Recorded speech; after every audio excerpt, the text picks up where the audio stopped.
The story begins in the schoolyard of April in the year of April. The main character's name is Fang Ping. The action takes place in Yang City, high school, third year, class 4. Fang Ping finally began to accept the shocking reality. He has traveled back in time to a time when he was in high school. No, or rather, he was in a world parallel to his past 10 years ago, for this world was different from that of his past life.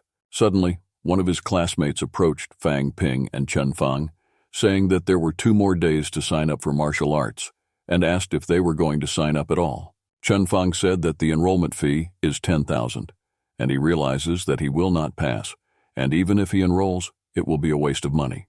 Another guy wanted to sign up because it's the only way for mediocre guys like them to become outstanding. Suddenly, another guy asked the guys if they had seen yesterday's news that Great Master Ma was about to break through to the 8th stage. Everyone was very surprised and excited because Master Ma had only broken through to the 7th stage a few years ago. But the guy objected that it was true. It was mentioned in the report. The person standing next to him asked if the ranking had already been updated and that Master Ma should be in the top ranking. Fang Ping thought that it was a good thing he had watched a lot of isekai on TV in his past life. After watching the hype for a while, it was obvious that being a martial arts master was a top-notch profession. Fang Ping turned to Chen Fang and asked if Master Ma, Manhwa Ping, was not Master Ma, Manhwa Ping. Chen Fang was furious and replied that it was disrespectful to address a master by his first name, although he realized that Master Ma was indeed Manhwa Ping. Fang Ping apologized, justifying that he hadn't been watching his language lately. He thought that he would have to search the internet for information about it. It was too suspicious to ask so many questions. He turned to Chen Fang again, asking if there were any internet cafes nearby. Chen Fang was very surprised because Fang Ping goes there all the time. The guy laughed nervously and said that he hadn't been there for a long time. Since it was at the same place, perhaps there was still a great manager working there. He recalled that in the past, when he was in high school, she always came to him in his dreams and did embarrassing as hell things. But when Fang Ping saw this girl coming to the internet cafe, he was stunned by her appearance.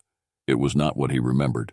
The girl saw the guy and offered him $1 deposit and more on top. Fang Ping searched his pockets and found only $5, and he remembered that in his previous life, he didn't have money. The guy decided to top up only $5 and gave the girl the money. In return, she slapped his temporary penis card and turned away, calling him poor as a mouse. He wondered if she was quick to change her attitude towards him, and realized that no one would really be welcome if you didn't have money. Fang Ping went to the computer, turned it on, and started searching. What he saw caused him great surprise, and he said to himself that he had to take this exam and become someone influential.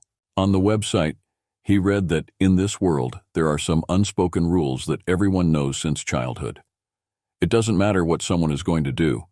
Power can give everything as well as take it away. The local practices are not too different from those of the novels. Cultivaroths have unrivaled status and influence in society. They are divided into 9 stages, from lowest to highest. In this world, only practitioners are allowed to start companies. Once you reach the 4th stage, you can become a governor. The same goes for the entertainment industry. National Martial Arts Examination. It's the only hope for those who want to succeed. And then Fang realized why Yang Jun said it was the only way to stand out from the crowd, to become someone really strong.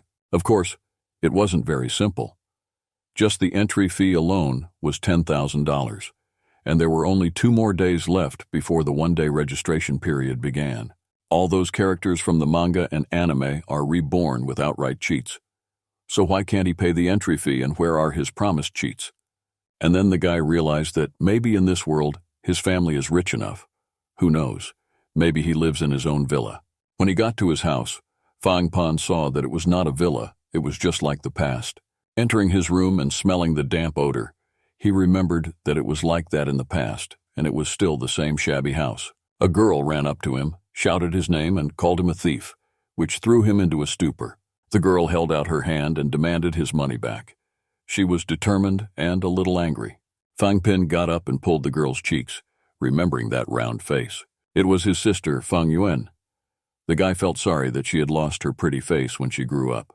The sister took her hands off her face and shouted even louder, demanding her money back. But Fang Pan didn't understand the money, and Fang Yuan began to explain to him that his mother had left it for the two of them, and she only had dollars, and he realized that some of it was hers. The boyfriend decided to pretend he didn't have her money, suggesting she might have spent it already, and advised him to look for more. The sister ran to complain to her mom about her brother. Fan Ping suggested that he had regularly extorted pocket money in the past. Mom told the sister not to get hysterical, and told her that her father would be home for dinner soon. Her name is Li Yu Ying, and she looks quite young. At this time, she had to go to a part-time job with a monthly salary of dollars to take care of the hero and his sister, and he could even ask her for 10,000. Fang Ping's musings were interrupted by her father, who came for lunch.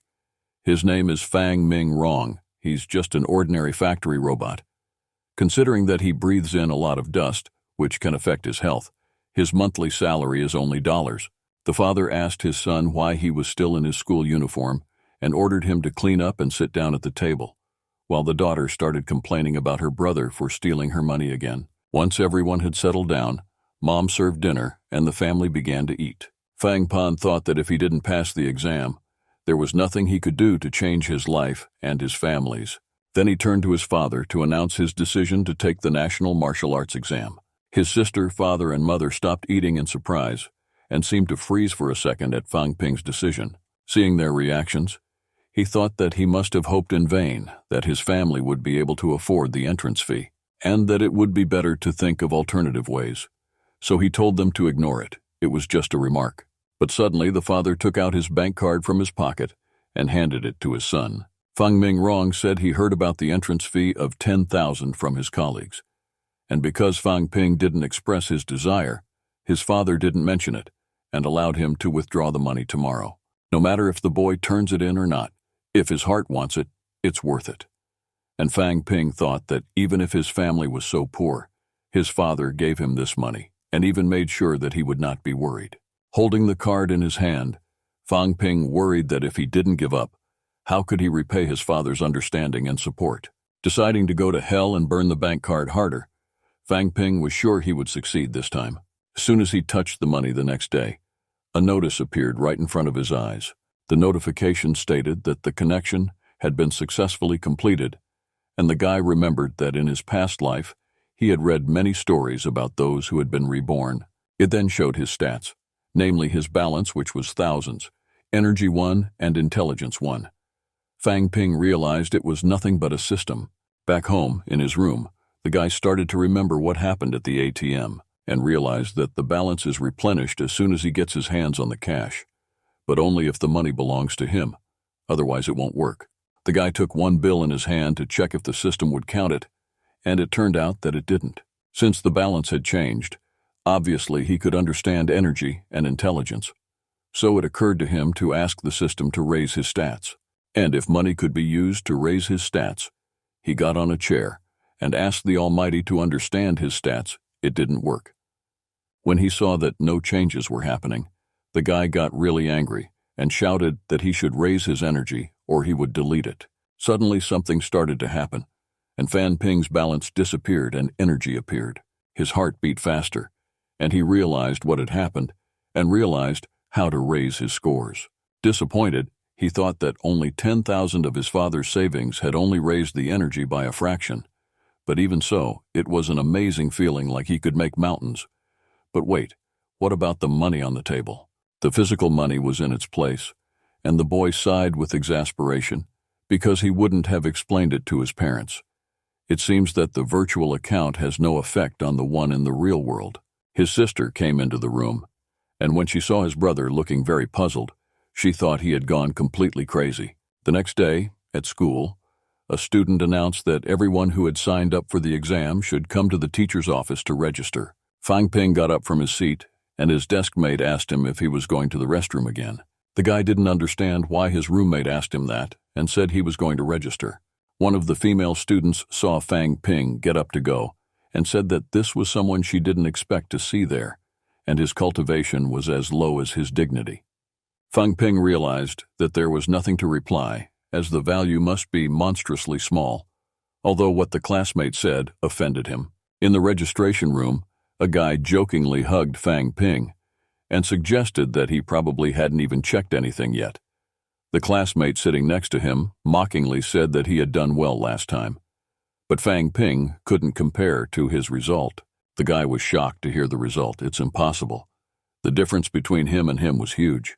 Another classmate, it was Wu Hao, suggested that Fang Ping come over after school and check his cultivation.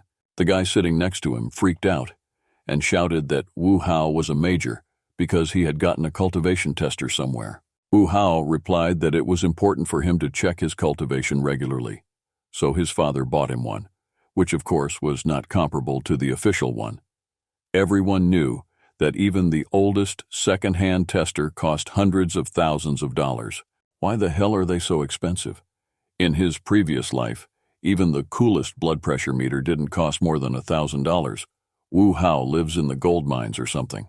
Later, the guys went to Wu Hao's house to take measurements, and after a while they were standing by the cultivation tester. It looked like an ordinary massage chair with some kind of levers on the armrests.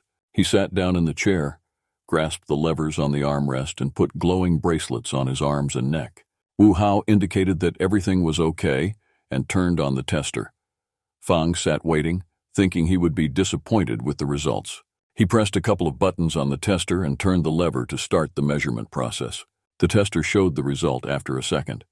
Wu Hao saw it and shrieked in shock. Fang Pin's cultivation had reached. The guy thought to himself that he should have guessed. This world and the system use different counting systems and the system displays, while in reality it means the ratio is about the same. Wu Hao was very surprised at Fang Pin's reaction. He realized that he was definitely hiding something.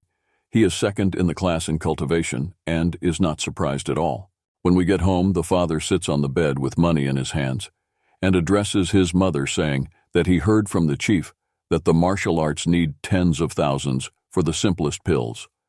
And since Ping Ping, as they called his son at home, decided to go that way, they can't ignore it. They have thousands left in their savings.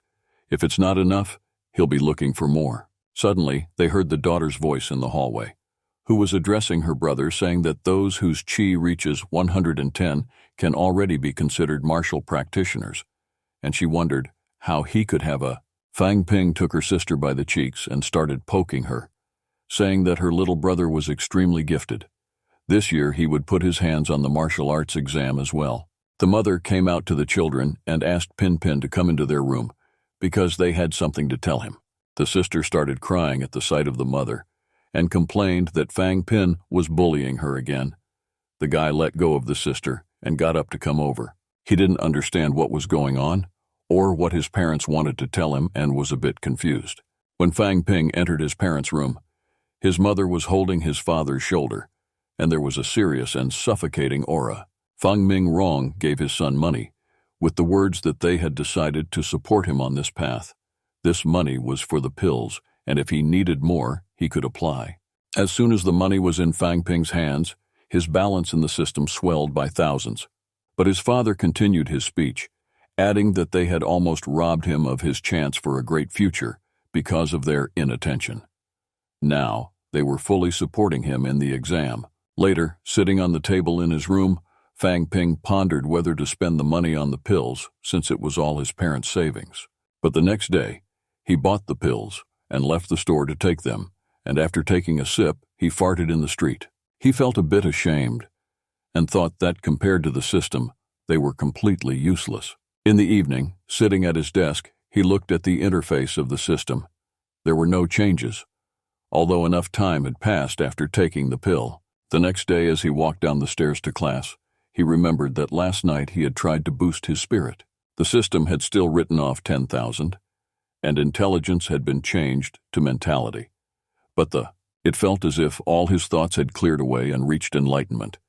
Thoughts began to run at an incredible speed. It was an incredible feeling of his attention, analysis, and memory increased manifold, and he spent the night studying and realizing his new abilities. Being in his thoughts, Fang Ping didn't realize how he started to fall because someone pushed him. When he fell, he hit his head hard and his nose started to bleed. The one who pushed him continued to hold him. When he woke up, he started yelling at Yang Zhang that he had pushed him, and he said that he immediately began to blame Fang Ping, that he had been hiding his units well, because even he only had one. At this time, the classmates came up to them, and the boy realized that surely now the whole school knows about it. Yang Zhang pushed away a classmate who wanted to talk to Fang Ping to start pestering him with questions in private. Fang Ping continued to sit on the floor, and Yang Zhang began to stare at him, comparing his appearance and physical features with his own. A teacher who was looking for Fang Ping walked past them and handed him a large and heavy stack of books. They were martial arts books, and the teacher ordered him to read them as they contained martial arts training diagrams. The boy was a step behind the others, but the teachers were ready to help him. Fang Ping thanked the teacher and thought that he had nothing to do in class before. So this is great news. They are good people. As he was leaving, the teacher said he needed a few people. He had a task for them. The teacher asked Principal Xiao Jiang several times before he had the chance. Come get Jing Yang, one of the best in Nanjian University. Later, a guy with a suitcase approaching the schoolyard said to himself that he hadn't been to Yancheng for a long time. This is Wang Jingyang, Nanjiang Faculty of Science and Technology, 5th year. He looked exactly the same as in the past. Students stood across the street and started shouting to attract Mr. Wang's attention. Fang Ping had never seen Wang Yang before, and thought he looked mediocre even if he was a martial arts practitioner. He looks like just another dreamer who just entered university, and asked his classmates who he was. All the students shouted that Fang Ping was ignorant because he asked who Wang Yang was. The boy was puzzled because he shouldn't know all their idols. One of the girls was quite disappointed in the guy and put her palm to her face. But since Fang Ping doesn't know, she was eager to explain Wang Yang's greatness to him. On the bus on the way home, a classmate saw him on the bus, pointed at his finger, and started talking about Wang Yang. Wang Yang, male, years old, CM, a native of Yang City. Likes apples, frankly speaking. There are almost no things he doesn't like. Favorite pastime, hardening his body and mind. Although Big Brother is not rich, he never gave up on the path of practicing. In the previous exam, he got into the university as the best martial practitioner. He is also the first to enter the prestigious university from the lower classes. He is only a freshman, yet he is already considered a cultivator. Even an ignoramus like Fang Ping might not know the hope of all the lower grade students, Big Brother Wang. In the bus, everyone sat next to Wang, but Wang was not happy and silent. After asking all the students to tell him something, he said that the kids were very polite and nice to him. They asked him to share his secret, how he could enter the martial arts world from the lower classes. Fang Ping overheard what they were talking about, and Brother Wang was puzzled by the question about the secret, and began to think about what to say. But he began to talk about the 5 main tests of martial arts: political career, culture, specialty, experience, and physical strength. The 2 most important areas of these 5 are experience and physical strength. Everyone here has a chi value that reaches, but even so, to meet the requirements. It will be dangerous, but if you can control your emotions, the result can be somewhat different. Happiness, anger, sadness, elation. If any of the emotions go out of bounds, your chi will start to boil and become unstable. Especially rage. It's simple, but the consequences are significant. Everyone was already sitting in rapture, and Wang continued. Just to give you an example, imagine being humiliated. Fang Ping was surprised at what he heard, thinking how he could imagine the feeling. Meanwhile, Wang Yang continued that if they have experience, the physical test is not a problem. It's just a test of explosive strength, agility, and body stability. Of course, this doesn't apply to those scum who achieve the result by taking all sorts of medicines bought with family money. Their chi is good on the instruments, but their foundation is as shaky as a house of cards. Besides, they won't make fighters. If you can't kill a chicken, or even a pet without hesitation, what to speak of people? Killing people is different from cutting up chickens, Wang said with a wry smile. Fang Ping thought that Wang Yang speaks so naturally. He must have killed many times before. This world still has a strict law. He should not have had the opportunity to kill. Besides, he's just a freshman. Everyone sat around him with their mouths open in admiration. When Fang Ping came home, his sister asked him why he had come back, to which he replied that he was just taking his senior home from university. Later, he would need to take him to school for his speech. Lying in his bed, Fang Ping remembered everything Wang Yang had said on the bus and analyzed. namely his phrase that killing people is different from slaughtering chickens. The guy thought about how naturally he talked about killing. There was no doubt he had killed before, and it shocked Fang Ping. "Let's go to Wang Yang's house." His phone rang and a voice on the other end said that there was new information. "The target has fled to Kanshan. There is a border between the provinces and the target can escape." But he overstayed the interlocutor, reminding him that he did not say anything, do not give anything, leave him, will not come. The target must stay in place. However, the unknown man said that the target might escape, and if that happened, the people above would not mind sacrificing them. Wang Yang offered to pay thousands to catch him dead or alive. At the same time at home, Fang Ping sat down at the table and began to think hard but couldn't concentrate. But suddenly the energy value was added, which he was very happy about. Suddenly Fang Ping felt sick. His pupils dilated. He clutched his heart and started coughing violently. He collapsed on the bed almost without strength to try to regain consciousness. He was in a lot of pain. He kept coughing and felt the pain was getting worse every second. His veins began to enlarge. Fang Ping didn't understand why it was fine last time, so why it hurt so much this time. Maybe his body couldn't withstand the pressure, or it was a side effect of the external energy merging with his body. He even started to get used to it. His blood felt like it was boiling, flowing at a tremendous rate. Then he remembered that he had to take Wang Yang to school, so he hurriedly got ready and started running out of the house while getting dressed. On the way out, he bumped shoulders with an unidentified man and apologized. The man dropped something because of the collision and told the guy not to worry. The guy looked around to see if he knew the man, but realized that he didn't remember him living here and that he was strange. A little later, the guy was already on the bus waiting for Wang Yang. When he entered the bus, one of the girls started yelling for him to sit next to her, slapping her hands on the seat next to her. The guy sitting next to Fang Ping saw Wang Yang and said that the teachers were unbelievable. They had seriously invited him to help the lower grades in the exam. He didn't quite understand what's the big deal about a graduate returning to his school, but Wang is a different story. Because he's a cultivator, at this time, he had already approached the guys who were serving him. The guy sitting next to him went on to say that in the entire Yang City, cultivators are worth their weight in gold, and Wang Yang is only a freshman. Even an ignoramus like Fang Ping should realize that this is a terrifying talent. Suddenly, Wang Yang himself turned to the guy, said that he knows that he is trying his best to become a cultivator. But one must keep in mind that his body is weak. You can't go far with such a foundation. He said he has no idea what kind of pills Fan Prin is taking, but his qi has risen a lot lately, and that kind of medicine can't be swallowed like candy.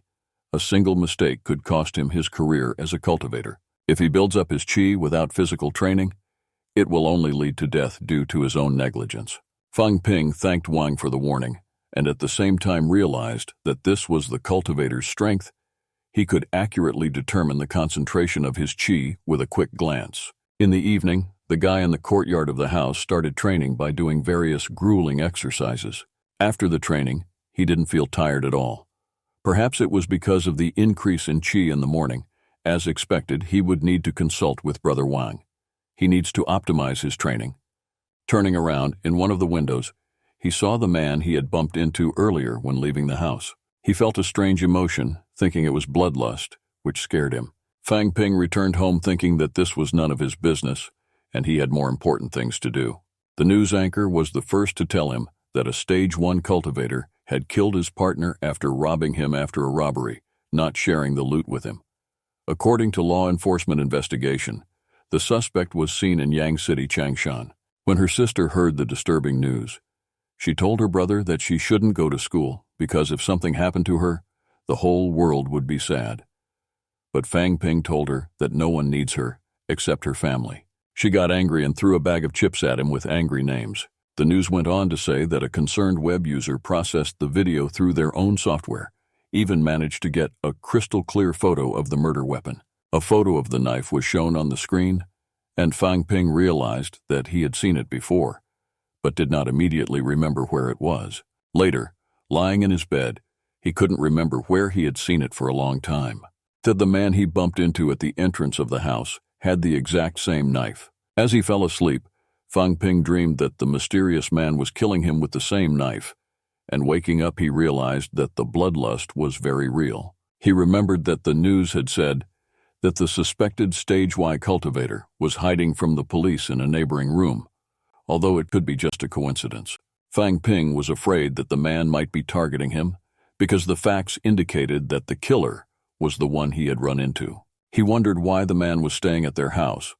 Maybe he found out about the guy's money, but at the same time his family is very poor, and only Fang Ping can see the system and other people can't find out. He came to the conclusion that he needs to get stronger, and it was just a dream. It may not come to that. He must act quickly. He can't risk his health and that of his family. The next morning, you could hear people saying on the network that it was irrational to shut down the city because of one cultivator. This was the radio in the apartment, and then the anchor asked the mayor for his opinion. He replied that people should stop underestimating the power of cultivators.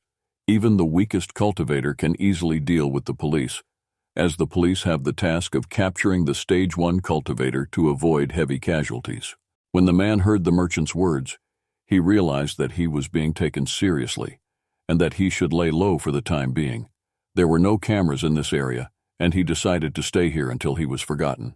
He was packing some things in a box. Suddenly there was a knock on his door and the man was very scared. But he decided to open the door anyway, and he did so, and put on a friendly smile and said he'd just moved in yesterday. There was no one in front of the door, and the man went to the stairwell to see who was knocking, but everywhere was empty. When he returned to the apartment, he surprised Fang Ping on his couch. The cultivator was very puzzled because he didn't see him come in and it made him angry, but pulled himself together, realizing he had to act like a good neighbor so as not to arouse any suspicion, and told the guy he must have gotten the wrong door and it wasn't his apartment. Fang Ping said he just wanted to watch soccer, but his TV was broken, so he decided to come over to his neighbor's place, even bringing snacks to make up for it. He handed the guy a drink and offered to watch the game with him. Listening to the commentator talk, they sat in silence, and after sitting like that for a while, the man realized that it couldn't go on like this. The guy must be an agent sent to him or just a naive idiot. Fang Ping, knowing who this man was also angry because he was obviously faking his benevolent behavior. The cultivator realized that he had to take him out before he caused him any trouble, although it would be even more trouble if he just let him go. He turned to the guy trying to suggest why he should leave, but the guy had his own excuses. Fang Ping took offense, saying the man just wanted him to leave, stalling for time. The man fell for it and started saying he was just worried the guy wouldn't get in trouble for not being home. But Fang Ping said he just wanted to make friends with his new neighbor, and continued to pity him, saying he didn't have any friends. Jumping up from the couch, the guy offered to help clean up before he left, and started pulling back the curtains, arguing that there wasn't enough light in the room. The man ran to the window, started closing the curtains so no one would see him, but he told the guy he was used to living in darkness because he was very sensitive to UV light. The guy didn't lose his temper and said he could start in the bedroom, but the man blocked the door to keep him out and said he could do it himself. Inside, his rage had reached its limit, and he wanted Fang Ping to leave, but he tried not to show it. He asked the guy if it was time for lunch. The guy looked at the time, scratched his head, and realized it was time to go home. After saying so and saying goodbye, the guy started walking towards the door, the cultivator very happy that he was finally rid of him. On his way to the door, the guy hit a box that was on the floor and fell, knocking the box over. Bloody things and a knife came out of it. The guy asked the man what it was. The cultivator came up to the guy who was lying on the floor and started kicking him. The guy flies off and hits the door with a lot of force on his back. The cultivator took out the knife from the box.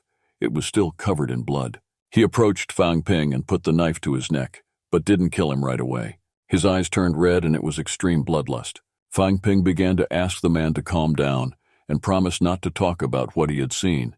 He even started to swear. But the man replied that the guy couldn't tell anyone because he was going to kill him. The guy realized he had to do something or he'd die, but he didn't have to do anything. The cultist started to feel dizzy, like he was drugged with something, and he remembered he'd been drinking the drink Fang Ping had given him. The boy knocked the knife out of the man's hands so he couldn't reach. Taking a stick, he hit the man, disarming him, and, hopefully, knocking him out completely. Fang Ping said the pills began to take effect as he looked at the man lying there. It's a good thing I put a stick here when I came in, the guy thought, but looking at the cultivator, He was not pleasantly surprised that after the blow, he did not lose consciousness and began to rise. He got up a little bit and hit the guy in the stomach with his fist. Feeling the pain and trying to regain consciousness, Fang Ping realized that he had been reborn with the ability to use the system. He could not lose this chance and must survive this battle. Clutching the stick tighter, he hit the cultivator with his own strength, and he flew off and hit the wall, finally losing consciousness. The guy had underestimated him. The Stage 1 cultivator was stronger than expected, and if he hadn't drank the pill drink, Fang Ping wouldn't be alive. He started looking through the cultivator's things and found money. Taking it in his hands, he expected his balance to increase, but it didn't. The system didn't seem to think it was the guy's money, so nothing happened. The cultivator woke up tied to a chair and realized that Fang Ping had a huge supply of blood and qi. His name is Huan Wu, and he is a Stage 1 cultivator, but he didn't expect to be defeated by a martial arts disciple. Not realizing who Fang Ping was, he decided to ask him about it. But the guy was reluctant to say who he was and decided to call himself Detective X, saying his job was to catch criminals. Holding a bag full of money, the guy asked the man why the wanted criminal had stolen only thousands of yuan and 2 bottles of pills. The pills were needed to advance to the southern stage of cultivation, so the man decided to offer a deal to the guy, realizing that there was a chance to trick the guy and get out. He said that Fang Ping could take the money, the pills in his bag, and 2 more jars on the table, one with cold pills and the other to advance to the next stage. There was also a bottle of bone-hardening pills and 2 bottles of Stage 1 healing pills in exchange for his release. The guy estimated that the market value of all these items would be RMB, so how could the martial arts world have such a high price? The cultivator saw the boy's hesitation and realized that the offer was tempting. These qi and blood-tempering pills will be useful for your examination and cultivation in the future, just like the Stage 1 pill he is holding in his hand. All of these are necessary for a martial artist, the cultivator insisted. After continuous battles for several days, they are even more effective than ordinary hardening pills. The bone-hardening pill and the healing pill are in the bag. In fact, martial artists are ordinary people who break through the limits of the human body if they don't have strong bones. And he doesn't drink the pills to protect his weak organs. Someday, the qi and blood will exceed that limit, and he will definitely die. And then he asked Fang Ping if he had finished thinking about his proposal. If he let the cultivator go, all of the above would be his. But if the guy turns him in to the police, he won't be able to get it all back. The deal will no longer be valid. Fang Ping replied that the trail he left behind could lead to his location in about a month and days. After that, if they found me and saw that he was dead, the cultivator wouldn't get away with it. The man said that the guy is still quite young. His qi and blood are already so high, and he has a great future. The cultivator thought to himself, what exactly was this brat slipping him? It had a strong effect, and he needed a little more time to replenish its power. Fang Ping thought, if he kills him, the Yangchen City authorities will find out. And if he let him go, the cultivator might come back to take revenge. After all, he's a Stage 1 martial artist, and that's too dangerous. It's better to give these things to the police and not deal with him. Looking at the bag, he realized that the contents were worth millions and would definitely be confiscated by the police. To become a martial artist, the level of qi and blood must be equal. Even if Fang Ping has a system, he will still need money to become a martial artist. Millions can completely change the level of qi and blood, but even these pills will be enough to become a martial artist. And he got the idea to ask Wang Jingyang for help. Resources are important for a martial arts master. But what if Wang Jingyang wants it all and kills Fang Ping? The man was fed up with the guy's long deliberation and started to press him, pointing out that it was a lot of money and only he would benefit from the deal. But instead of answering, the guy bent down to pick up the stick, thinking that the chances of getting into such a situation were 0. The cultivator started yelling at the guy, thinking that he had decided to kill him. But Fang Ping wondered if the man would let him go if he agreed to the deal. The cultivator shouted that of course he would. He was a man of his word. He was able to free his hand, and with the words that the time for thinking was over, he rushed at the guy. But Fang Ping was the first to hit him with the stick. At the same time in Yang City, Changshan Wangyang was wandering in the mountains. It was already evening. He was looking for someone, but he couldn't find anyone. His thoughts were interrupted by a phone call. When he answered the phone, he heard Fang Ping's voice on the other end. Wang Yang was very surprised by the call and realized that something was definitely wrong. Fang Ping replied that he had met a wanted criminal and accidentally harmed him, and he was the only martial artist he knew, and that was why he had called him. When Wang Yang heard about the criminal, he knew it was Huan Wu. He couldn't believe that a Stage 1 martial artist had been caught by a martial arts student. Even he would have to be very careful if he encountered Huan Wu. At that time, he was already standing outside the apartment. Wang Yang's musings were interrupted by Fang Ping, who opened the door and said to enter quickly so that no one would see them.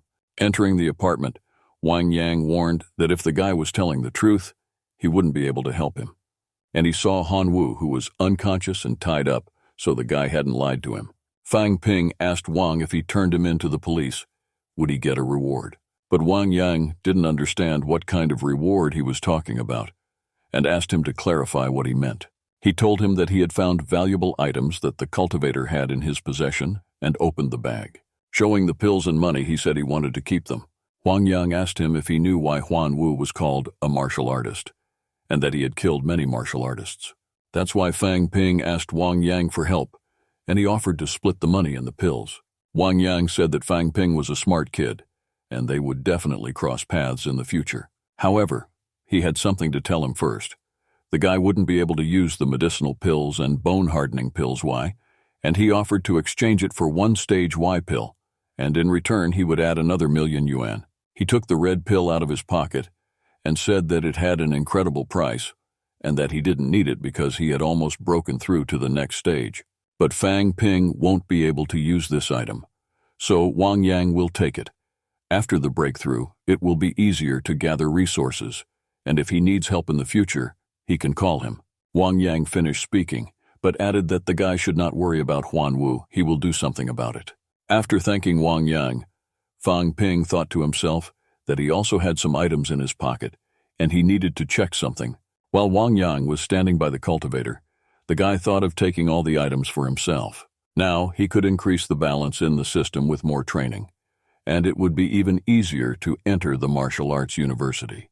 In the system, the items are listed as $1,000,000 and $1,000 Shouldn't they be worth $1,000,000 and $1,000? Does this mean that the system ignores market prices and judges the price of items by their actual value? Fang Ping asked Wang Yang what if the police wanted his confession. He replied that there's nothing to worry about. The cultivator won't even be able to open his mouth. He's been on the wanted list for a long time. He'll be killed anyway. A few days earlier, Fang Ping's phone received a message that Wang Jingyang had transferred $1,000,000 to his account, and he was immediately able to update the system version. The metrics and units are no longer the same as before. In the previous version of the system, the energy could be increased by what amounted to approximately the units that could be obtained for 1,000 balance. However, since the last update, these figures have become clearer. He can use 1,000 from the balance to increase energy by 1 unit. It works. If you're rich, you can improve. If you're poor, you can train yourself. This system is really the kind of system that makes one's eyes round with delight at the sight of money. Wang Jingyang sent another message saying that he had sent him something that might soon be useful to him, in addition to money. Fang Ping thanked him in a return message, and he wrote that he admired him, which embarrassed the guy. Then his sister burst into the room and jumped on his brother, saying she was hungry. Fang Ping, with a pain in his back, told his sister to cook for him, but she objected that she didn't want to and couldn't leave his brother's house bored. Fang Ping began to stretch her cheeks very hard to get his sister to get behind him and go away. Suffering from the pain in her cheeks, she handed over a big envelope saying it came from Wang Jingyang. Sister realized she'd heard that name somewhere before and began to remember it hard, and it dawned on her that it was the martial arts practitioner from Nanjing University. She attacked her brother, asking him to let her get his autograph, and why she didn't know they knew each other until now. Then the sister started saying how handsome and hot Wang Jingyang was, but Fang Ping couldn't understand it. But the sister continued, "In Yang City, every 3 out of 5 girls like him, and the remaining 2 just adore him. Their school has about 1,000 students. The ratio of boys to girls is about 1,000 to 1,000.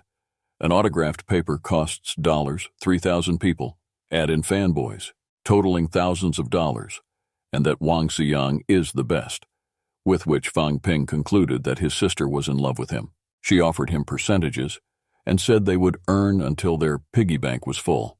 But the brother had already left the room, and the sister ran after him and offered him a percentage of the profits. The boy decided to leave the house so he could open the envelope alone and see what Wang Jingyang wanted from him. So he decided to open the envelope and take out the contents, and when he saw what was in it, he was pleasantly surprised. It was 3 books for practicing techniques that the guy really needed. He found these while he was at an internet cafe. To become a martial artist, you have to follow 2 conditions. To become a martial artist, you have to overcome the energy index. You can't get strong bones just by taking pills. You must also learn special techniques. Fang Ping was worried that he couldn't find the books on techniques, but he didn't expect Wang Jingyang to send them to him. The courtyard near his house was small, and he can't train there so that he can achieve the desired result.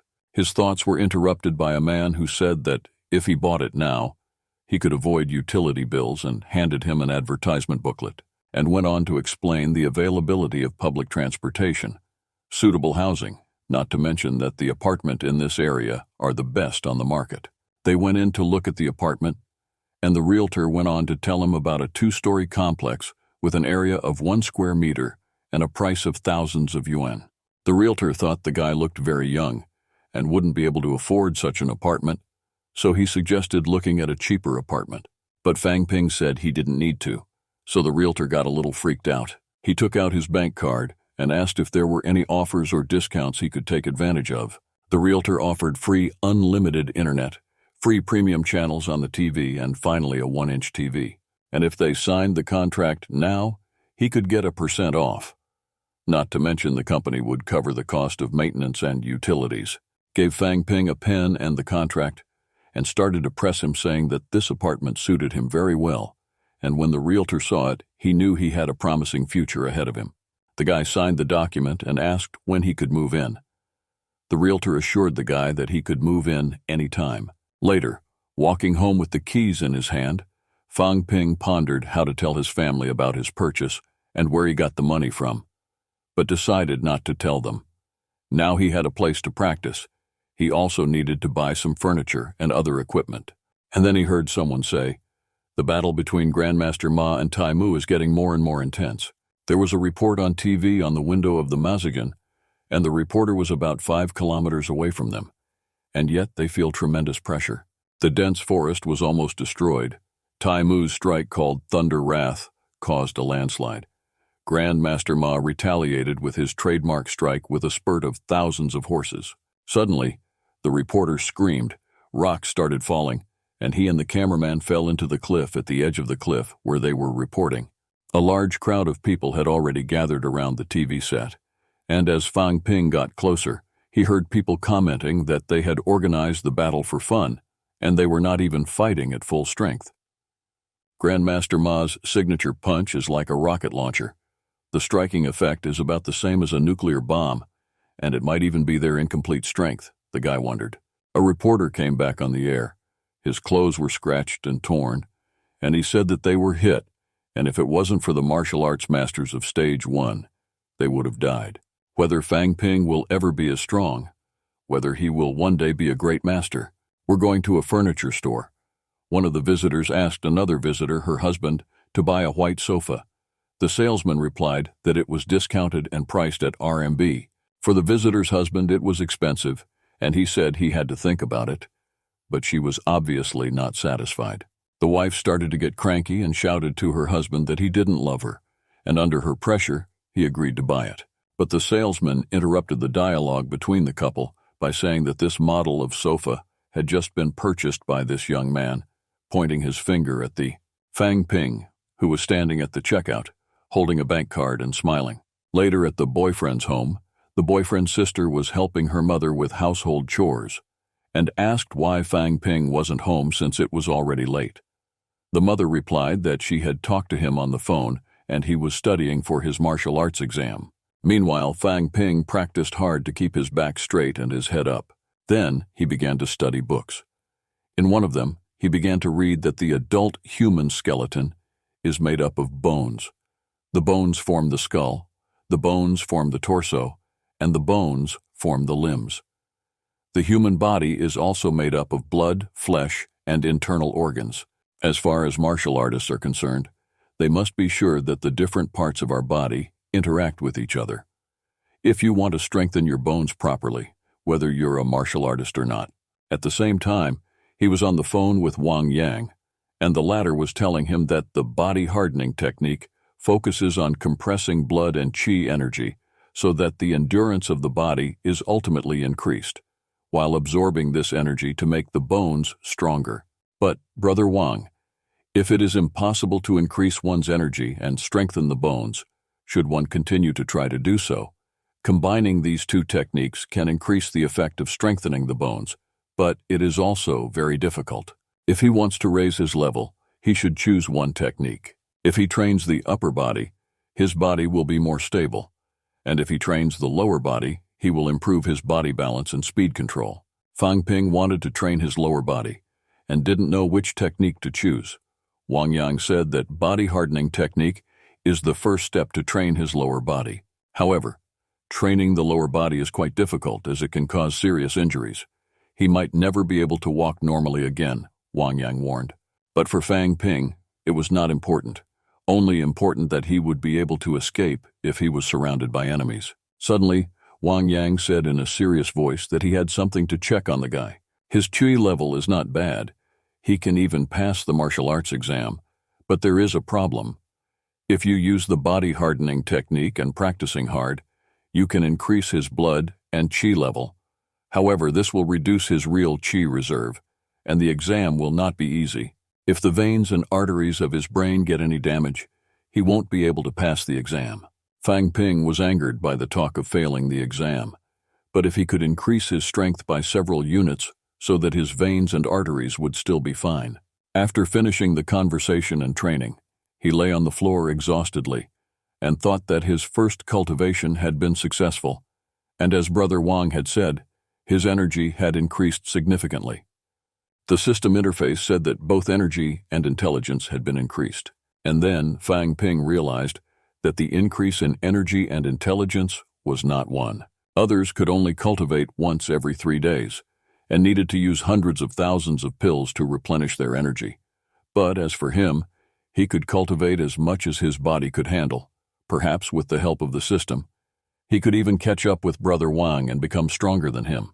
As the days flew by and Fang Ping practiced hard every day, the time flew by very quickly, and the exam was just a short time away. At the same time, in another place, a man was saying that in Yang City, there had been no new martial artists for a long time, or rather, for the last 10 years.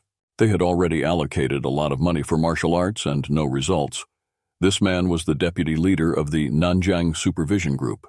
If Wang Jingyang from Nanjiang University had not cultivated last year, the city's Ministry of Education would have collapsed, he continued to tell his interlocutor.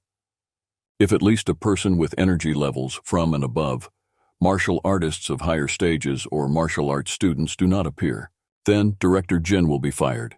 That was the deputy's interlocutor. In another place at the same time, 2 students were discussing that last year they required a minimum energy level.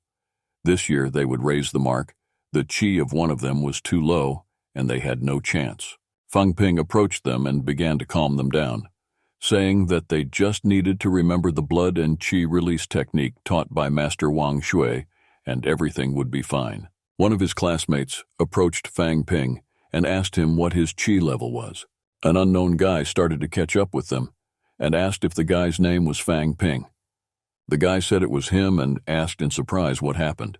But then the crowd saw a man who was probably the deputy director of the Ministry of Education. He turned to Fang Ping, asking him to talk to him alone. It was indeed Tang Zhengping, the deputy director, and a stage 1 cultivator.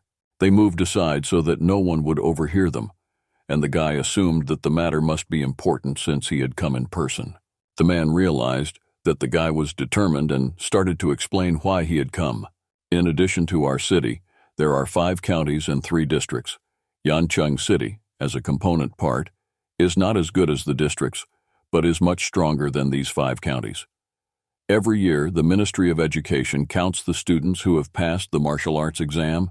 Such students are the top priority of the Ministry of Education. This time, their students will take the exam together with students from Xingxi and Onghin counties. Their city is considered backward, and ask the guy if his chi score is higher than the 5 counties. But he didn't know yet, and was going to find out later. The man had recently met Wang Jingyang, and he mentioned Fang Ping, and he only recognizes the able-bodied.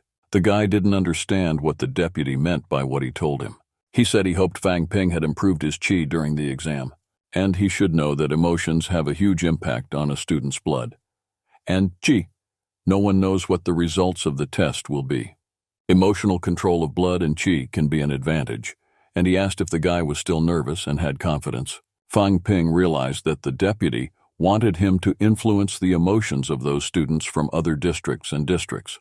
But it is not reasonable, moreover, if blood and chi are released before the test, it might affect the test itself. But the deputy assured the kid that after the exam, he will be given a blood and chi pill as compensation. This elixir is worth hundreds of thousands. And to become a martial artist, you have to be brave to fight. A martial artist has to fight, sympathize with your opponent, not in the spirit of a martial artist. The kid was interested in the deputy's words, and as if not to forget, he said to himself that a martial artist must fight. So he decided to take Deputy Tang Jungping up on his offer, and said he'd try. Shaking Fang Ping's hand, the man felt that his chi was definitely higher. Later, while walking with his classmates, an unknown guy touched Zhang Nan's shoulder, saying that in their day, even brats want to become masters. One of the classmates took the brat by the collar and told him to apologize to the girl. But the guy wasn't going to do that. Moreover, he continued to insult the guys, saying that they were just a bunch of trash in the middle of nowhere, only able to shout loudly. Fang Ping then got as angry as possible, warning the guy that it was on purpose. The guy who had just offended the girl, if he didn't apologize, it would be hard to get a foothold in society. And then Fang Ping took the guy by the shoulder to pull him away from the boar. He fell to his knees because Fang Ping started to emit some energy and said he would teach him how to behave in society instead of his parents. The unknown guy started screaming that he couldn't breathe. His face turned red. As the deputy watched the scene, he wondered if this energy was comparable to the energy of cultivators and how Wang Jingyang had trained this guy. Director Jin came to the deputy director and asked if he knew this teenager, referring to Fang Ping. We moved to the medical examination center to the waiting area. There were many students there discussing that they were scared, and about a student from the first stage of Yancheng Middle School. He had high blood and ki levels, but no one else had heard of him, let alone his name. Fang Ping thought to himself that he had confused these kids a bit. In his thoughts, the guy didn't notice someone reaching out to him. It was Mr. Tan who pulled him into some office. He held a green-colored pill in his hand and asked Fang Ping to take it to become the strongest martial artist in the world. But the guy refused to do what Mr. Tang wanted, pushing his hand away with the pill. Because the effect of the substance is so strong that he's not even sure if his bones can take it, it's not only dangerous to his body, but there's also a risk of death. But Mr. Tang countered him that it would be fine, and he should take it. This pill would help raise his chi and energy quotient up to. Fang Ping stood his ground resolutely because the risk is very high. Mr. Tang was very angry and told him that it was a demand of the director of the Ministry of Education, Jin K-ming, and he shouldn't reject the help of a Stage 3 cultivator. It won't end well. The third stage cultivator recently became Brother Wang. Fang Ping thought he was the one Mr. Tang was talking about. The man said to call him and see what he had to say about it, thinking he could intimidate him. Seeing that intimidation did not work on the guy, he said he was desperate and offered to ask for something in return for fulfilling his request. Fang Ping asked for 2 first-stage chi and blood pills and 2 million in cash, as he would risk his life. Mr. Tang knew that right now the director was in a hurry. Even if Fang Ping's request was huge, he wouldn't refuse and told the guy that he would pass on his demands. The guy was about to leave, but decided to tell Mr. Tang to ask for 3 pills and keep the third one for himself. The man was shocked by the guy's insolence and wondered if he was a middle school student and that he even thought he could benefit from it. And this guy is not as easy as he looks at first glance, thought Tang. After the conversation, Fang Ping went to the performance measurement room. The glass flasks used for measuring were the glass flasks that the students went into. Principal Jin watched the measurement room and wondered if there were any students with higher QI and blood counts. Finding Fang Ping among all the students, he ordered all the staff to watch only him. The guy didn't expect the room to be so confined. Besides, there are security cameras here. Fumbling with the pills in his pocket, Fang Ping realized he had to cheat a little. He has a system, so he doesn't need to use the first stage pill for qi and blood. It would only be enough to use a normal pill to fool them. After absorbing the pill, the guy realized that the feeling is not the same as before. Even if it is an ordinary qi and blood pill, and the power from this pill is different from the system. It is very refined. There is no need to refine it. Principal Jin expected Fang Ping to take his help. Otherwise, he wouldn't be able to reach the limit, having already spent resources and given his precarious position. But he realized that he would not let him go so easily. Fang Ping had achieved the result, and Director Jin was happy about it. Let's move to the medical examination center to the conference room. All the students gathered, and the teacher read out the Minister of Education's decree to raise the minimum qi level. The current value must be at least, and with a sigh, as if to keep the suspense, he announced the number. There was an audible gasp. The value was too high and no one would learn. The teacher asked the students to calm down because he had to continue. A classmate asked Fang Ping why he wasn't worried about the new requirements. The kid replied that it's not a big level and it's not that hard to reach. The classmate didn't understand why he was so confident and asked about his qi level. He thought for a while, as if he didn't really want to talk, and said his level. The classmate didn't believe him, thinking that he had lied because he was worried about the results. Meanwhile, the teacher continued reading the decree and got to the names and qi levels of the students who passed. But seeing Fang Ping's result, the teacher was shocked and said that the students should congratulate him. For the amazing result of qi units, it was also the first place in the city. The students started humming again, discussing Fang Ping's result, and some of them didn't know who Fang Ping was. Wu Zhihao again couldn't believe his ears, saying that it couldn't be. The teacher finished announcing the list and told the rest of the students that they would have a chance next year, but no one was relieved. One of the girls who didn't make it started crying, saying that her family had suffered so much to let her participate, and she couldn't explain why she didn't make it. Fang Ping looked at the girl and reflected that the martial arts world has never been fair. With the cost of raising qi, ordinary families can't even come close to succeeding. The guy put his hand on Jiang Nan's shoulder and said that it must have been very difficult to hold on for so long and suggested that she go out to distract herself. He remembered that the girl liked potato chips and promised that he would buy some and the tasty chips would surely help her. The other classmates also gathered to reassure, saying that with her results and strength, next year's exams would not be a problem. Jiang Nan jumped up from her seat and shouted that everyone was going to buy potato chips. Later, the guys were walking down the street with chips, and a man asked if they thought their world was wrong. 7 billion people put their fates on this unfair test. People can't break the rules, but why is it that there is chaos, stupidity, and injustice in the world, but the gods will guide us true leaders to save us? Join us, and you will get a special class led by a mentor. Fang Ping listened to the man's fiery speech and wondered who he might be, but the man went on, asking them to join their ranks, and they would all get into a special class led by a mentor. The guys were whispering amongst themselves that it was time to leave. The man was obviously crazy. As the boys started to leave, the man grabbed Jiang Nan's arm, saying he had something to show them, assured them not to worry. He was not trying to hurt them. His offer would satisfy them. Fang Ping ordered to let her go, taking the girl by the hand and pulling her in his direction. The man was clearly displeased. The guy was wondering if it was a sectarian, and how dare they recruit people in broad daylight. Wu Zhihao interrupted his thoughts and said that they should leave. Fang Ping knew it was none of his business, and now was not the time to get into trouble. It was better to concentrate on tomorrow's tests, and the man just watched them go. The next day, the baseline tests began, testing the physical abilities of the students. Then everyone went to the classroom for the specialized tests. After the tests were over, all the students went outside and tossed papers. Many people gathered outside to meet the students. Fang Ping walked across the street and saw a white van.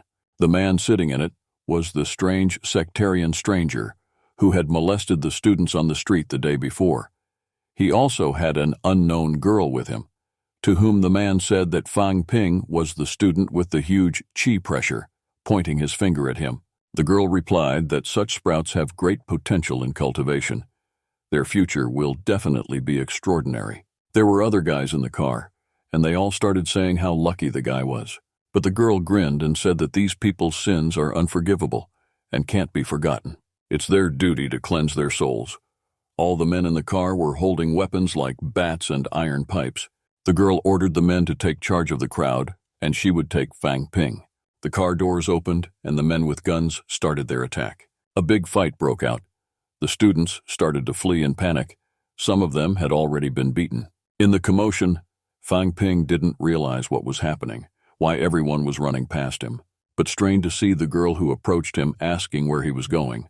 Before he left, he should at least sacrifice his soul to God, and rushed over to beat him. She hit Fang Ping, and he was in a lot of pain, although he tried to cover himself with his hands. And he realized that these people were trained by martial artists. They were too strong. The symbol on their faces was the same as the cult guy they met yesterday. If these guys were trying to get back at him, although he didn't understand why. She hit him again, and it hurt like hell. He might not be able to take it for a long time, and he hasn't even learned any techniques to fight back with dignity yet. The girl walked up to the guy who was already lying on the bed and slapped him again, in hopes of completely disabling him. But the kid dodged, and her fist hit the pavement next to Fang Ping's head, and he realized that they wanted to kill him. She's a master of what stage she is. She could make a crack in the asphalt with just a punch. The kid could only beat the most rustic cultivator because he had been preparing for it. And now he's back in contact with the master of martial arts, blowing up the kid. In the meantime, the girl swung her fist at the boy again, her eyes turning black as if hungry for revenge. Fang Ping realized that he couldn't fix it, and it was definitely the end. He would be gone. But someone hit the girl in the head with an overbearing force, shaking the boy. The girl flew away and hit the park end very hard and lay down without collapsing. Fang Ping's officer was a tall man with black hair and strong arms. His arm was bleeding after the blow. Fang Ping continued to lie there, shocked by what had happened. And the clown said that he never thought that these comrades would cause a disturbance at the test center. The kid looked at Fang Ping, who had a bloody nose, and asked if there were any more serious injuries. For the girl, the blow was fatal, and her body lay lifeless with a trickle of blood coming out of her head. Fang Ping saw the girl, and thought that the boy had hit her skull with only one blow. He was very strong. The boy turned to Fang Ping, thinking that he had witnessed a very vomitous scene and probably felt bad. After a while, Fang Ping tried to come to his senses, and the kid asked if he was feeling any better. Wiping the blood from his face, Fang Ping asked who his soldier was. He said he was a representative of the detective bureau, then asked who the girl and the men who attacked them were. He said they were just playing psychos. Fang Ping got angry. He was still in shock and shouted that this was no time for frying, and he asked the man if the psycho riots would not be repeated or if they were over. His face was still covered in blood, and he started screaming again in shock that this woman had just tried to kill him. But the man tried to calm him down, telling him that Zhuo Yang had sent the Ministry of Defense and the Detective Bureau to search for the culprits within the city, and it would not happen again. Mr. Tan showed up and ran to the boy to ask him if he was hurt. When he came to him, he put both hands around his shoulders, asking him if he was bleeding or injured at all, and that he should be examined quickly. The man from the bureau told him that Fang Ping was fine, but when he saw the boy's name, he realized that he was the one with the best chi in the city. Mr. Tan knew a man. His name was Lao Zhang, and he asked him if this time it wasn't just an ordinary riot. The man took out a cigar and said it wasn't. His hands were still bloody. Fang Ping is even more offended by what happened because it's not the first time they've attacked new graduates. At this time, other bureau staff were taking pictures and describing the victims. And Lao Zhang continued that this group is a group of psychopaths who hate everyone. The hospitals provided aid to the injured students, and the bureau staff handcuffed the survivors. For them, the graduates are an unattached and unattached class, who have not yet tried and have not been able to gain strength. They are the best target for revenge. But he could not imagine that they would go so far on the way to the Pomsty, that they would make a difference right in the center of the test. Besides, one of them is a cultivator. Mr. Tan was surprised that they even brought a cultivator with them. It was the cultivator who had attacked Fan Ping, and it was she who was now lying covered with black cloth and without breath. Mr. Tang thanked Lao Jiang for showing up promptly and protecting the boy, because they could not lose a great genius. Fang Ping was disappointed in himself for not being able to defeat the cultivator. He was shameless. He planned for the next time, as he might not be helped as he was today. But the road to the world of martial arts is very dangerous. How will he rise to the top if he's forced to suffer through a common cultivator? One of the bureau staff came to Lao Jiang to tell him that they had caught all those lunatics. 3 of them didn't survive. The students were badly injured. 6 had multiple fractures. And the man said most of the students would never be able to practice martial arts again. Lao Jiang was about to leave, and Mr. Tang asked him to concentrate on martial arts. The Ministry of Education said otherwise. But the ministry did not agree with Mr. Tang on the grounds that more problems might arise. Mr. Tang again turned to Fang Ping asking if he was not injured, because he could give him first aid, and if something happens to him, he would not be able to explain it to Wang Jinyan. The man gave the boy a serviette because his face was still bloody, and the boy, wiping his face, asked Mr. Tan to tell him about battle tactics. Mr. Tan didn't understand what the boy was for, so he asked him. He replied that he wanted to learn. He knew he had to become strong in case he was attacked again. But Mr. Tan reassured the boy that he didn't need to fast. He would soon join the army, and he would be trained there, although many things would be learned in practice, which is very important in times of peace. The clapper said about himself, which means that he felt that Master Ma, the cult and the deactivist don't know about battle tactics. But Mr. Tan interrupted the boy's thoughts. There's nothing to marvel at. There are many cultivators in the world who don't practice martial tactics, because it's a lot of pressure on the body that not everyone can handle. In addition, he doesn't need combat tactics, which he learned in the past. Even this incident is being investigated by the Bureau and has nothing to do with them. It would be better for him to become an entrepreneur like most cultivators, but he can also join the Bureau and be one of them who can't sit quietly, but it's very dangerous for his life. Mr. Tan asked to take the boy home because he needed to see his parents. They got into Mr. Tan's car. The boy immediately called Wang Jinyan, but his phone was out of range. Fang Ping began to wonder where Wang had disappeared to. He wanted to ask him details about martial arts. Mr. Tan thought he had called his parents and asked if anyone was at home. The kid said no.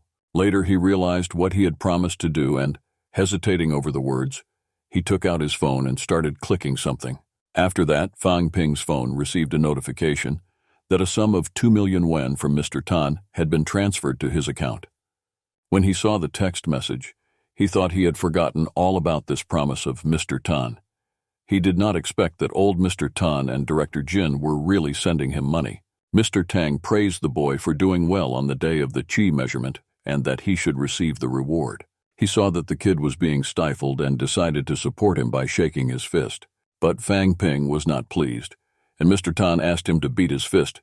He was optimistic about the boy's future, and the boy decided that it would be better for his future life to beat his fist in return. This was to be expected from a man trained by Wang Jinyan with great ambitions. The rite of the cult was coming to an end. He was lucky to survive, but it was no longer important. It was already too late to look back, and as the old Tang told him, from now on, he would only look forward.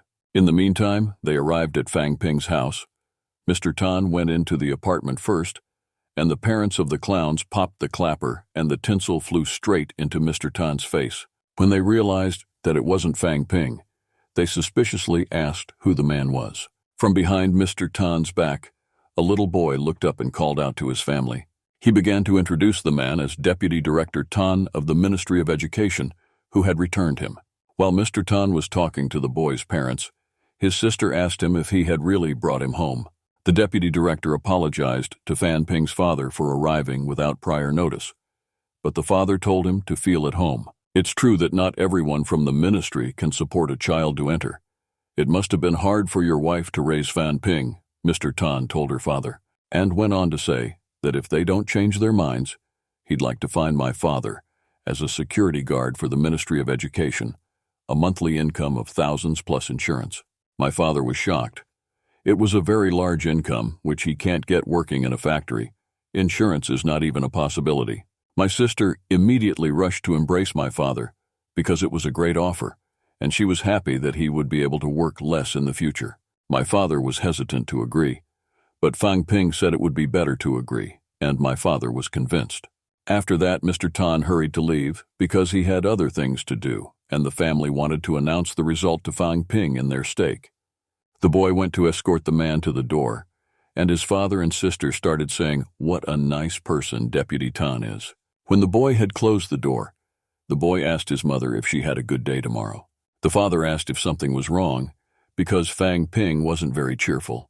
He said that the ministry had given them an apartment and they could look at it tomorrow. To say that they were shocked is an understatement. Even on the street they shouted, "What?" The next day, the family went to see the apartment as planned, and upon entering it, they were shocked by its size. There was another floor in the apartment, and my sister rushed to look at it. Mother and father began to talk about how they had never imagined that they had been given such a large apartment with furniture. The father thought it was very strange and unbelievable, so he thought he was deceiving them. Fang Ping began to think about how to make things right, whether it was right to say that he had bought the apartment, because it really seemed strange that he had been given the whole house as a gift. But my father looked at what was in the apartment and noticed that there was a popular TV set. Everyone was fascinated by it, because at that time this model was the best. Later, they all sat down to watch the TV, and Fang Ping told them that the Ministry of Education had made a special gift in the form of an apartment, and it was better not to tell anyone about it. His mother replied that she didn't even know what gifts would be given to him when he became a martial arts major. My sister squealed in excitement when she saw that there was still a garden upstairs, and my father's hurried up to see it.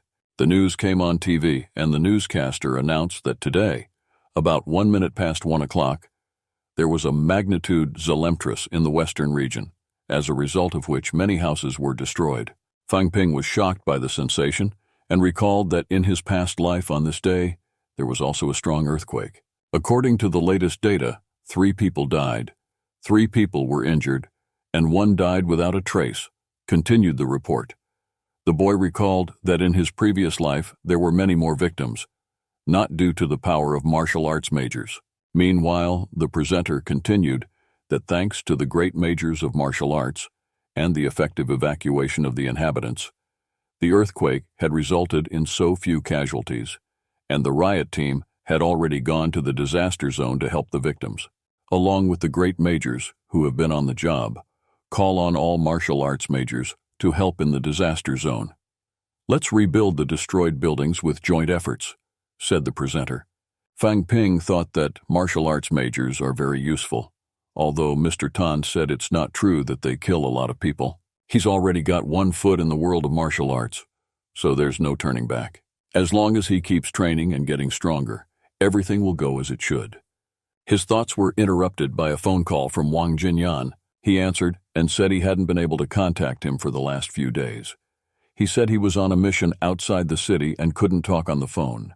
Wang said he had seen his message about his qi level and said it was not a good result, and added that Fang Ping had not called to hear his greeting, so he would call now to find out why. He said that he had finished the previous technique of tanning the veins a few days ago. Wang Jingyang asked if he wanted to become a major. He replied that he was not ready yet. His qi had increased tremendously, but his bones were still in the process of carbonizing, so he wanted to become a major. He would like to ask him to teach him combat tactics, because there is no one else to ask, and they play an important role in combat. Wang confirmed that they are important, but practicing Fang Ping right now is not a good idea. 1 unit is the minimum that must be achieved to advance to the level of master, but it is necessary to reconsider the other meta. While the kid is not yet a master of martial arts, it is necessary to realize that the higher the index of qi, the more useful it will be in the future. He can quickly complete the technique of tanning the upper and lower parts of the body through a high qi index. Fang Ping replied that now he had not only gained more units, but had also successfully completed the first stage of girdle tanning. If we start practicing combat tactics now, there will be no corrosion in the future. Wang Yang reiterated that the boy needed to grind his bones twice to reach his goal. Fang Ping had never heard of it before, so he was very surprised. Brother Wang asked how fast the process of shrinking his bones was going on. The boy hesitated for a moment to estimate, but then he replied confidently that it's quite fast. If circumstances permit, you can buy a few special products for body shrinkage and take them in the bathtub. They will help speed up the process of tanning the bones. The boy didn't know about these products before and didn't understand why they are taken in the bath and how they work. Wang Jinyan said that they are often taken only by those who have a high level of qi, and the body has reached its limit. Not all people can use it.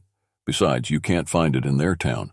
Wang said to buy a few beaches near his school and then send them to Fang Ping. The 3 beaches will cost thousands of yuan, and then the money will have to be transferred to Wang Yang's card. But for Fang Ping, it was very expensive, and he hoped that Wang would help him for free. But Wang didn't feel it because he had given up the rumor. The boy was embarrassed, but he knew that in their world and in the world of martial arts, nothing is free. He must spend his time with gratitude. He must cultivate, and money cannot be wasted. One place flew by. Fang Ping was lying in the bathtub looking at his gauges on the system interface. He had only spent thousands of yuan, while the system estimated their value at thousands. The system automatically generates the difference in prices, so he received thousands of yuan for this purchase. In the past, the price of strollers was often 2/3 of the market price, which means that the market price of 3 bottles of body softener could cost thousands of yuan, so each bottle cost thousands of yuan. So selling strollers is a good way to make money. His thoughts in the bathroom were interrupted by his sister, who knocked on the bathroom door saying she needed to go to the toilet. After leaving the bathroom, Fang Ping sat down at the computer to check his results. The whole family immediately gathered around him, and he couldn't quietly check his results, which frightened him, because they had to know everything too. And so it happened. My sister took the bear to start checking herself, because she thought she could do it faster. After seeing the boy's result, they took him off the computer and started talking about how he would definitely join the martial arts university. On the website, it was stated that his professional knowledge had reached the level and practical assessment. With such results, he could enter 2 top universities of martial arts. His relatives started cheering and praising the boy, but he was not satisfied with it. His sister immediately started calling someone and offering her brother's autograph for money. Fan Ping was very flattered by this reaction to his results from his family. At that time, Wang Yang sent a message to the boy's phone, asking to meet him in Yangcheng.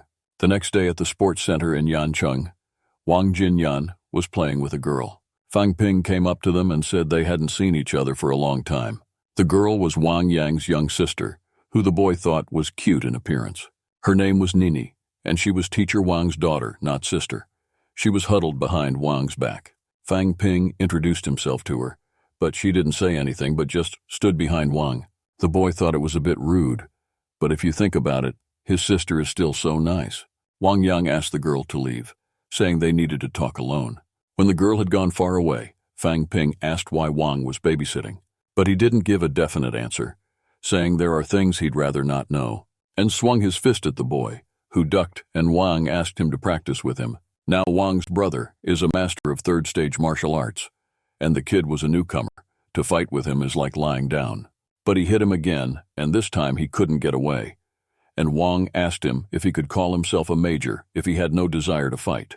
He asked him if he wanted to become stronger. Why, he asked about fighting tactics, since he still has weak legs, inability to defend, and weak attack. And then Fang Ping realized that he could show what he was capable of and threw a punch in response. But Wang was able to avoid it and then hit him. Although Van praised the kid's quick reaction, it wouldn't have happened without his guidance. He said the boy was very modest, and it was only his merit, and swung to strike again. When they first met at the end of the quarter, the boy didn't think much of him. But after he caught Huang Wu by himself, Wang realized he had talent. But he didn't expect that in 2 months he would be able to master the technique of tanning brushes twice. The kid was really impressed with Wang, and at the same time the fight between the two continued, and Wang threw a punch that sent Fang Ping flying. And as he was flying away, he told Wang that he didn't need as much praise. He went up to him, and to keep him from falling, he took him by the wrist, but it only seemed so. Wang sharply took him and threw him over his shoulder, and while he was flying, he said that he would like the boy to enter the Wuhan universities. Wang Ping fell down and hit his head on the floor, and trying to come to his senses, asked him if he felt about the Nanjing University of Martial Arts. Wang Yang replied that being the leader of the martial arts club at this university, he could have excused him from paying for resources until he reached the third stage. To which Fang Ping replied that before he reached the third stage, the walks to tan his bones and raise qi would cost him tens of millions of yuan, but it was up to him to decide, which Wang told him, and added that with his skills, he could join two of the top martial arts universities. Fang Ping had always felt only about these two schools and doubted they were so good. But Wang said they are more widely known and much better than the usual martial arts universities through resources. The Chinese national government regularly allocates large sums of money for the two main martial arts universities.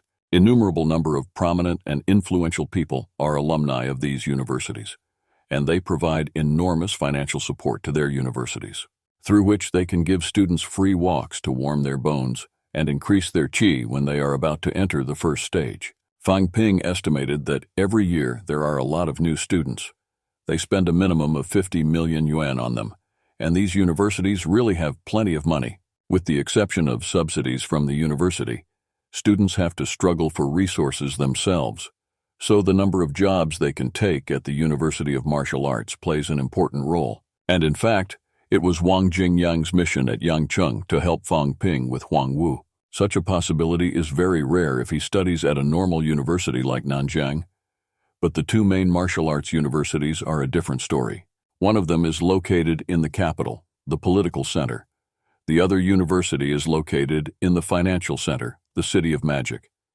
It is a great city with a large number of missions and friendly proposals. There are even missions to deliver various objects. In any case, he receives honors equivalent to his abilities. And finally, the third reason, but not unimportant, why everyone wants to enter these two universities. The aspect that ordinary majors can't compete. The influence of the position in the teaching staff. You have to reach at least 3 stages to teach at Nanjing University. People who have reached stage 3 can become tutors, and those who have reached stage 5 or higher can teach at the university. This is what brings universities up to a higher standard. Stage 4 is the minimum requirement. Few people reach the 5th or 6th stage. There are 4 great majors in the City of Magic. Fang Ping wondered if there really are such superlatives as Grandmaster Ma, but it was all just external factors, continued Wang Yang. The most important ones were all the external factors. As long as he has the skill, all roads are open. Fang Ping realized that he had to make a difficult decision, but he had to think it through. Wang Yang left the sports center, but said he hoped the kid would join Nanjing University and left. He was left thinking that when he reaches the 3rd stage, the walks to tan his bones and raise his energy level will cost him tens of millions of yuan. It seems that Brother Wang wants him to enter Nanjing University because he is offering him a deal, but the general standards of the two martial arts universities are suitable for him for the long term. An hour had passed since their conversation, and Fang Ping had already packed his backpack with his enrollment form. After that, the whole family went to the train station to take Fang Ping to the train station. My mother was always worried about whether he had forgotten anything, and my father about whether he would have enough money. My sister was so worried about his departure, she didn't even want to say goodbye. It was time for him to get on the train, and he told his sister to listen to her parents and behave well. But she kept to her mother and did not show her face. When Fang Ping was just getting on the train, his sister chased him and shouted in his wake that he should tell her when he would find the girl, so that she could tell her about his bad habits and shortcomings, and tell him to take care of himself when she's not around, wiping snot off his nose. To the City of Magic, the financial center of the Chinese national government. A great megapolis. Even people without noble birth can get something for their efforts. Fang Ping got off the train and standing on the platform saw that there were many martial arts majors in the city. A man in a black uniform came up to him and asked to see his ID card. The clapper was obviously unsuccessful, and those who were looking for him wondered whether the man was from the railway police or another organization. Having given his document, the man scanned it and got the data that Fang Ping's energy is equal. but there is no mention that he is a master of martial arts, and therefore he cannot travel freely in the City of Magic. The boy confirmed that he was not a martial arts master, which made the boy very angry. Fang Ping began to explain that he had recently joined the University of Martial Arts in the City of Magic, and had arrived early to familiarize himself with the city. For that, he had to register, and the man agreed to help him with that. Usually, the University of Combat Arts provides all the necessary preparations for all students a few days before the training. But since the clapper arrived earlier, he had to get an hour pass from the major of combat arts. He thought about himself that the majors, who are located a step higher from ordinary people, are not much different from walking armor. For this reason, the City of Magic has imposed additional restrictions, but despite the fact that the city is large, everyone is thoroughly vetted, and this is the norm. They went to the point of issuance of time passes, and after a short time, Fang Ping was already holding his pass. When he took it in his hands, he realized that the hourly pass of the Major of Martial Arts was the same as his identity card. He went to the university. The street was sunny, and it looked like life couldn't get any better. And when Fang Ping saw the entrance to the university, he was shocked at how great and handsome he was. While he was admiring him, a stranger came up to him and said that the boy was obviously a freshman, because he had never seen him here before. He confirmed it and asked who the stranger was to meet him. Qing Feng Qing, a third-year student of the Department of Armor at the University of Martial Arts in the City of Magic. Fang Ping realized that he was a senior, and then looking at him, he took the weapon in his hand. Qing Feng Qing twirled it in his hands and stood like a warrior. Then the student took a swing at Fang Ping, but the kid dodged, thanking his quick reaction, and shouted that it's dangerous to swing a sword in public places. The student only laughed and asked how the boy sounded, and praised him for his good training and for having sharpened his bones twice, and added that, as expected, the freshman who twice sharpened his bones is from their university. Walking away from Fang Ping, the kid shouted that he made the right choice to come here. The student realized that Qing Feng Qing was very strong, because he could recognize that he had shaped his bones twice, although he was not even at the first stage. The student began to wonder where he felt such an accent as Fang Ping's and where he spoke it. He was carrying walkers in his pocket, which he used to sunbathe his cheeks. They're not enough to complete the torso bones. Once the tanning process is complete, he's sure to pass the martial arts class at Nanjiang University. Meanwhile, Fang Ping was trying to find on the map where his Gortajit or reception center was. Either the map or his topographical cretinism led him to the newly built room, which was not at all different from the one he saw at the entrance. Upon entering the room, the boy saw a woman reading a magazine while sitting at her desk. She looked like an old ice, but she was a young woman, but she had wrinkles on her face. Fang Ping, give her his admission form and his admission to the martial arts program. She was dissatisfied with the whole thing and said it was too early to register, and the university had not finished preparing for the meeting. Freshmen often arrive 3 or 5 days in advance, but this guy arrived a month in advance, the bourbon-haired woman. Fang Ping was eager to enter the University of Martial Arts, so he arrived early. But the woman sternly told the boy that the Gurtajik was out of order because he had arrived early, which made her very upset. When she saw the boy's overrun and saw his gauges, she was very pleased. She jumped up from her seat and said that the boy could stay with them, and that she was organizing a place for him in the hotel of the Magical University right now. She asked if Fang Ping was going to break through to become a martial arts major, and if so, she could tell the guidance counselor to help him. The boy was surprised, because before that, she said that the university was out of order, and the housing units were out of order, and she almost threw him out on the street. But the woman informed him that at their University of Martial Arts, his skills are up to par. Fang Ping is a potential master of martial arts who has shaped his bones twice. He's an unbeatable genius among the freshmen. If he wants to excel and become a combat arts major, the university will make sure he gets a guidance counselor to talk about him. The boy said that if he hadn't shrunk 2 bones and broken through when he reached 1 unit of qi, the university wouldn't have given him such an opportunity. Then came a man named Li Chengji. He's a room manager at the Magical University Hotel. He started saying he came as fast as he could because he felt a big shot had arrived. When he got closer to Fang Ping, he said he was the same Fang who had shrunk his bones twice, but he couldn't believe it. and promised to help you even after you checked into the Magical University Hotel. The manager started carrying the boy's luggage. Fan Ping was annoyed and said he could carry it himself. They went out to the street where the car was waiting. While the manager was putting the luggage in the trunk, the boy was looking at the car. "We're going to the hotel." Fang Ping and the manager went up to the hotel room recognized for the boy, and he was once again officious, and there was only one question whether the accommodation was free of charge or not. The manager answered his worries by saying that the accommodation and meals were free, and he was given a very nice room. Fang Ping started walking around, looking at everything in the room, and realized that the room was really nice. The manager said that since the guy had rejuvenated his bones twice, the room would be given to him with improved conditions, so he can move in and feel at home, and he has to go out, but he can call him if he needs anything. Fang Ping was flattered by this attitude, and he thought he'd be in a class of his own. A few days later, he sat in a restaurant in the hotel. After the food was brought, Fang Ping said that the cost of food and accommodation in his room for the last few days was already tens of thousands of yuan. It was good that he had privileges. Thanks to this, he was able to save a lot of money. But there was still a cost. He had to prepare for the cementing of the bones. Judging by the speed of his energy depletion when he cultivates, he'll need much more money in the future. And it was lucky that he met Huang Bin and Chief Jing. There's only one way to keep the profits flowing, and that's to set up a company. But which one, the boy thought? There will always be a tendency to develop the internet.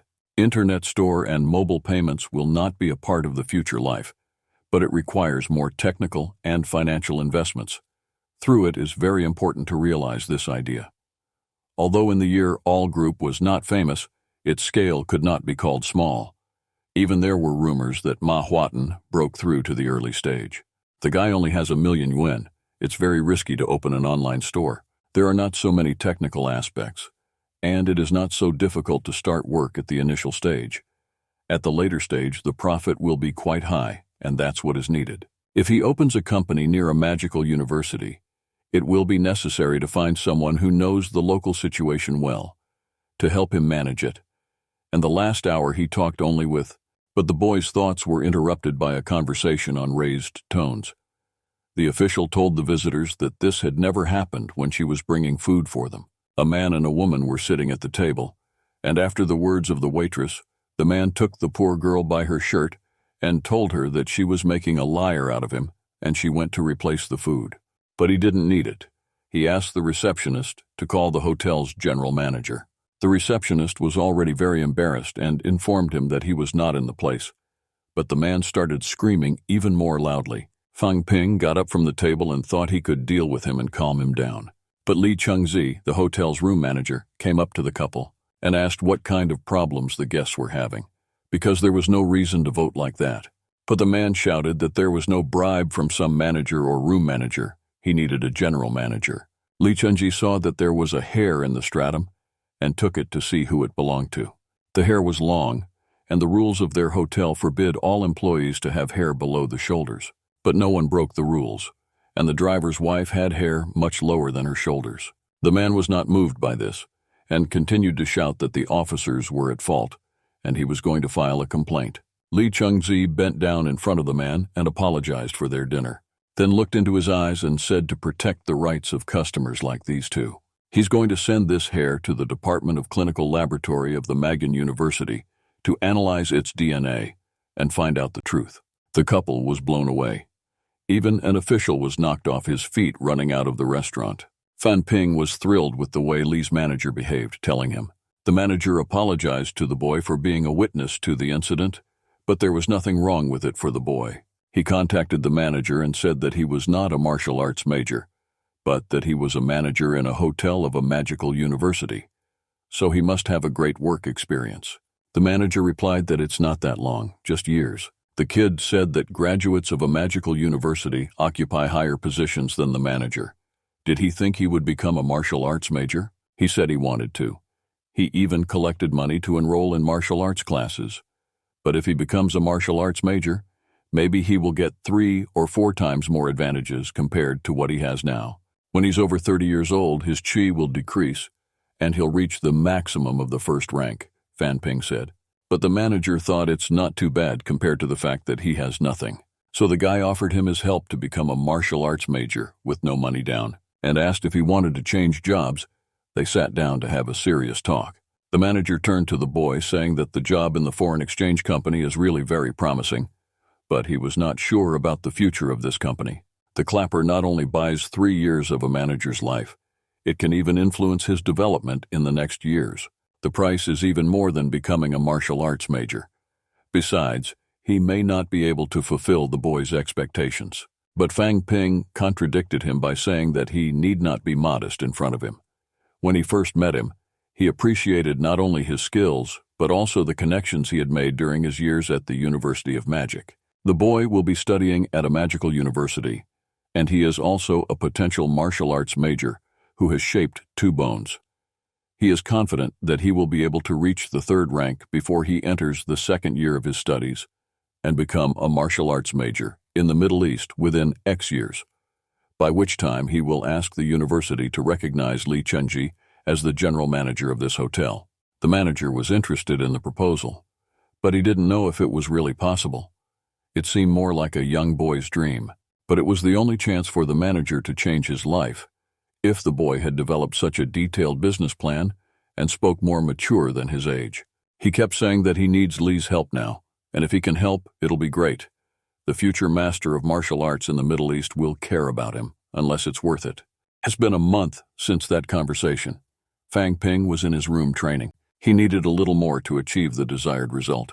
His strength was at an all-time low. After the end of the training session, the 3rd rejuvenation of bones was completed, but it cost the boy a lot of effort. He spent one place and millions of dollars on the rejuvenation, but luckily he handed over the company to Li Chengji and saved a lot of time. The advantage of bone grafting is that the speed at the later stages of bone grafting is even faster than the other time. Most importantly, he had done what the elder Van couldn't. Now he has to wait until tomorrow when the university opens, and will move on to the next day. A lot of students were gathering around the Gurto Jitneys. The University of Magic's freshman dormitories are divided into 4 districts, depending on the results of their entrance to the university. Obviously, Fang Ping was sent to the 1st district where the best students live. When he got to his room, he was alarmed because it was hardly what you'd call a ghetto, more like a high-class apartment building. Although he spent a month enjoying the privileges of a hotel at the University of Magic, he couldn't help but appreciate the financial possibilities of the University of Magic. Somebody knocked on the door of the kid's room, thinking it might be his roommate. The guy he saw in front of him was Fu Changding, who lives across the hall from Fang Ping. They met, and Fang Ping said his neighbor was very nice and his status was higher than his. Fu Changding said he could already sense the boy's accent and asked if he was not from Nanjiang and if he knew Wang Jinyan. Fang Ping replied that Wang was a graduate of his school and was happy that his neighbor knew him. His eyes lit up, and he said he couldn't help but know Van. He was a model for the new era of martial arts majors. He feels that last year, Wang beat all the 1st-ranked students at the Magical University. In fact, they say he caused quite a stir in his city, the capital. The first day he arrived in the capital, he immediately gave a call to the martial arts training classes, which were filled by mid-ranking martial arts majors, and then added that they would gather near the building for martial arts practice later in the evening. Fang Ping thought the elder Wang was really very strong, for he had even told this man. Fu Changding also thought about himself, that the boy felt about Wang Jinyan and let in such strong qi. He must be stronger than he thinks. Later on, a large number of students were standing near the building, and some unknown man asked them to listen to him, standing on the balcony of the building. The man was shouting very loudly, asking the students to calm down, but not everyone paid attention to him. Then another one came up to him and said that he was small and lacked experience. He shouted with unbelievable force that everyone should shut up, and he started to influence the students with the power of his mind. The students began to fall to the ground. Someone started coughing very hard, and Fang Ping realized that a strong pressure was being exerted on them. This person's qi must have an unbelievably high qi. That was the only explanation. And finally, the man introduced himself, the dean of the University of Armor, Huang Jing. He'll be conducting the evaluation of the freshman class, which will begin soon. Fang Ping was alarmed and didn't realize just what the placement evaluation was about. He'd never heard of it before. But the dean kept saying that the room in front of the students is the place where the distribution evaluation is held at the university. The first floor of the university is the School of Social Science, where students will study politics and cultural studies. On the second floor is the School of Production, where they will study walking, armor, and martial arts skills. The third surface is called the School of Tactics and Strategies, where students will be responsible for the development of military tactics. The fourth surface is called the School of Armor, where students are mainly engaged in practical combat. Students are allowed to enter the building for 5 minutes, and they have to go to the surface of the school they want to enter. In 1 year, all the floors will be closed, and they will belong to the school on which floor they will be located at the moment of closing. They started to talk about how the division of schools could have been done when they were admitted to the university, why they made everything so complicated, and the dean added that there can be no more than people on each floor if the number exceeds the number of students. Then all students on this floor will have university grades, and said that the starting number of points for a freshman at a magical university is points. 1 university ball is equal to 1,000 yen. 3 university balls can be exchanged for a regular chi walk.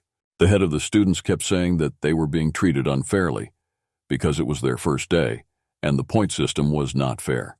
The dean continued that there's nothing to complain about. Even if they lose these balls, the magical university will give them a task, for the fulfillment of which students will be able to make new balls. But on the condition that they become martial arts majors by then. Fu Chanding, standing next to Fang Ping, asked if he wanted to be on his team.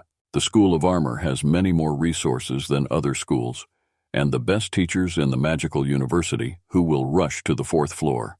To be honest, Fu Chanding continued, if the boys work together, taking into account their disabilities, it will be easy for them to climb to the 4th floor and go to the School of Armor.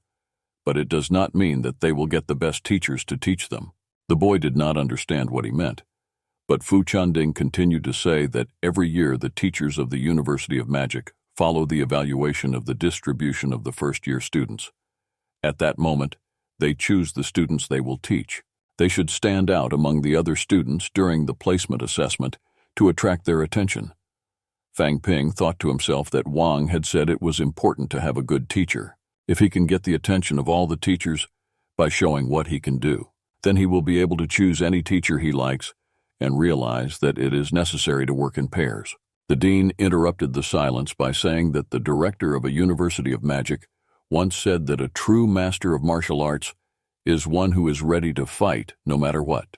Now enjoy your first lesson in becoming a martial artist. All the students rushed to the building to get the balls and occupy the desired surface first. They started to fight among themselves to get to the top floor.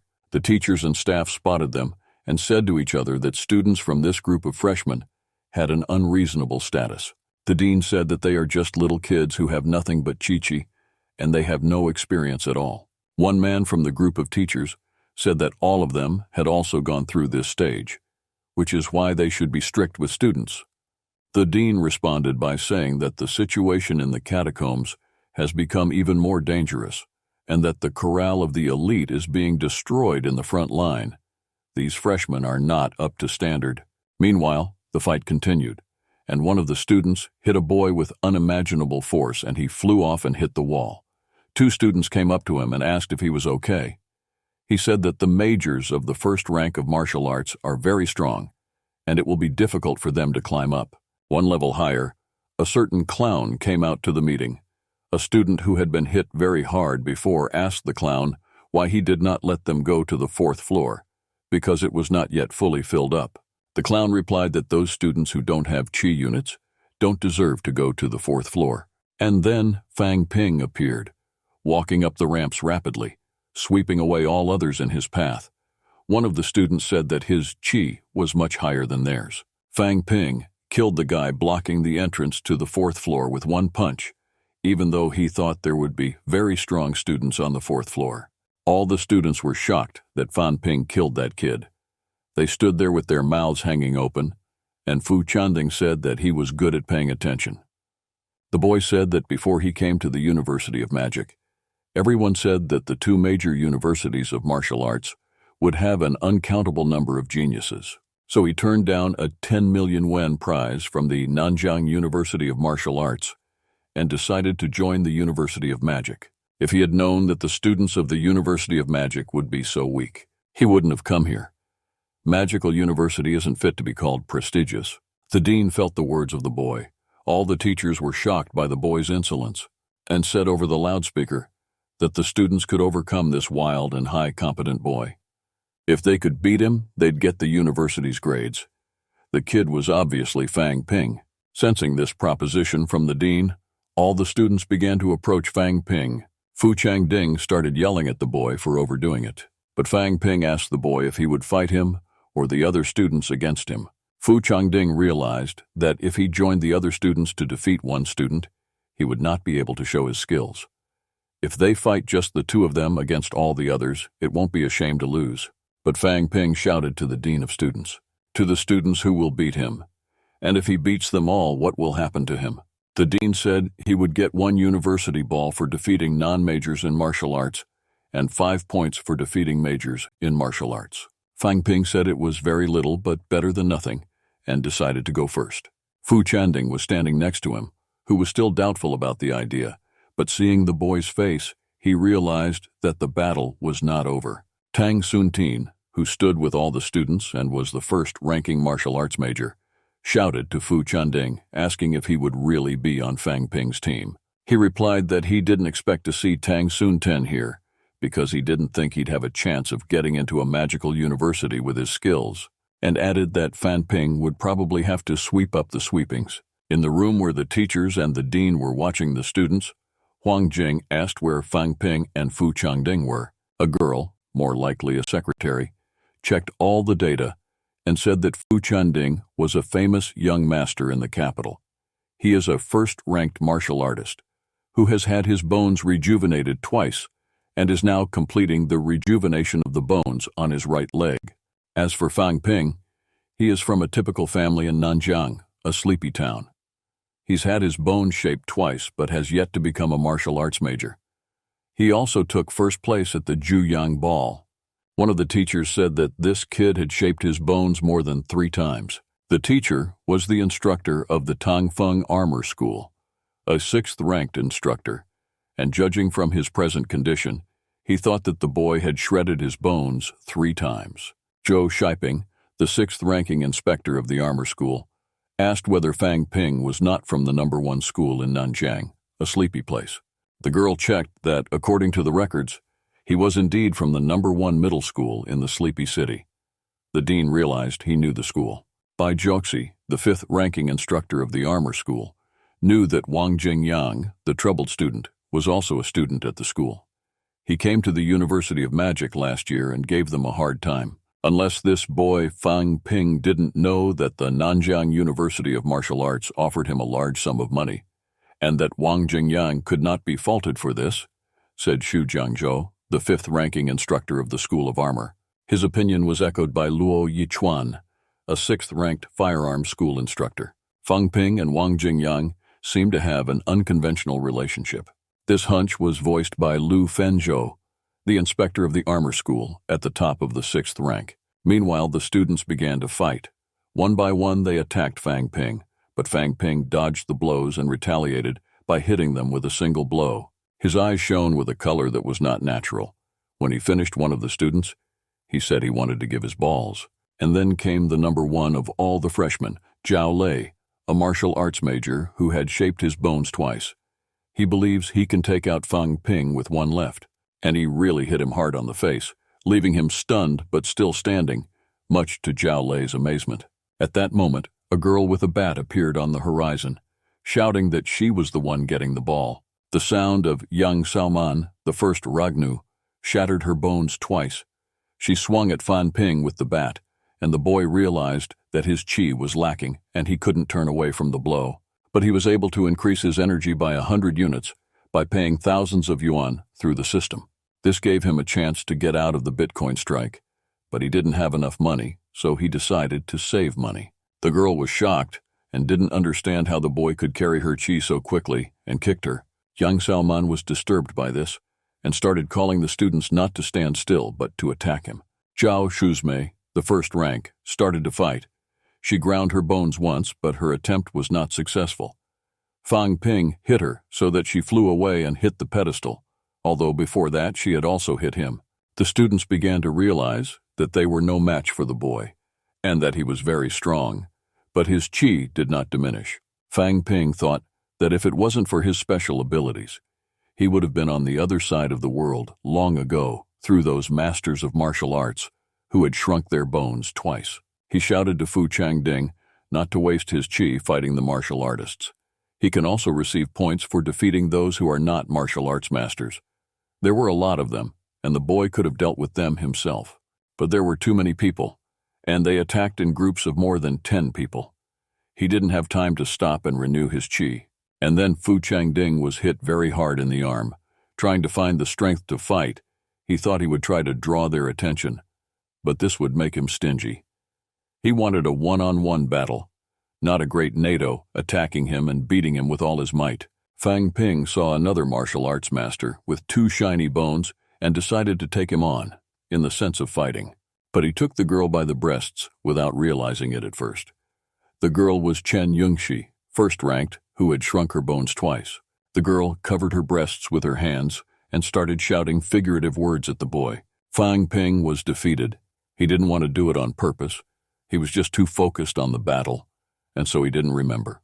Afterwards, Zhao Lei threw himself at him, saying he couldn't touch her. Yang Xiaoman and Zhao Shuamei have agreed to form a team to attack Fang Ping, and Chen Yunxi and Tang Sunting are forming a team to attack Fu Changding. When he felt it, he realized he had just taken a walk, and his qi wouldn't be able to get up. He began to shout at Fang Ping to stop them until his qi was restored, but he was already in the middle of a fight with another student. They rushed to hit Fu Changding, and all he could do was cover his face from the blows and shout that Fang Ping had thrown him. At that time, more students came to the 4th floor, who had sensed that there was a big fight on the 4th floor, but when they saw what was really happening, no one was prepared for such an intense fight. Having beaten many students, Fang Ping looked at the system and calculated that he had wasted a lot of the balance. He approached the students, who had come up easily, but they didn't want to fight, saying that they had just come to look at the system and that they were from the 3rd floor and had no claim to anything. But Fang Ping didn't care about their words. He knew he could get points for them. The evaluation was finished. All the students left the room as the sun was setting. People who passed by the students' call said to each other that the students had a good time. Because their clothes were torn, they were all badly beaten, with bruises and scuffs. But one of the students stood out in particular, Fu Changding. His face was very badly bruised, his wounds were blistered, and he seemed to have been bitten by bialys. Fang Ping helped him to walk more easily, but he was only covered in bruises. Fu Changding was very surprised that the boy had no serious injuries at all. He only bragged that it was because he was very strong, and no one could hit him hard. Someone said that a king among children is still a king among children. No matter how great he is, it was the dean. He turned to his students and told them that they had to come to the assembly later. Everyone around them began to feel some kind of oppressive force, but they couldn't understand where it was coming from. Fang Ping thought to himself that one day he'd be as strong as him, even stronger. Someone said that first-year students from the School of Armor moved to the number 1 field. First-year students from the School of Tactics and Strategy moved to the number 2 field. But Fan Ping is only interested in how many points he's gotten, and he's a little angry that they're not being shown now. Fu Changding said that the dean could agree to this, because he was sure they wouldn't pass. One of the teachers said that the university grades will be distributed among them as soon as the distribution in the school is completed. The dean doesn't do things like this. He's a prestigious position to be in charge of grades. Fu Changding sensed the teacher's tone and bent his head and Fang Ping's head and started apologizing. The kid didn't realize what he was doing and why. He didn't do anything. Fu Changding began to explain that the instructor Tan Feng is a wild lion. He's a master of martial arts at the top of the 6th rank, second to the dean, and they don't need to treat him or make him angry. Tang Feng said that at the freshman division, he performed very well. Tan Ping thought it was about him, but the instructor went to Fu Changding, which made the kid very angry. It must have been him. Fu Changding did not retreat from the attack even with a broken face. He has the charisma of someone who studies at a magical university, continued to praise Tan Feng, Meanwhile, Fang Ping thought the instructor was so blind that he didn't even remember his battle. But he still decided to say to Fang Ping that he could just accept defeat if he couldn't win, because he hates cheating students. And Fu Chandin can come to him when he's electing an institution. Fang Ping was very upset, but the boy began to calm him down, telling him that Instructor Tan was known for his lack of responsibility and lack of judgment. He said that he would not be angry, but that in the future he would make Left Tan regret his words. They went to the stadium where the election of the instructor is held. Everyone was there. First, they had to familiarize themselves with the requirements of each instructor. Tan Feng's requirements were as follows. He gives priority to those who 2 times Zmitsivny bones. In the main, he teaches the technique of the fist and the basic techniques of legs. He is recruiting a total of 5 people per year. Luo Yichuan. He accepts only martial arts majors, or those with Qi 1 or more, and prioritizes the strengthening of the upper extremity bones and achieving a stable stance. Bai Josie accepts only girls, and mainly teaches the basics of swordsmanship. Those who have a very versatile and varied sword technique are not needed in her team. Xu Jiangzhou gives credit to the students who 2 times Zmichi their bones. Teaches knife techniques. He's very busy these days, so a student in his class, Luo Feng, will be teaching in his name. Each instructor has his own strengths, so it's best to choose the one that suits you best. Fang Ping said that many instructors need martial arts majors, but he has shrunk his bones 3 times, so wherever he goes, he's unlikely to get rejected. But who should he choose? He asked Fu Changding if he had decided which teacher to go to. He had so many thoughts in his head. He didn't want to take Tan Feng, who had requested him to teach earlier. Fang Ping said he might not be in a hurry for an answer. The boy went to look around to make his choice. Someone was talking about Udi and how it's a very strong name. Why he'd never heard of her before. Maybe she was one of the new instructors at the magical university. Her requirements are very specific. Fang Ping, Fu Changding, Yang Xiao Manchun, Yun Shi. 5 people could officially become her students. Zhao Xuemei, Jin Lei, Xu Yikai, Chun Jihua. These 5 people can become her trainee students. They can become official trainees if they perform well. She even has the title of a trainee. This woman is very strong, thought Fang Ping.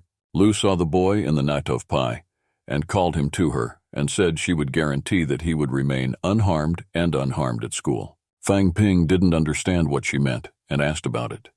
But she asked if he knew Wang Jinyan. The man said that probably everyone here knows Wang and has felt his power at least once. This kid came to the University of Magic last year and injured many students in the same class. Regarding the boys' quarrels, whether Fang Ping will be able to live his life safely at the university. He doesn't want to be in daily contact with different people who hate Wang Jinping to the core, Lu said. Tang Feng jumped up from his desk and shouted the name of the teacher. The students of the University of Magic are not as stingy as she thinks, he told her.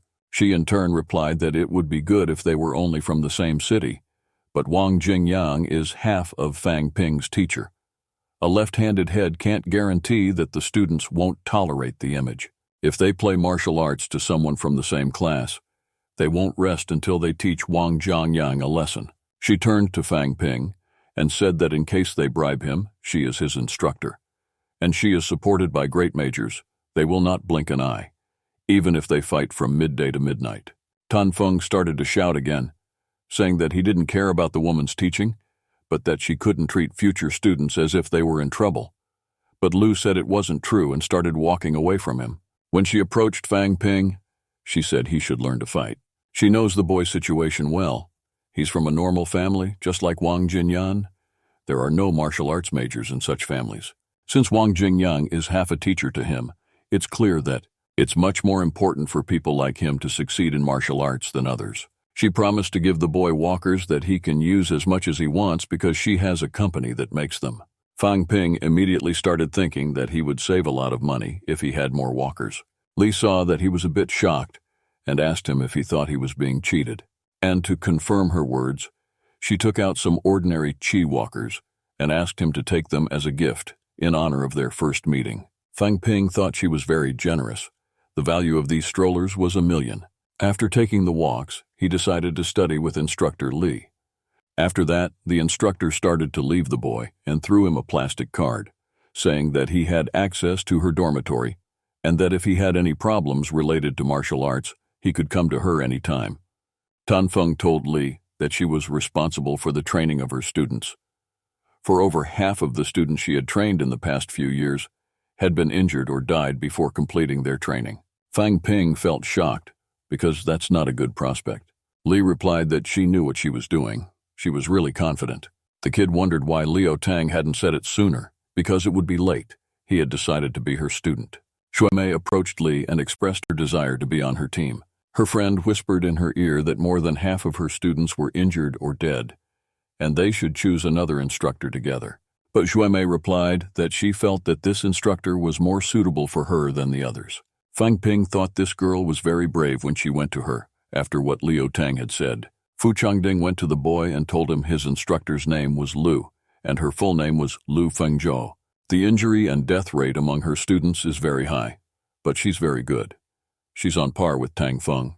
But if he praises her so much, why doesn't he choose her? Fang Ping asked.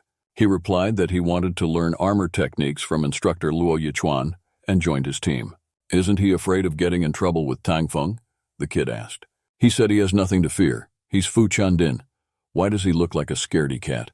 The #1 student in our group, Zhao Lei and Yang Xiaoman, who promptly attacked Fang Ping. They both chose the same instructor.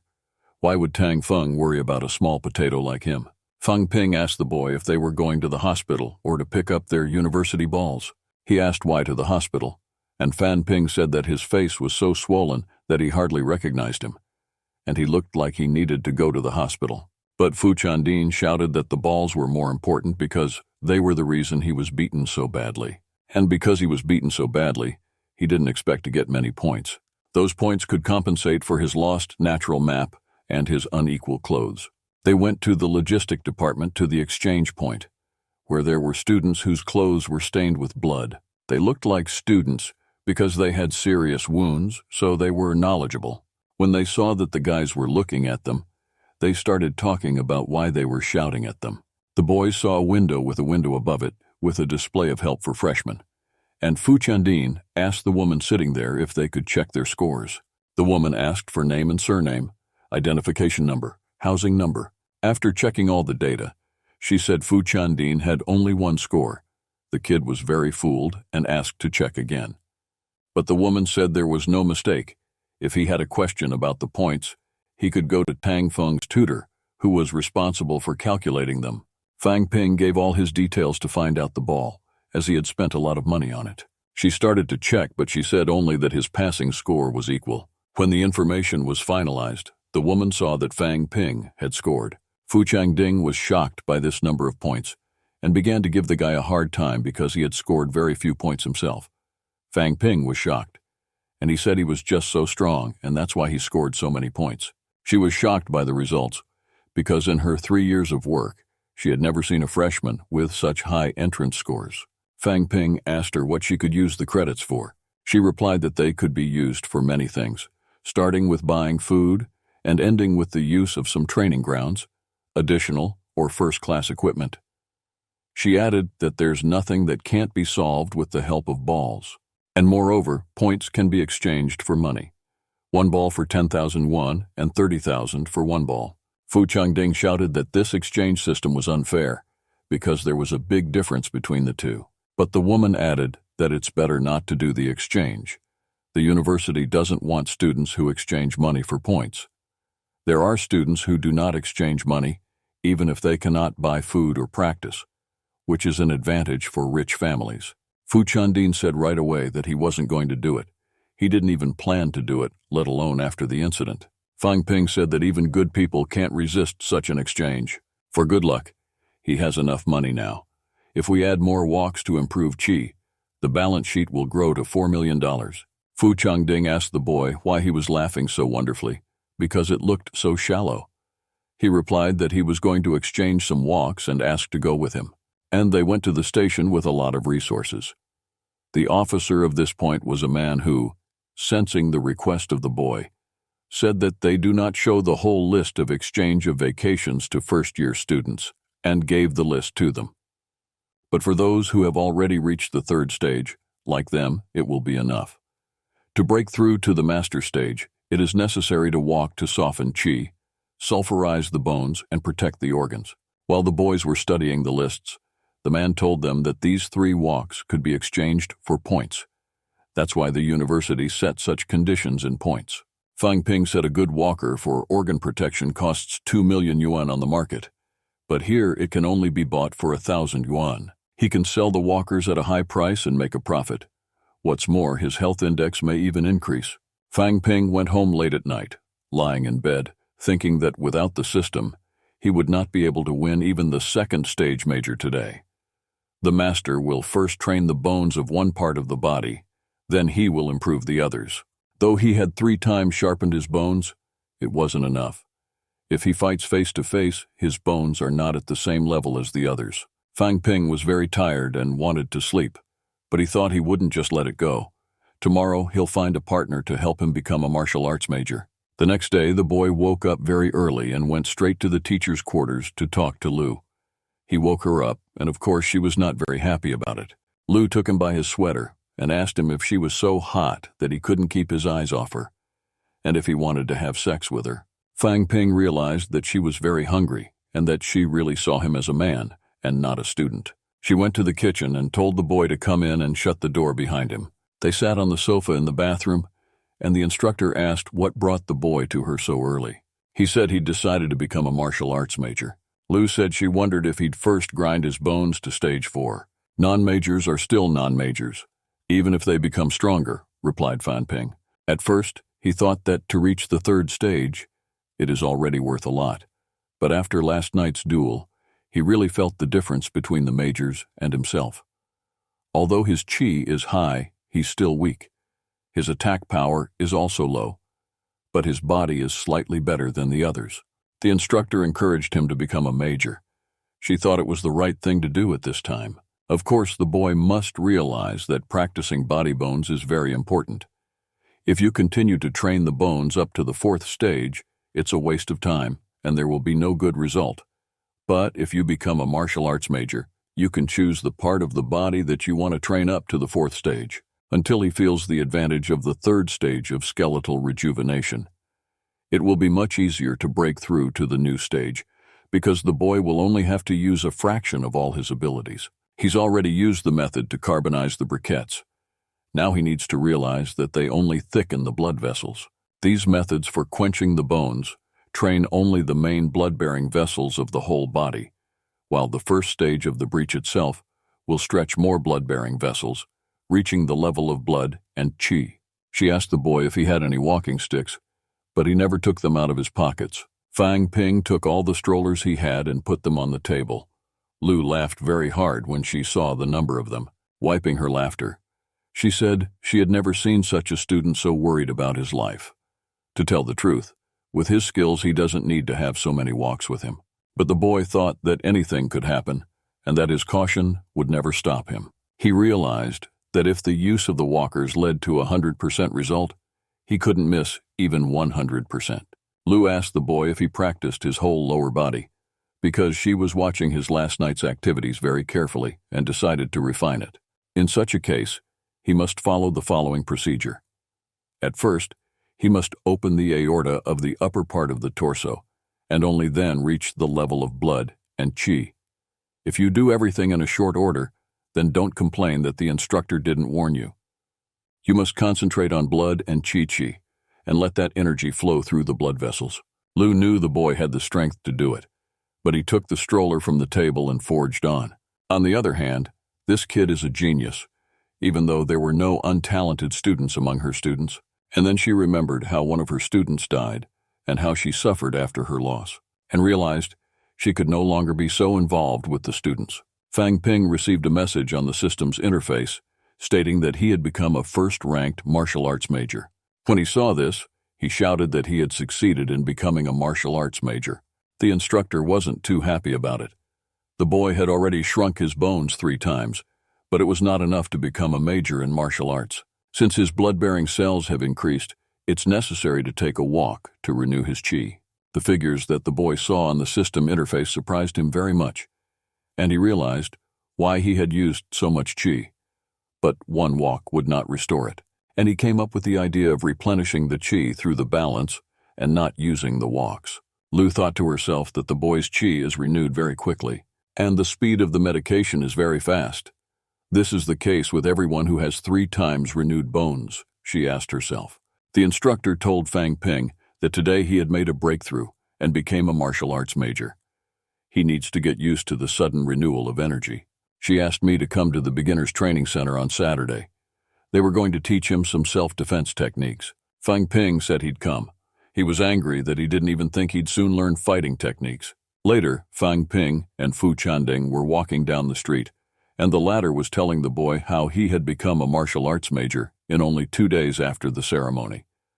But it was easy for him because he had to grind his bones for 3 days, which accelerated the process. Fu Chandin asked him with a serious face if he was not a reader. The boy was only amused, for it was not a game, though he had spent so much money on it, he thought he was a gambler.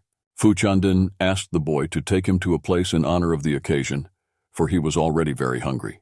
Fang Ping thought he'd want to eat a special meal, but he couldn't have guessed that they'd come to a student's eating place. But the prices there were not the same as in a typical eatery.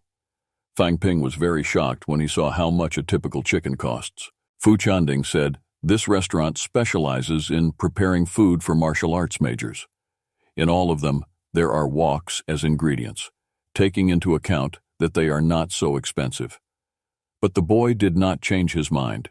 It was expensive for him no matter what, even though Fu himself could not allow himself to eat such passions every day, even though his family was rich. But today is such an important day, Fang Ping was obliged to serve it to him, and when Fu said so, he began to take a full plate of everything.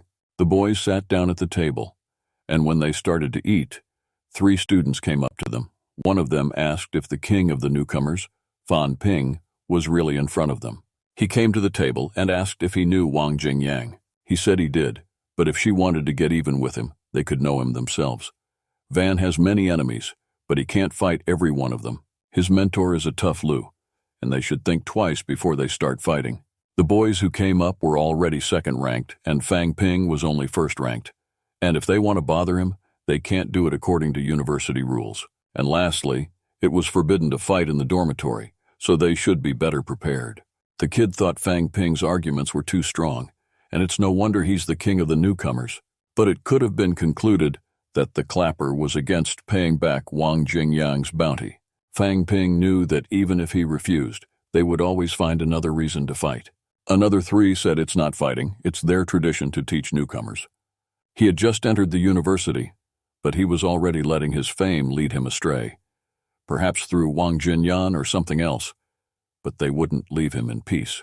The boys suggested to Fang Ping that since he had recently become a major, they would get nothing from his defeat, but they would give him a month, after which the first-ranked major would fight him. Fang Ping asked if the fight would not be to the death, but the boys were amused. They were from Shanghai University and were not so seriously prepared. But they promised that he won't be unharmed or damaged after this fight. A duel between the first-ranked mayor, who has 3 times shattered his bones, seems fair. And as the new king, he can play this role. The boy came closer to Fang Ping and asked him what he thought about it. But he didn't care and said they could do what they wanted. The students started walking and said goodbye and agreed to meet again, exactly 1 month later. Fu Changding didn't understand why Fang Ping was waiting. If he had just ignored them, they wouldn't have dared to say anything at all. But the kid was interested in trying to take them on, because they were stronger. He wanted to understand how to be a real martial artist and take part in the battle. The next day, Fang Ping went to the novice training center, where a training session with the instructor was scheduled. He saw a girl with blonde hair in the room, and realized he had seen her before. It was the same girl who had also chosen instructor La Lu Fengzhou, but he didn't realize that Lu had also asked her for a class today. He approached the girl, extended his hand, and introduced himself to get to know her better. She rubbed his hand in response and said her name was Zhao Shuomei. The boy realized that he was not at ease with the girl. He had nothing to say to her, and while he was thinking about it, the boy still squeezed Shuomei's hand, and she just shook her hand because she thought it was so strange. Then she asked the boy if he was really the one who threw the call to the students, because they were so sensitive, but he was really the one who got the call. Zhao asked him if he knew that they were at least first-rate seniors, and if he really believed that he could defeat them. But Fang Ping didn't even think about it, and the girl realized that he wasn't worried about it at all. Lu, the instructor, came in, and seeing that the students were talking to each other, she realized that they had already met, and maybe even became friends. Lu went to Fang Ping and told her that she'd already heard that he'd accepted the call and that no one was going to stop him. She thought the kid was one of those who values his life, but it turns out he's no different from the others. Fang Ping tried to defend himself by saying that it's better this way than being bullied, and until that time they will hardly be the first rank, so I just wanted to try myself in such a fight. Lu walked over to the tree dummy and said that she had called the students here today because they were already real martial arts majors, and martial arts majors are on the front lines of the battlefield, and that's why she was going to teach them not only how to kill their enemies, but also how to defend themselves. After that, she made a hole in a wooden dummy with a single blow of her fist. The students were shocked by this strength. Lu began to tell them that it was a fighting move she had demonstrated, called the piercing punch. The name may seem a bit simplistic, but the main thing is to gather all the force in one point, concentrate chi in one point. And once Zmitsnenia bones, the force will not be less than that of Vognapolnoi armor. It is necessary to remember that the scrony, throat, heart, and groin are the main targets. The main thing is to knock your opponent down with the first blow. Zhao asked the instructor whether a person would survive a blow of such force, and she said, "Of course not. Fighting moves are killing moves. That's always been their purpose. You have to realize that from the day they came to the university, they are not ordinary students. You'll have to fight on the edge of life and death. Don't mistake any fight for child's play. Once they're in the arena, it's a duel to the death. And it doesn't matter if the opponent is a teammate or a friend. Even if Fang Ping and Wang Jinyan enter the arena together once, all the kid has to think about is his overcoming, and maybe even completely overpowering, his opponent. Think of this call as his trial run. She walks up to him and puts her hand on his shoulder. And if the boy succeeds, the instructor promises to bring him a big present. Right after that, Fang Ping started his training. Lu praised him because he understood well what she taught and used it. The man replied to the instructor that he needed to master the techniques of gathering power, accumulating power, and releasing power. But it was still very simple. Zhao said that nothing was simple, because she couldn't even learn the gathering power technique. "She's so stupid," Fan Ping reassured the girl, saying that they don't need to compare themselves to others, but that some people are naturally intelligent. The girl turned to the boy and showed him an obscene gesture and said that it would soon be clear who would be the last to laugh. Lu told Shuemei not to let the boy scoop her up.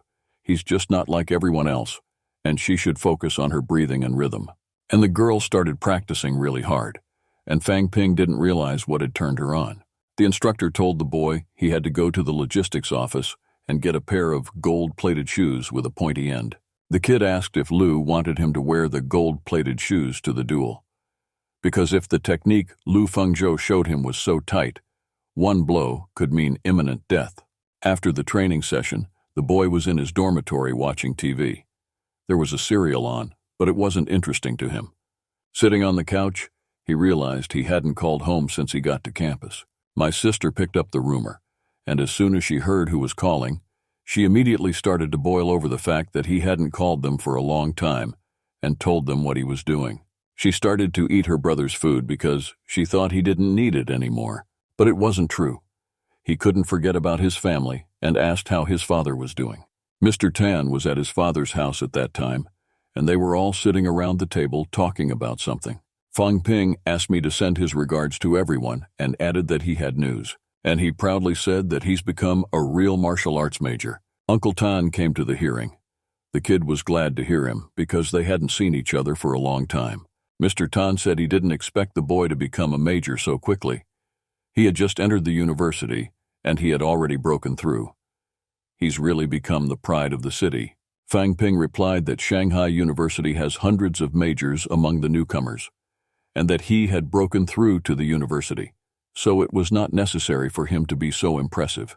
Pan Tan was very surprised that there are so many masters among the newcomers, Now he is convinced that only the best students study in a prestigious university. Mr. Tan finished his conversation with the boy and passed the rumor to his sister and mother. He asked the boy's father to talk to him alone. They went a little way, and he told the man that since Fang Ping had become a martial arts major, he no longer needed to work as a guard. Tomorrow, he can go to the personnel department and tell them there's a vacancy in the office. The man didn't understand how the place where the boss's secretaries and assistants work can be free. But if it wasn't for the boss, he couldn't become an official employee, even if he spent his whole life on it. The next day, Fang Ping went to the logician's department to change a pair of shoes. When he showed his certificate to the clerk, he told him that he wasn't a major yet, and that he could only offer him E-rank alloy. But Fang Ping replied that he had only become a major a few days ago, and the document had been made earlier. The employee of the department said that the boy had to register on the second floor of the examination center and change his time card to the official one, and when he did so, he could make a booking. The boy looked at his card and realized that he really wanted to revise it and went straight to the examination point. Knocking on the door, he was opened by a girl. It was Yang Xiaoman, who tried to attack him from behind. She knew that he had dared to raise his hand against the girl, and she sensed that he had provoked the seniors, or maybe it was a female senior. Fang Ping replied that if he had the chance, he would refuse this fight, but leave it at that. But Yang Xiao wants to say that girls can also be majors, or she thinks that girls are weaker majors than boys, and Fan Ping called her sexist, and she refuted what he said. She added that earlier he had beaten them because they were weak, but now he would have to face real majors who had already been in crooked battles. But Fang Ping had confidence in himself. He knew he could win any battle. The girl's words didn't faze him at all. In the whole Shanghai University, full of various resources, he had only two options for him: a first-rank novice. He had sneezed with his cultivation. Or, he's not good enough to be a martial artist. Why would he be afraid of such a person? Yang Xiao told the kid not to look at his opponent too high, but the boy self-consciously replied that he had never looked at anyone self-consciously before, not even at himself. The girl realized that there would be no pleasant conversation, and the boy was fighting her, so she left him. The kid went to the change station, where he was met by the teacher. He asked what rank the boy was. The teacher pointed to the device and said that the boy would have to leave a mark on that steel plate, and then he would officially become a first-ranked martial arts major. You could leave it any way you wanted.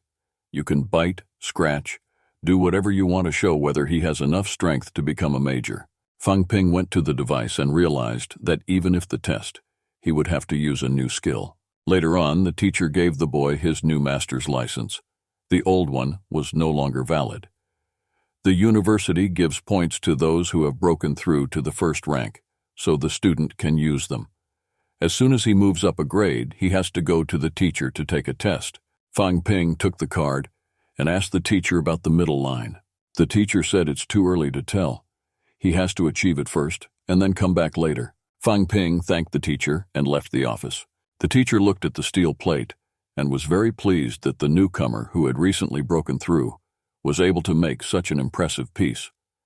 Apparently, this year there are a lot of talented students at the university. Several students came into the office to replace the plate.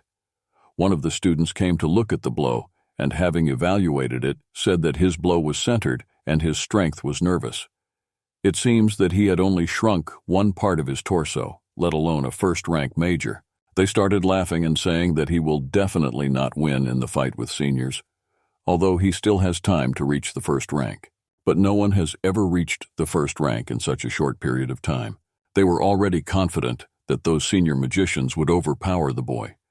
The main thing was that they didn't overdo it. When the teacher listened to the clown's ballads, he thought they were idiots, because no one will use all their strength when measuring rank. They know how to gather information about their enemy, but these guys are very inadequate in their approach, and this is playing a wicked trick on them. Fang Ping's kick was equal to 1, at a time when his energy should already be more than that. After receiving his certificate, he went to the logistics center to replace a pair of shoes. The clerk informed him that the pair he wanted to buy would have to wait for a day. The man began to calculate the value of such a couple. saying that the take-up would be the value of a kilogram and university points. Vyrobi is kiri, and making to order will cost on academy balls, and the total cost of the outfit would cost the university ball. It was very expensive for the boy. The university ball is equivalent to millions of yuan. It's unrealistic for clothing, so he bought an apartment with only 1,000 yuan.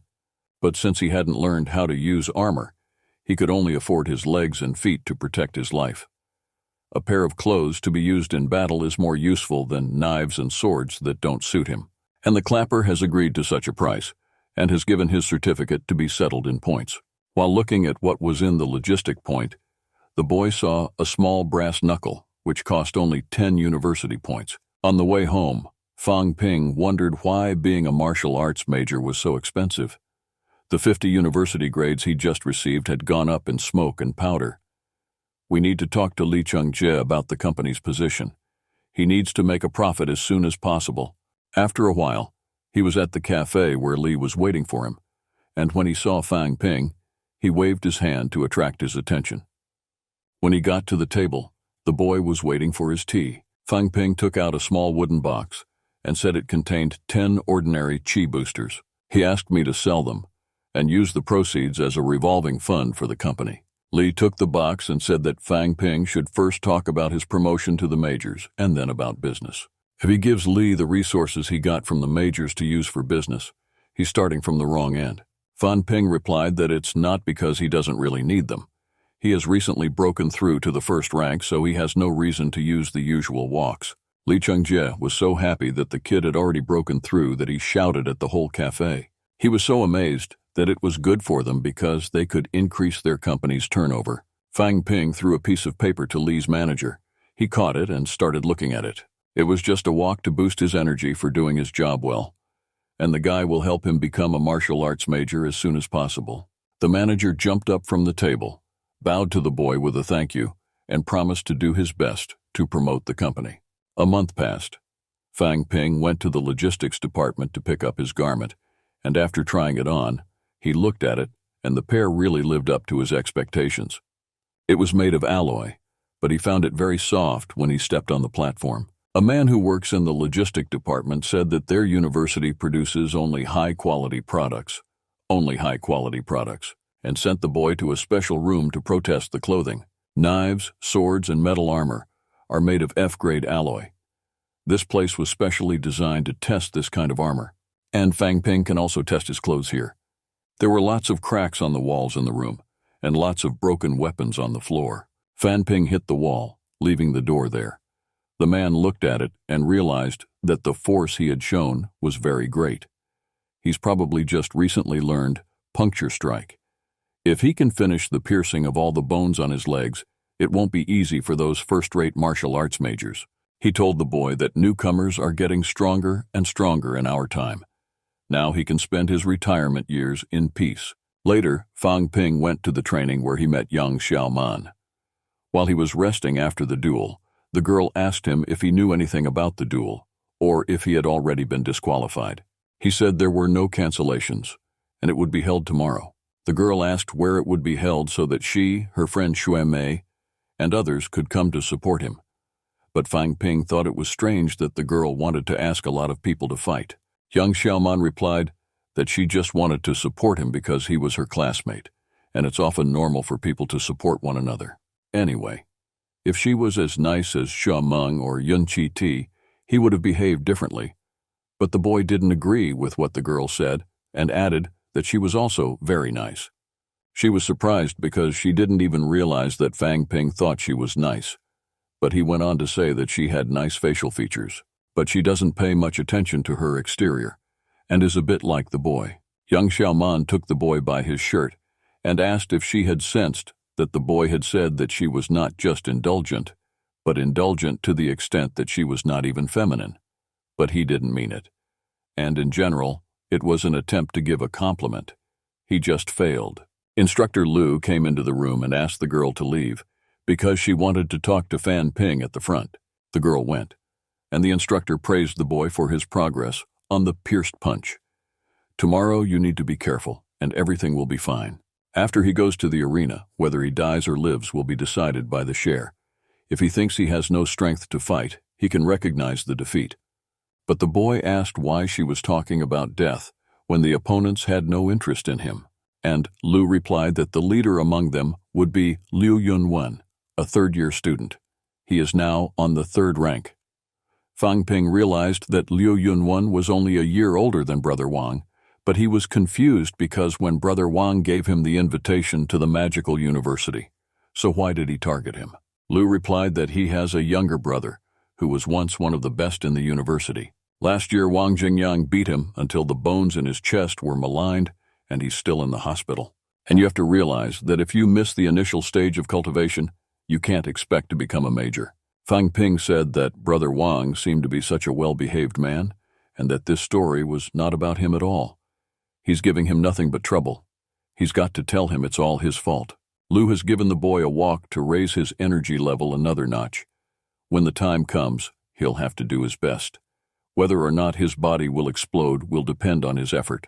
Fang Ping was pleased, but at the same time angry at the instructor's words. He just gave his thanks. It was the 1st of June and the community of martial arts students gathered together. 2 girls were discussing why the instructor had come to the fight between students. This mentor came up to the girls and called out to one of them, telling her not to be so serious. This mentor was called Zhang. The girl he was talking to asked him not to get involved in a fight between his students and not to break the rules. He replied that the martial arts community was becoming more and more understanding. But everything was serious, and if he really got involved in a fight, the martial arts community would take measures, which made the man very angry. The university gave the martial arts community the right to enforce order. If his mentor Zhang doesn't like it, he can write a letter of complaint. The 2 students were discussing that Senior Chen is back. He can protect them if he comes back, and he can announce the president and vice president to rush over. And you should also tell the dean to be aware of what's going on. Instructor Lu and Zhao Shuimei came to the bay, which the students didn't expect. The instructor told the girls that there was no reason to go ahead of the rector. She was not going to make a scene. They're only first-rank students. It's not that serious. They took seats at the podium and said there's no need to worry about anything as long as Instructor Lu is here. And if Zhang Guoju or anyone else wanted to interfere, she would deal with them personally. Instructor Lu asked the girls if Fang Ping had arrived, but he hadn't. She started to worry. The members of the martial arts community are so proud these days. And at that time, Fang Ping couldn't find the martial arts group on the east side of the university. There was already a lot of clamor in the hall because Fang Ping was getting suspicious. They thought he might not come at all. After a while, he found the community and apologized for his arrest. One of the community members asked the boy if he had taken the call of his own free will. So Fang Ping decided to ask what would happen if none of the students said. One of the students who had given the challenge jumped up and shouted that the kid had not forgotten his words. He was the one who spent all the time on sparring, and no one forced him to do it. The girl from the community said she asked Fang Ping, not him. There are no restrictions on sparring or death matches at the university. The only request to everyone is that everything must be conducted on mutual agreement. If one of the parties does not want to accept the challenge, then the sparring is canceled. Since the university has given the martial arts community the right to control the order, they must be sure that all the rules are respected. If they find that any party has been coerced to participate, the community of martial arts shall obligatorily condemn such behavior. She asked Fang Ping if he had decided to spar on his own accord. He replied that he made the decision himself, and no one forced him to do it. The girl from the community said that Fang Ping is a newcomer who was asked by 4 people at once. He can voice his conditions, but they must be reasonable. The kid started to overstate all the requirements, saying that high school students can't use weapons for close combat. It's just a sparring match. And he's worried that they might use them wrongly, so they might hurt themselves. On the other hand, he asked each senior student to compensate him with walks to raise the energy level of the other rank, because he is a newcomer and his abilities are not as good as theirs. What's more, he has to fight against the others. He doesn't want to continue the relationship if he doesn't have a walker. A girl from the community asked what the seniors thought about Fang Ping's demands, but he interrupted her by saying he hadn't finished yet. Third-year armor master Liu Yunwen, a third-ranked martial arts major, told Fang Ping that he would give him 4 walks to raise his first-ranked energy level. He thought to himself that he didn't expect them to fulfill his random request and give him 4 walks. These seniors are really helpful. One of the opposing boys stood up to start sparring. Fang Ping asked for his name. The kid was Chen Gong, a 3rd year in the armor department. And the kid asked why he wanted to fight him, because he was a freshman who had just entered the university. Or maybe Wang Jingyang and Chen Gong beat him last time. Fang Ping continued to say that he knows why he's angry. But Wang Jinyan and him are different people. He shouldn't take him for him. In fact, Senior Chen probably planned to hurt him. Instructor Liu shouted at him to stop talking nonsense and decide whether he would fight or accept defeat. A crowd of students began to support Liu, shouting that it was time to fight. And unbeknownst to everyone, Fang Ping said he would accept defeat. Chen Gong was at the top of the first stage, and the kid just broke through. Besides, since he's already been told to take a walk, shouldn't he be recognized as defeated now? The lady from the community said it's no problem to cancel the fight before it starts. But it will affect his reputation. Fang Ping continued to say that all his opponents are very strong, and if they beat him, so it would be better for him to go in now. One of the boys shouted out loud for them to stop banging. Fang Ping asked if they really wanted to kill him. Liu Yunwen replied that there are unfortunate incidents at matches, but no one is immune to it. There are moments when you cannot control your strength, so such accidents happen. Fang Ping sarcastically replied to Liu that he understood his words, and now he had nothing to worry about. And to tell the truth, when he was a child, he was afraid to even hit a trigger. Wang Jingyang told him that there would always be many battles on the way to major, but he just wanted to cultivate and gather resources. His mentor also said that standing in the arena you should fight and not be a trigger, but he is a trigger and can't get used to it. The boy standing opposite him was already very annoyed by Fang Ping's balakana and shouted very loudly that he should stop talking and that if he did not plan to fight, he should go, so as not to waste time. But Fang Ping added that this was the first time he had met the seniors, and the first time he had ever fought like this. And if something happened between them and Wang Jinyan, it's not his fault. Now they want to get angry with him. He doesn't provoke anyone or start a fight. The boy standing opposite Fang Ping asked whether he would fight or not. He replied that if he would accept a defeat, they would be even more angry with him, and if he would fight. But the girl from the community shouted that the fight was starting. Fang Ping was the first to hit his opponent, but the kid landed 2 punches that did nothing for him. Fang Ping hit him in the arm with his sweatshirt, and the blood started to flow, which was not expected by the supervisor. He retaliated with a punch, and the kid fell to the ground. When the supervisor came closer, he wanted to hit the kid to win, but Fang Ping hit the supervisor in the head with his fist when he came very close. The supervisor fell to the ground and was never touched again. Zhao Xuemei was crying and said, "I guess he can't be rejuvenated anymore." Fang Ping was very angry. He began to think about the consequences of what had happened and about his family. He stood there trying to realize what had happened and to understand why he couldn't control his strength. Liu Yunwen said he has nothing to say. As soon as the action takes place in the arena, anything can happen. Fang Ping realized that he has little experience and asked to keep fighting. He'll have to get on the bus before he can get on the bus. Zhang Guowei, a 3rd year in the armor department. At the beginning of the year, Wang Jingyang broke half his ribs. He couldn't train for 2 years. He also lost a quarter of a century in the world of martial arts. People like him have a limited number of reservers, because not everyone has a parent with money. He hoped to reach the 3rd rank before graduation, but now he's forced to stay at the 1st rank for the rest of his life. And Wang Jingyang is already in 4th and has no more chance to be remembered. And since Fang Ping studied with Wang Jingyang, he thinks he can be remembered through him. There are no majors in his family, and if he dies, the desire for remembrance will also disappear. Fang Ping replied that he also had no parents, and Wang Jinyan would not help him. If he kills him, Zhang Guowei will not be harmed. The girl from the community announced the start of the fight again. Zhang Guowei tried to attack first, but Fang Ping dodged the blow.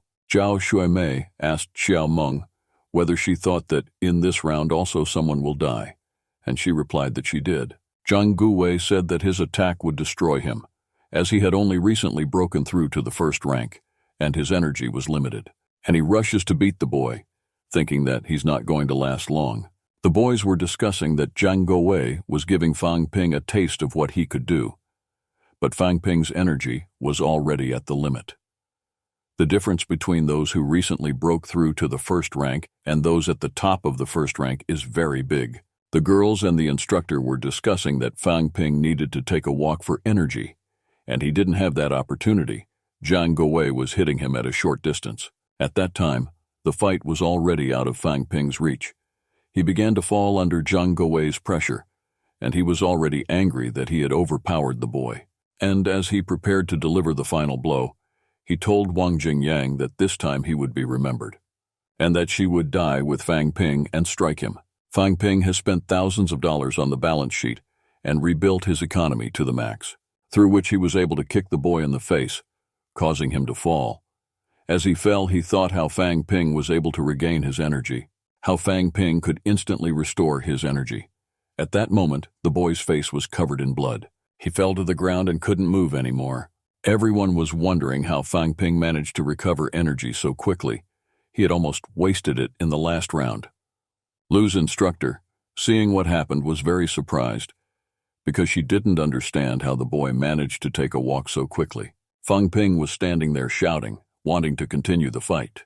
A girl from the community asked Fang Ping if he wanted to rest, but he said he had to catch a bus, and the girl screamed, requesting the next opponent to enter the arena. But the boy replied that he accepts the forfeit, and from today on he will cultivate peacefully, and it doesn't matter whether he is rank 1 or not. Rank 2 is unattainable. He realized that the world of martial arts is not for him, and left the bay. The guy sitting next to him jumped down from his seat and ran after him. His friend said she would take a call for Zhang Qiang, who had gone quietly, but the boy took her by the hand and said they still recognize the loss. They're not well prepared for the fight, and that's why they have such a result. A youngster turned to Fang Ping and said that his young brother had once been a genius like him. His family had high hopes for him, but after he was beaten by Wang Jinyan, he still can't leave his room. And now he's stuck at the first rank forever. Maybe Fang Ping wasn't too interested, so he decided to add that in the world of martial arts, there is no such thing as right and wrong, only strength. If Wang Jinyan punched his brother, it's right if he punches Fang Ping. But in the world of martial arts, there is a rule that as long as he is stronger than Fang Ping, it is not right to do anything to him. So when he reaches the third rank, he'll feel everything his younger brother felt. And then the shadow of a man appeared on the way to the arena. Through the marriage of light, he could not be seen. He said there was no need to wait for Fang Ping to reach the third rank. When he came out into the light, it was the president of the Najinyan martial arts community, Wang Jinyan, who had shaped his bones twice. He called Liu Yunwan and said he was giving him a special call. People began to murmur, wondering if Wang Zongyang was really Wang Zongyang, and how he had the strength to come here. And without giving the boy time to think, he asked what answer Yunwan would give. A fourth-ranking mentor at the Magical University shouted how Wang Zongyang could even come here, or maybe he'd forgotten the rules. But he replied that he was the one following the rules, so he would call the fight, or he would beat them all without following the rules.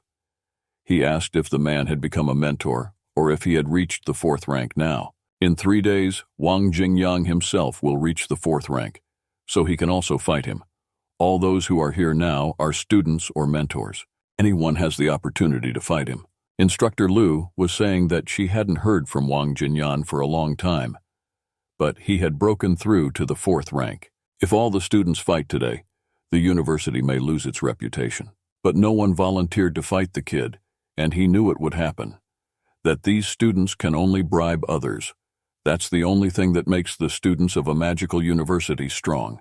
The guy from the Natov PU told him that Fang Ping had taken the challenge, and that it was a fair fight. But it wasn't so, because the newcomer was challenged, and he just broke through to the first rank, and it can't be called a clean fight. And he added that he's giving a chance now to those who are on the same rank as him, and will be willing to fight now. But no one did, and he shouted, beating his chest, that today he will fight with students of the third rank, as well as with all those who want it.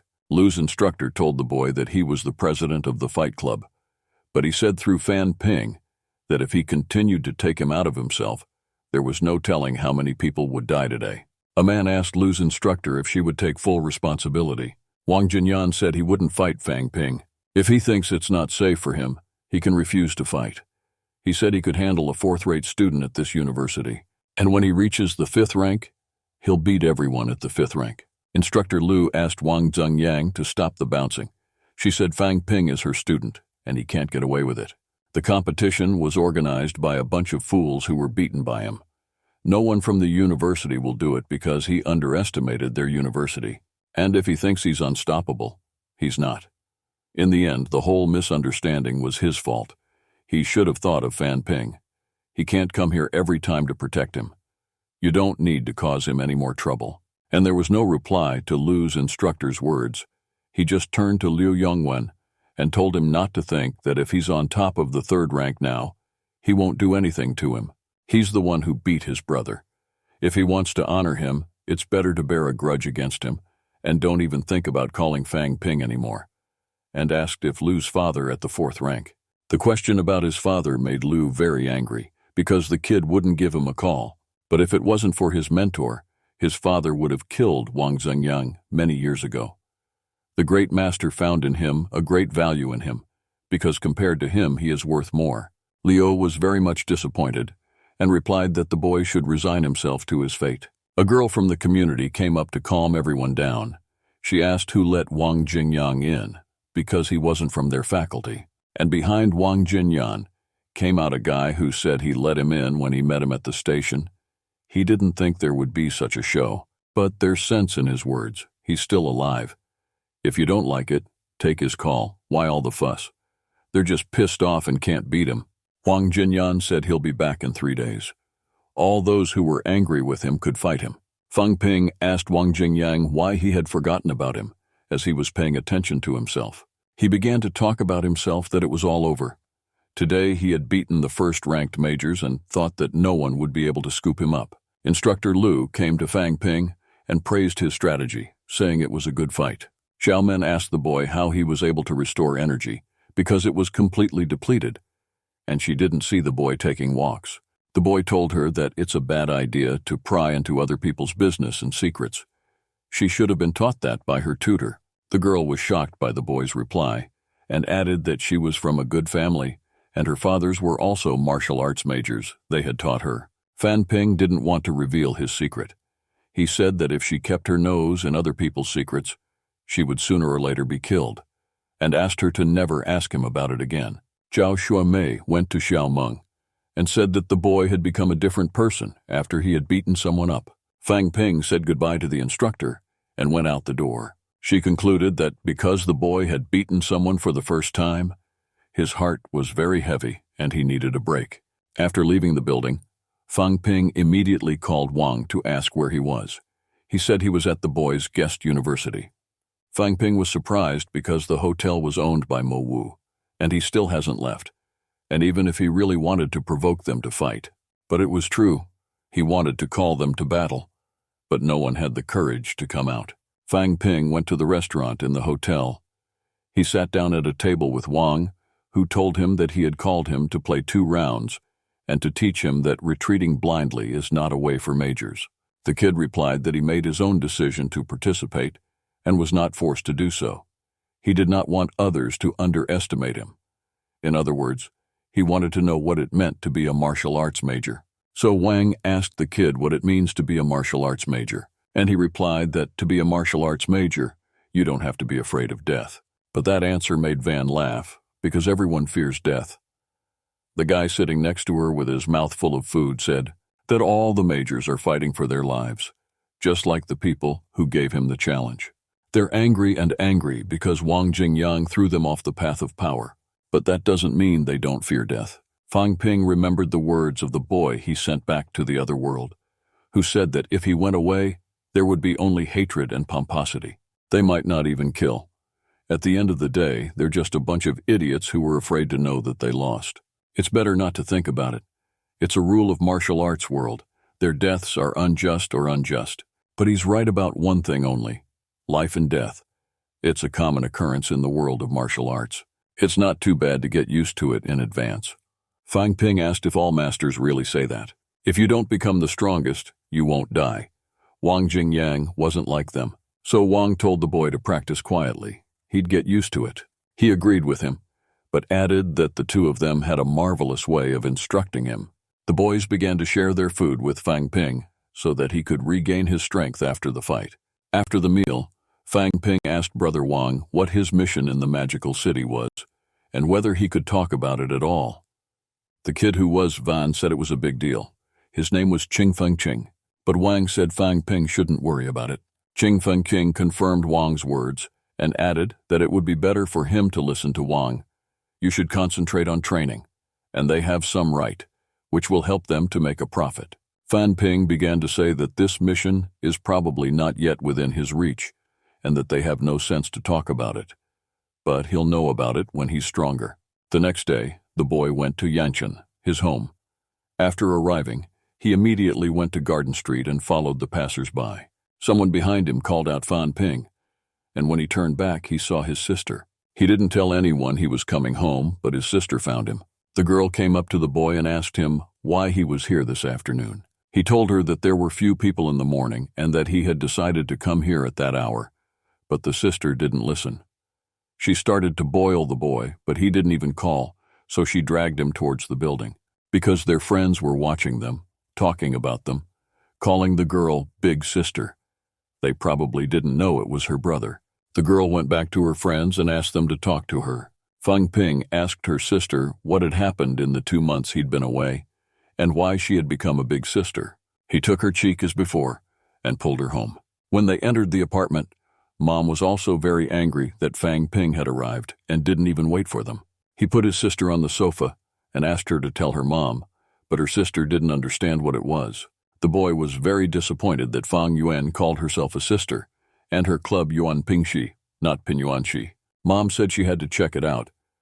Fang Yuan is only a child, but she has decided to do her own business with her classmates at the kiosk.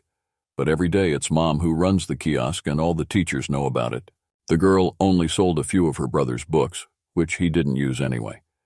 But she should have cleared the space and she has nothing to scoop up. Fang Ping asked his sister which of his things she sold. Mom laughed and said she'd sold all the items except 2 modified sets of clothes. Fang Ping went into his room and saw that except for the sets of clothes, there was nothing left of his things. He started to pull his sister's cheeks again, asking how she could sell all his goods. But she only replied that he was already a master, and he would have many more goods, and she could not miss the opportunity to make money. Later, the whole family sat down to dinner, and the father asked what had happened to Fang Yuan as she was sitting there with a gleam on her head. Her mother said it was nothing serious. Fang Ping spent the next few days at home with his family. One day, he went to his father's office to have dinner with him. He also went shopping with his mom and sister at the store, and maneuvered her into exercising by not giving her sisters the lollipops. It was time to say goodbye. They went to the railroad station in Yangcheng. My sister cried and asked why Fang Ping had to leave so early, but Fang Ping promised to return soon. She was already crying hard and said she'd be worried about her brother, but he calmed her down by saying that he could beat anyone he wanted and that they should be afraid of him. At that time, they announced that the train would be leaving soon, and the conductors were asked to go behind the yellow line. Fang Ping told his sister to talk to her parents. The train started to move, and Fang Yuan started to chase after it. The boy was so angry that he even told his sister that she had sold all his belongings. But as soon as the train left the station, the girl called her friends and said that Fang Ping had left a lot of his books and the kiosk would be open again. The next day, the boy went to the exchange point. Looking at the interface of the system, he realized that recently he had spent a lot of money from the balance and also the fuel, and it was time to exchange the balances for walks and sell them. The man from the exchange point asked the guy whether he had already used the clothes he bought, even though they cost 40 points. But he really deserved them. And he also got 4 first-ranked plowshares for energy recovery. Fang Ping didn't expect even the teacher at the exchange center to know about his competition. He told Teacher Li that this time he wanted to exchange it for a simple walk, and he needs a very large number of them, just a few. The teacher immediately realized that he wanted to resell them to make a profit. Although the university does not openly prohibit the sale of strollers, But it is still a franchise business. Large-scale sales are still prohibited.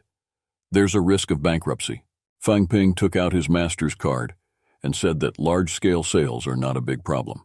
201 points for the usual energy-boosting walks. 1 point left. He is now in the first rank. These routine walks won't help his cultivation, but Fang Ping asked me to wrap it all up, holding out the card. When he got home, he called Lee's manager to tell him that he had a walker. Manager Lee yelled that it's more than enough. They're still weak and they could be in big trouble. They were on a smaller scale last time. Bigger companies may not be able to slip, but they are not a maestra. This time, with so many walks, they can easily be killed, very dangerous.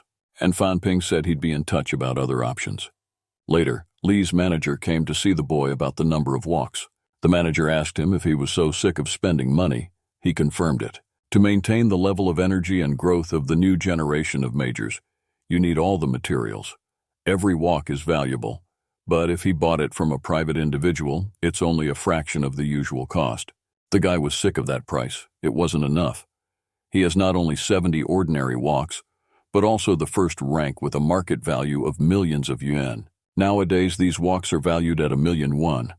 He could have traded earlier, maybe gotten a better deal. Lee's manager said to ask his old man if he needs it, as long as he doesn't underprice it. After talking to his father, Lee said the price was $30 million. But Fang Ping didn't expect to get 100%. His expectations were much lower, so he agreed with the manager's father. Fang Ping's phone received a message from the bank saying that his card had been credited with $200 million from Mr. Fu. The next day, the kid went to training. There were a lot of students in the hall who were discussing the fact that there were no classes today, and they didn't know why they had been taken away. Xiao Meng told Zhao Xuanmei that she wanted to sleep longer because there are no classes today. But if they were picked up today, then maybe the tutors have some very important information for them. Fang Ping called Yang Xiaoman to tell her to stop making surfboards because the photo will still show her fur under her eyes. The girl was very upset, but her friend started to calm her down, saying that it would hurt her skin. While the instructors came into the bay, the instructor announced that the students had been selected today for a special training program.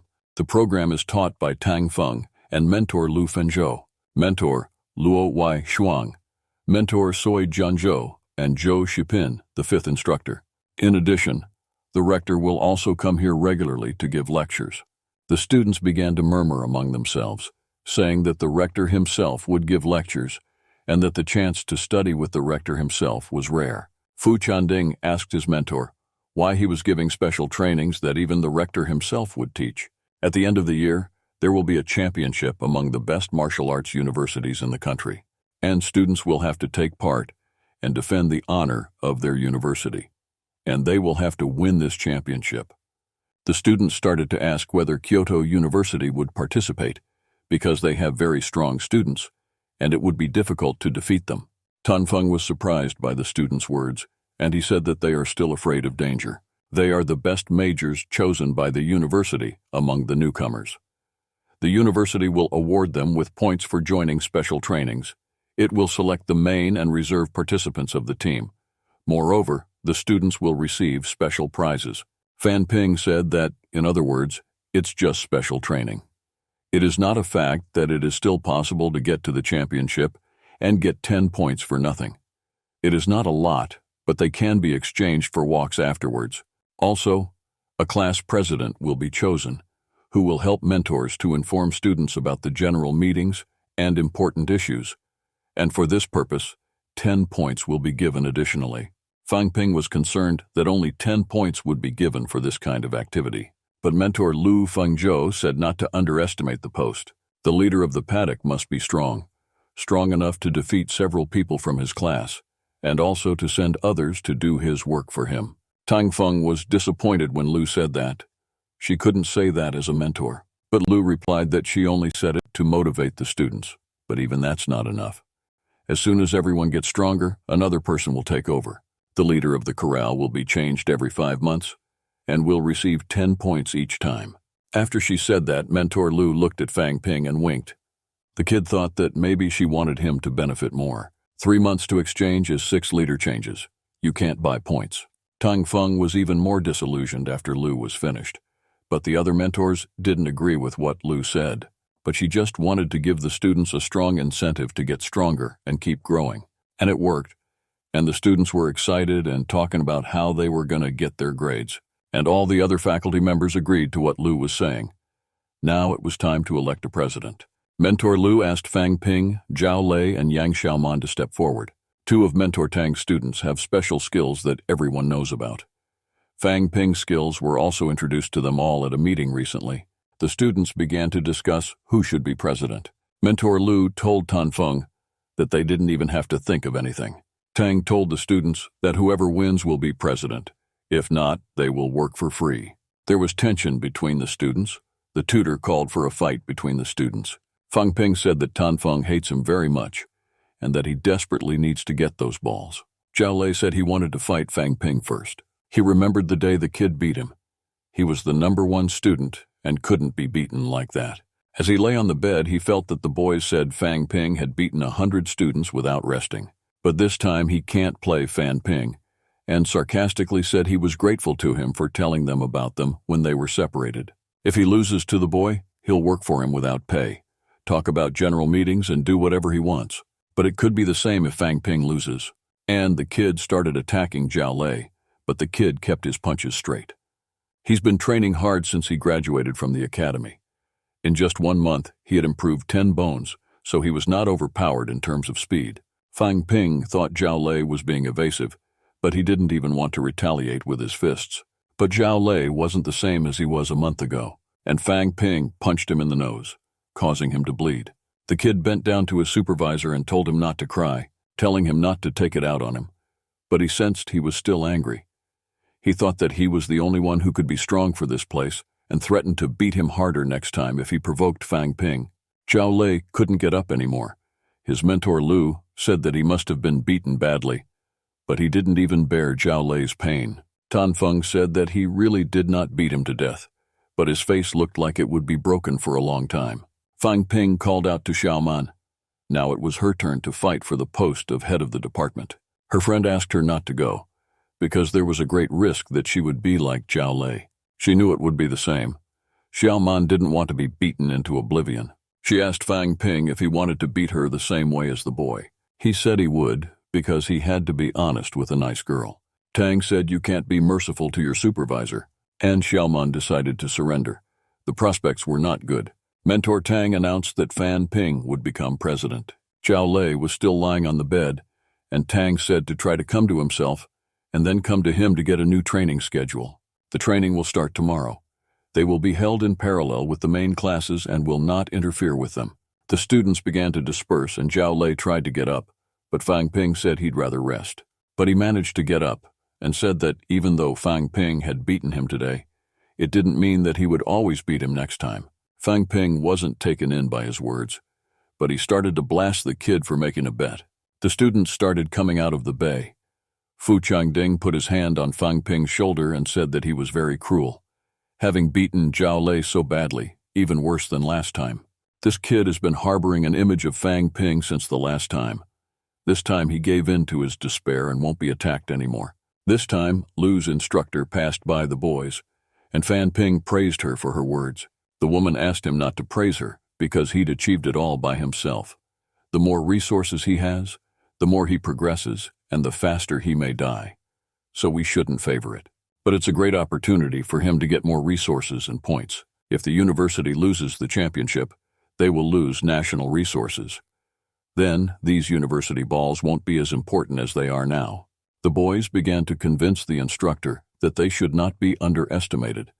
They've even created a special class for the purpose of winning, and there's no reason to think about failure. But she didn't underestimate them.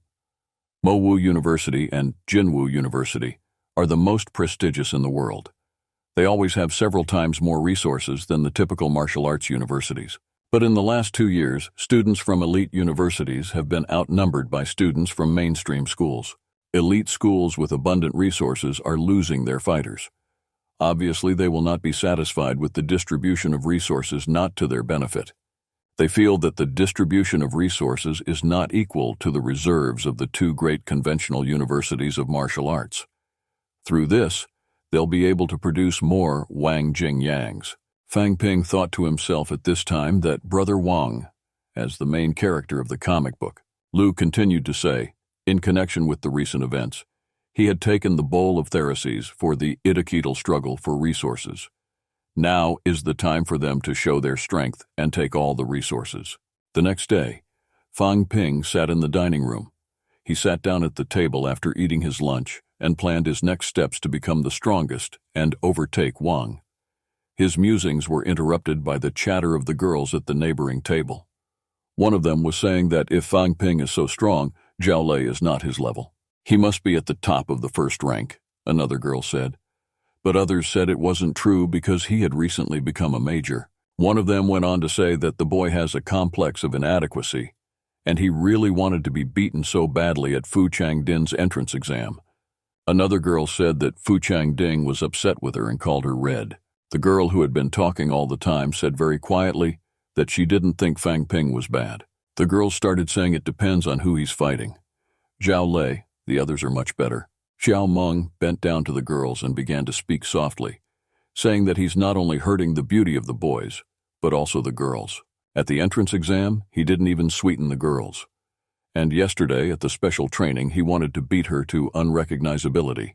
The girl who thought Fang Ping wasn't so bad before became suspicious after hearing Xiaoman's story, and she went on to say that the girls should never think of meeting such a cruel sadist as he was.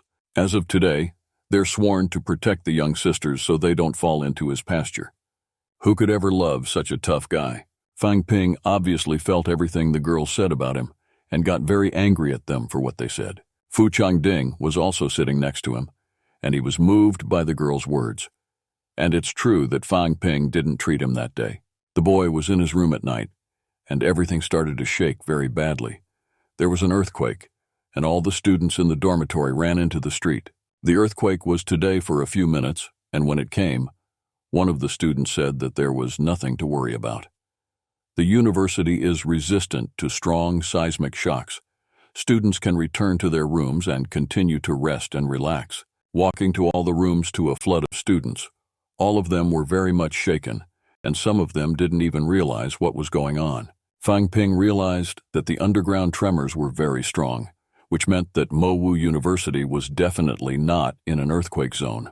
The next day, the students were in the auditorium for a lecture.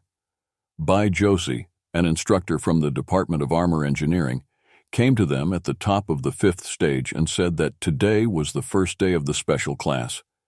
She was responsible for teaching her professional knowledge. Fu Changding called the teacher a goddess.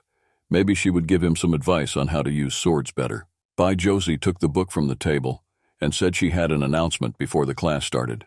When she showed the book to the students, she said that it was a confidential agreement. This document describes responsibility and also talks about life and death. All they'll learn and experience in the course of the course. If you are seriously injured or killed during our missions, the students will bear the consequences. If they are afraid, they can leave the course without signing a confidentiality agreement. Fang Ping said that 10 points won't be easy to get. He can't go home empty-handed. After Bai Josie's words, no one got up to leave the auditorium.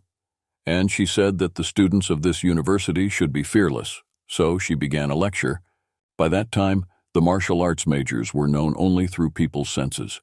Their lessons were considered shallow, because they were not yet known for their ability to fight.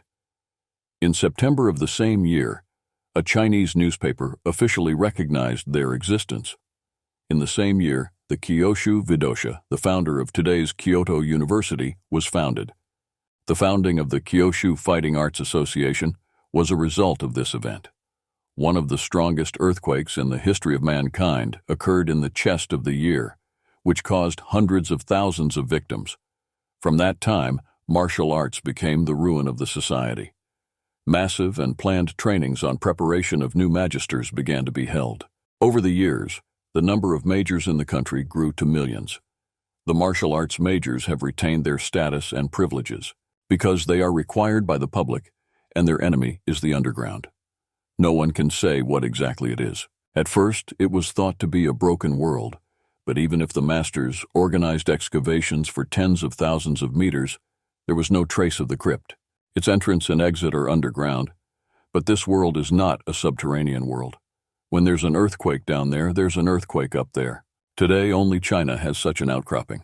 One of the students interrupted the teacher's talk by asking if there are monsters and zombies there. Except for the absence of modern civilization, people, animals, and monsters are very similar to the planet Earth. There used to be a gateway to the underground, but it's been demolished. The gates were destroyed, causing tragic consequences. Fang Ping asked the instructor why the residents of the bakery had gone to the surface and whether the underground was an evil environment. Bai Josie replied that the reason for their invasion is still unknown, and only they call it underground. Frankly speaking, it is in no way different from the ordinary world, and even better from the point of view of the environment. All external sources of energy and technological armor will be absolutely gifted. Only the masters of martial arts will be able to beat the dungeon. The clapper began to think to himself that as long as the value of wealth remains, he will have inexhaustible ammunition. Maybe God sent him to fight the world. Or maybe Wang Jingyang should be a soldier. He's the one who's really anchored in society and can grow without a system. Let's move on to Wang Jingyang. He dragged Qing Feng Qing after him in the forest, calling the boy names and saying that he had hardly died with him, and that there would probably be strong men there. But Qing Feng Qin didn't believe him. Qing explained that he had sensed a great strength the size of a fist, and that meant that they would definitely become rich. But Wang Jingyang was not deterred. If they continued, the Qing would be the same as it was then, in the Tianan furnace. The caves on the side of the demon capital are 3 times as bad, and many villages are empty. People may have traveled through the dungeons, but there are many powerful people in this magical city. They needn't worry about it, Qing Feng Qin reassured him. But Wang was even more annoyed by these words. He began to shout that if the same thing happened as then in Tianan, the great master would fix the gate, and then they would be stuck in the dungeon. Wang Jingyang remembered when he told his teacher that the president would not want them to follow him into the dungeon, risking their lives. The teacher told him that he was responsible for them. Perhaps the master will mend the gate soon if they don't go now. Then it will be too late. If the master doesn't return, Wang Jinyan must ask for Sister Nini. Now that the Tianan cave is sealed, they don't know if the teacher is alive or dead in the middle. Wang is very weak. If he goes to the cave now, he will not be able to walk far by himself, not to mention the fact that he can't even shake the tutor himself. Qing Feng King suggested that next time they ask Fang Ping to join them, because he's a quick learner and a cunning one. They would have made a great team, but he was a freshman. To enter the cave, being lower than the 3rd rank is not safe. He could only be the bait for the cave monster. Qing Feng Qin said he'd forgotten that Fang Ping was still a newcomer. Sometimes he thinks the world would be much more beautiful without people and monsters. As they approached the edge of the hill, they marveled at the beauty of the place. To the training center, Fang Ping and one of the instructors practiced stick fighting. The kid knew that his targets were the chest, heart, and throat, and that he had to hit fast and hard. But his supervisor explained that once the supervisor is in a defensive position, you can start attacking with less force. When the supervisor's strength and attention is centered on the upper body, and then quickly switch to the legs, and then his stick was already near Fang Ping's leg. He threw a punch, and the kid fell down. The instructor continued to explain that the end of the stick is close to the green, and then the regiment itself goes under the attack. It's quick and fast, so you can overpower your opponent. The moves that the mentor made are the main ones. It was mentor Luo Weishan, who was in the middle of the 6th grade. The students started laughing and said they didn't see anything, and asked to repeat it again. After the class, the students were given lists with the ranking of majors in the country. Looking at them, the students walked out of the training center. Fu Changding found the rector of his university on the list and said he was ranked 41st. Zhao Shui-mei, who was walking next to the boys, said there was nothing to agree on. The online lists include only those majors whose names are well known to the public. The list includes Holonoka Madujuchi, military officers, ministers, detectives, municipal warda, and many others. It's not a bad thing that the rector is number 41. She showed Fu Chanding on Xiao Ma's list, which is number 4, and they realized what a mistake had been made. Looking at Fang Ping's list, They were curious about Wang Jinyan's position. He was very surprised to see Wang in the seat.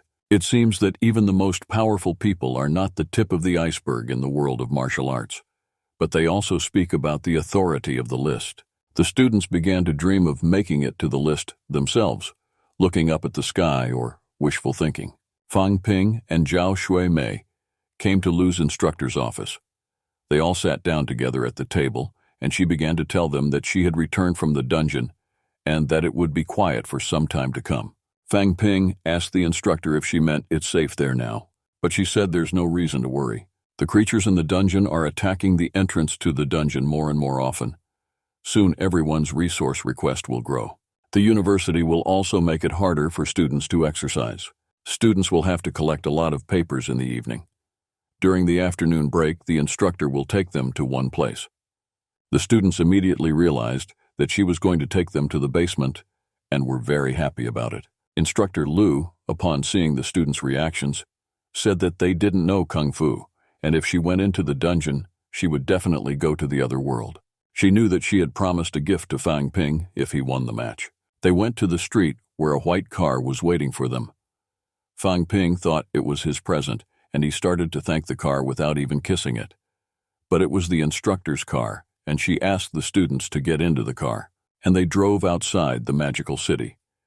Two thugs were standing near the building they had arrived at.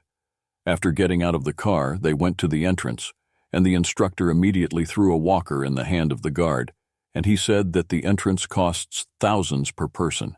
But having given up the stroller, which was for blood thinner, the guard let them pass. Once inside, Fang Ping began to explain why the entrance was toll-free. It looked like a typical country house. They drove further along the territory, and the kid couldn't understand what kind of gift he could get here. They reached a building, and entering it, they saw a ring, a bunch of people shouting and two young men fighting in the ring. One hit the other, and he couldn't get up. Zhao Shui-mei cried after seeing this picture. Instructor Lu said that if they couldn't even survive this, it would be better for them to leave, so that they wouldn't even think about the underground. But the girl decided to stay behind. Fang Ping remembered the feeling of being killed by your hands. He remembers the girl who attacked him at school. A young boy saw Lu and started to talk to her and flatter her, but she shut him up. Li's instructor pointed her finger at Fang Ping and asked her to prepare everything and take him to the morgue. Some guy told Xiao Zhao to take the little guy to the morgue. Fang Ping was distraught because she had promised an unforgettable gift, and now she's getting a tour of the morgue. The guys who work in the morgue were discussing that before the students from the magical university practice their good deeds, they should glare to death. If these students are put in the ring 1 against 1, they'll die in a matter of minutes. One of them said that these brats wouldn't last 10 minutes. The other one said he couldn't die so quickly because he's from a magical university. Fang Ping was taken to the morgue. When he entered, he saw a lot of bodies lying on the floor and a TV set that was plugged in. The guy was feeling a little frantic, and there was a movie on TV. He walked up to a man who had his eyes open, but he was clearly out of this world. Fang Ping closed his eyes and thanked him for not being in his place. The corpse's hand was big, and he was strong and of good stature. He must have finished shrinking the upper torso bones. The left arm, I think, is not so strong. Approximately, the bones. Looking at the man, Fang Ping concluded he was gone after the fist strike. The main blow was to the throat, causing the larynx to shatter. The boy was disturbed by the man and decided to look at the other corpses. It wouldn't hurt to take that chance. But the boy's thoughts were interrupted by a strange noise. A dozen corpses came to life and wanted to attack him, but he kicked the corpses and they hit the wall. He saw the wire and could guess that it was used to grill them. They're definitely behind this. He put the bodies of the men on the spot and asked for forgiveness. He didn't do it on purpose. Later, he helped the boys to pack the corpse in a bag, while a new fight was going on in the arena. They were amazed that Fang Ping was not afraid of pulling the body. He was not a fearful bird. Even the Morse didn't frighten him. Unless he had already seen death before that, it was impossible. Fang Ping looked at the man lying in the bag and wondered if he was a warrior without any background or family support. If you want to be stronger, you must be ready for anything. Closing the bag, the boy continued to think that a warrior who has no strength is no different from an ordinary man. Later, Instructor Lu Zhao Shuimei and Fang Ping went to a restaurant for a meal. The girl was crying constantly, and Lu said that they would soon get used to it. Fang Ping thought to himself that it would be impossible for them to get used to it if she served them a crooked steak after that crooked scene. Lu started talking about eating dry and syrupy food in the dungeon. If there were energy minerals, we could cook them, but it would be not only economical, it would be easier to replace them with walks. She asked the boy how he felt after spending the day in the moors. Martial arts isn't as awesome as people think, and neither is he, but it's not the same as playing Mortal Kombat. The life or death tournament will give him more experience in combat, which will be useful for increasing his strength. Zhao Shuimei wanted to vomit, but she asked to participate but was refused. She cried out that she was not a weakling. She knew the basic techniques of martial arts and has already trained 40 brigades. She will be able to survive in this world and will be successful. She is not afraid of people from today's tournament, not for life but for death. Lu unemotionally replied that it's not important whether she's afraid. What's more important is that she had not yet experienced true death. After saying that, the girl started eating the steak and said she could do it. But as soon as she finished eating the steak, she broke away and ran to the Viberalni. Fang Ping asked her mentor Lu why Shuimei was so active. It turns out her father was a stage 4 major who died in a battle in the Tianan dungeon. A lot of people want to take back the business left by her father. If there is no strength, then the family business will not be saved, so she desperately wants to become stronger. Unlike Fang Ping, she's motivated. Fang Ping interrupted, saying she also has motivation. He wants to become stronger and richer, and he also wants to give his family a good life. But Lu asked him to recognize that his motivation is to survive, and she encouraged the boy to try out for a regular seasonal grind. He realized that even if he refused to take part, he would have to take part. The next day, the kid was already in the ring. He was sitting on a chair in the back of the ring, and the man said, "Don't panic. A regular fight is relatively safe. They don't kill specially in it." The guy asked me what prize he'd get for winning. The prize was thousands of yuan per match. It's not that much, but you can also place your bets. The opponent chosen for Fang Ping is a top veteran. The odds are about 3-1, and the kid has decided to bet 1 million yuan on himself. Lu bet 5 million yuan on Fang Ping. If he loses, he'll blame her. The man realized that this woman was using the lives of her students as an important means of power. Zhao Shuimei said she's also betting on a guy worth 1 million. The host welcomed everyone who came to the fight and asked the contestants to enter the ring. The first to enter was Cornelicius, who is at the top of the first rank. Then the announcer introduced Fan Ping as the newcomer with the nickname Crooked King. Nato of P immediately started shouting for the kid not to get angry, but gave in immediately. Zhao Shuimei said the boy was given a dumb nickname, so why add crooked? The instructor said no to the girl. He wants to create such an impression about himself in order to deceive the opponent. Luo Yixuan is good with a list, but he can also teach you how to use other weapons. Tang Feng is good with his fists and feet, but he is also good with his armor. Zhao Shuimei really thought that if Luo Yixuan had no copy, and Tang Feng couldn't fight with his fists and feet, they would just let others kill themselves. Then they could die without knowing why. When you meet an enemy, don't just think of a nickname. Fang Ping told his supervisor that it's his first time in the ring and he's a little nervous, and asked him to be nice to him. If he couldn't win, he'd accept a forfeit. But his supervisor stood there with a beige face and didn't say a word, which made Fang Ping even worse. And he continued to say that he was not obliged to fight to the death, but he began to fight his supervisor with his balaclavas. The announcer shouted that the fight had begun. Fan Ping immediately swung in for a punch. He was able to kick him in the head. The Charnolitsik didn't see it coming. He only flinched for a second. Clasping his hands together to protect himself from the blows, Cornelicius realized that Fang Ping was no ordinary boy in the middle class. The supervisor shouted at Cornelicius, urging him to strike the boy at once. Fang Ping asked his supervisor to look at his feet, and he did. He punched him in the face before he went down. The Tsarnalisi tried to fight off several attacks by clipping his hands around his face, but finally he got on his knees and said he was giving up. The NATO VP was impressed by such a performance of Chornolitsky, but at the same time, Fan Ping wanted to be impressed. The announcer raised the kid's arm up the hill, declaring him the winner. Later on, at the point of receiving the money, the man gave Fang Ping his winnings. There was double the amount of the bet, plus thousands for the match. The total came to 1,000,000 yuan. After he leaves the place, the money will be his. The system automatically calculated the 1,000,000 yuan he had deposited. In 1 minute of the battle, he managed to earn such a large sum, which was not a bad thing. The balance in the system exceeded 10 million, and the system began to update. After the update, a message appeared about unlocking a new ability to shrink the skeins, which can be used now. Fang Ping realized that he can now use the system to grind the bones.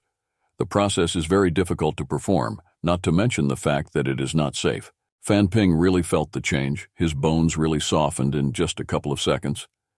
Maybe that means he's almost reached the top of the 3rd rank. It takes 100,000 to shrink 1/100th of a pair of bricks. And if it's right, it's impossible to reach the 3rd rank. Even to reach the top of the 3rd rank will cost more than 10 million. The world of martial arts is not as simple as it seems. In the late afternoon, Instructor Lu drove the students to Katmos in her car. She told Fang Ping not to think of keeping them. He had only paid a fraction of her bet, so he'd better return them as soon as possible. The boy began to convince his mentor that he wasn't that kind of person, but it was all written on his face. He's now studying at the university, and he doesn't have time to spend money. Besides, he has a habit of spending money impolitely. She told him to leave his money from the bet to his big brother to save it for him. Fan Ping called Zhao Xuemei a sister, but she started yelling at him not to come near her. Instructor Lu told Fang Ping that he should ask her to meet him. If they were a couple, they could keep a household budget. But the kid said he didn't have time for that. But if you think about it 3 ways, the mentor's idea is not a bad one. The next day, the students went to the logistic department to get their assignments. Mentor Tan Feng said that for the next month, they would get their missions here to fulfill them. The students were very happy to have this opportunity to make money. Fang Ping was also happy that he would finally be able to get the role. That's good, because he was getting nervous, not knowing how to increase his balance. Dean Huanjin, a Grand Master of the highest rank, came to the office and said that the students had been taking this course for a month and were still behaving so leniently. The underground is more dangerous now, which means there's a greater need for strong men. Everyone needs resources, so students must win the national championship, so that the university will have more resources to train new strong martial arts majors. So they need to become more serious and train harder. Now they will be divided into 5 teams, each of which will be supervised by a mentor. The team that wins, the one that performs the most missions, gets extra points, and the best students among them will represent the university in the upcoming championship. Fang Ping thought that the sparring would start again, but the glory of the university would depend on this championship. And it doesn't matter to them what price they can get it for. Fang Ping, Zhao Lei, Fu Changding, Yang Xiaoman, Chun Yunqi. These students have shown the best results, so they were chosen as team captains.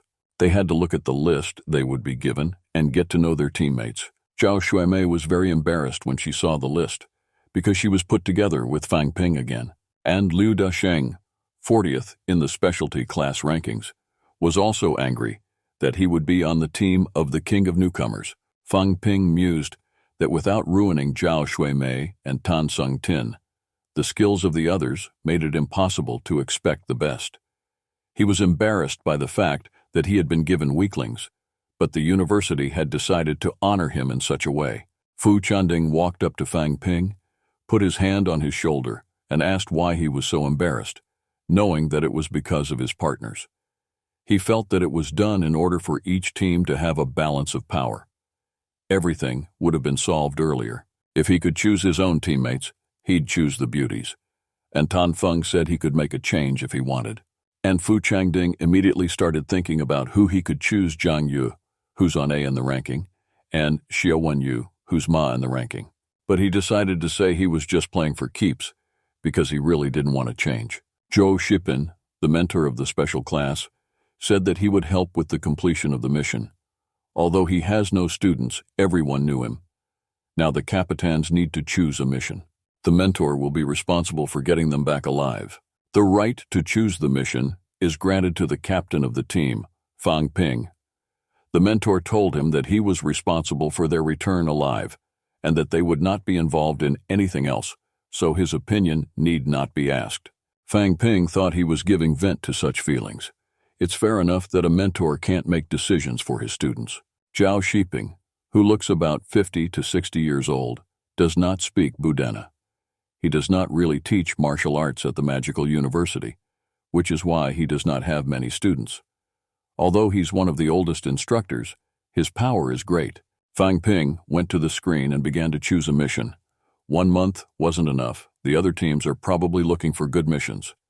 The challenge is to find a balance between time, hardship, and Vinagaroda. Fang Ping looked at the list and decided to start with the easy mission. Tang Soon Ting, a first-ranked master, was dismayed to be given a mission to capture only first-ranked masters. The result of the mission will be recognized in the general hall of the competition.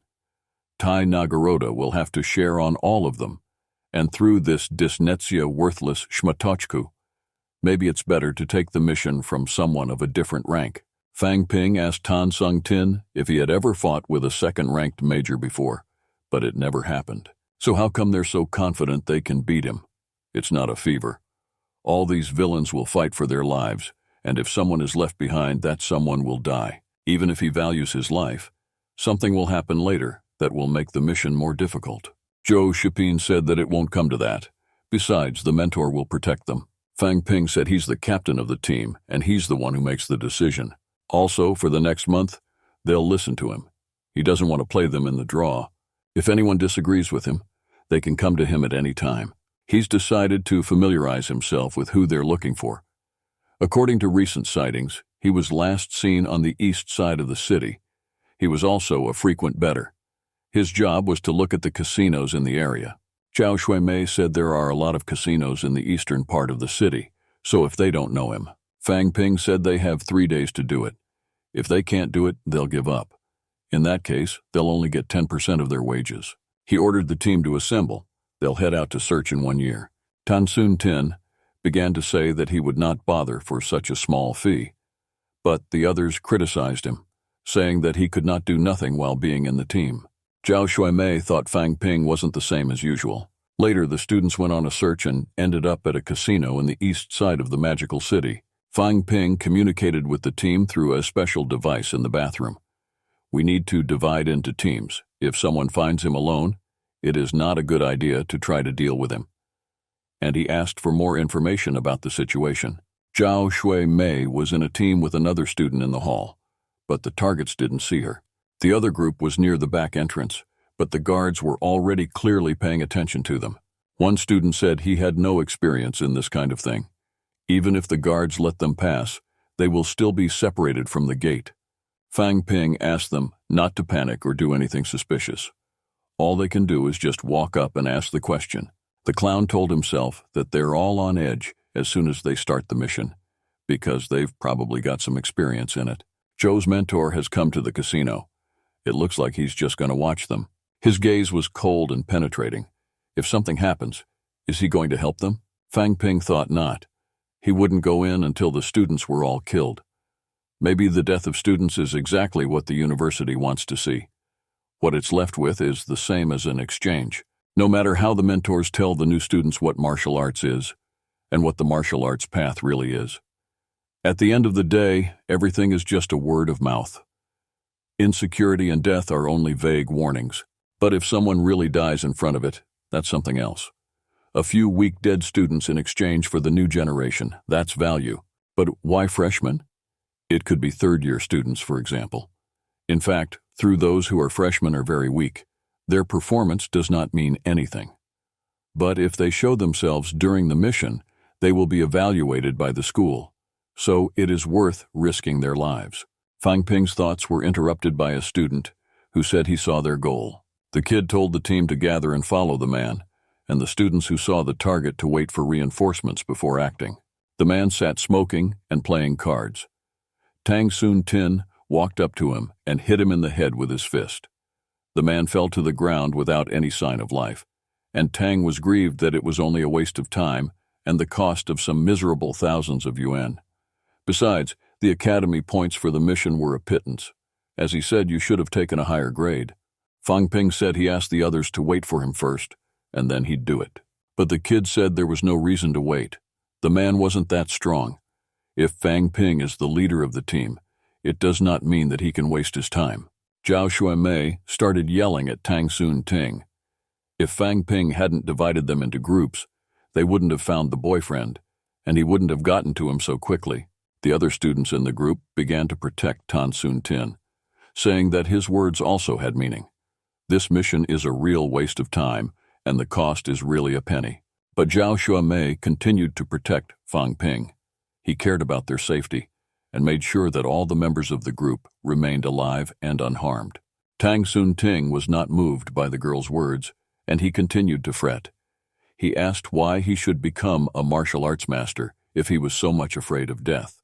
He needs to be informed that they are students of the magical university, and they are martial arts majors. They are not worthless people. Fang Ping said that the kid can leave the mission right away. He'll ask the university to give him a mentor to prepare him for transferring to another group. Also, if the other boys want to go, they can go with Tang Soon Tin. But Tang Soon Tin knew that if the boy hadn't killed the 2 first-rank masters, he would have dealt with him right away. The first mission seemed very easy. So easy, in fact, that everyone felt a rush of confidence that if it continued, it would not turn out well. At the same time, the mentors were discussing the state of affairs. Everyone talked about his teammates. Some had good results, some not so good. And it came down to Fang Ping. Her boyfriend said he's a really good leader and he's very careful. In sparring, the best candidate for class president would be Fu Changding, but he's not strong enough. When it comes to fighting, he doesn't have the strength to defend himself against Zhao Lei. He asked old Zhou to watch over Fang Ping more carefully, for the next mission would cause a lot of trouble. He wanted to see what the leader of the team would do if there was an emergency situation. Maybe he'll run or beg for help or fight to the death. Teaching the elite genius will be something to behold. The next day, Fang Ping's group gathered at the mission center. Mentor Zhou told the students that this time Tang Soon Ting would receive 100% of all the honors, and the 2 students who found the culprit would also receive 100% each. The other 100% will be divided equally among the 7 members of the team. One student was disturbed by this subversion and started to boil, thinking there was no point in sharing the money. The whole mission was a waste of time. Tan Sung Tin went to the student who had boiled, put his hand on his shoulder, and said that for the next mission, they would choose someone at the top of the first rank. Then everyone will get the prize, not like this time. He went to the monitor and pressed the button to select a mission, suggesting that not only Fang Ping should be selected this time. All the members of the group gathered around the screen and began to discuss the missions. After 3 minutes of studying the choice of missions, they finally chose one. Fang Ping saw what they had chosen and said that it would be much more expensive than other missions of the same complexity. An evildoer at the top of the first rank. Why then do you need 3 at the top of the first rank to fulfill the mission? The mentor must know something about it, but he's not talking. Maybe this mission is really safe, or maybe the mentor wants them to choose it specially. Fang Ping told the group that they are doing well on this mission, but he wants to warn them that this mission is a high reward. It does not mean that the goal will be easy to achieve. Staying alive is more important than completing a mission, and they don't seek their own death. Tang Soon Ting started to bluster again, saying that they were students at a magical university. It does not matter how strong the opponent, they will all the same overpower him. Regardless of the fact that he is at the top of the first rank, they will overpower him by quantity. It was X day. Zhao Xuemei and Fang Ping were riding in the car together. The boys' blood and chi levels were about the same as the 2nd grade level. They drove to the village of Yasna Skala in the eastern part of the city. All students gathered in the parking lot.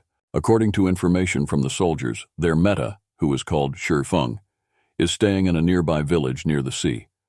Perhaps this man, when trying to get in, will take the ocean route rather than the land route. Zhao Xuemei saw the exact address in the data given by the army. Not knowing this information, they couldn't arrest him. Maybe the underground has become too dangerous, and there aren't enough people to catch everything. Fang Ping realized from the materials the soldiers had given him that it was not as simple as it seemed at first glance. This mission should be under the jurisdiction of the investigation department, but it's somehow attributed to the military. Maybe the person who killed Shi Feng was connected to the military. But why doesn't the military send a second or third-ranking major to investigate this? Zhou's mentor listened to the students' conversation and praised them for their good judgment. In fact, the military wants to help the new students to gain experience and to give them a heads up. When the students were surprised, they didn't understand what the mentor was saying. He began to explain that every time there are many new masters with their appointed power, but those who begin to think that they are more special than others. Killing and creating chaos, they don't think about the lives of other people. The military and police departments have given this mission to the university so that students know that no matter what position they take in the society, if they have committed a crime, they will be held responsible for the consequences. Fan Ping said that martial artists cannot be underestimated. Even if he's a novice, his impact on society is great. Use missions to make students realize their power and responsibility. Fang Ping started laughing and a girl in the class asked him why he was so happy, but he didn't tell her what he was thinking. There's a lot of people here today. If you put on a halo, you won't get a good impression. So they decided to start searching at night.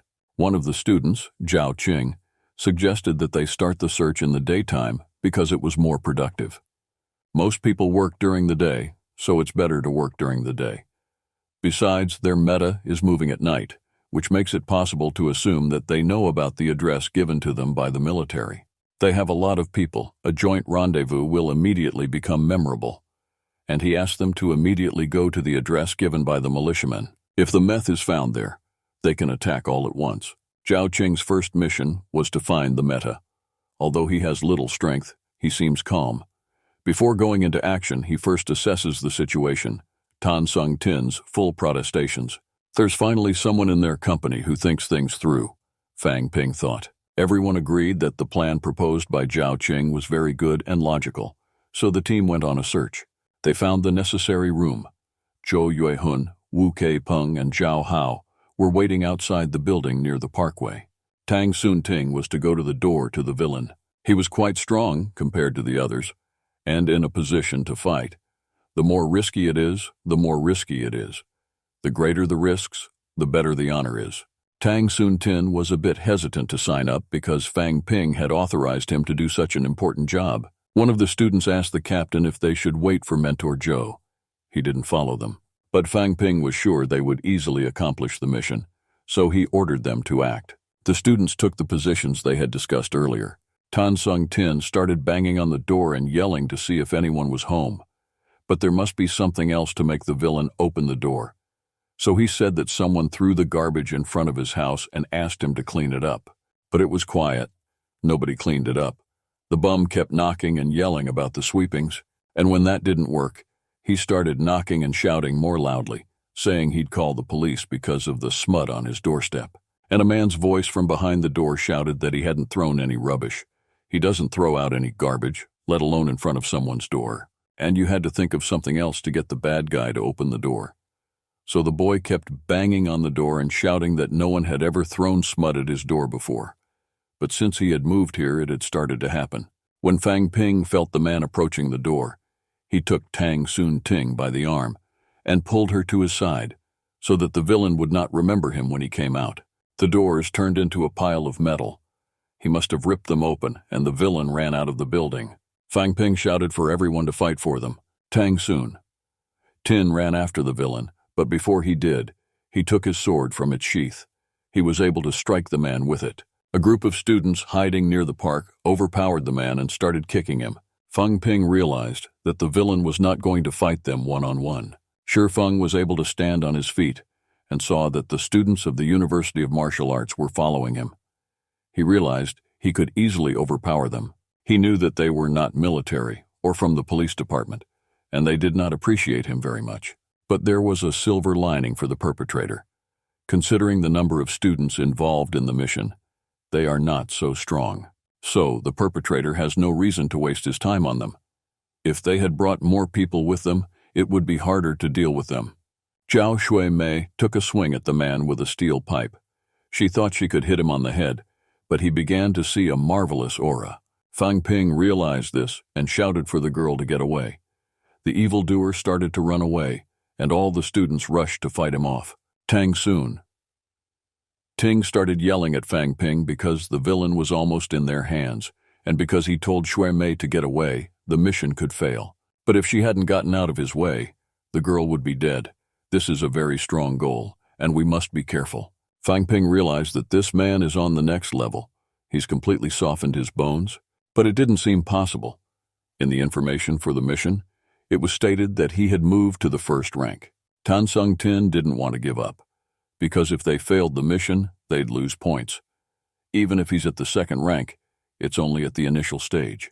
The perpetrator was angry that the students didn't know he was in the second grade. When chasing the man, Fang Ping said that the information to the mission clearly stated that he was on the first rank. How did he end up on the second rank? Maybe there was a mistake in the system. She made it to the harbor. There was a chowan that Shi Feng had prepared in case he had to flee. A strong aura began to emanate from the wagon, knocking the villain off his feet. Shi Feng realized that the person who did this had a very high rank. It was definitely a student master, and they must have gathered here to practice on him. And if he's going to die here, why don't he take the students with him? The students saw that the villain had stopped, but they didn't know why. Fang Ping realized that they were being helped by their mentor, Zhou. But at the same time, he was provoking his attacks on them. All the teachers of the magical university are cold-blooded. Having seen many situations between life and death, they value only their own lives and will watch those who kill others. If the weak in their team die or sacrifice themselves, it will help the others to gain experience. That's why Zhou's mentor uses his aura to force the villain to fight them. Trapped in a corner, he can do only one thing. Killing one is easy. Killing two is even more valuable. Fang Ping knew that if they finished this mission, he would be forced to confront Mentor Zhou. One of the students called Fang Ping and asked if they could defeat the second-ranked major. If they lose, not only will they lose points, they may even die. But the boy said that it's better not to think about the result, but to fight. Just because he is of a different rank does not mean that they cannot overpower him. As long as they don't do anything special, the victory is guaranteed. Fang Ping shouted that Tang Chun Ting, Zhao Shui Mei will attack, and the others should stay back. Shi Feng has made a warning that your men are the strongest among them, and the one in the middle is probably their leader. And the man decided to start a riot and attacked Zhao Shui Mei. She shouted for him not to question her and ran to attack him in response. Zhao Shui Mei swung the pipe at the villain, but he was able to grab the pipe from the other side, blocking the girl's arms.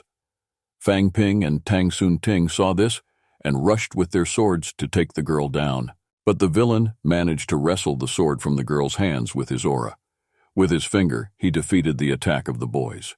The other students in the squad began to discuss whether they should go to their aid, but came to the conclusion that there was nothing they could do to help, and it would be better to wait. Perhaps the leader will call on them when needed. Meanwhile, the villain hit Zhao Shui Mei with a pipe, and Fang Ping hit him to protect the girl, but Shi Feng is strong and was able to hit him back. Tang Soon Ting was very angry with the man and tried to attack him by hitting him with his sword. He was able to cover himself with a steel pipe and knock the sword out of the boy's hands, which hurt the boy's hand so much that he cried out in pain. Fang Ping came to Shi Feng from behind and chopped off his hand, which was holding the iron pipe.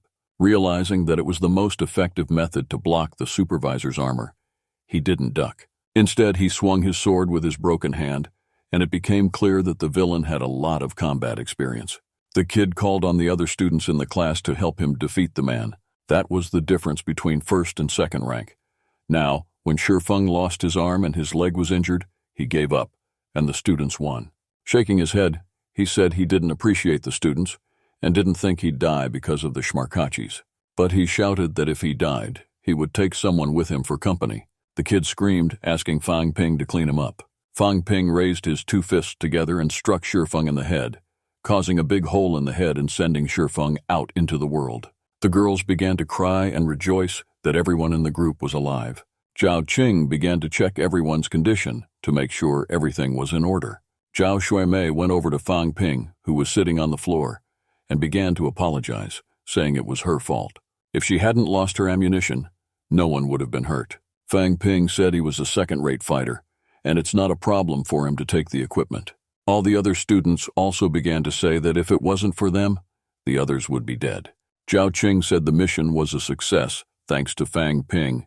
Without him, we don't know what would have happened, although they'll have lost at least 10 credits. And they had to find Zhu's teacher and talk about the mistake that happened. When the villain was promoted from the first rank to the second rank, Zhou went to the students and said that they were worse than he had expected. Only 3 out of 10 men are carrying weapons, and there have been a lot of unfortunate accidents. This time, their meta wasn't so strong.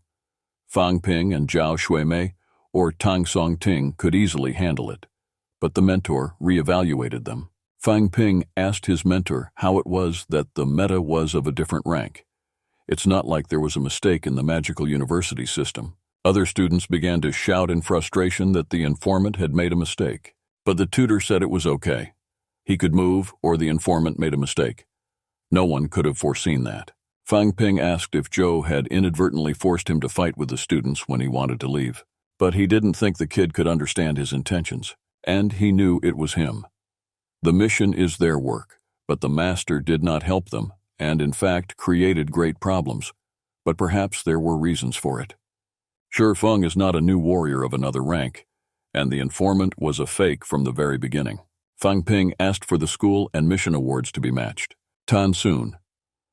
Tin, as always, began to promise that the school would never use such a thing, because the mission deserves points. Mentor Zhou was shocked that he would dare to say such a thing. Even 3 ranked missions don't cost so much. But he's a mentor of their team, an expert of the 6th rank. Of course, the students don't dare to do anything to him, unless the School of Martial Arts has been dishonest with them. If he was just watching from the shadows, they wouldn't have said anything to him. But the instructor forced the meth to fight, which didn't kill the students, unless it's against the rules.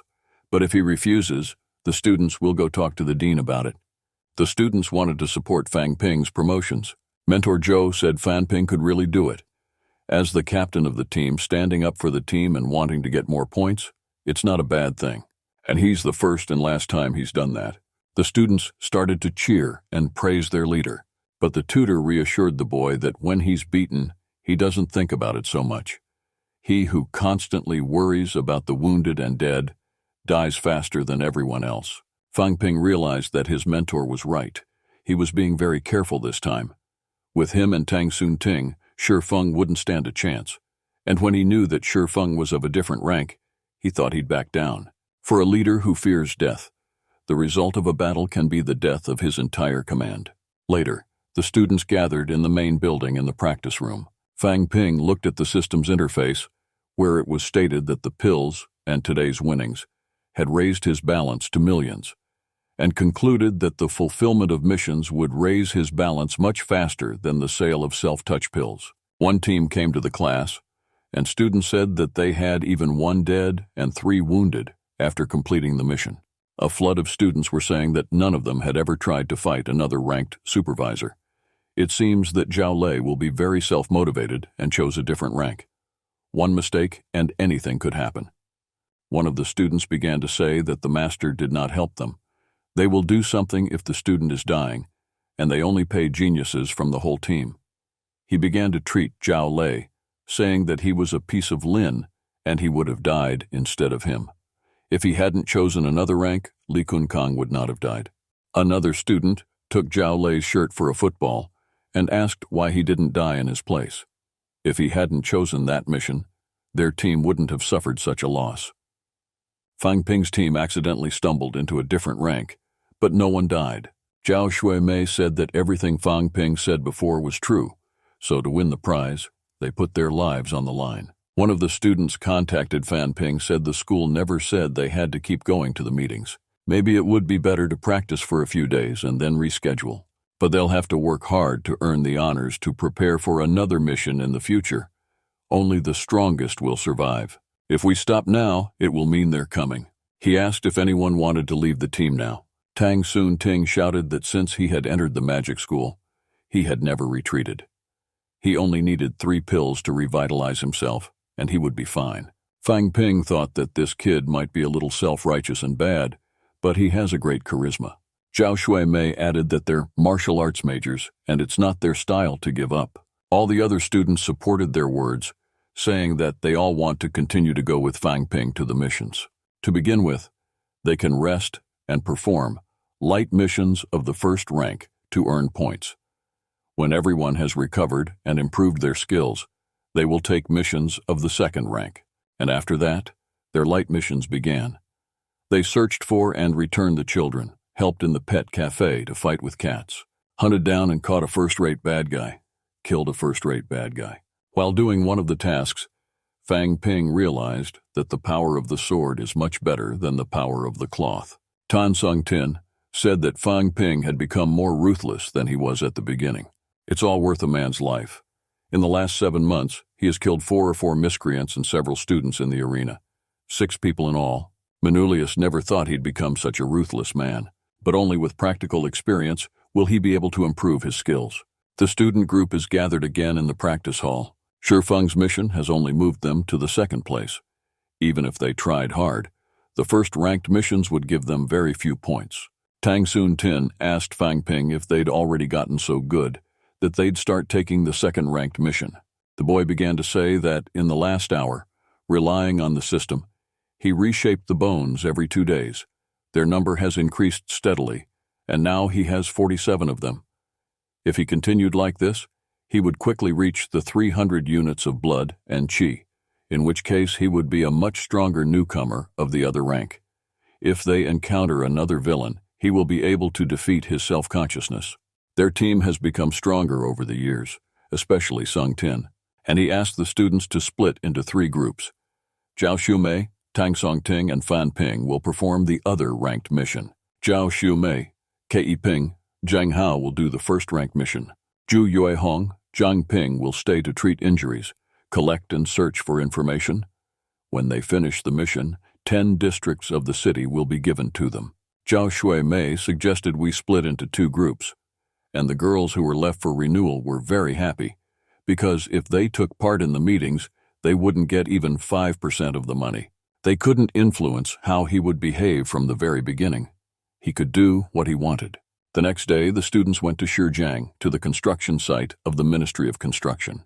The mission is to spare the life of a sect disciple named Tao Jing Chen, 40 years old, of the other rank, rebinding of the fingers and left hand, ball vinagarota. Zhao Shuimei asked why they were just standing there, if they were not easily recognized. Some young men approached the students. One of them was Wang Huaijin from the Danwu University of Martial Arts. He asked if they were from the martial arts school. The kid came up to Fang Ping to extend his hand and introduced himself. He squeezed his hand in response, and Wang Huaijin said they were here on a mission and were students of the Shijiang Magical University. Fang Ping was angry that 2 missions could be held in the same place, but his university is too small to recruit many new students, so the 3 Dongwu universities are working on the mission together. Fang Ping quickly realized that these students have blood and qi of about 1 unit, and began to speculate. They're on par with Tan Sung Tin. They're stronger here, and now he understands. But the question is, why 2 different teams are on the same mission? Has the system once again made a mistake? A couple of black cars drove up unannounced. They were directors, and more questions arose as to why a mission of another rank requires so many people. A woman got out of the car and asked who was from the magical university. Fang Ping introduced himself and said he was the leader of this team. A woman asked why there were only 3 members of their team performing the second-ranked mission. Wang Huaijin was very surprised to see the students take the second rank. Don Wu, one of the students from the university, asked why there were only 3 students for such a big mission. Their goal is to reach the top of the first rank. But the woman interrupted the conversation between the students and said she had something to explain. Fang Ping's target is Jin Chung, the other rank. First of all, he was not active, but had recently started collapsing down Shijiang. Wang's meta is Jin Zhixiang of the first rank. Through the cult, the 2 metas are now together in the middle of this building. The 2 goals are now together, so the mission has become much more difficult. From recent reports, we learned that there are also about 5 majors of martial arts. Their rank is not known. There are also about 10 other sectarians there. The department has already finished preparing the perimeter. Fang Ping asked the other teams of students not to interfere with one another, and Tang Soon Ting to cooperate. The woman asked Wang Huijin to talk to him alone. After she left, she asked her team to cancel the mission. Since at least one warrior of the second rank and a warrior of the first rank, without the other cult members, the mission of the Magical University is directed from the army. Compared to the police department's mission, it's a lot more important. At first she thought of asking them to work together. That way the magic students would help them out. But she didn't realize it would only be the three of them. The students of the Magical University are strong, but the students of the Magical University, he's the genius of Dongwu, their hope. The department can't bear to watch them do something as risky as this. If possible, she's hoping they'll refuse the mission. If they fail the mission or at least lose another rank, then they'll join. Are the new students at the Magical University really that strong? They're only first-rank fighters. He's bitten his bones 3 times, but in fact he's rank 1. Wang Huijin thanked the lady for her kindness, but he wanted to see the Magical University's newcomers for himself during the case. The woman did not hesitate any longer. The perimeter is fixed. The cult members will not be able to enter or chase them. If something happens, they can turn back, and most importantly, alive. One of the students asked Van if they were really going with the students of the Magical University. The other pointed his finger at the entrance of the building and said that the Magic University students had already entered the middle of the building. Zhao Shui Mei, who was standing near the door, noticed that they were looking at her and also went into the middle of the building. After a while, someone came out. The students were preparing for the battle. The man was their meta, Zhan Zhixiang. When the man came out of the building and saw who was waiting for them, he shouted that they did not keep their word. He shouted that he would beat them up and started attacking them with his fists. The students started shouting that he should be stopped, but he didn't say no. After a few punches, they managed to eliminate Zhan Zhixiang. The students could not understand why he shouted that they had not stricken their word. Wang Huijin argued that they hadn't done anything that could have happened. The top of the first rank had just died in his arms. What happened before he went out to them? And he decided to go into the building. In the middle of it, he saw a bunch of men lying unconscious in the middle of a bloody beach. The boys from Wang's team were holding their comrade, who had been beaten up by Zhan Zhixiang. They asked Wang to leave, because if another ranked fighter came here, they would be in trouble. He pointed at the body, especially the head, which was lying among the corpses, and asked if they were talking about him. The students were shocked by what Fang Ping's team had done, but were fascinated while Wang was talking. They killed everyone. After the mission, Fang Ping and his team drove home in a car and said they should summarize the results. But there was nothing to discuss. Fan Ping did everything himself. Maybe it's time to choose a more important piece of armor. Something like a sokiri or a hammer would be perfect, said Fang Ping. Like chopping wood, the more important the weapon, the better. Tan Sung Ting asked Fang Ping why he had not bitten off all the bones of his legs, how his hands had become so strong. Zhao Shuamei said that earlier in the mission, Tang Song Ting had taken on the first rank and other cult members, so he had not seen what Fang Ping was doing. She was making sure Dongwu's men didn't enter, so she knew what Fang Ping was doing. Fang Ping and Tao Jin were not as simple as he thought. They fought to see whose blood and chi would be the last to die. In a matter of seconds, Fang Ping struck with his sword, and each blow had blood and chi. His enemy was a second-ranked enemy. He's very weak. But after buying blood and chai, in the end, he forced his opponent to use all his strength first. And she asked Fang Ping if his blood and chi were infinite, for they were all of the first rank. Even if he had bitten all his bones, the difference was still too great. In truth, it was his limit. From the moment they took on all the others, he was able to center himself in the fight, using too much blood and chi. And Zhao Shumei seemed to have seen that, so it was good that he had an excuse. Fang Ping said that if he had enough health, then it was logical that his blood and chi had no limits. In battle, having used everything, he can negatively use the system. So, at the races, the one who is longer on blood and chi, he will not lose. Those sectarians were too weak. Tang Sun Tin wanted to fight another ranking.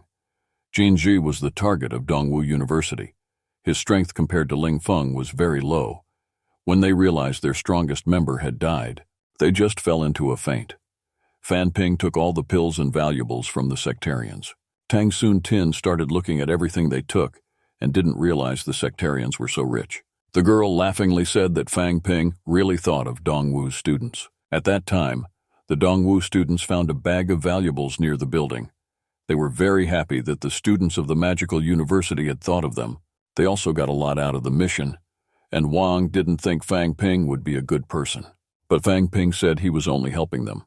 The way Captain Dongwu went to Zhixiang was not a bad thing. But if that's all Dongwu got, then he shouldn't even think about the national exchange ceremony. But he can win, said Tang Soon Tin.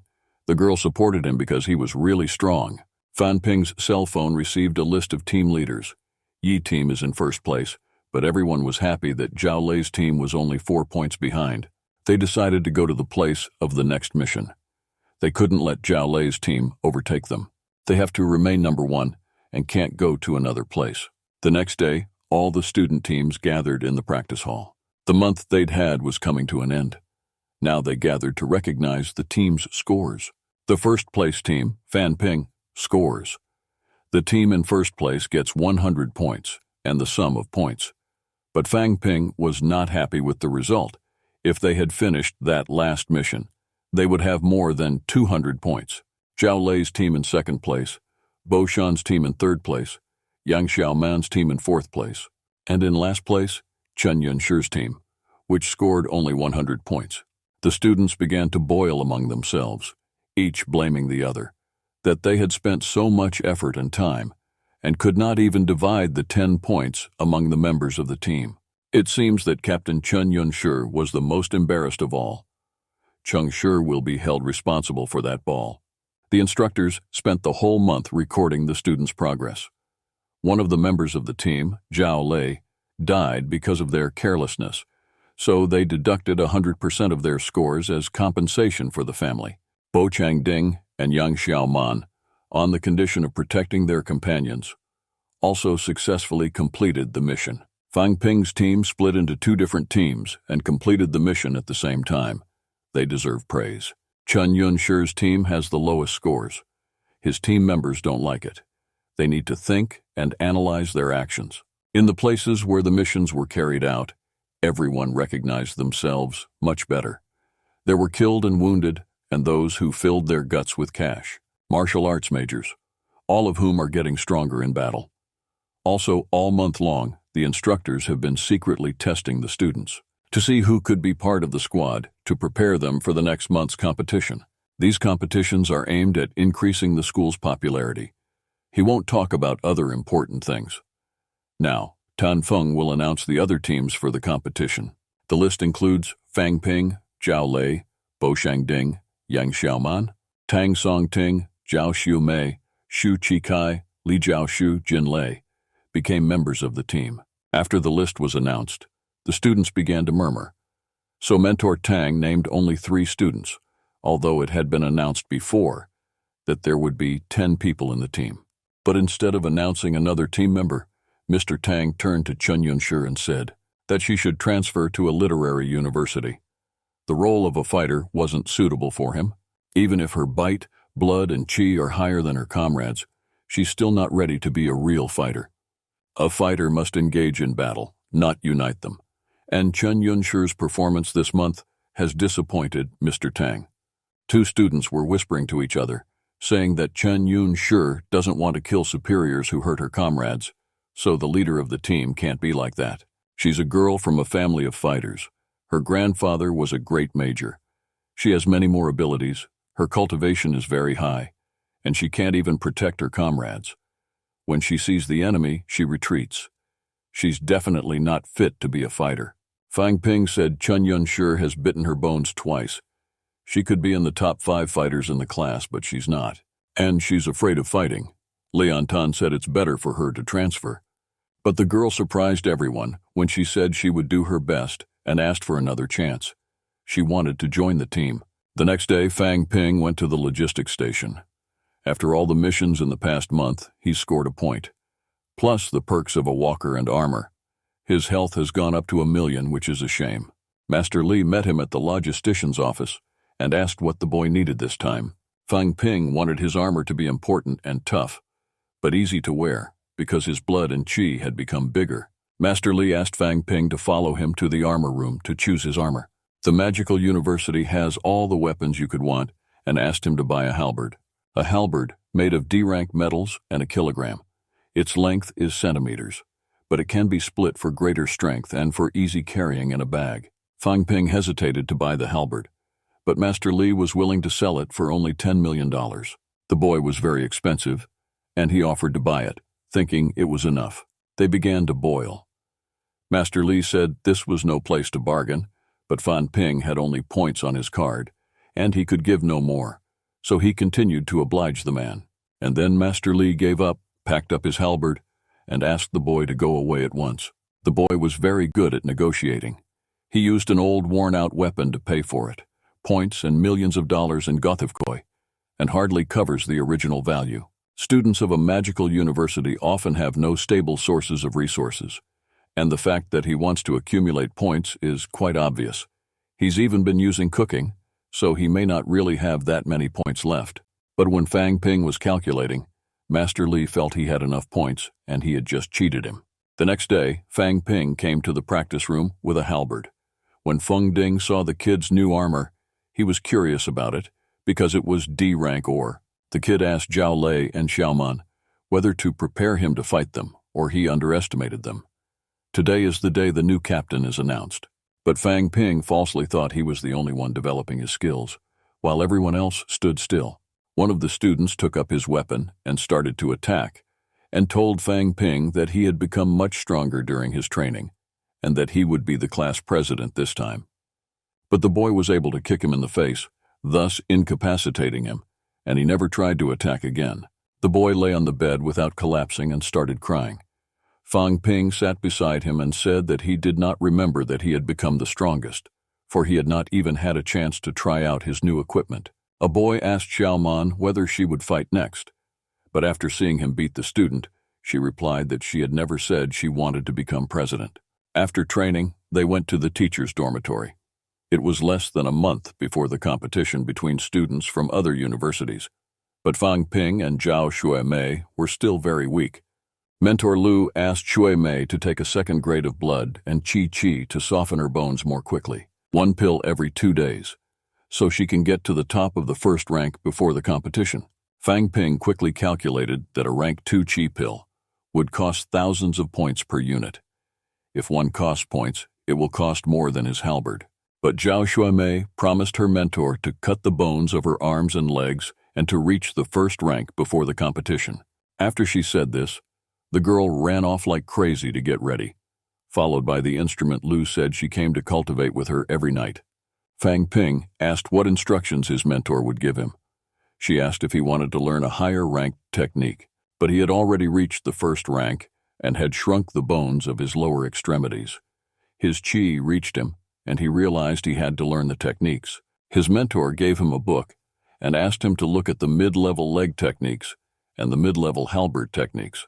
There were 4 boxes of books on her kitchen table, and she told Fang Ping to take them too, that he had learned a low level of palette technology, so he needed to look at the sequencing. A mid-ranking technician has more details and more crocs, so it's better to see how they're done. If he has any questions, he can come to his mentor at night. On one of the books was written, "Cruel, Bloodthirsty, Loving Blade." The name looked very strange, but the book was written by the boss of the town, Nanjin Zhang, who was ranked 6th at the time. His mentor spoke to him personally to authorize Fang Ping to learn his techniques. You'd think the author of the book was an old man, but he was young and couldn't take his eyes off his mentor Lu. His mentor used to be called Love Stick. Fang Ping began to read the book. Brutal, bloodthirsty, loot blade were simply Qi's constant attacks. There were 7 blade techniques in total. The best they can do is a combination of 7 charged attacks, each one stronger than the last. No matter how much Qi, it will all come down to the final blow. If you use all 7 attacks, someone's bound to die. The kid was fascinated by the book. He thought that as long as he controlled his Qi, everything would be fine. He wanted to use the new technique and halberd as soon as possible, and was sure that he would be no match for him in the competition. And with his endless supply of Qi, he could attack constantly. Now he had to look at the technique of legs, The marvelous croc gradually increases the energy of qi, and he had to come to see the change of direction. Fang Ping was confident that even if he could not win, he could go quickly. It suits his fighting style very well. Later, the kid went to the training room to practice his techniques. At that time, he decided to ask Brother Wang for advice and called him on the phone, who said that Jin Kong Jin believes that the most important thing is the location of his center of gravity. To reach Jin Kong Jin Fan Ping's level, he had to try to balance on the surface of the water so that his knee did not sink under the water. After that, Van said he was very busy, and without even listening to the boy's answer, he threw a rumor, and he wanted to tell him about the new blade techniques he'd recently learned. We are transported to the magical university, the lower part, to the entrance of the dungeon where Van was. He finished his conversation with Fang Ping quietly and said that he would always call at the worst possible hour. Qin Fengqing was with him, and they were preparing to enter the dungeon. After 5 months, they had finally killed the clan members. Now they only had to kill the 5th rank. They've brought in a lot of monster corpses. That's at least a point. After they kill the clan head, they get a lot of money. Once they leave the dungeon, Qin Fengqing will become 4th rank. The next day, Fang Ping exercised at the swimming pool. The students watching him train together asked him if they had ever seen a person who swims in water, even in winter. The other told how she had seen the boy doing it not only in winter, but on a regular basis. We wondered why he continued to do it every day. Maybe it's for art, but it's very cold outside, it's not worth it. When he got out of the water, Fang Ping said that Brother Wang had told him to do this exercise to make fun of him. He has recently improved his blade technique, and a single strike can cause qi damage. In order to fully recover, he needs to take close to 1,000 health walks. There were also strength-boosting pills and walkers, and a bunch of other things that cost close to $1 million. You can make money, but now he feels like he's being called a crazy idiot. It's very sad. Later, Fang Ping went to Dongsheng's company with manager Li. The manager told him that his boss was a graduate of Hua Dongshi University, a master of martial arts of the 2nd rank. They do some piddly things through which their delivery company cannot rise up. Fang Ping was very angry because he had been in a bad mood for the past few hours and had learned new techniques, and he was trying to cause him problems. Then he's just using this fight to test the results of his training. When the company's employees saw the boy, they started yelling at him, saying that he looked like a fighter on the line and that he was in a lot of trouble. Wei Dongsheng, a 2nd-ranked novice, came up to the boy and introduced himself, extending his hand to squeeze him. But Fang Ping was very angry and responded to the gentle greeting of the man by saying only that their company was preventing his company from working properly. Wei Dongsheng replied that he is a 2nd-ranking officer, and the boy is a 1st-ranking officer. The company may not have such big problems if its owner came here in person, but they are typical employees. He offered to give his little company to him so he could help. But that's not what Fan Ping wanted. He said martial arts majors don't make deals like that. Instead of bazooking, they need to work it out like real majors. He gave Wei Dongsheng a challenge. If the man wins, Yuan Fang will stop growing, and if Fang Ping wins, Do Sheng will do better. The kid was very confident, and Wei Dongsheng suggested raising the stakes. If he wins, he'll buy Yuan Fang for $2 million, and if he loses, he'll give Dongsheng $3 million to the kid. Fang Ping has accepted the boy's offer. A group of staff members said that the boy was a bad man for accepting the offer. Wei Dongsheng was brought a weapon, and he attacked the boy first, but with a halberd, the boy was able to deflect the blow, or even dislodge the sword from Wei Dongsheng. His hand was weak, and he couldn't move the sword to the other hand. Fang Ping put the halberd to Wei Dongsheng's throat, and he could only surrender or die. He was a bit disappointed. He didn't know that the soldiers who live in the social middle class are weaker than he thought. The boy hit the man with his lung. He fell on the ground, and it was clear that Fan Ping had been outmaneuvered. He asked Wei Dongsheng if he was really a graduate of Shida University. The man shouted that he had miscalculated and that it was not about his university. But there was no one here who dared to underestimate any university of martial arts. But it's better for him not to do that ever again. As he walked away from the company's building, he said it's the manager's job to decide whether or not to take Dongsheng's company. He went back to his room to wipe his halberd. Fang Chun-ding came into the room and said that the martial arts university competition had already been published. The notice stated that the national competition of students of martial arts will be held on the 10th of June in the gymnasium of the Magical University. There will be sold 1,000 tickets to the live audience, as well as all the competitions will be broadcast on television. But ordinary people can also watch the fights, because there will be a lot of blood. No matter what, Fang Chun-ding has already reached the top of the first rank. But Fang Ping sarcastically told the boy that he thought he had already reached the second rank. But Master Li had long said that the race would be televised. The university will definitely try to reduce the number of deaths and blood. There will be great majors there to do so. Fang Chun-ding knew that Fang Ping's family had no martial arts majors, so if they saw him get hurt, they'd be very nervous. But the kid was confident and said that they would not see him injured. They would only see him applauding the others. Later, Fang Ping took up books to learn techniques. His sister telephoned him and told him she wanted to go to the Magic University to watch the competition, and since he was a student, she knew how to get the tickets. She found out about it from the news. They said there are thousands of tickets on sale. The initial price is for one ticket, but some people are ready to buy for 1,000 if they buy all 5,000 and resell them. But Fan Ping said they can't buy all the tickets, and it's the time of the final exams, and he doesn't have time to think about it. He told his sister to give her the ticket if she did well on her exams. And if she did poorly, she would study all winter without rest. The girl dropped the rumor. This bad girl did not think about studying, but only about how to earn money. Where could she have learned such a thing? The next day, the students were gathered in the training hall. Mr. Tan said today was the last day he'd gather them before the competition. 10 of them will be divided into 2 groups. 5 people will be in the main squad, the others in the reserve squad. If a member of the main squad is badly injured or loses chi, the students from the reserve squad will replace them. Fang Ping, Zhao Lei, Bo Shandir, Yang Xiaoman, and Tang Song Ting will be the main squad. Fang Ping will be the captain of the team. Other students whose names have not been announced will be in the reserve group. Zhao Xiumei said she also wants to be in the main squad and gave a call to Tan Sung Tin. The boy was amused by the fact that the girl thought he was the weakest in the main group, but accepted the challenge. Zhao Xiumei and Tan Sung Ting came out and stood 1 against 1. Someone shouted for them to start fighting. The girl immediately attacked the boy, but he defended himself with his sword and thought that because he had cut the bones of his hands, she would not be able to defeat him by brute force, and swung to strike her with his sword. But the girl jumped very high to avoid the blow. The students began to criticize Zhao Xiumei's performance, but at the same time, they didn't understand why she was trying so hard. While watching the fight, Fang Ping mentioned that Master Lu said that in order to continue the family business, Zhao Xiumei should work harder than other students. A month ago, she was weaker than Tang Song Ting, but now they're about evenly matched. At this time, Xuemei tried to attack the boy, but he held his sword. He realized that the girl had become much stronger, and he had to defeat her as soon as possible.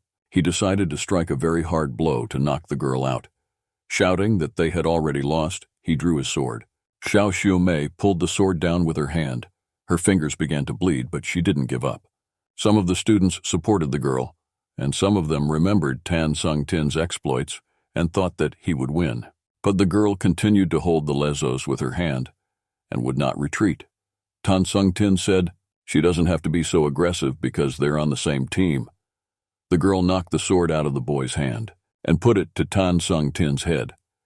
He said he didn't want to continue the fight any longer. So the girl's victory and the main body of the competition have been determined to remain. Let's move to the 1st of June, to the gymnastics hall of the Magical University on the day of the competition. Sister Fang Ping and Mr. Tang were on the pipes. There were a lot of people, a lot of celebrities. Fang Ping didn't tell them he'd participate in the race, and they were waiting for him. His sister even bought him a seat and was very angry that he didn't tell her that he wasn't going to sit with them, because she would have sold the seat. She asked Mr. Tan how much she could sell the seat for, as it was close to the stage, and he didn't answer, but she thought it would be 5,000. The host, who came to the microphone, asked for silence, because a combatants' competition is not a concert. He asked to quickly take their seats and not to interfere with the competition. These are the first competitions that will be shown to the public, so we must be serious about it. And the first national competition of new fighters began.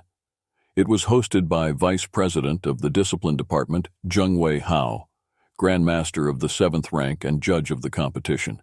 Sister Fang Ping took out her camera to record the competition for him. He's still not here yet. They started announcing the teams that will participate. There are only 4 of them: the Magical University, the Jindu University, the Alliance of Martial Arts Majors, and the Alliance of 8 Schools.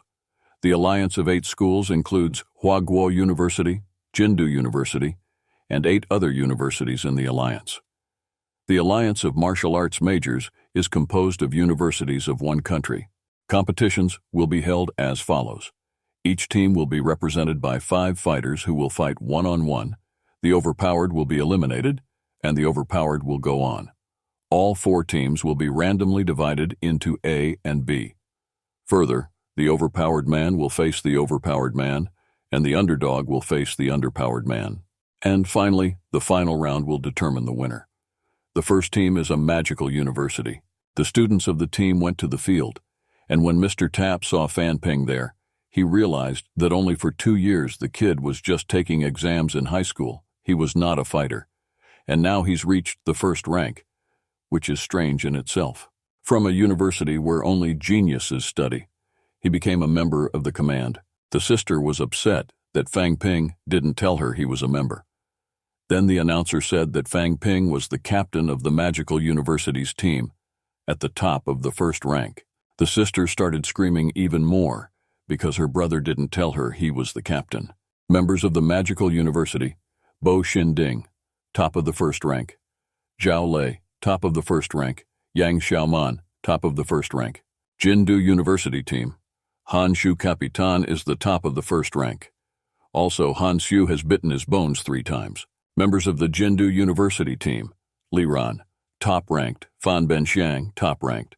8 Schools Alliance team: Captain Wei Bin, top of the 1st rank. Members of the 8 School Alliance Command: Sai Ha Qing, top of the 1st rank, continued to announce the vice president. Yang Xiaoman was annoyed that there were so many top-ranked fighters. Such a difference in strength, for example. He would not be able to beat her, even though they were 2 top-ranked fighters. Fang Ping said, Bo Shangding is right. Fighters of the same rank have a difference in strength. So there are geniuses of all nations, if he can defeat them and become semi-polar. The Alliance of Martial Arts Majors: Capitan Su Min Yu, starting 2nd rank; Chen Jiasheng, 2nd rank novice. The announcements of team members are finalized. Now the draw will be held to determine the progress of the 1st round.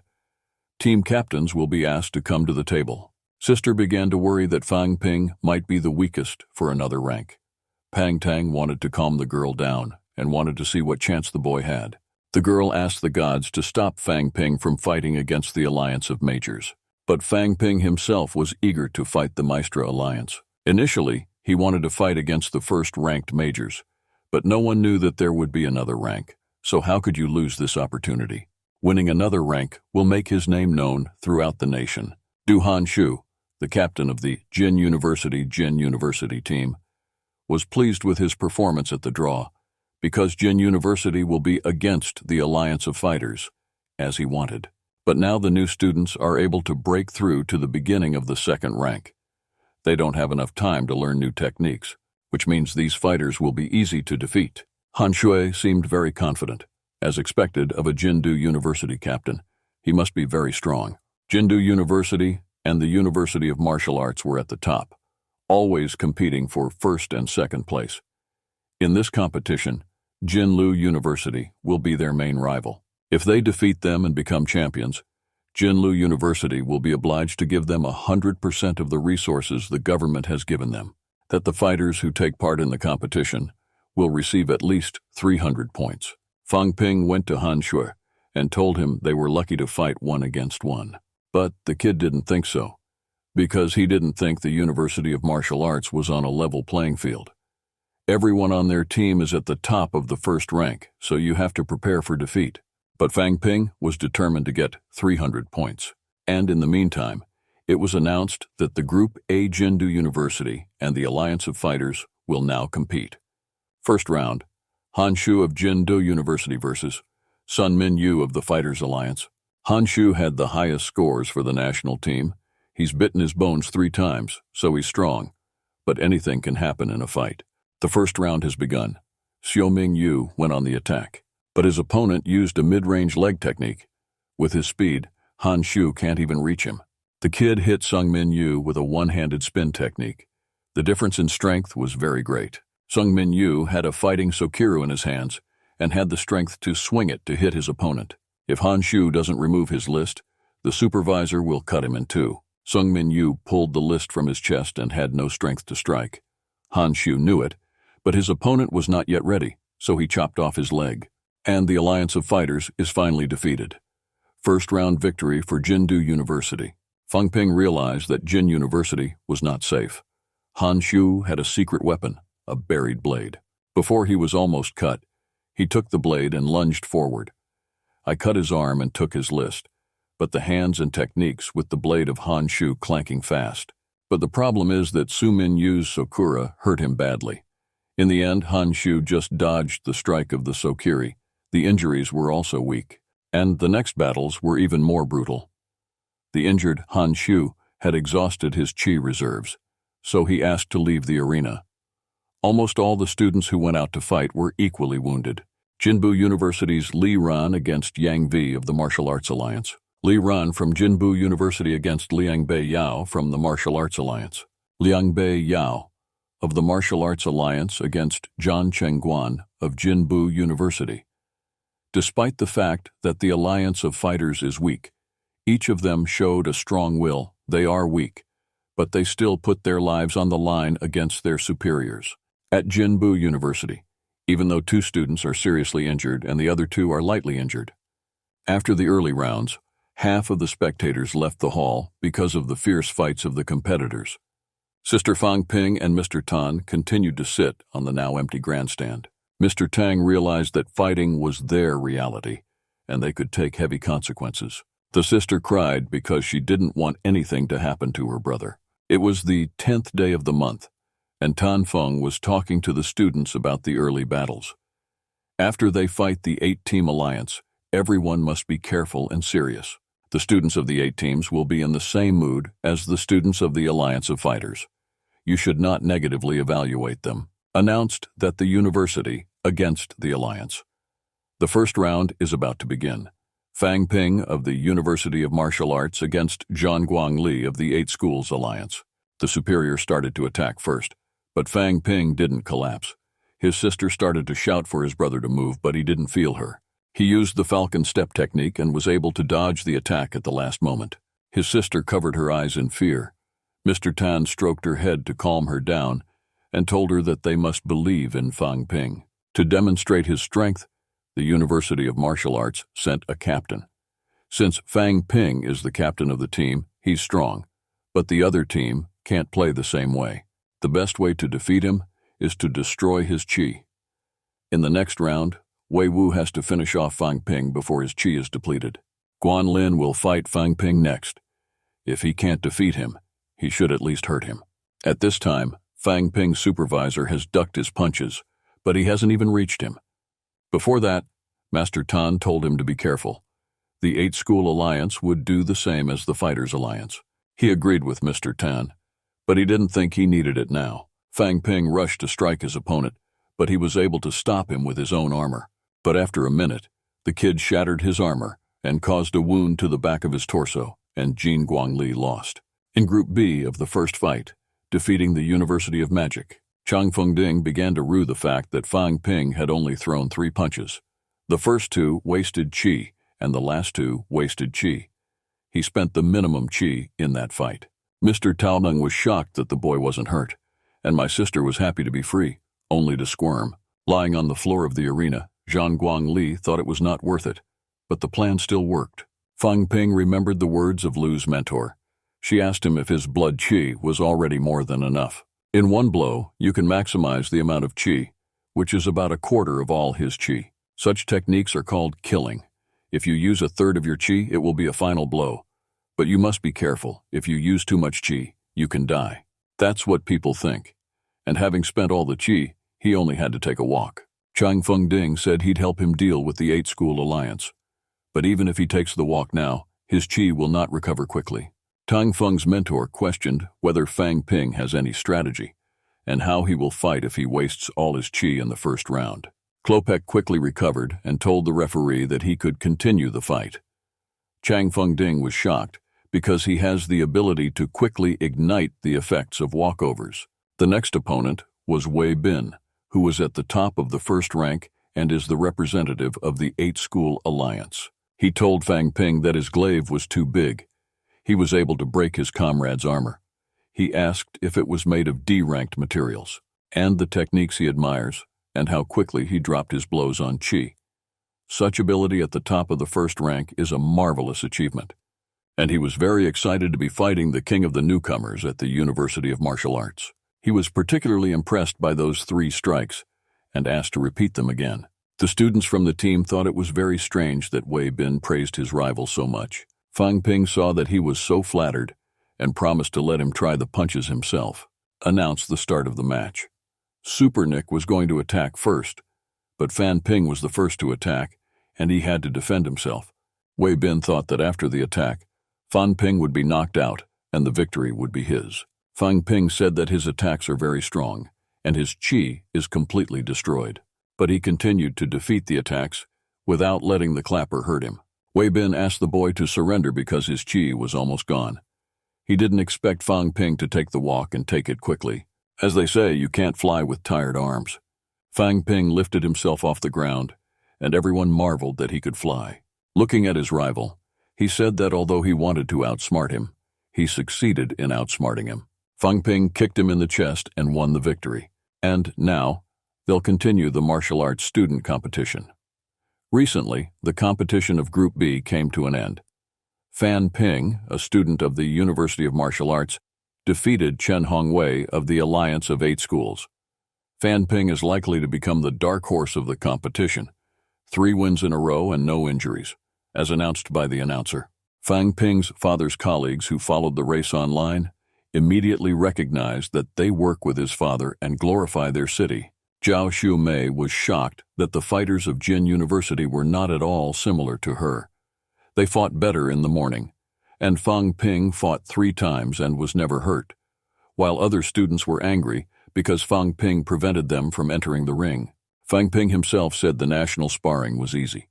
If it continues like this, Fang Ping's name will be known worldwide. Round 4, Fang Ping of the University of Martial Arts versus Zhang Jindong of the 8 Schools Alliance.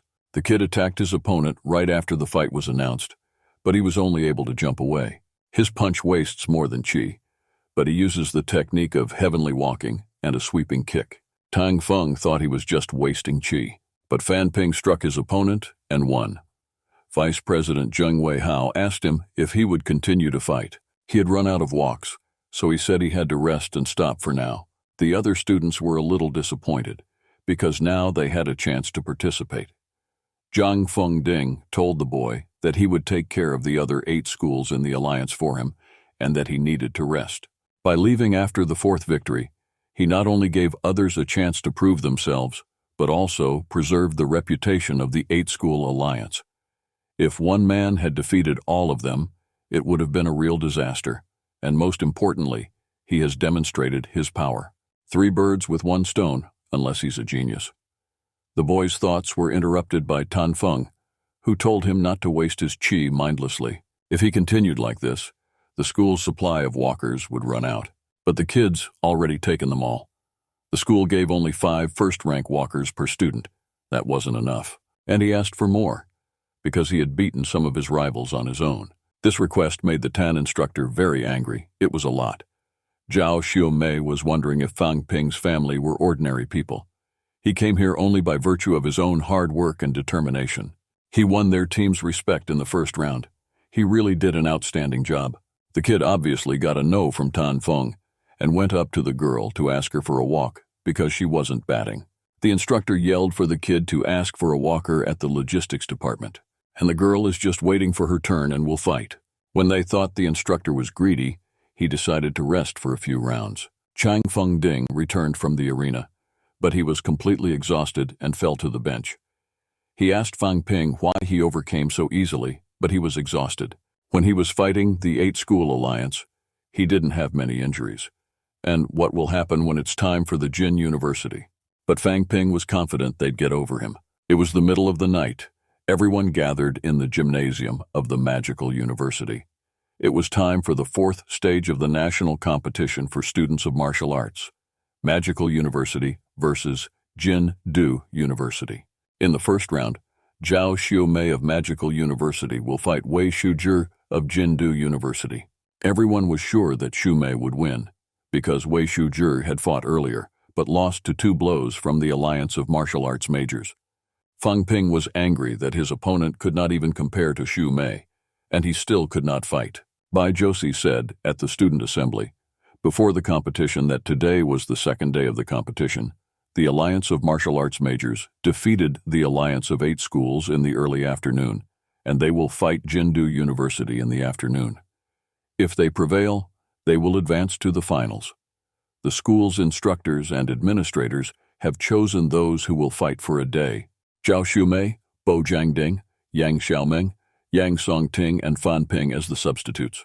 The kid was disappointed with the decision. Wei Shujin was also embarrassed when he saw his opponent wasn't Fang Ping. He told Zhao Xiumei that she was a first-ranked novice, and she had only bitten her bones once. So how could a magical university send such a weak girl to the first fight, and a woman like that? In his words, she was not worthy of even shouting at Fan Ping. The whole team was disturbed by the guy's words. He obviously didn't appreciate Xiumei. The girl replied that it didn't matter whether she was worthy or not. She was the supervisor. When they announced the start of the fight, they threw one-on-one attacks at the same time. The girl fought off the attacks of the boy. The students of Jindu University began to shout that the Magic University would not be able to defeat them because the girl was so weak. Wei Shuzhi had only used curved chi in the last fight, but this punch wasted about the same amount of curved chi. He was saving his strength. Meanwhile, the kid continued to attack Zhao Xiumei, but she successfully defeated all the attacks. But he still knocked her down. And Wei Shuzhi began to bite her again, saying that she was no good at anything, and that the Magical University was no longer so good. Then he went up to the girl and raised her hand, and said that she was very weak with only 3 attacks. Her arms were broken, and her internal organs were damaged. Where did her shove come from?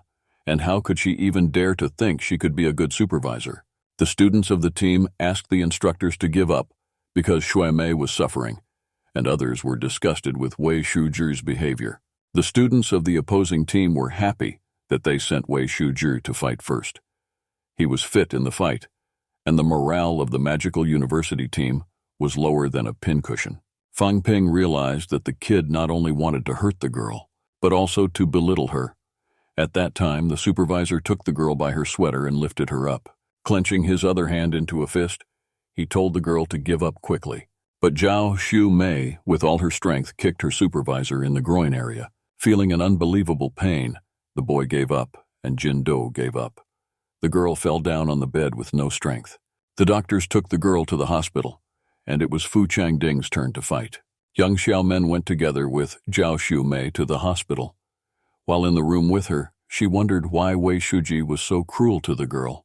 Though the girl is very strong, how can all the injuries be worth it to show yourself? Even if she had lost, they are one team, the other students would have overcome her defeat. But now she is older, and cultivation may be much more difficult for her. Zhao Xiumei calmed the girls down. Jindu's goal was to destroy their team spirit, and she'll be fine. She'll keep her spirits up. Fang Ping stood at the door of the ward and felt the girls talking to each other. He thought that Xiumei had realized she was weak, but she kept trying until the end to win them over. Fu Changding came to the hospital hall and said that Xiaoman, the pig-headed man, was all over her. At that time, young Xiaomen came out of the ward and heard what Fu Changding said, and added that his peak was so puffy and blackened. She sent to the ring, and her supervisor said that 3 times too much does not mean that he is an easy supervisor. Like him, the girls are very much worried about the same. Through such a thing is no longer a grin to laugh at them as masters of martial arts. The girl replied that maybe everyone in Jindu is like that. They attacked the boy to teach him manners, They were both in the same arena, so you have to be respectful of your opponent. He made her fist with his hand, and with the other, he laid his hand on the girl, saying he would let her feel it on her own skin. Two of her hands are missing because, in his opinion, she wanted to protect her face, and the girl hit his head with her own head. The boy took out a blade and hit the girl in the shoulder, which she didn't expect. He kept on telling the girl to be skeptical, so that she wouldn't think of overcoming. He thought he was the best for her in everything. But the girl smacked him again with her forehead, and the blow was so strong that the boy lost his senses. Thus, Yang Xiaomeng brought another victory to the magical university. Instructor Tan Feng asked Tan Sung Tang to be careful, because he'll be fighting next. Fang Ping said that they fought in 3 rounds, and all the members of their team were seriously injured, but it turned out that way. At this time in the arena, Tan Sung Tan beat a student from Jindu University and requested another fighter from the magical university. Finally, the turn came to Fang Ping, but he didn't enter the arena for some reason. All the members of the magical university suffered very serious injuries, but only for the sake of winning. As a captain, he specifically used his chai and blood to try to become famous. In the end, demanding more walks, he became a substitute. Through a member of the team who fought before him, he got hurt. He doesn't care about his injuries because he can use the system at any time. Fang Ping's thoughts were interrupted by the instructor Bai Ju Shi, who asked why he didn't go to fight. The last contestant, Jin Du, is strong. If he can't defeat him, we should save his money and wait for the finals. Fang Ping replied that to protect the people closest to you, sometimes you have to do it any way you can. But still, he dared to enter the ring. His supervisor, Fan Wenxiang, on the first ranking bout, immediately said whether he would really fight with the one who in 3 rounds in a row overcame the alliance of 8 schools. All of Jindu wanted to fight him. If he was defeated, he'd be ruined. Fang Wenxiang immediately attacked Fang Ping with the Heavenly Fist of Pity technique, but he missed and flew past the boy, and couldn't see how it was possible. Instructor Bai Ju Shi, watching the fight, said that Fan Ping's training is very effective. He easily dodged the Qi and blood attacks, and he told his supervisor that the Heavenly Fist of Pity is a worthy killing move, but it is much stronger. Then he threw himself down with a fierce curve. The supervisor realized that his punch was close to blood and Qi. This meant that Fang Ping was already able to utilize the other stage, the boundary rush. Bai Ju Shi told Tang Feng that the boundary stroke is called the boundary stroke, because one such blow depletes almost all the blood and Qi that the master has, but Fang Ping can somehow continue to use the boundary stroke. Fang Ping fought at full strength for the first time, probably to avenge Shui Mei and the others. The kid asked his opponent if he still thinks luck is on his side. Everyone from Jindu University thought they were so strong that they could bully others. Each of his men was badly wounded, and like a captain, he would not let his anger fester. And with a fierce and cruel curve, he struck his superiors, and he couldn't get up anymore. Fang Ping had one last walk left, and he took it thinking his opponent would get up. But it didn't happen, and he got angry. The vice president came to him and said that the fight was over. The fight can't be conducted. As he walked out of the arena, he kept shouting that he would force Fang Wenxiang to pay him back for the free ride. It's June, and this day's competition is being held at the Magical University Sports Complex. Tang Feng told the students that Jindu University had won the bout in the semifinals, so they would be their opponents in the finals. He began announcing the new main squad, including Chen Yunqi, Li Jiaohu, Hu Jikai, Zhao Lei, and Fang Ping in the reserve squad. The kid sitting next to them told Fang Ping that the university wants to give every student a chance to prove themselves. Judging from the past battles, all the Jindu students were injured and were in danger of being killed. Moreover, the Magical University has him and Fang Ping as its 2 main players. This means that no matter how the 3 substitutes bat, Jindu's students will still be burned by them. Li Jiaohu and Hu Jinkai are on the first rank, although Chen Yunqi's Qi and blood and strength are high, but since she is weak and afraid to fight, she may be automatically defeated, and she will go down early for her. First round of the finals, Chen Yunqi versus Han Shu. Both contestants have been asked to enter the arena. When the students entered the arena, the supervisor told the girl that he had a lot of feelings about her. Her grandfather was the rector of Jinian University, and a great master of the 7th rank, who had provided her with many resources since she was a child. But in the opinion of the girl's supervisor, it was for free, as she is not only weak as a person, but also afraid to fight. That's not what a martial arts master should be, and he thought it was better for the girl to surrender. Chun Yun-chi replied that she knew that Han Shuya had internal injuries and told her to treat his wounds. Fang Ping was surprised by the girl's response, and she didn't even get angry after the boy's imaginative words. Han Shu asked if the girl was asking him to admit defeat. He got very angry and shouted that he was the captain of the Jindu University team and the strongest according to the results of the martial arts exams, and some girl was asking him to surrender. He doesn't like people looking up to him, and he was the first to attack. The girl dodged, and the students in her team were shocked by Chun Yun-chi's strength. But the girl didn't take it into account. The boy misunderstood her. If he doesn't renew his strength now, he won't be able to cultivate in the future. Han Shuya became even more angry and started to hit the girl again, but she was able to dodge again. Fu Changding shouted for Chun Yun-chi to fight back. It's not the time to feel sorry for her opponent. The girl realized that all the students from her university had graduated full-time. So why are they still in the dark? She knew who the master of martial arts was and kicked the kid and knocked the weapon out of his hands. Han Shuya said he didn't want to look at her too much, but because she's fighting like that, he'd fight seriously, so the girl threw a punch at the boy, and then another one, and the boy fell on the floor. So, the university's magician has taken over.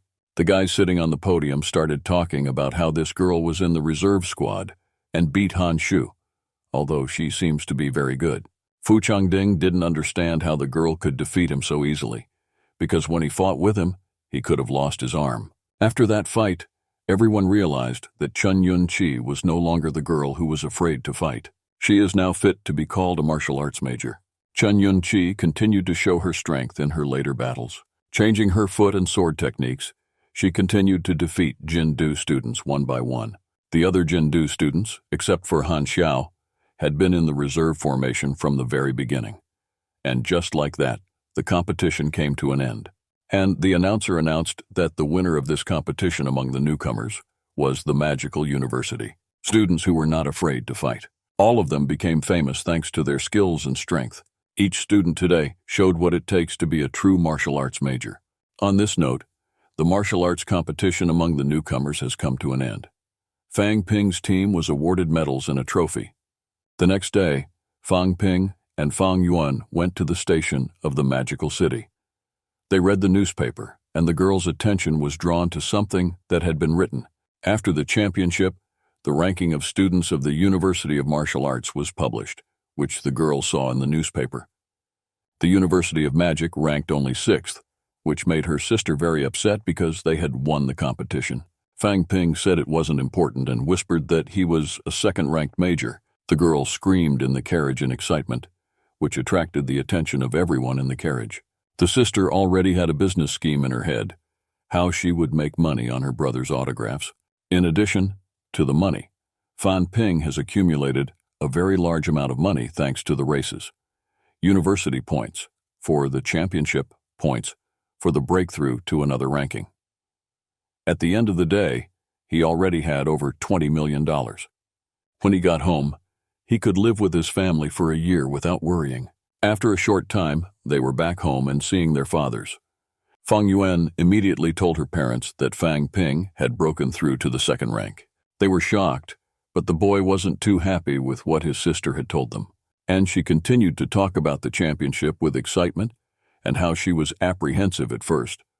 But when she saw how Fan Ping was doing against his opponents one by one, she got excited.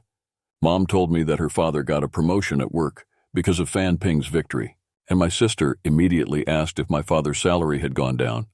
She always thought only of money. Mom asked the children to unpack their things and come over to have dinner together. After dinner, Fang Ping and her father sat and drank tea. Fang Mingrong made a riddle about the competition, how Tang Xiongtang broke 2 arms, about the strong student from Jindu University and his aggressive techniques, how he felt when it was announced that he would fight Fan Ping. When he was called by his colleagues to watch his son fight, he just walked away. He couldn't watch his son fight. He asked the kid if the fight was like this. Fang Ping realized why his father was so gloomy all the time. So he decided to worry his father by saying that the championship had become like this due to certain circumstances. They don't often go that far during training, but my father didn't like it. And he replied that he still didn't understand the martial arts majors, why they were trying so hard. Everyone in the bureau has been praising him for the wonderful son he's raised. The fact that he became a champion and moved up to another rank is good. They're all very happy for him, but he and his mother hope that he will be able to return home safe and unharmed. As he poured more tea, Fang Ping asked his father not to worry, and said he wasn't too bad to get into trouble.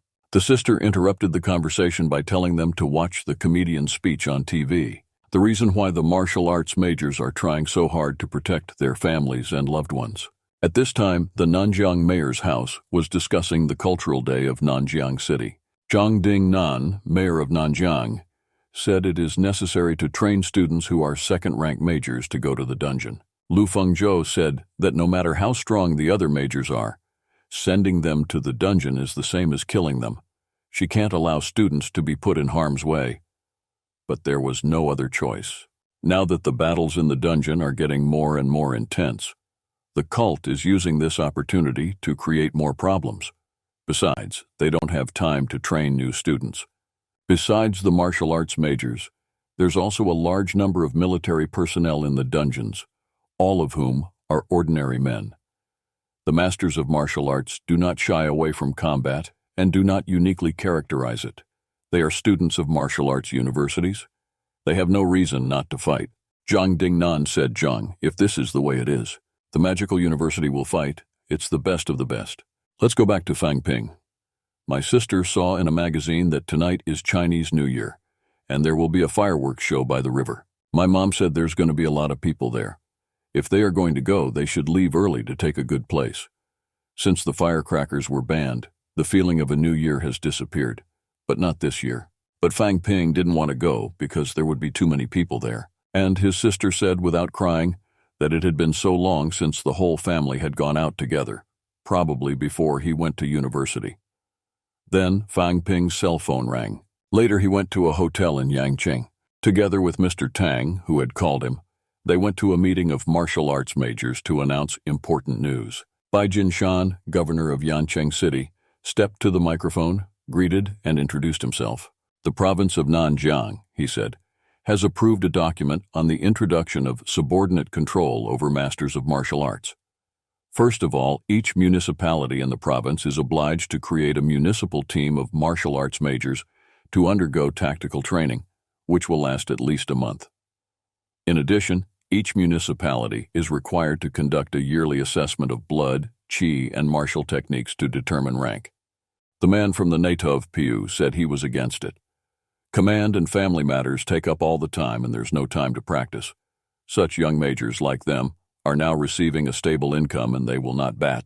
Bai Jinshan was very angry and said that this was a decree and that anyone who did not obey it would lose his major's certificate and could forget about the advantages they had before. Fang Ping said that there are many bailiffs who have gained even a small amount of popularity by simply enjoying the advantages they have. If the city of Jianshan wants to improve, the changes must be made. In any case, they will happen soon, but everything happens very quickly. Maybe they're trying to do something. Later, Bai Jinshan and Fang Ping were walking down the corridor. The boy asked how much he knew about the real world of majors, but the kid realized that the governor was talking about the underground world. In fact, the new policy, which was announced at the meetings, is currently being implemented only in the provinces of Nanjiang, Nanhe, and Nanji. The reason is that it's connected with the undergrounds.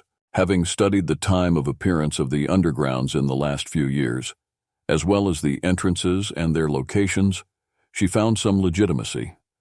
It is highly probable that the next entrance will open in Nanjiani, and there is a very high probability that it may occur in the city of Yancheng, which is why the provincial government is rushing to initiate changes in order to increase the local power. Nanjiang's economy is weak. It's hard to create strong majors, but it's harder to get the strongest majors to stay. And if the underground railroad opens here, the governor hoped Fang Ping could help Nanjiang and protect Yangcheng. The boy said he would help as long as he was strong enough to fight. At that time, the sister was very worried that her brother would not go with them, but he received a message from his mentor. The father asked to make a video for his son, but the girl was angry and didn't want to make a video for him. But still she sent him the video, and on the way to the magical city, he watched it on the train. Then they also recorded the video and told Fang Ping to be careful and to buy 3 rice balls of tang yuan to eat when he was eating. And when he got tired, they'd wait for him at home. My sister started yelling that her brother was a liar because he promised to join them, and if it wasn't for Mom and her father, she wouldn't have written anything down for him. Fang Ping said that if there was an entrance to the dungeon in Yangcheng, he would have to protect his family, and for that, he would have to become stronger as soon as possible.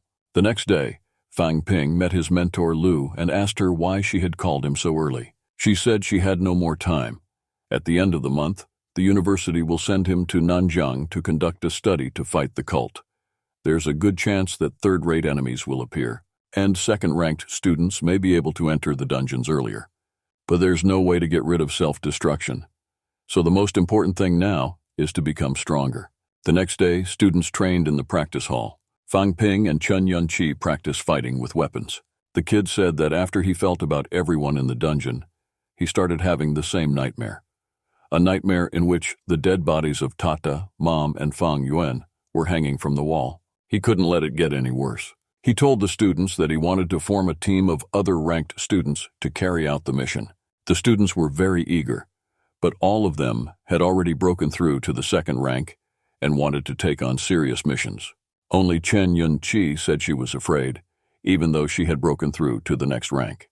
Yunqi said that it would be better for the girl not to go with them, because she would hinder them through her kindness. Fang Ping asked the boy if he was a dog and why he was afraid to be streamed. Fu Changding walked up to the boy and took off his pants. Everyone started laughing. The girls were not happy with what was happening and tried to calm the boy down. And Fang Ping said Chen Yunqi must believe in herself. The girl wasn't weak. She was on par with the others. She got angry, but they told her to do her best. Later, the instructor Lu came and informed us that in the next few months, the second-ranked majors would be performing missions in the dungeon. We should start training right now. It would save us from worrying too much. Zhao Shumei asked her to let her join the team, but the mentor wouldn't let her because her injuries hadn't been treated yet, and she hadn't moved up a rank. The students went to the mission in the evening. The object of this mission is one of the fortresses of the Church of Genesis. The head of the fortress is of the second rank, and there are 3 first-rank majors. Yang Xiaoman and Tang Sun Ting are in charge of guarding the escape route to block the enemy's escape route. Fang Ping and Zhao Leim will take on the second-ranking major. Bo Changding will fight the first-ranking major, and Chen Yunqi will be responsible for the ordinary citizens.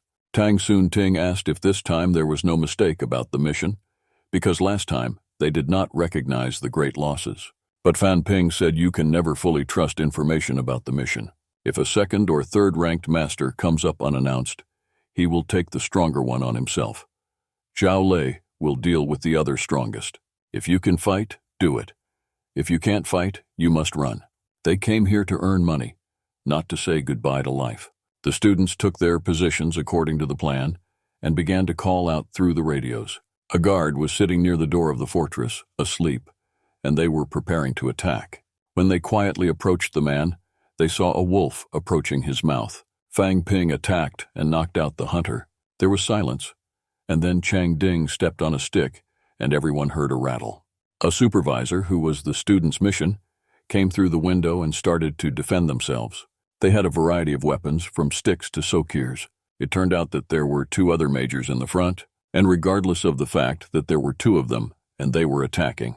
Even if Fang Ping's strength is limited, he has reached the state of standing qigong, so a clash with them is worthless. With the power of the team, they can overpower everyone without even using the balance of the system. He just needs to stream these 2 until his partners come to his aid. And then Fang Ping realizes there are more enemies than there should be. At that moment, a sword struck the boy on the head. When he turned to see what had happened, he saw Zhao Lei attacking the villain and knocked the sword from his hands, which flew into Fang Ping's head. The villain cried out that the sword had hardly stabbed him, but Zhao Lei didn't care. He was attacking to subdue the villain, but he was able to evade the weapon. At that moment, Chang Ding shouted that Zhao Lei had evaded. They started shouting one-on-one, the latter blaming the other for not even hitting him with his list. At that time, Yang Xiaoman Bayuchi clutched the boys without calculating her strength. Fang Ping yelled that his team doesn't know what teamwork is, and he realized they couldn't finish the mission as quickly as he had planned. The boy was forced to use the balance of the system to renew his blood and qi. This gave him the strength to kill one of the other masters. The other began to flee, realizing that he would be the same. But Fang Ping remembered this and rushed after him, and having disposed of him, the villains were gone. When he came to his friends, he was very angry because he had formed this team to make more money and increase his power. They'll all have to become more serious. Tang Sun Tin, meanwhile, has only just arrived to help them outsmart the enemies. Fang Ping brought a black bag containing trophies worth $6 million, minus the $2 million they'd spent on the mission. Everyone began to feel bad that they'd made so little money, because the amount should have been divided among 6 people. Fang Ping was very disappointed. With a team like that, it was hard to save money. It's been 5 months since then. The entire Fan Ping team gathered at the city's hotels. They had completed 25 missions in the last 5 years, but the fees were low. The kid took a list of the worst offenders and urged others to choose a high-paying mission. Fang Ding suggested that we take the villain with a $7 million bounty. This is also a mission they know about the cult.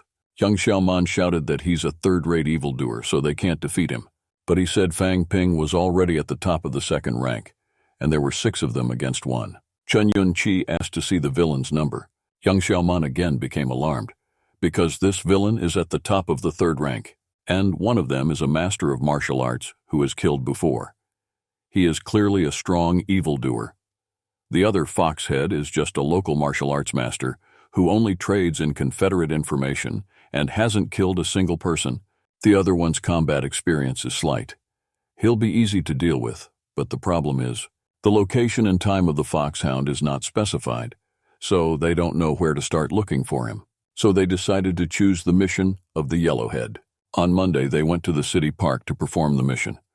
There were a lot of people there.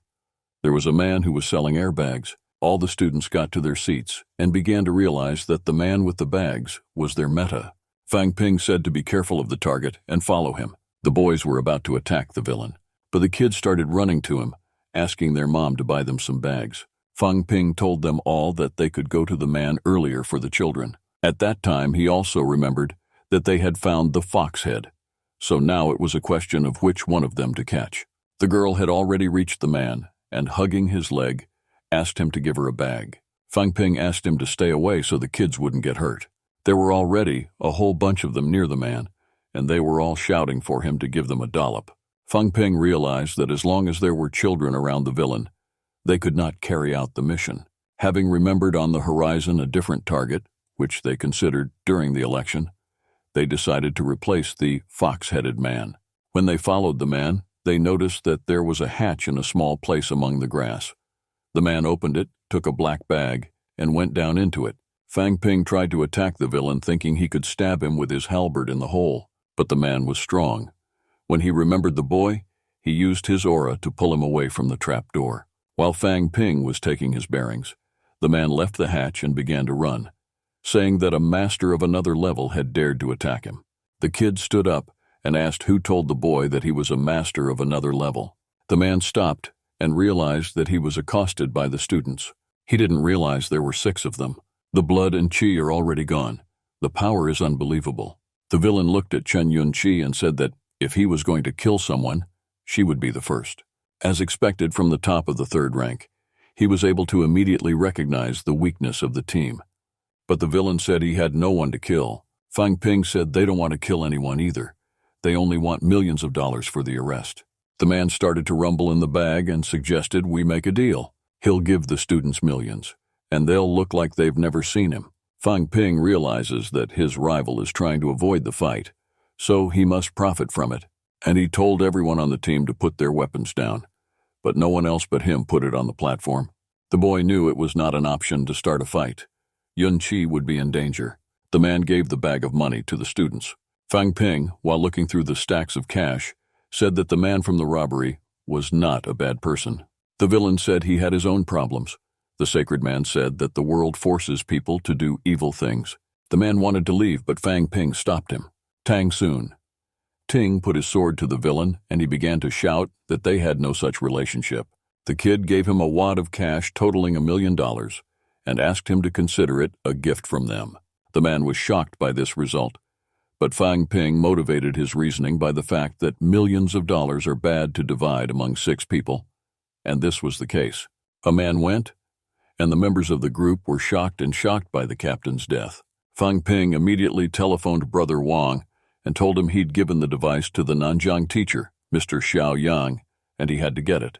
The students were even more offended when they heard about the escape room. They started pouring in the money. All the students were still shocked by Fan Ping's performance and asked him to tell them about his plans, that they wouldn't look like idiots next time. But at the same time, they wanted to charge the boy because they had received money without doing anything. Young Xiaoman asked Fang Ping whether they would receive a reward from Nanzang University for the information they provided after the capture of the fox-headed man. Fu Changding asked if she really thought the reward was worth anything. Why didn't she go directly to Wang Jingyang and ask him how they could make some money? Fang Ping didn't think so because Wang is already 4th rank.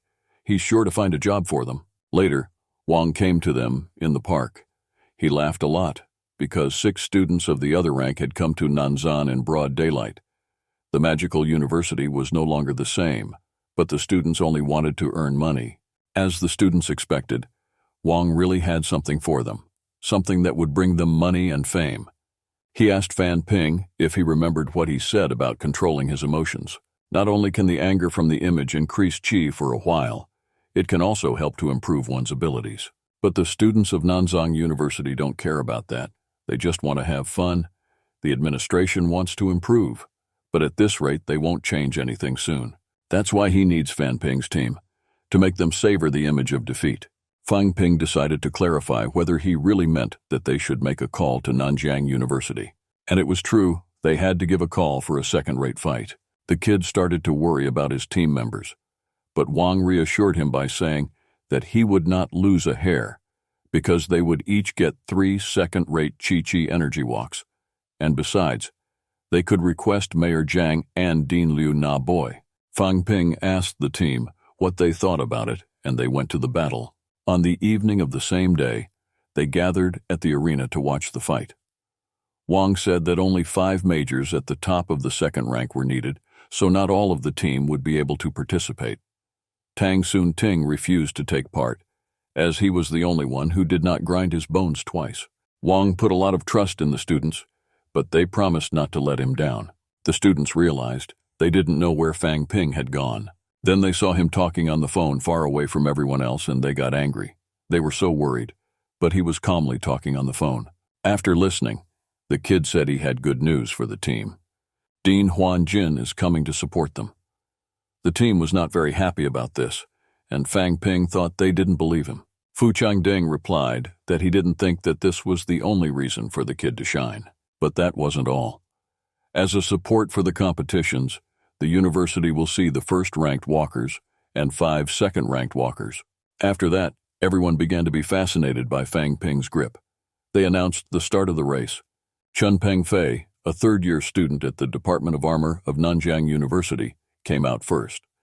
Master at the top of the 2nd rank, 2nd in the university rankings among the other masters of the 2nd rank. Zhao Lei, who is at the top of the 2nd rank. The fight has begun. Each of the students showed himself well in the fight. It was noted by Zhang Dingnan, mayor of Nanjiang City, who spotted by one of them. A man came over and apologized for the execution.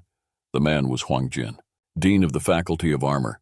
He came here when he heard about Fang Ping's accident. Liu Xiaojiang, the rector of the Nanzang University of Martial Arts, said the dean should have come later because he couldn't watch the fight. But Nanzang University has already lost to one magical university and will probably lose this time too. The representatives of the Nanzang University were very angry, and they closed with the banal phrase, "We'll live and see." Meanwhile, the battle between the students continued. Zhao Lei's supervisor argued that even though the kid had dodged a swift kick from his right-off, he hadn't taken into account where he was going to land. and he tried again to hit Zhao Lei with a spinning back kick. What a surprise to the supervisor when the kid never landed on his list. Fang Ping and the rest of the team watched Zhao Lei's fighting technique with fascination. The kid, who was still in the theater, hit Chen Pengfei and snatched his list from his hands. After that, the supervisor gave up. Wang said that Fang Ping will fight next. He added that it was imperative to defeat the next three to show the importance of reforms at Nanjiang University. Fang Ping entered the ring and asked his big sister to have mercy on him. His opponent was Lei Kai-ye, a third-year student of Nanjiang University, which is at the top of the second rank. Fang Ping's words made him laugh, and he told him to take up his list. Lei Kai-ye immediately tried to strike, but the kid ducked. He decided not to use the system in this case, so he will not only save money, but also try himself in a real fight. Nanjiang University teachers remembered how Fang Ping performed the technique of fierce curve riding at the martial arts championship. He's a fellow countryman. It's a shame he didn't choose Nanjiang University. Such a talent was missed. Huan Jin said it doesn't matter which university he's from. The main thing is that in the end, he'll serve his parents. The mayor asked Fang Ping to call him after the fight for a few words, at which time the fight was still going on. Fang Ping was constantly ducking, which frightened his supervisor, but the kid told him that it was not him who was ducking, but that he could not cut him. Lei Kai-ye could not take it anymore and shouted that he should fight if he had balls, and the boy realized it was time to show his strength and what the second-ranked master of the Nanjiang University. Fang Ping, using a vigorous blood punch, struck his opponent. He flew with unbelievable force directly into the students who were watching the fight on the stage. The clown asked if he was going to fight him next, and a big-boned fat man with big lips shouted angrily that it would be him next.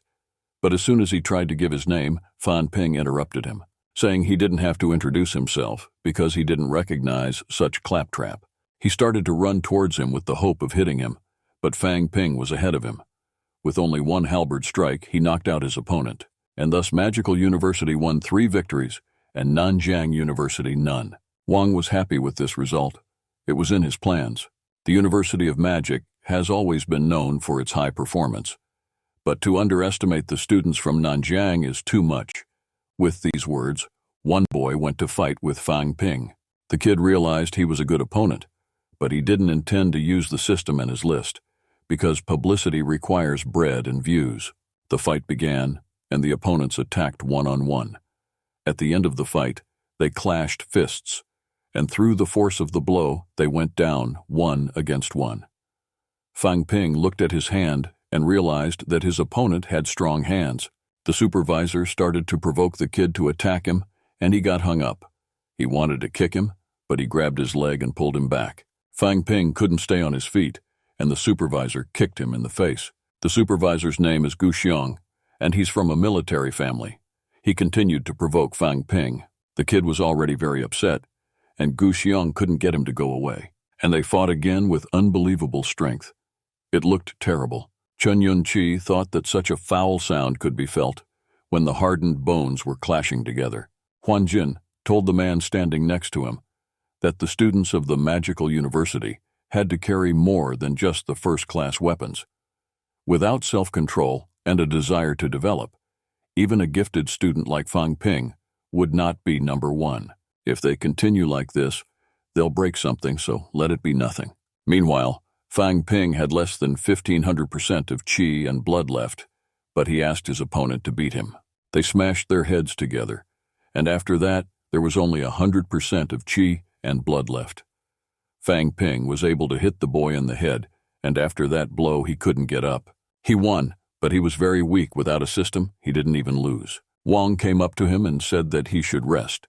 He had already told everyone that he could win, but Fang Ping wanted to keep fighting, even just a little longer. Wang asked him to shut up because Mr. Zhang wanted to talk to him. The boy went to the mayor's office. The man immediately asked if the boy really knew how to use the technique of fierce, cruel, crooked writing, as they say. He said yes, it's quite simple, brutal, and very effective. Zhang Dingnan said he created this technique when he was at the 4th rank. It's not that good. So he further refined it and described it in a book. After lifting the book with his mind, he gave it to Fang Ping. He was fascinated by the man's ability to handle objects at a distance. He took the book in his hands and thanked Zhang for it. After that, the man said goodbye to the boy and left. After a while, the dean came to the office and asked if the student had disappointed the mayor. The problem of underground dungeons in Nanjiang is getting worse. They hoped that the younger generation would be able to resist. We're going to fight. While Fang Ping was gone, the magical university was victorious.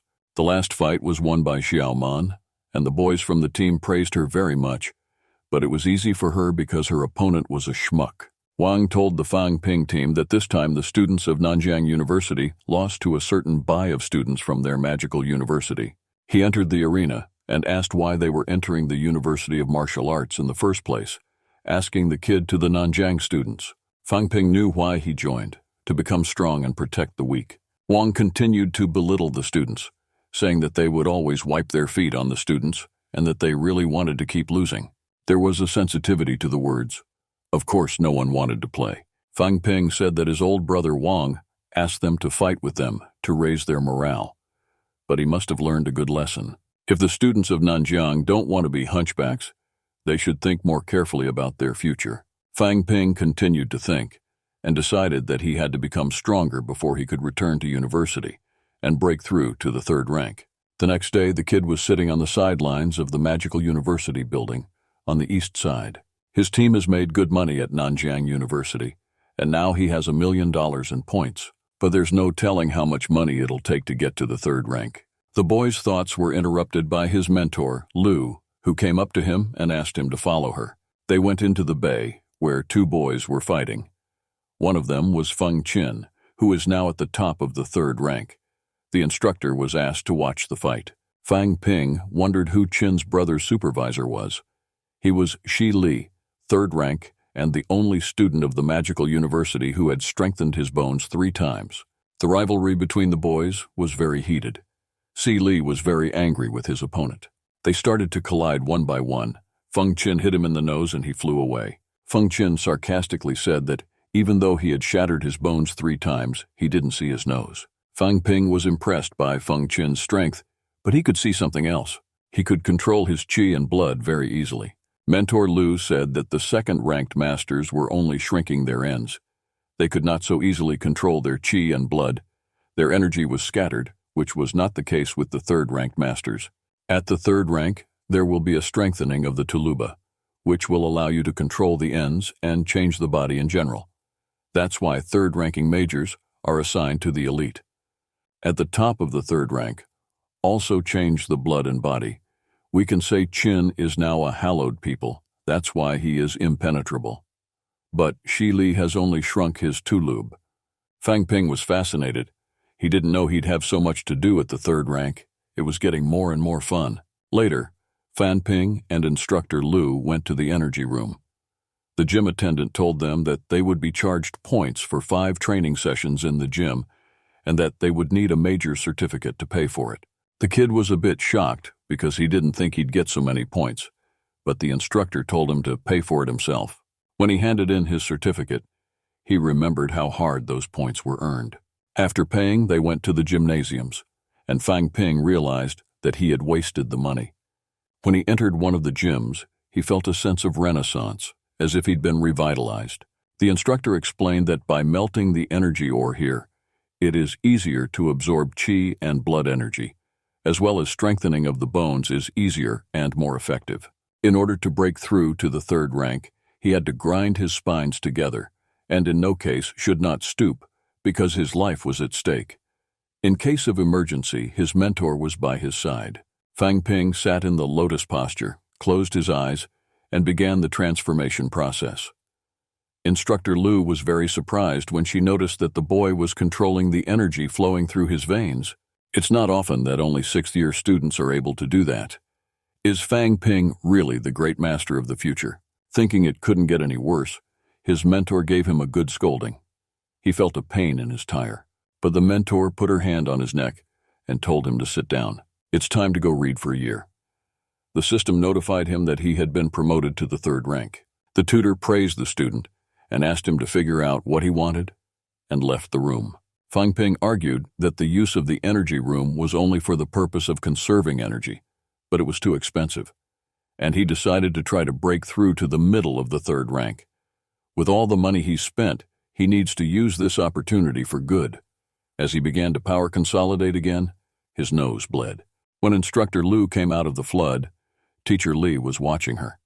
He knew that the client in this hall had already begun to improve, and he wondered what rank he was at. At that time, in the hall itself, Fang Ping tried to sit up without looking at the blood dripping from his nose. He recalled the dream of his family being hanged, but his attempts were futile, and after the last attempt to sit up, he started coughing up blood. Teacher Li thought he was asleep because it was so quiet. A girl, who is a bay attendant, came up to him and told the man that the hall near where he was standing was not the right one. The discrepancy was in the other room, but the man has already corrected it, and he just liked this room. The girl said the gym was in session, but the boy's time was up. He didn't come out of the hall, and they decided to come in to have the hall dismissed. Teacher Li had a strange bad feeling. When they broke down the door, they saw Fang Ping lying on the floor and not collapsing. There was a trickle of blood near him. The girl was very worried and asked the elder how to help him, but the man knew what to do. He took a stroller out of his bag and put it in the boy's mouth. Then he put his hand on his head and used his aura to help him wake up. Fang Ping was disturbed by Instructor Li's presence. He was surprised that the man was so strong. He started to thank him for the pardon, but a simple verbal tribute didn't satisfy the man. He asked for a proper tribute. Li's mentor asked the boy to hit the floor. When he put his hand into a fist, he felt an unbelievable force. When he hit the pidlog, it created a huge hole, and the boy realized that he had reached the middle of the third rank. Instructor Li handed him a piece of paper that said 1 high-quality marmor tile and gym doors, worth a total of $1 million, and asked him to pay in 7 days. Fan Ping was very shocked, because it was the Instructor Li who told him to hit the floor, and it was not him who broke the doors. But the man didn't care. He also told him that the clown cared about his life. Let's move on to the next day. Fang Ping came to Lu's mentor in the gourd dwelling and told her that he had risen to the middle of the third rank, and the mentor was very happy to hear this news. He began to flatter her by saying that he had a good teacher, and that was why he was there. Lu realized that this kid really had a big future ahead of him, so she should look out for someone better. On the next mission, they'll be supervised by Instructor Tan Feng. They'll have to go back to Nanjiang Province. Fang Ping didn't want to do that, but that's where the subterranean earthquake struck. Many martial arts majors have come to Nanjiang, all because they are waiting for the entrance to the dungeon to open, so they can meet the creatures with open arms. The mission will be carried out by 3 major universities: Nanjiang University, Magical University, and Jing University. They will act as a team after their victory over Nanjiang University. But they're going to work together, because a common enemy brings you closer together, is one of the lessons Fang Ping must learn on the road to becoming a major. The next day, the students were far away from the city. The students were laying out outlines and cleaning the zroblia. The students who had been beaten by Fang Ping were not happy to see him, but he felt nervous and waved his hand to them, but he did not expect them to be here too. But the students turned around and walked away without even responding. They were still angry with the boy, but it should be forgotten because they had gathered for a mission. General Lu Shipin of the Nanjia Military District asked all the students to be quiet. He announced that they would have to follow 3 rules. First, obey the commander's orders. Second, don't run away from the battlefield. And last, don't take trophies. The military training of martial arts fighters was organized by the army in the town of Sangshan. The students' destination is a small village in the mountains. The village is inhabited by a group of soldiers, which is equal to the number of students. Their task is to destroy all of them before the end. The students were able to do it, but they need to develop a plan of attack. Also, not a single instructor will go into battle. They will be located at a distance of 5 kilometers. After the general and Tang Feng got into the car and drove off, leaving the spontaneous students behind, Fang Ping realized that even though the students were used to working in teams, it would be chaos without good strategy and leadership. Yu Chen, a student of the Capital University of Martial Arts, asked to discuss a plan of action for tomorrow. He is the captain of his team from the Capital University of Martial Arts. The members of this team are the strongest in comparison with those present. The students' lookouts were located about 5 kilometers away, as promised. With the help of cameras, they followed the students. The general was not at all pleased with the students because they did not recognize the sentries.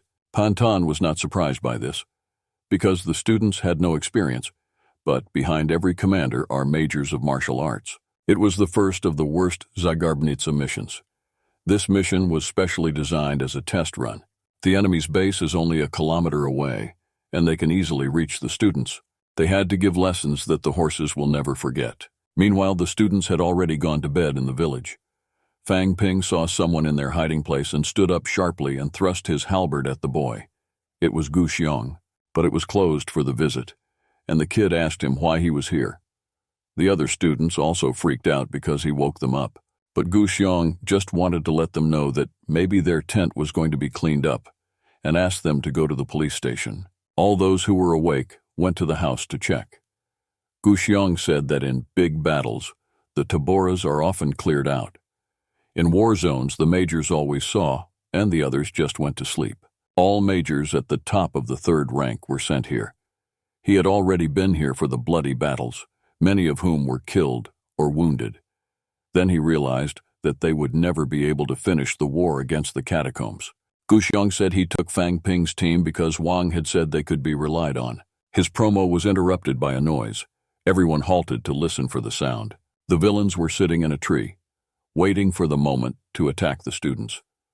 They came down to the ground and noticed that there was a group of martial arts majors in front of them. They were attacked by the soldiers at first, and now these students decided to glare at them. One of the boys realized that there were not so many superiors down there. They were never here before. If they're taken away, they won't be able to vibrate, and they'll be able to stop these students.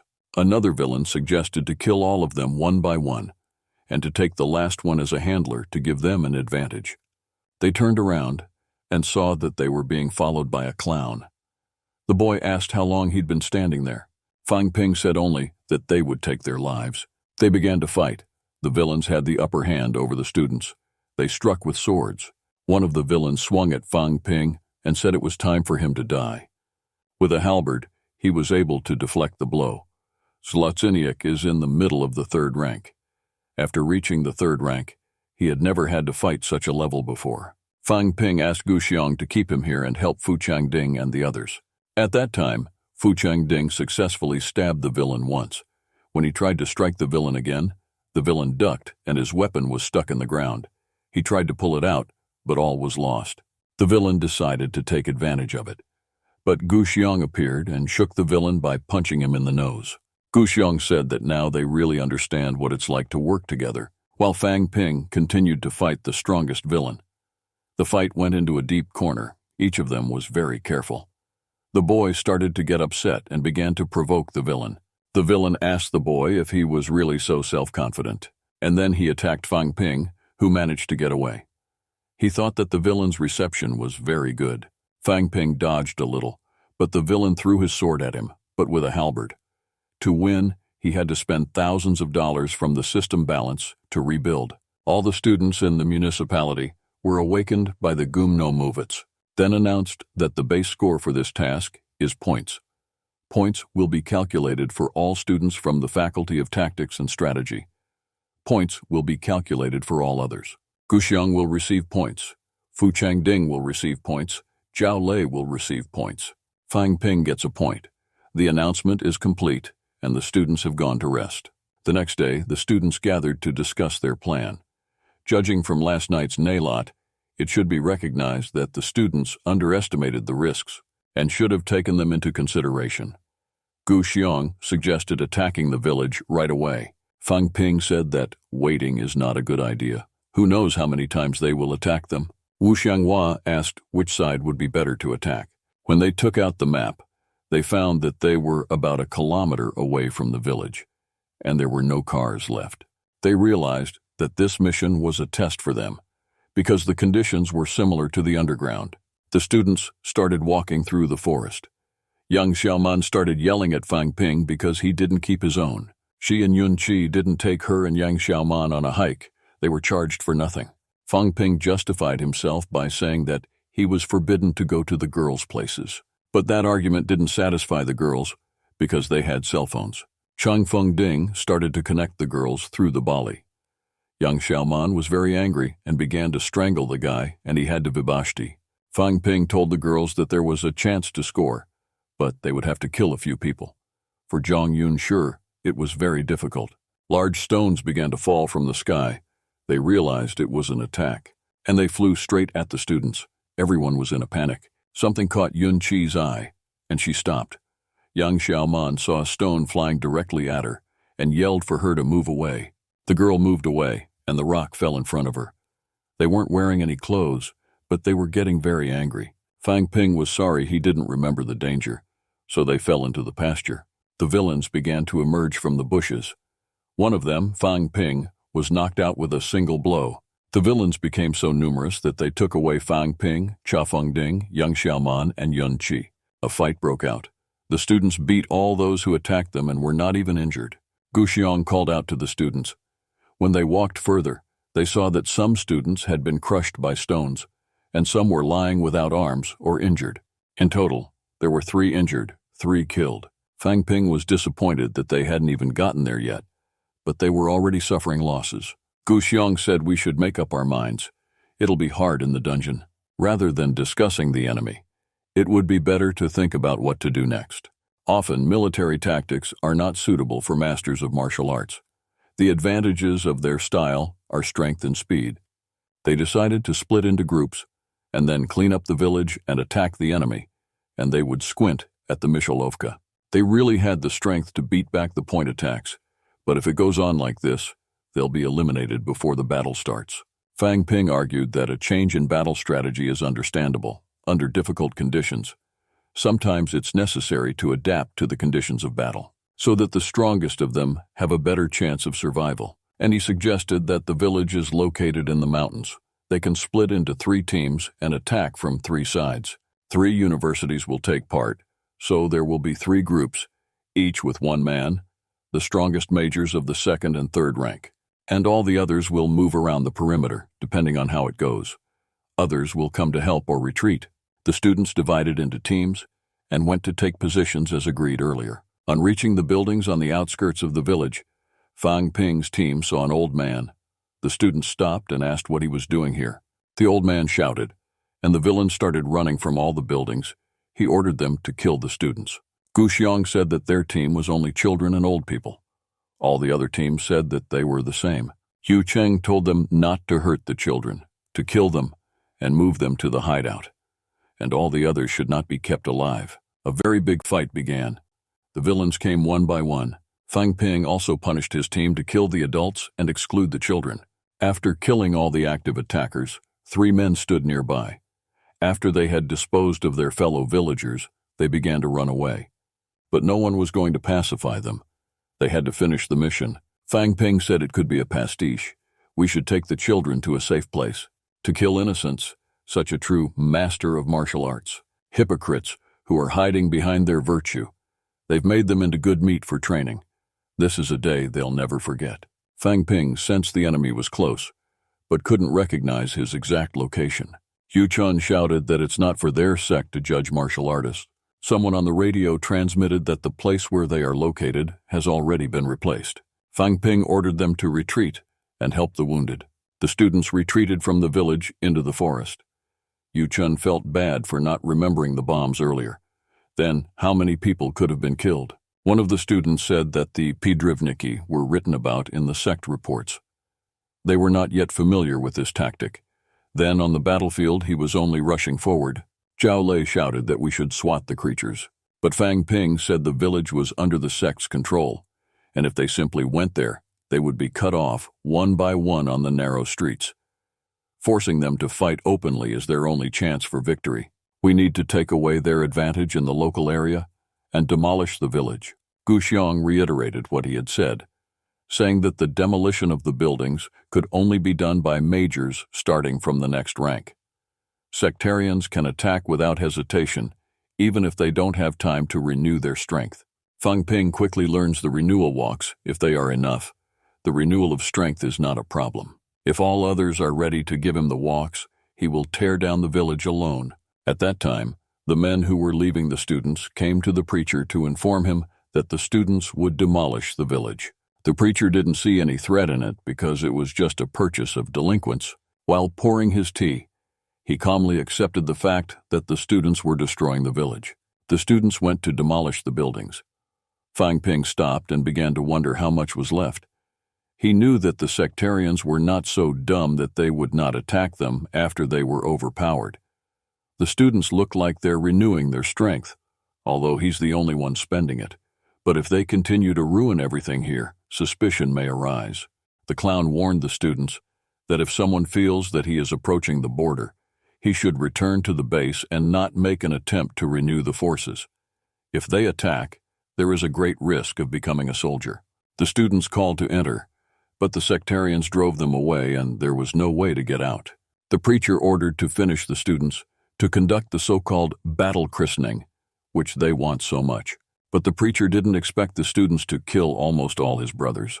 Never underestimate your enemy. Gu Xiong was running towards the guide at the time, but the man kicked him in the face. The boy managed to cover himself with his hand, but it didn't help much. Gu Xiong realized he couldn't do it on his own, as the man was at the top of the third rank, so he called for help. Fang Ping rushed to help him, because the preacher was about as strong as Qin Feng Qin. The preacher knew that the students were at the primary stage and the middle stage of the third rank. The man began to provoke them to attack them, for their victory was slim. Fang Ping tried to use the technique of stabbing, but the man is very strong and the boy was simply thrown away from him. Zhao tried to attack right after Fang Ping, but the man hit him so hard that he started spitting blood.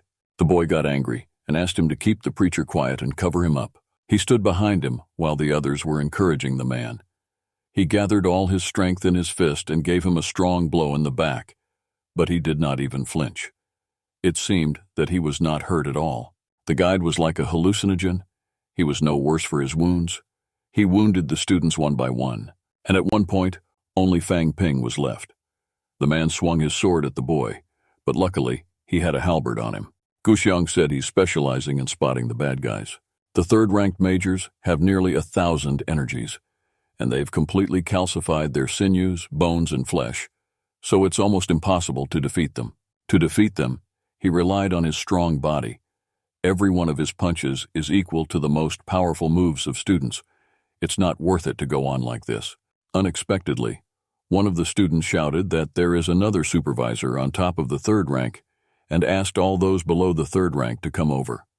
To beat one master at the top of the third rank requires the third-rank masters, and they will be caught if it continues like this.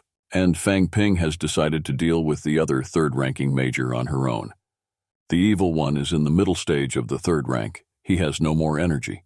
He also has 2 or 3 times more damage than him, and if you fight one-on-one and in a couple of punches, he can overpower him. While Fang Ping fought the villain, the other students dealt with the rest of the villains. The preacher continued to provoke the students, saying that the bird had the power of the miskis. Fang Ping realized there was a big difference between them, but he took a risk and swung to hit the preacher. The man was only amused, but he wondered what the clapper was really capable of.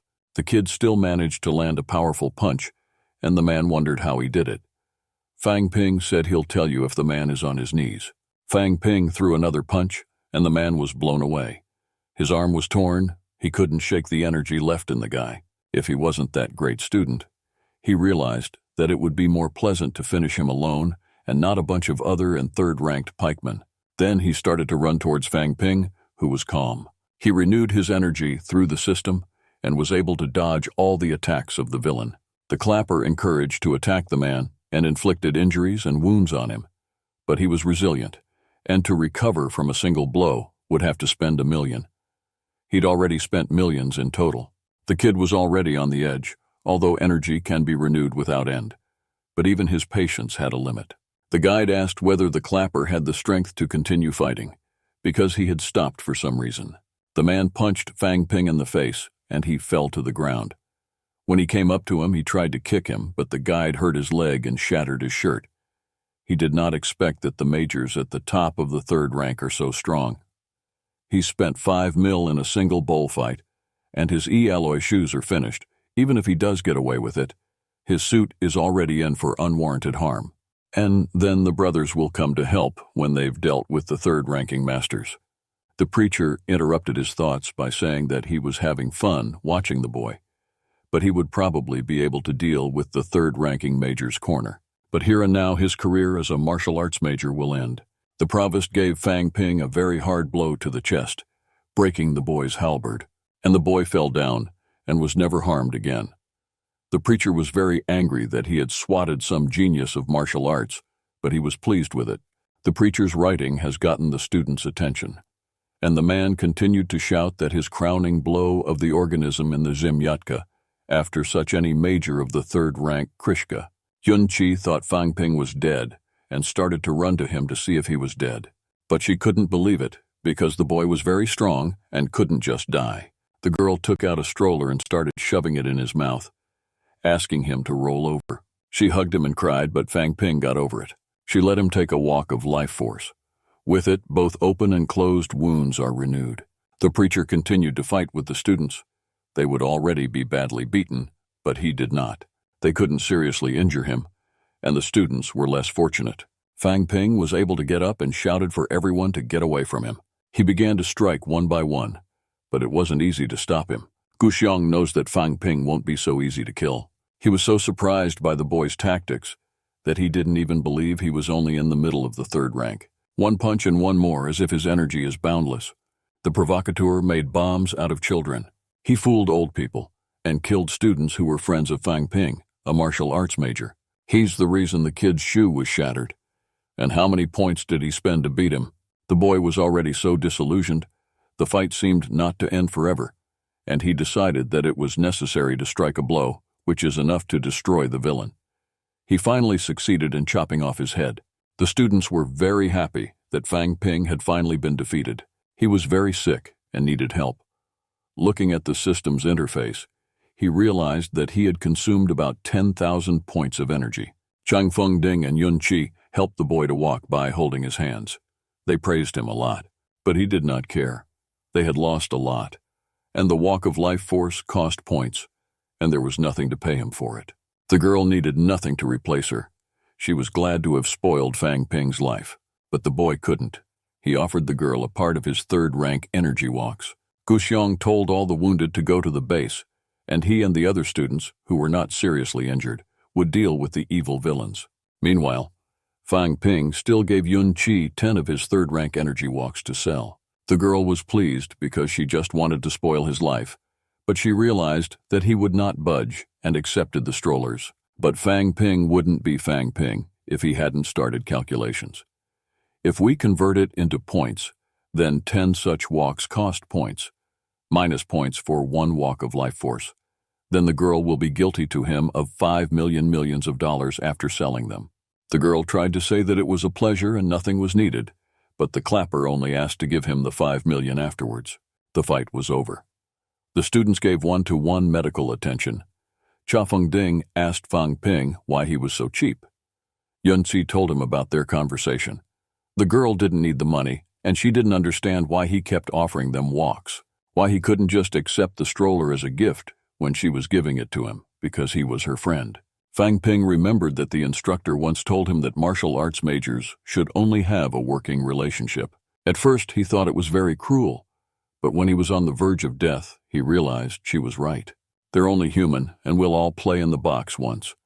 And if someone gets attracted to someone, it will be hard to let their friends go. Gu Xiong said that the first-ranked majors, the second-ranked majors, and 3 third-ranked majors were all killed by sectarians. 6 of the student command were killed in battle, and all the third-ranking majors were badly wounded. On the mission, they took millions of dollars worth of supplies and ammunition. Out of the total amount of millions of dollars they spent on Fang Ping energy supplies, and $3 million in compensation for each family of their fallen majors, which leaves approximately millions of dollars in total. Mr. Yun Chi suggested dividing up a portion of the money between the 2 families. Chang Feng Ding started to get angry, because millions of dollars should be divided by 300 people. They spent a lot of money in the battle, but they get back a pittance. Gu Xiong wanted to calm the boy down, saying that in this case it's their victory that matters, not their earnings. Yu Cheng was also rebuked, saying there's no victory. They said they were the best students, but in truth they were just useless. And if Fang Ping hadn't taken the big guy, they'd have lost more than 6 people.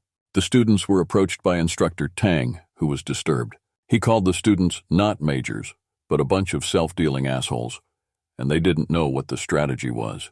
They have a list of fusible nakednets at their base, but the students didn't know about them. The mountainous terrain is also very suitable for paste installation, and none of the students even thought of such obvious advantages.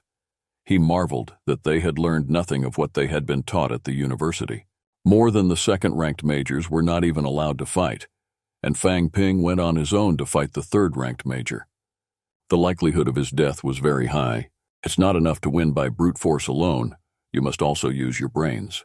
Fang Ping went to Mr. Tan and said that we shouldn't blame others for his mistake. He signed up for the match. There was no other way out.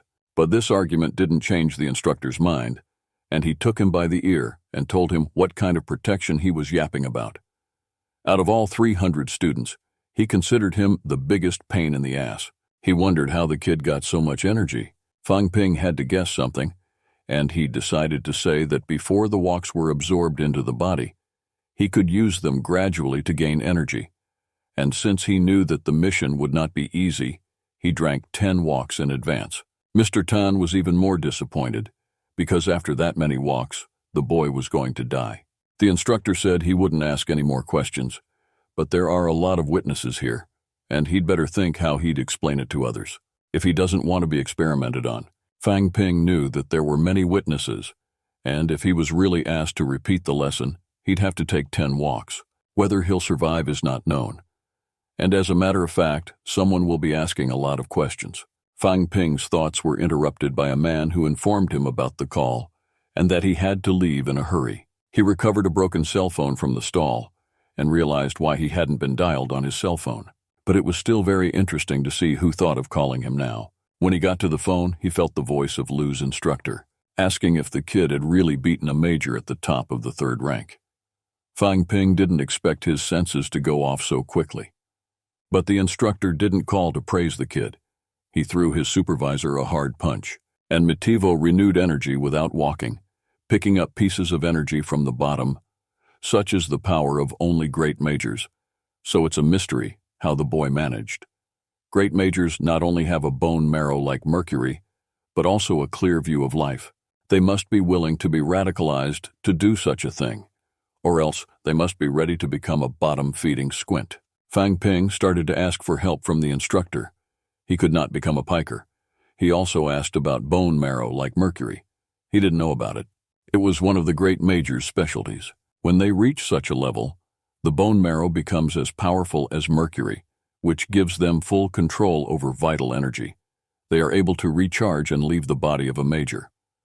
Also, the muscles become as strong as a diamond and the bones as smooth as jade. This way they can accumulate zing, so they have maximum zing. While Fang Ping listened to the instructor's explanation, he looked at the system interface and realized that this option was not yet available to him. Instructor Lu suggested that he meet a major who has a jade bone marrow that can help him. The next day, they had a meeting in the cafeteria. The major the instructor Lu was talking about was Wang Jinyan. He said that his bone marrow had never been rejuvenated and that he had been born that way. Fang Ping was very disappointed. Obviously, he can't leave the lab. Wang had an idea, but it all depended on whether he was willing to spend a lot of money for the experiment. It's possible to take energy ore for cultivation. Under certain conditions, the energy released by the ore becomes rhydinium, and in this state it can possibly cement the bone marrow. The ore was only worth $1 million apiece. But that wasn't all. The main catch is that energy in rare state, even though it penetrates into the bone marrow, but stays there for a while because there is also a chopper, which he has not fully cemented. And here we can try to direct the ore with the help of spiritual power. It was a good idea, because Fang Ping could control energy without ore. His spiritual power was like that of a great master. Wang was very surprised. He couldn't understand how it was possible. There are a lot of important individuals in the world, but it was getting interesting, of course. Wang didn't take the guy's word for it, but if he did, they had one less problem. Feng Ping asked Wang how soon he'd make it to the Grand Master, but Wang didn't have the money to do it. The boy thought it would be easy to get the energy ore if he had more pounds in his system. He realized that he had already pumped the system twice when the amount in his account first reached 1 million, then 10 million, and sooner or later a new modification would be made after 100 million. And he'll be able to upgrade his bones 100 distances after the next pump. But again, it's all about the money. Somehow we need to get the balance up to 100 million. Fang Ping went to the logistics center of the Magical University of Martial Arts in the evening. He brought his robes and halberd and complained that they were not of very good quality. Teacher Li knew that the items were damaged not because of poor quality, but because the boy had fought a major at the top of the 3rd rank. And Fan Ping decided to push his pity, saying that it was because of him that the university won the match. He showed the injury to the teacher and asked if the clothing and Alberta could be repaired, because treatment is expensive. The man offered to pay for the repair of the halberd. The boy was frightened, for before he had bought clothes for 40 points, and now they were worth nothing. He asked the teacher Li if the university had ever thought of opening an online store. Nowadays you can buy everything on the internet. So why don't they, martial arts majors, start trading? Every time you go to the university to buy magical weapons. Maybe the administration will support his idea if he creates an online store for the university's logistics center and also delivers the goods. Li's teacher was a bit surprised by the student's idea and the fact that he wants to do the delivery of goods himself. Fang Ping has his own delivery company, and they deliver everything without having to find people. The teacher suspected that this was a way for the kid to build up the university, maybe steal expensive contracts. And although the kid is from a rather poor family, he does what he can and decided to help the university and at the same time earn money. Nowadays, a lot of delivery services are being opened. The sphere is developing well, but it is quite important to run a business. The clapper realized that it is important for them to trust him to deliver goods worth tens of millions of dollars. But he asked to give him a chance. We could start with delivery within the university's territory, and if anything is lost, the kid will take care of the damages, and he had a plan for future growth. As soon as delivery is set up, it will be possible to realize the possibility of borrowing goods on credit. Students know that there are many things they just can't afford, but they are not too eager to make money. But with a delivery, they will have the opportunity to quickly try the first-class goods. And besides, most everything the students sell at the logistics center comes from the catacombs. With new armor, protection, and walkers, it will be easier for the students to replenish the warehouses of the center with goods much better than now. In order to pay for the money, students will bring valuable references to the center, because everyone knows that people who are thieves will tear their souls to avoid living in the Borgs. Fan Ping's arguments convinced teacher Li that it was a good idea. Older majors are not fully aware of the advantages of online trading. Giving students the opportunity to try out the potential of owning beautiful magical objects is a good idea. The teacher asked Fang Ping what he wanted to get out of it, and he modestly replied that he would take a small percentage of sales. But the issue was serious, and teacher Li had no authority to make such a decision. So they went to Dean Huanjin's office together. Fang Ping outlined his plan and assured them that if they followed the plan, they would quickly move to the top of the list of the 3 major martial arts universities. The application was good, and the proposal did not sound bad, but the dean told the boy to take care of himself and do cultivation. But business helps the boy to develop his strength and spiritual energy. Unbeknownst to Fang Ping, the dean's aura caused him to fly away and hit the wall. As he fell on the couch, he realized the power of his strength. He is not a great major for nothing. The dean was angry that the 3rd-ranked major was blocking his spiritual attack, which is why businessmen and politicians find cultivation easier. It's not hard to cultivate a man so that he doesn't stand still. It's good to stimulate the work of the brain. That's how Rector Liu was able to mend his spiritual mind so quickly. Teacher Li asked the dean to put him in charge of the university production, but the dean didn't think it was worth it for Mr. Li, as he still had students to teach, and he was already making a great contribution to the development of the university. Fang Ping realized that the dean was humoring Master Li and he was amused. The dean didn't believe that business would increase his spiritual energy. It was really so. It was difficult for him to concentrate. When you can't earn money, you have to put your head on the line to get together. It's the only way to gather spiritual strength. The dean gave the go-ahead, but he wasn't too keen on making money off the students' money. Fang Ping felt it was necessary to change the dean's mind and said that they would take a small amount of money, but that it would only motivate them to work hard to reach their goals and that it would have no effect on their manners. The university will allocate 100,000 points for the opening of the online store. 100% of the income will go to the university, and the proceeds will be used for shipping costs. Fang Ping was happy that with their capital investment and 10% of the profits, he could make a few million yuan. But the dean said that the university would be subject to conditions, namely that a strong martial arts master would be in charge of storing the goods, and that it would be impossible to trust delivery to people outside the university. The boy was a little disappointed, realizing that it would be really hard to make money. Fang Ping bowed to the dean, and they left the office together with Teacher Li. He was very grateful to Master Li, but it was for nothing, for if Lu Fengzhou didn't help him, he'd throw the whole thing under the cat's tail. He was sure that his mentor would be okay with it, but if the university didn't allow outsiders, he'd have to hire someone from the students, which made Fang Ping very uncomfortable, because they won't work for 3 kopecks. Teacher Li suggested organizing a martial arts club for the boy. There are a lot of first-year students who want to get a chance to at least talk to a major of a higher rank. They are not very interested in money, because when breaking through to a new level, you need to have not just resources, but know how to use them properly. So much more important is information, which is possessed by more knowledgeable, successful majors. It is necessary to let your senses that there is a search for people among older classmates to gain experience in the club of the strongest first-year students. After that, he's got his turn. Fang Ping realized that the man was a genius, but why bother with wages when you can motivate people to work for free? But if you think you're just helping out your fellow students, it doesn't seem so dishonest. Fang Ping is the strongest first-year student, and he's the one who has to take care of the less successful students and create the right conditions for them to grow. A bus pulled up to the building. Mentor Tan and the students got out of it. He asked Fang Ping to come up to him for a chat. He asked the boy who allowed him to travel separately from the group, and he should stop bothering Mr. Li for cause or not. The tutor thought that Fang Ping was asking too much and thus bothering him, but the boy just wanted to promote trade.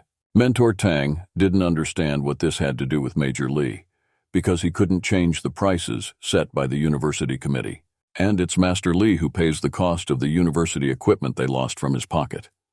Mentor Tang announced that the students should go to the Shun main hall. Fang Ping's phone received a notification of a cash transfer from Chen Yunqi in the amount of 5 million yuan. He saw the girl in the students' Natov P and paid tribute. Everyone gathered in the hall, and Mentor Tang began to announce the grades. Zhao Lei Ball, Wu Qian Ball, Bo Chang Ding Ball, Fang Ping Ball, Yang Xiaoman Ball. To pass this challenge, and more than half of them failed. It was a shame because they were recognized as the best of the best.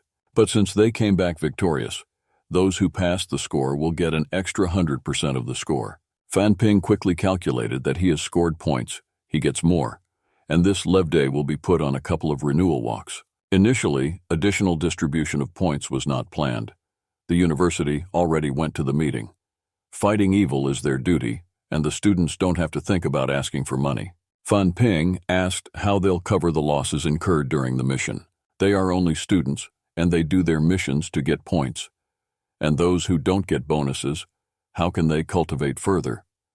Not everyone has a father who is willing to pay at least some of the costs and such tasks.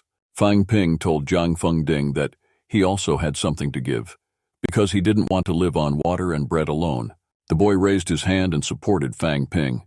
They spent a lot of money but didn't get anything good. All the students began to rumble, because everyone needed to train without resources. Some had poor parents and could not even help them train. Due to the pressure of the community, Mentor Tan promised to add 100% of the accumulated points from above. Those who have not passed the threshold will be obliged to complete at least 2 missions of another rank by the end of the month. They will only be able to become better by facing up to the danger. Fang Ping asked if we knew when they would be going to the dungeon. Master Tang said that they would be leaving in November. Until then, we must complete all the missions. Tomorrow they will begin to study the course on learning the geography of the local area and types of underground deposits. It's a little over a month away, but the clock is ticking. We have to get ready to score a lot of points. The assembly was over, and the students had all their cases. Fang Ping called Lu's mother to tell her about his business plan and to get her support. The next day, he was on the street recruiting students for the club. He was approached by a man who introduced himself as Guo Sheng. He recognized Fang Ping, who had been told he was a genius. He said he was organizing a club to train with his peers. Guo Sheng, reading the brochure, couldn't understand why they were recruiting ordinary students, because he felt that they were often recruiting recognized majors, not that they wanted to rob him of his money. He immediately told Fang Ping that he didn't have any money, he only had enough to get to the university, and the boy went on his way. Fang Ping stood up abruptly and shouted, asking for a moment of respect from the students. He said that only majors are considered students at the university, and it's not easy for freshmen to become majors. It's easy only for those who were born in a rich family. But they're the worst. Though they have little money, they often lack a good mentor, a high-ranking major, or just a comrade a grade higher, so he offers them his help, or if they want to graduate as regular majors, so that others can't be of any use to them. All the students are very excited about Fang Ping's promotion, and they all want to become great majors. The boy told the students that they would achieve everything on their own, because he was the best student on the campus with no money. He is now a third-ranked middle master, and next year, he will give a call to the current president of the martial arts club. He will issue a challenge to the current president of the martial arts club, and gave the word that he would take his place. Through the open window, the other students sensed the boy's promo and thought it was nothing but a Morena, for Zhang is a fourth-ranked master. Fang Ping sensed the boy's words and replied that if you can't do something, it doesn't mean you can't do it. Asked him to come down and talk, and we solved the problem like true masters. The kid was very happy, but he had just reached the next rank, and his victory was impossible from the word go. Fang Ping continued to tell the students that he was from a simple family, but he never gave up. Sooner or later, he would become a great major. There's a club called Ping Yuan, and anyone who wants to be a member can join. They will walk the path of a great warrior together, sharing their experience. Club members will be able to talk with students and high-ranking masters of martial arts. He hoped that one day each of them could be called a major. All you have to do is fill out an application to join the club, and you have to do it quickly, but only the first 100 will join the club. Students rushed to the table to take applications. Yang Xiaoman, Chang Feng Ding, and Zhao Shuimei watched what happened and were thrilled. Yang Xiaoman's family is usually short of money, but you can't say that about him. Only recently they bought millions of dollars worth of strollers from him. They expected to make at least millions of dollars a semester just by selling the strollers. Zhang Fundin asked the girls if they would join the Fang Ping Club, but they didn't realize what the point was. But because they knew Fang Ping, he wouldn't do anything that wouldn't benefit him at least minimally. At that time, Mentor Tan was in the dean's office. The dean told the mentor that when Fang Ping first entered the university, he was not a promising student, but now he was expected to have a great future. Mr. Tan asked why he wanted to start the club in the first place. The dean immediately knew why Fang Ping had started the club, because the university had forbidden outsiders to deliver magical warfare, and he was unlikely to do it himself.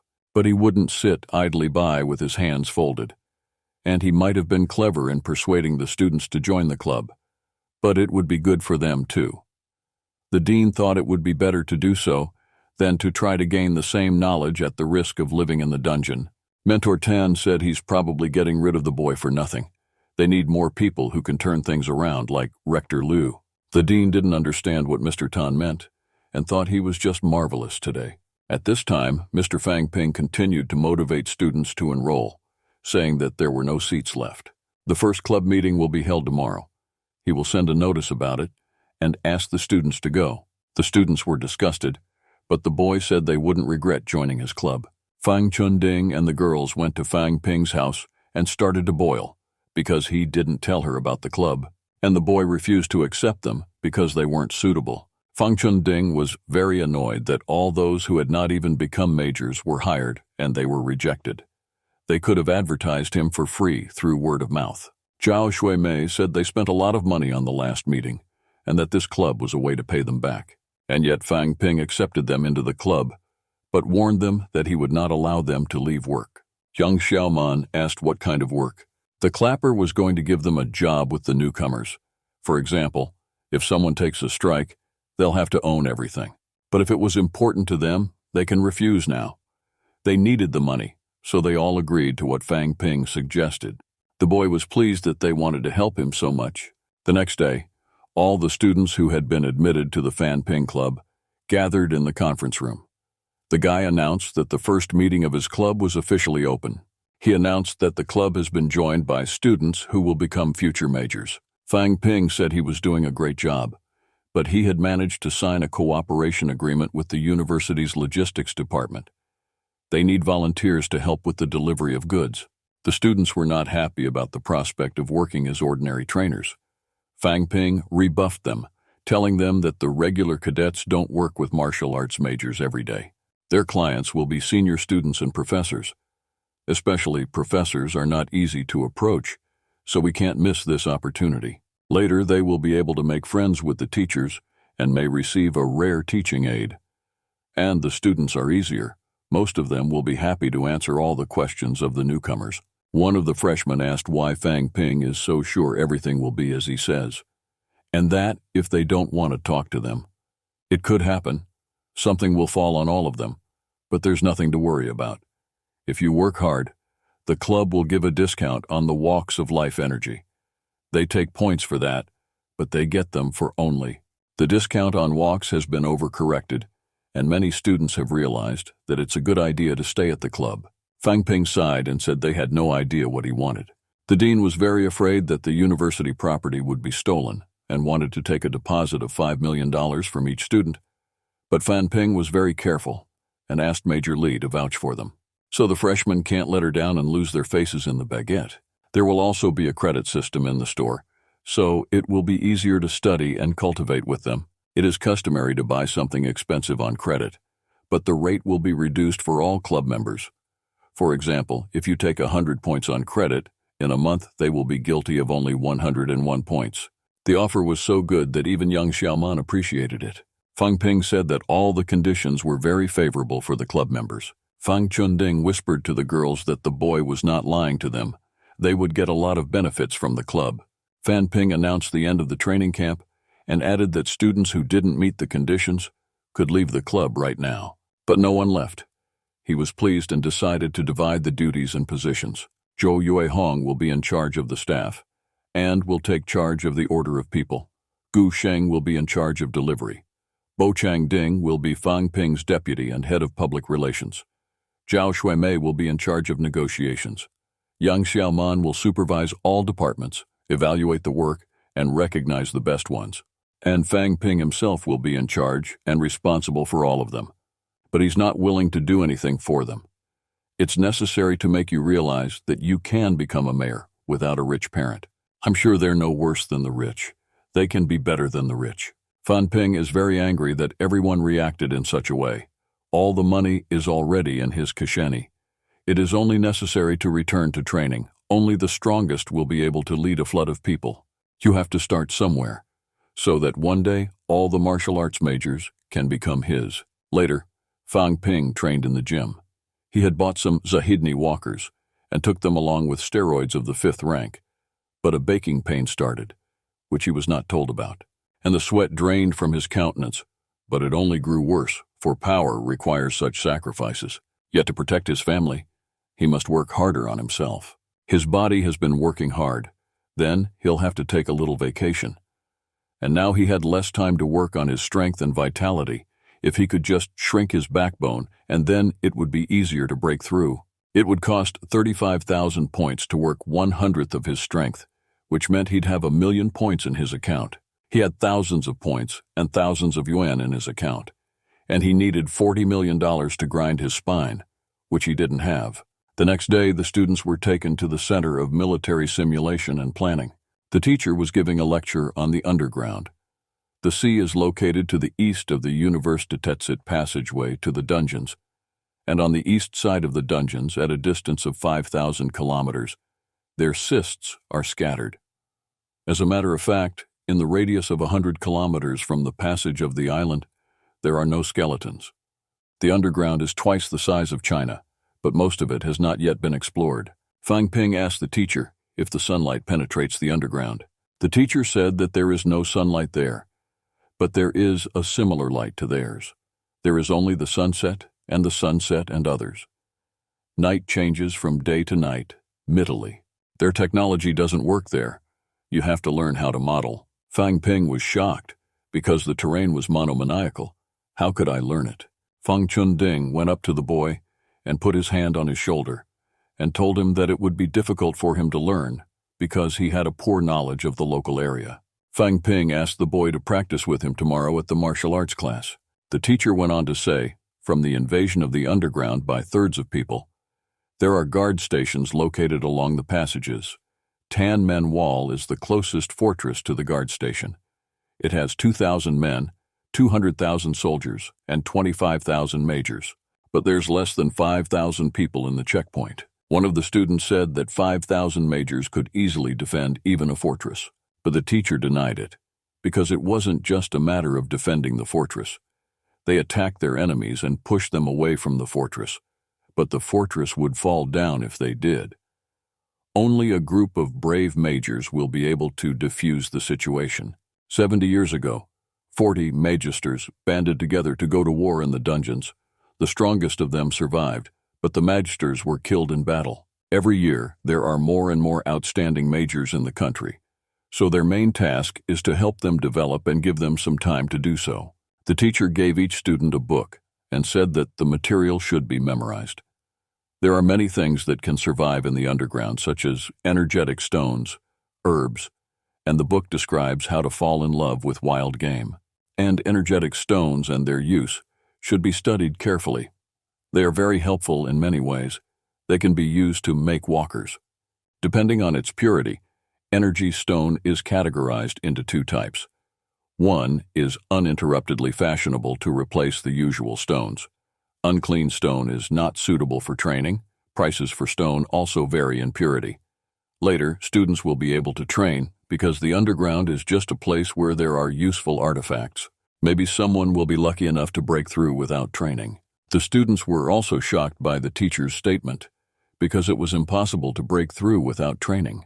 They began to rant about the fact that no one had ever told them about the artifacts and how many of them there were. Other information was a state secret. There were more and more students, so until they realized they were worth more, the teacher would not tell them anything.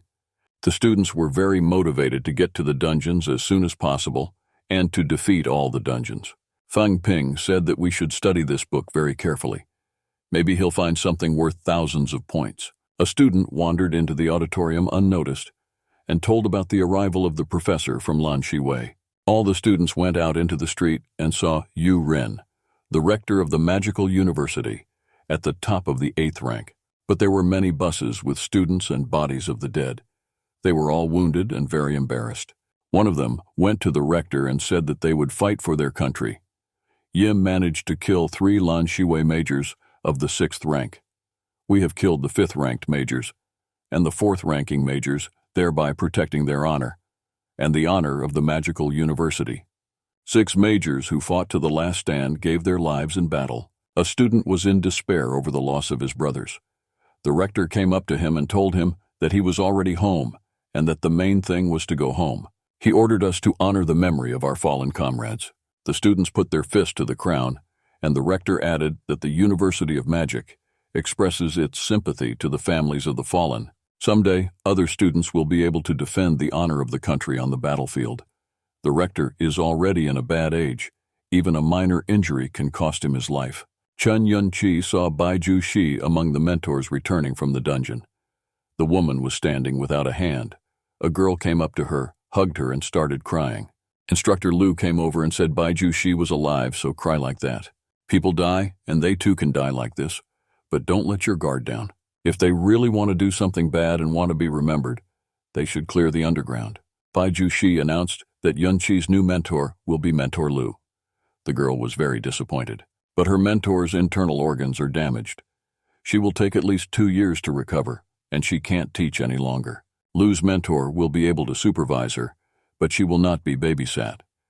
If Bai Ju Shi had reached at least the 6th rank before she entered the dungeon, it might have been all right. Yunqi realized that the woman had gone to protect them all, and felt that she too was responsible for what had happened. But the woman only repeated that everything was fine. All new students, especially the hopeful ones, need a good mentor for their classes, and Master Lu will support them as best he can. And since they've already been baptized in combat, they'll have to take care of themselves. She asked the students to leave because she and her mentor Lu still had to say goodbye to the dead. Fang Ping wondered if it would be the end of them in the dungeon. None of the commanders had ever lost friends in the catacombs. Maybe they would all return home after the battle, maybe not. A number of glorious majors have fallen. It was not easy on everyone's soul. Anger was bubbling in the blood. The desire for revenge was what drove them onward and upward. It seems that no one closed their eyes to the magical university that night. The next day, the students went to the Gort of Residence to tutor Lu.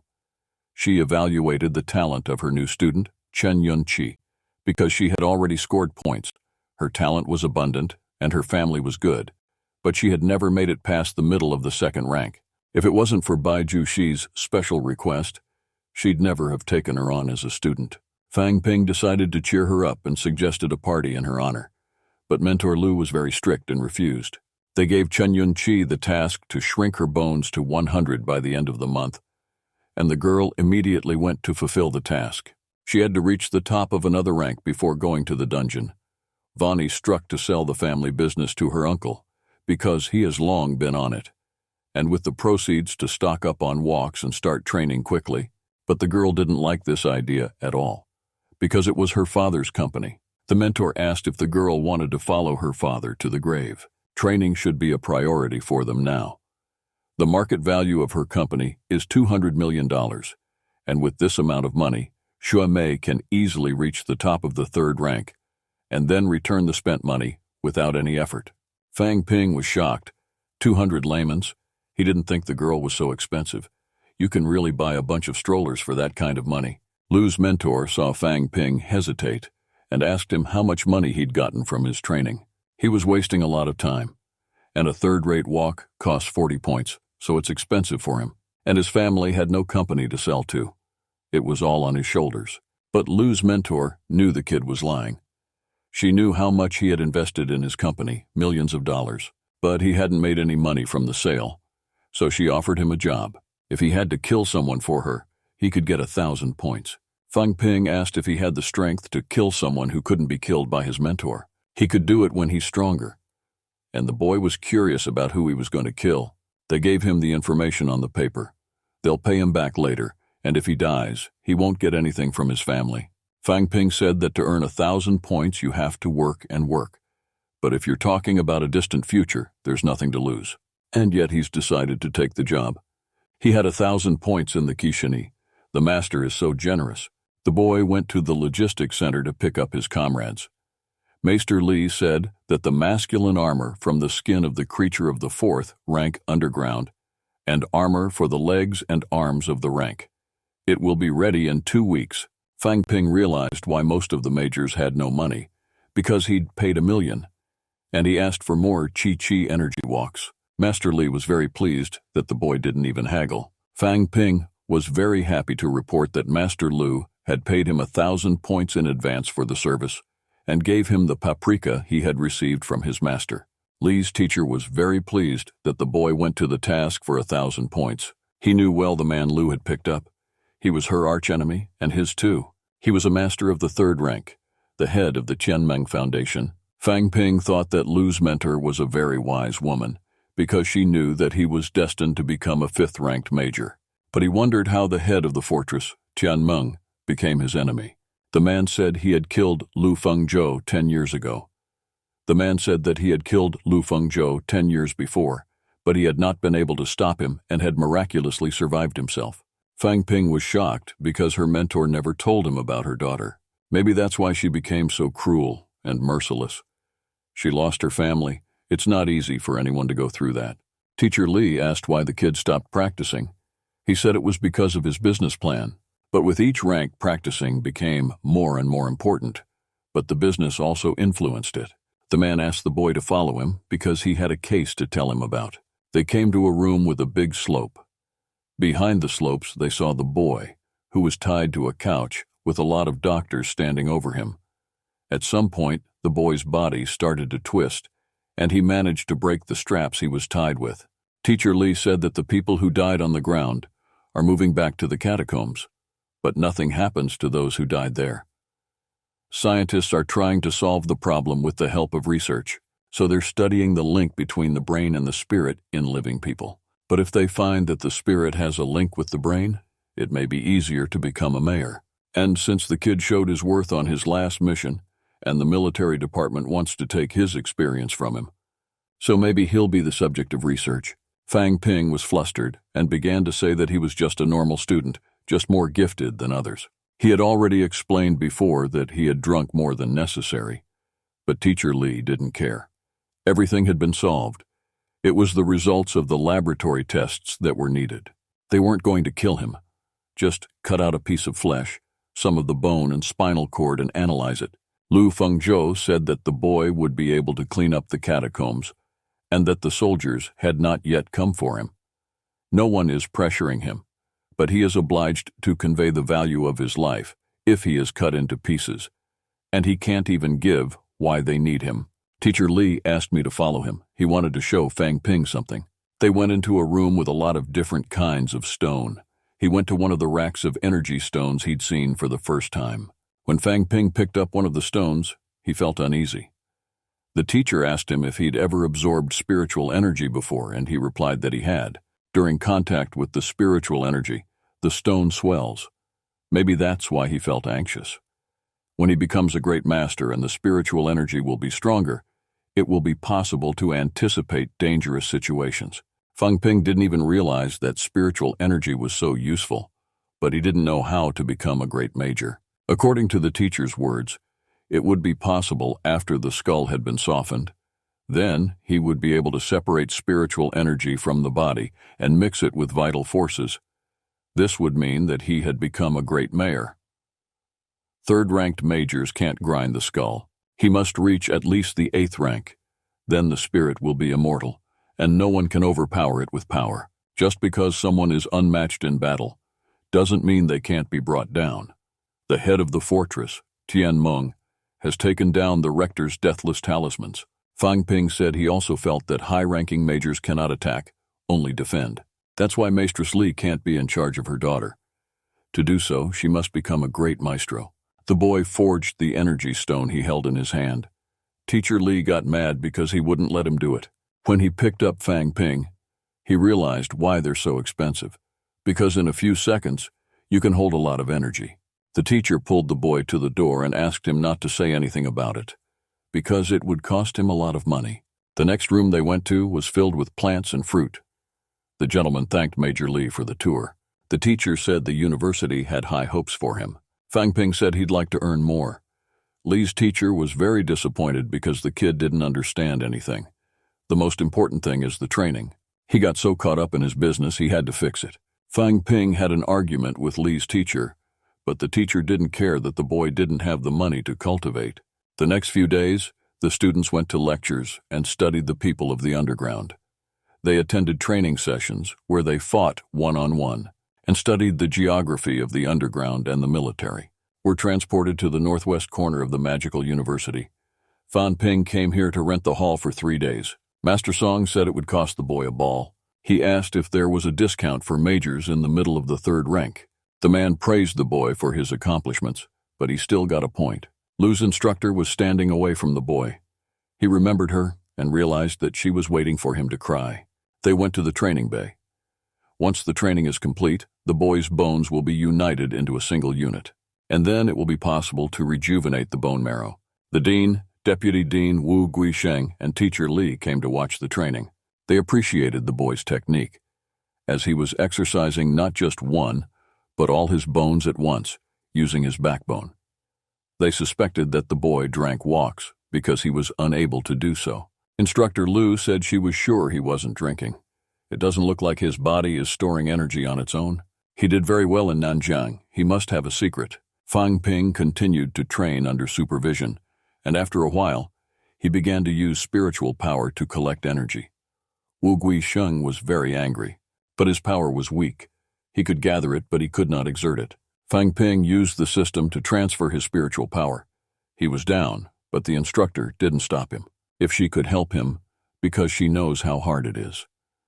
The only explanation of the miraculous renewal of vital energy is the use of spiritual power to control the flow of energy. According to the system, he had a spiritual power score and was hesitant to develop it. He couldn't bear it any longer, but it couldn't get any worse. His eyes opened, and he could see the energy coming out, but he did not collapse. Wu Guisheng ran to the boy in the hall, followed by all the others. No one realized what was happening. Fang Ping was caught in a crouch with his arms outstretched, and his eyes could not be seen. The deputy dean said that with his level of spiritual power, he could only feel the streams of power but not control them. But there was a surge of spiritual power. He said that the power could hurt the boy's brain. Often, lower-ranking majors cannot create a surge of spiritual energy, but Fang Ping somehow managed to do so. For him, such a surge would be deadly. Wu Guisheng put his hand to the head of the boy, and with the help of spiritual power, made attempts to check to Svidomisti. At such a pressure, the body may not be able to survive. Now only his spirit decides whether to live on or not. All hope was on the will to live Fang Ping. Li's teacher went to the boy and began to tell him in his ear that he would give him 10,000 points off and give him a walk of life energy at no cost, believing that it would help to wake him up. But it didn't work, and he decided to tell the research team that they had visited together earlier. And it worked. Fang Ping came to them and immediately checked the data in the system. He was able to develop his spiritual strength and needed to concentrate. As he continued his training, he learned to control energy, and by looking at it, he accumulated 5 points of energy. The teachers who watched the training were shocked by this, as a third-rank master is not capable of such a thing. But if there's more spiritual power than energy points, you can't get more energy. It's still a mystery to them how he got back to his old self. Fang Ping argued that the renewal of spiritual power is more expensive than life energy, but the replenishment of spiritual power cannot be seen with a sharp eye. Maybe he'll be able to deceive the teachers. Wang Jinyan has a shrunken skeleton, Li Hansong was born with a fully shrunken skull, and Yao Cheng-jun has an army of fourth-rank warriors who can control the flow of spiritual power. So Fang Ping has the characteristics of a great master. His spiritual power is not yet fully understood, but just by watching him, they can't recognize anything. And the deputy dean suggested that we call for a major of the third rank. Instructor Lu was against it because he was her student. She knew what Fang Ping was capable of and wouldn't let him take the trouble, even though the deputy had already assaulted his daughter. Wu Guisheng was incensed after the accusations. He shouted that he didn't want her to die, and he really didn't want her to die. But he didn't do anything to make her better. Maybe he also shut those students down. The dean said that her students are also their students at the same time. No one wants them to die, but sometimes it's inevitable. Instructor Lu said she's about to find out the truth. Master Song, who was watching the teacher's conversations with a stick, thought it would be better not to cross the road with Lu Fengzhou. It'll be a few minutes. The training continued, and Teacher Li and Lu's mentor continued to monitor him. The teacher asked Fang Ping to focus on the bone marrow now. The boy's body underwent a dramatic modification, as a result of which he broke through to the top of the third rank. His skin became thicker. He could feel his blood and his bones changing. The system notified him that the cultivation was complete. There was little money left in his account because he had spent over $1 million. The system notified him that he had made it to the top of the third rank. The mentors came to the room. Teacher Li said that he had practiced well, had grown his skin and muscles, but that it was a pity that he had not made it to the peak of the third rank, and that his bone marrow had not shrunk. Fang Ping replied that he had done all he could, and now he had no energy left. He remembered that the teacher had promised to give him points and a walk of life energy, but the man said he had dreamed it. Now the boy needs to seriously train wrestling because he still needs to control his body. and the breakthrough to the top of the third rank is coming. To learn to overpower easily, you must first learn to control his great strength. He has already been familiar with the vibe of spiritual power. Now for this, he has only 40 units of energy. That's the end of the benefits, and in order to calculate for more, you have to work hard. Only a self-respecting master can use the guarded fighting technique, controlling the energy in hundredths of an inch, and all others are just drills. Fang Ping asked if his skills would qualify him for a third-rate training class.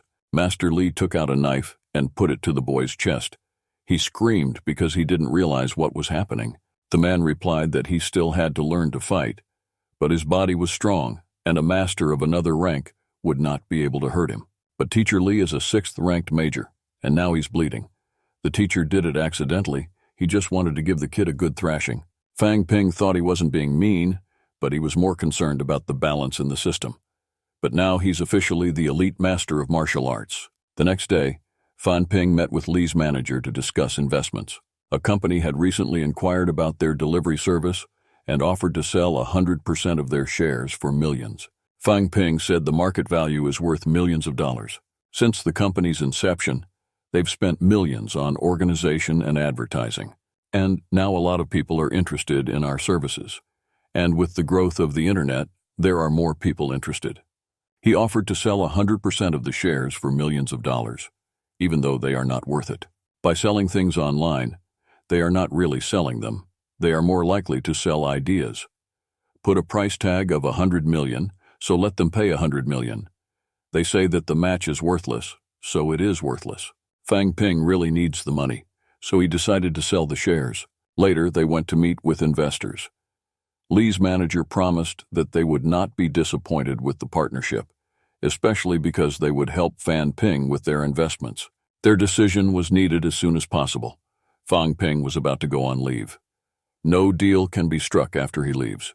We're moving to the 5th of November, the day the university's online magic store opened its doors. In the history of the logistics department, achieved its highest sales figures ever. Meanwhile, Feng Qin had a falling out with Bo Changding because he didn't want to be shortchanged. He's found some really cool strollers and weapons, but not enough points, and now you can't buy them at all. Other students came over and were also dissatisfied with the fact that students of the 1st and 2nd rank could use their services, but not them. Feng Qin asked the boy to call Fang Ping over here with his head. Bo Changding was very angry and couldn't think of anything better than to say that Zhao Lei was really Fang Ping's best friend, and that he was the one who could call him. But he denied it. At the same time, Fang Ping was in the dean's office. He reported that in the 3 years since the service was launched, students had taken out loans for thousands of points, which means the system has a censor. The dean asked why loans are not granted to 3rd-ranked majors. Fang Ping explained that they do, but there are restrictions. There's a lot of paperwork and more different institutions. I'd like to send 3rd-ranked majors to die in the catacombs, but they must be watched. A lot of them are already self-confident, so sometimes they behave themselves without work. Maybe they'll get a higher interest rate on their loans, and it would be necessary to develop a mechanism of stripping. If many of them die in the catacombs, they will go bankrupt, unless, of course, they do not see additional financing. But the university has no grades, not enough money to start the new school year, and the freshmen need to stock up on armor and walkers. But Qing Wu wanted to give 10% of their materials, but that's not enough. And Fang Ping suggested that when the university turns a year old this year, we should organize a graduation party. There are a lot of influential people among them. You could get millions to $1 billion. And for Fang Ping, it's a chance to make friends. The dean was interested in the kid's proposal. It would also be good for the new generation of majors. Fang Ping also offered his help in organizing the meeting, but the dean asked him to leave. Later, Fang Ping had a meeting with instructor Lu. While he was waiting for the woman, he was learning new techniques. The woman walked up to the boy and saw him with a book in his hands. A lot of wars, when they are in pain, take a lot of blood in their mouths and use it for the enemy. But it does not work against strong opponents. The curve pistol is a deadly technique. The woman had a stone in her hand, and she blasted the technique on the spot. The kid was shocked. This technique was designed for him, so he could break the chopper in close combat. Lu's instructor said that many people think about this technique, but no one has been able to repeat it because it's not about blood pumping, but about training the spines. When training the spines, the Chepper remains untrained, which means a weak flow of energy in this area. Crooked pistol is the ideal solution in this situation. The technique is secret and no one can learn it. It's not that hard to train the Shay. It's already described in the book. Fang Ping learned the material and started training, but it was still weak. Instructor Luk told the boy, as a minimum of points, to break the chaperone and need to try again. But he already repeated this technique 10 times. His throat was sore. In the worst case, he can't speak for 3 days. He needs to work on improving his curved blade and his sprightness. At the top of the 3rd rank, he must master the celestial croc. If he wants to surpass in speed, he must work on speed. Without it, even if he is as strong as God, he will not be able to defeat anyone. Fang Ping knew it would take some time. He could be his weakest opponent, but he had to be faster than them. Fighting techniques are not words, they are actions, and actions require energy. He must take care of himself to recover and use walks to increase his health. It is very important to do so. Fang Ping asked his mentor for a few extra walks for today's intensive training, but she just walked. It's the 10th of June, the final list of Chinese warriors. This year's list is different from the previous ones. The achievements of the warriors are also indicated in it. The internet is going crazy because it's been reported how many murders were committed by the majors during their missions. The managers told them simply. The students of the martial arts community had the right to do so, and they only killed bad people. From the friendly matches to the formulation of tasks for the participants to announcing their achievements, China is gradually communicating the truth to the citizens. If everything had been disclosed at once, they would have been greatly shocked. The main goal is to make people understand the warriors' work as much as possible. When she heard the statement on TV, her sister immediately called Fang Ping and asked if her brother was the killer. But he reassured her that it was the bad guys. He asked her not to think about it and asked about the final substitutions, but they weren't due until tomorrow. My sister asked if Fang Ping would come home. The boy promised to come home soon, and if the sister would do well in her studies, he promised her a present. Later, Fang Ping and his manager Li went to Yuan Fang Group for a meeting with Xin Wu's deputy director, Zhang Yuanhao, who's at the top of the 2nd rank. Yuan Fang Food Team, which belongs to Fang Ping, is promising in the market he's going to become a great major. They sat at the table to discuss the terms of the deal, and Mr. Zhang was to voice his demands.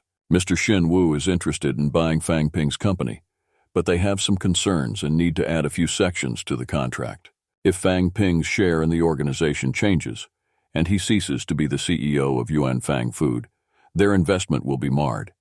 If this happens, Mr. Xin Wu wants to compensate for the amount of investment, which will triple. Fang Ping knew he'd never sell the company he'd been building for years, but he agreed to the terms.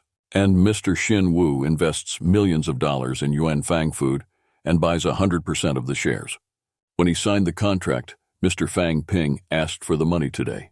Within a minute, the guy got a notification on his phone about a charge of millions of thousands of dollars, probably millions of dollars in taxes. Selling hundredths of a share gave him the knowledge of the real value of his company. He could work harder to grow the company.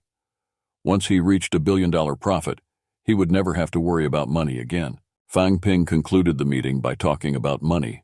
Millions more will be spent in the dungeon. He is still short of 100 million.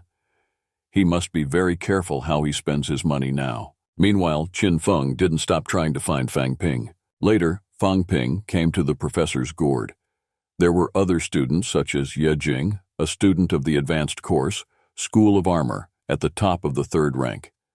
Liu Mengjiao, a student of the advanced course, School of Manufacturing, in the middle of the 3rd rank. Liang Hua Bao, sophomore, Osbruno School, mid-3rd rank. Liang Feng Hua is a student of the advanced course, School of Armor, the top of the 3rd rank. They met Fang Ping, a freshman, Oz Armor School, top of the 3rd rank. Zhao Shuimei, freshman, Armor School, middle of the 2nd rank. Chen Yunxi, first year, Oz Armor School, top of another rank. The seniors admired Fang Ping and said he was a genius, but Instructor Lu told them not to chew the schmear. She had students. Now there are only 7 left, and she asked the students not to die anymore. Manhwa will soon reach the 4th rank. He should work with them instead of going to the army. Hua Bao and Meng Dao are just reaching the 3rd rank. Ye Jing has just reached the peak of the 3rd rank. There's nothing to do in the dungeon. Fang Ping, Shuo Mei, Yun Shi have never been to the dungeon before, so they must go, and they must realize they have no future if they die. Instructor Lu knew that while they were studying, many teachers would tell them to fight like real soldiers and not to be afraid on the battlefield. And in the dungeon, they would tell them to fight until the end. But it's stupid. Fan Ping, before everything, he should think about his own safety. Think about the team. The others are not important. If he realizes that there is no chance to win, then he will go for it. Shui Mei, Yun Shi, she told him to follow Fang Ping even faster than him. Fang Ping didn't know if it was an image or a compliment. He's a warrior, and they're his teacher, who teaches him how to weave. But she's never said anything like she cares about them. And the boy promised that he would never leave the girls behind him. Instructor Li sent everyone to training, but Fan Ping asked them to stay behind. She informed him that the bell ringing had started, and he had 5 days to go. It was decided that the exact date of their shipment would be on Thursday. Tan Feng will be the leader. He has the 6th rank. He's weak in mind, but he'll still be able to protect him. She gave him a photo pendant. It was a gift from her father, who died in the dungeon a year ago. They may have asked for his help if they meet him. He's reached the top of the 7th rank. Fang Ping was pleased with this gift from the instructor. As there are only great majors at the highest rank, he will definitely be able to help him. She also asked her to protect Yun Qi and Shui Mei. She specifically told them to go with Fang Ping. Mr. Chen has 6 or 7 sons and only 1 daughter. You'll do anything to keep her alive so that you can be near her at all times. Also, his security detail must be unique with other professors, especially Lu Guisheng. He wants to protect humanity at any cost. Moreover, she has many enemies, and God only knows what's in their heads. They may sacrifice her students as well, and Fang Ping is one of them. They want to kill Mentor Lu's students, prevent them from becoming masters, and get rid of anything that might interfere with their plans. They knew that Fang Ping was sensible. If he was in trouble, it would be necessary to consider whether it was a malfunction or malicious intentions. Fang Ping wondered why his mentor was saying that, if things were so bad. These people want to protect their country, and he understands them. He did not think that everything is so bad as they say, but he still needs to be careful. He told his mentor that up to this point, he had not been so anxious about going into the dungeon, but now he thought that there were enemies around and he could die at any moment. Maybe she had something to keep him alive, such as a book that can help him defeat enemy attacks with a single hand, or a special piece of ammunition used by high-ranking maîtres, or perhaps some kind of walking. Apart from the walks, the mentor didn't have anything, and she showed him some special pills with life energy. After taking 1 walk, the life energy will increase 2-fold, but after that they will do great harm. If you renew 3 times the energy before its effect is over, you may be alive, but you may also suffer a large number of serious injuries. And even after the nurse's warnings, he still took a walk. But Fang Ping didn't realize how expensive they were. 3 walkers cost $1 million. Maybe he can sell one for $2 million. The kid asked Lu's mentor for more walkers, because others might need them too. But she didn't have any more, so she asked him to go home because there wasn't much time left. If he died, the school would support his family. The next day, Fang Ping traveled to his hometown. He waited for his sister outside the school. The girl walked up to her brother, followed by a crowd of girls. They greeted Fang Ping. Then they shouted that it didn't matter what their intentions were, or which way they were going. Yan Chen will always honor him. They will be honored for their strange work. They must be strong, 3,000 schoolgirls, and they are all warriors. Fang Ping thought that before this, Ping Yang was only 1,000, and now 1,000. They want to sleep their own country. My sister said they wanted to join, they weren't forced to, and she didn't even want it. The girls started the club themselves and asked for help, and then they even charged admission and wanted to transfer all the proceeds to her family. They told them they didn't need the money, but they said that if the girl refused, the girl would cry in front of the school. But this story did not faze Fan Ping. He knew that his sister was lying to him. He couldn't allow a girl to control so many people, and he'd have to tell Uncle Tan. The sister said that Uncle Tan was the one who asked for his daughter to join the club. Fang Ping was shocked by this news. Then he asked his sister to just be careful, not to talk to people and not to be kind to strangers. The man took out a pink box with a bow and handed it to the girl. It was the very gift he'd promised earlier. But when the girl opened it, she was disappointed. It was books. They were books about the best fighting techniques a true warrior should know. When a girl becomes a real martial arts major, she'll read The Lowly Rivuk. Then when a girl becomes a master of martial arts, she can read Vybuchovia Kinjal and Krivoyu Pistula. If she becomes a good warrior, she can go to Makmao or Nanwu. If she goes to Nanwu, Wang Jinyang will help her prepare for the tests. But if she goes to Makmao, she can learn from her teacher, Lu Fengzhou. The girl said she found a friend who works in Major Li's logistic department. She couldn't guess his name, but she could always ask for help simply by saying that she was Fan Ping's sister. He asked me to tell you about my mom and my tat because she's old enough now. He said he's going away for a while. He did not plan to die, but if he got lost there, he would not be able to come back. The girl hugged him and asked him to leave. But it was impossible. Fang Ping asked her to keep practicing. The next time they meet, the sister is obliged to become the most powerful among her classmates. It's November. Fang Ping was in a magical city. It was already evening. The students were eating at the cafe. Bo Changding said that everyone did not worry because they were soldiers and it was their duty. We should relax and enjoy ourselves. Zhao Lei said that he should relax. He said that they are soldiers, and through this they may risk their lives. Fang Ping decided to calm everyone down, saying that they should use their senses to survive and learn more information as they need it. We should not be heroic. We should not start fights, the end of which is impossible to foresee. I asked them to keep an eye on themselves and to make sure everyone was in place. A happy couple passed by their table. The girl was carrying quiches. Bo Jiangding asked if anyone had ever thought about what an ideal partner should be like. Fang Ping said that a person should be kind. It would be good if she was a martial arts major and they had common interests. Her strength is not so important. Young Xiaoman said that her boyfriend was centimeters taller and taller, prettier and stronger than her. Also that the partner should be Turbo Livni, talented in cooking and photography, like to drive, and the girl was not to be spinned. But Bo Changding still beat her and said he wants a pretty girl. He doesn't care if his girl is a martial arts major, but she has to be in shape. Then the boy took a cup and said that a soldier should not drink alcohol, but his grandfather often drank before going to the dungeons. He drank from a glass, but the alcohol was wet. The man had never spoken about his grandfather before, and Fang Ping asked who he was. He's the director of Jingyu, ranked 6th, but the kid still hasn't been to McMao's. Yun Chi's father is also a big shot. He's the director of Jinan University, and she's like Bo Changding studying at McMao.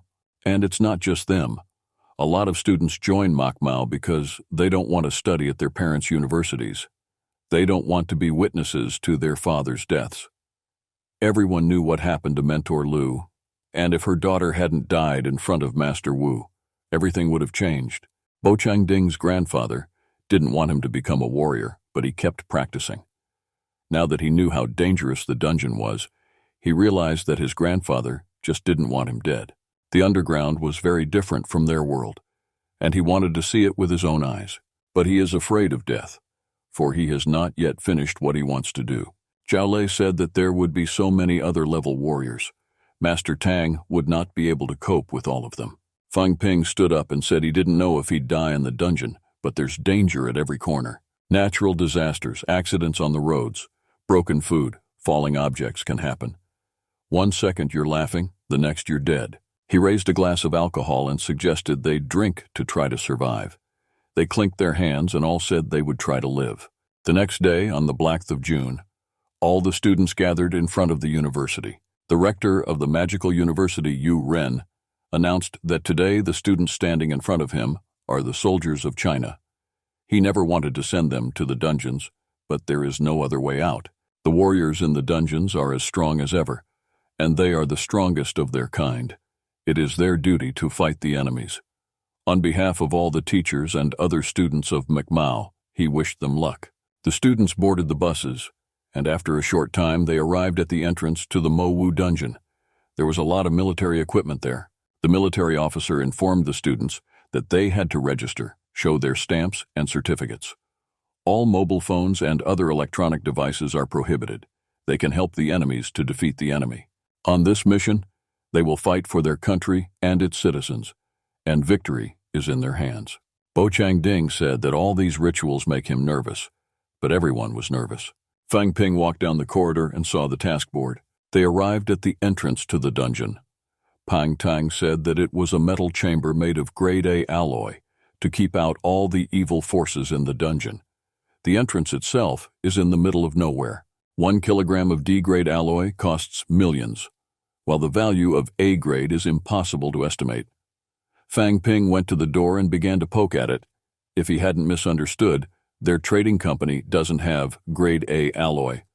A man with a scar on his face asked Fang Ping if he wanted to take the doors with him. Fang Ping said yes. As long as they clean Mo Wu's dungeon, no one else will need those doors, and then they can take him away.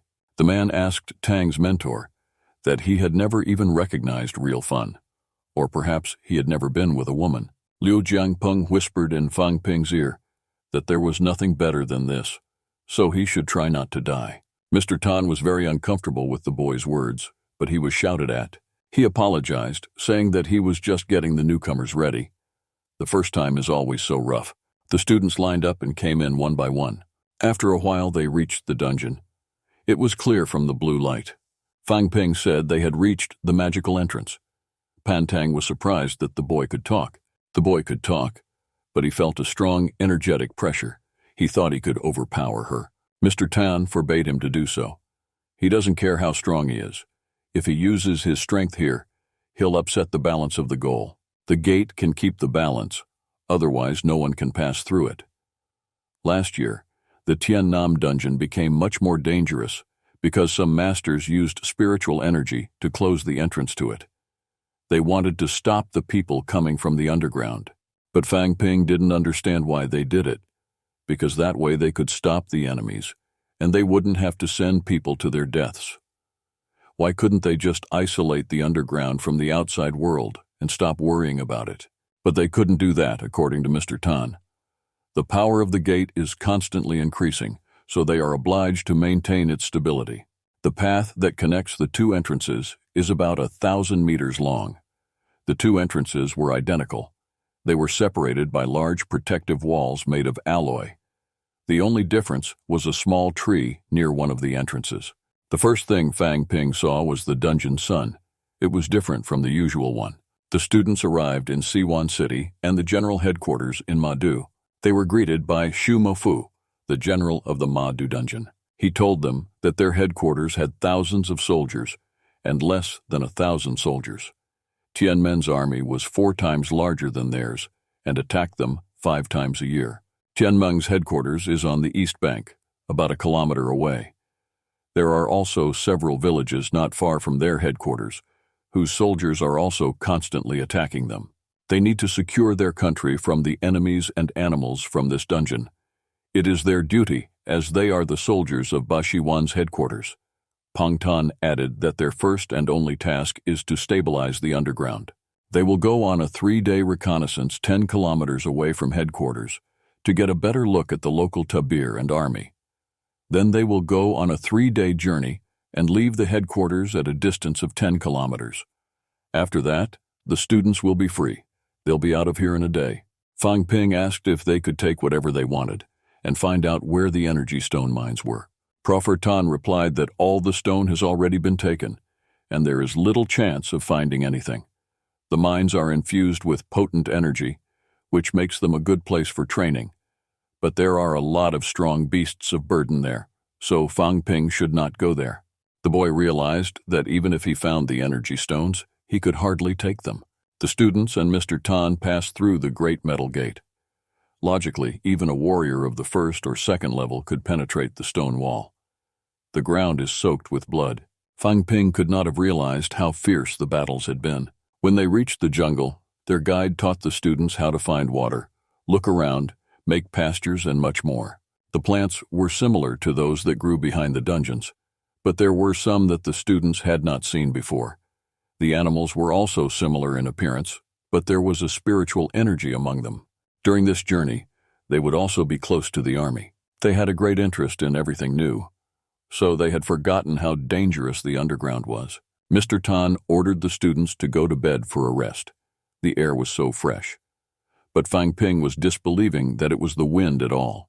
Young Xiaoman immediately realized that the boy was skipping class, but they said that the scientists had studied the environment and confirmed that it was the wind. Fang Ping asked Mr. Tang, if there are no roads in the underground, why can't they travel on horseback? The smell of horse's blood is strong. It will attract other animals. And besides, during the battle, the horses can slip and fall in. And you can't use the underground animals because all animals with spiritual energy can think. They can be tamed, but sooner or later they'll die. They used to have a big alligator at their head, which didn't destroy C1's headquarters. Since then, the army has not used animals from these places. Fang Ping's dream of taming a pet from the dungeon is ruined. If the head, being a major of the 8th rank, couldn't stop the alligator, he'd have to be a major of the 5th rank to have any hope. The night in the dungeon is blacker than tar, and it was true what they said, they're coming in mittens. Chang Ding looked out the window and said, it's a month in their world, but the nights are dark. If they were to go out now, they would never find the right direction. He asked the boys how badly they'd be punished if they sneaked into a woman's bedroom. Fang Ping said that 4th-rate soldiers have night vision. The boy fell on his bed and started yelling that he was bored because their phones had been taken away, and there was nothing to do. It's only been one day, but the dungeon doesn't seem so dangerous. But it was only the beginning. They've only gone one day. Fang Ping began to train and thought that everything was still going very well, and that something was definitely going wrong. It became noisy outside the door. Someone shouted that all soldiers of the middle level should go to the gates to kill the enemies. All those below the 4th rank will remain in the center. The boys began to discuss whether they should go out, and they decided to wait 2 years. Fang Ping ran into the street and heard shouting about the enemies coming. He saw a blob of energy high in the sky and realized it was a wind attack. All the other boys went outside, and Cha Feng Ding asked where Fan Ping was. They couldn't see anything. There's a warrior just a few meters away from the ground who looks like he's going to fall from the wind. Tan's mentor came up to them and told them to go back to the building. Master Lo also came with the mentor. He had injuries on his chest, but he was fine. The others are injured and are now in the infirmary. The enemy killed one of their middle-ranking soldiers and an inhaled soldier. Fang Ping was shocked, and Maester Lo, a second-rate warrior, not so badly wounded, not so good. The kid asked how it often happens. Mentor Tan said that attacks could happen at any time. Now they were attacked by skilled foes. They killed several. Their losses are much less. He told Fang Ping to go back to his room. His questions won't help anyway, and to train and rise in rank as soon as possible. The kid asked about the flying man. He must be a great master. He wasn't sure, but he seemed to have a strong spiritual energy flowing from above. Master Lo was pleasantly shocked, as it often takes long training for the middle ranks to learn to see in the dark. Klopeki skipped this stage and was able to concentrate his energy in his eyes to sharpen his vision. But he's not strong enough, and in this battle, all his spiritual energy is marred. Fang Ping still went and said that Master Luo was always very unhappy about his students. He did not believe he could become a great master next year, but he must definitely deal with Tang Shiji. When he was far enough away, Mr. Tang said that he had to protect all the students and that there was nothing to be done. The next day, the students discussed what had happened during the night. Shiwan is one of the biggest staffs to attack him. Master Tan and Master Lo came. One of the students asked them where his teacher was, but he was on an important mission. On the 3rd day, the army marched outside C1. It was the first time the students saw Tang Shiji in action. Tang's mentor helped the army fight. He took down the superiors one by one. The students were shocked. They did not know that the mentor is so strong and brave. Tang Xinqi was so easy to deal with the middle-ranking soldiers. Even if Fang Ping was a 5th-ranked major, he could easily crush them to the ground. The soldiers were digging graves. Mr. Lo said that their bodies could not be cremated right here, and it was very difficult to take them back to the headquarters. So they were buried right here. They fought for the honor of the country and will be buried here as a sign of victory. Fang Ping argued that they can't even protect their headquarters in the dungeon, which the master says is a sign of victory. It's not worth it to fight in the dungeon because they're only training to become stronger. Only then can we protect ourselves. After burying the dead, the students and mentors went to the headquarters. Mentor Tan said that a dozen mid-level warriors attacked them, something that had never happened before. They're losing the war and can no longer wait for them to get used to the locality. He suggested we split into 2 teams. Maester Lo will lead the other level of warriors. Master Tan himself will lead the 3rd-tier warriors into the center of their territory. They will fight, but they must remember that it is also up to them to preserve their lives. The 3rd-level warriors will fight the people in the dungeons. That was the plan from the beginning. They taught them everything they know. Overprotection will not lead to anything good. Fang Ping won't be able to protect Xue Mei because they will be on different teams, even though he has Yun Shi's walkers. And he asked Master Tang if he was sure that they should take risks and not follow the initial plan of action. Master Tan was very receptive to the boy's question, and he replied that he could go there alone if he was not satisfied with his team. In general, he believed that he should have started beating the enemy a few years ago, instead of sitting idle and doing nothing for so many hours. Master Tan had been working with 3 of his students before them. They entered the battlefield in 2 days without waiting for his orders. Or Fang Ping just wants to be on the other level of warriors, to feel superior to them. Lu Fengzhou and Zhang Sheng thought that he was a gift to them. They thought he was a prodigy, but they were mistaken. He is not even trying to become stronger. Wang Jinyang and Qin Fengqing went to the dungeon to fight the enemies, being masters of the 3rd level. On the 4th level, they fought the warriors of the 5th level. In the opinion of Mentor Tan, in order for Fang Ping to become a good warrior, he must train himself to be safe. He won't become anything without taking risks. Fang Ping said he needs to become stronger to protect himself against such risks. But according to Mentor Tang, with such an approach, he can't become a major. He continued to belittle Fang Ping, saying that he had killed as many 6th-rate warriors as he'd never seen in his life, and how the boy was helping them. And the man told him to stay with the 2nd-rate students and the 3rd-tier students to follow him. Fu Changding tried to calm down Fang Ping, but the boy was already very upset. He didn't care that Tan Feng thought he was afraid of him. Xiao Man said that if she had been a 3rd-rate soldier, she would have gone to the battlefield without waiting for orders. Fang Ping asked if the enemies were very strong. Would they blame him for not being able to deal with them? And what they thought of the bonus awards. Fu Changding said the kid was much stronger than the others, and he was sure no one would blame him. Fang Ping thought for a while, but he disagreed with Tan Feng's thinking. He was mad because he thought he could protect all of them together. Their fathers are warriors, they can protect them, so what's he for? And he decided to go with Tan Feng's team and asked them to take care of him. The poor man ran in the same direction his team went. Master Lo was convinced that Fang Ping was not so reckless, and that he would realize Master Tan's words much later. Everyone realized that he would not be the strongest if he stayed with them. They may support Fang Ping's decision for his sake.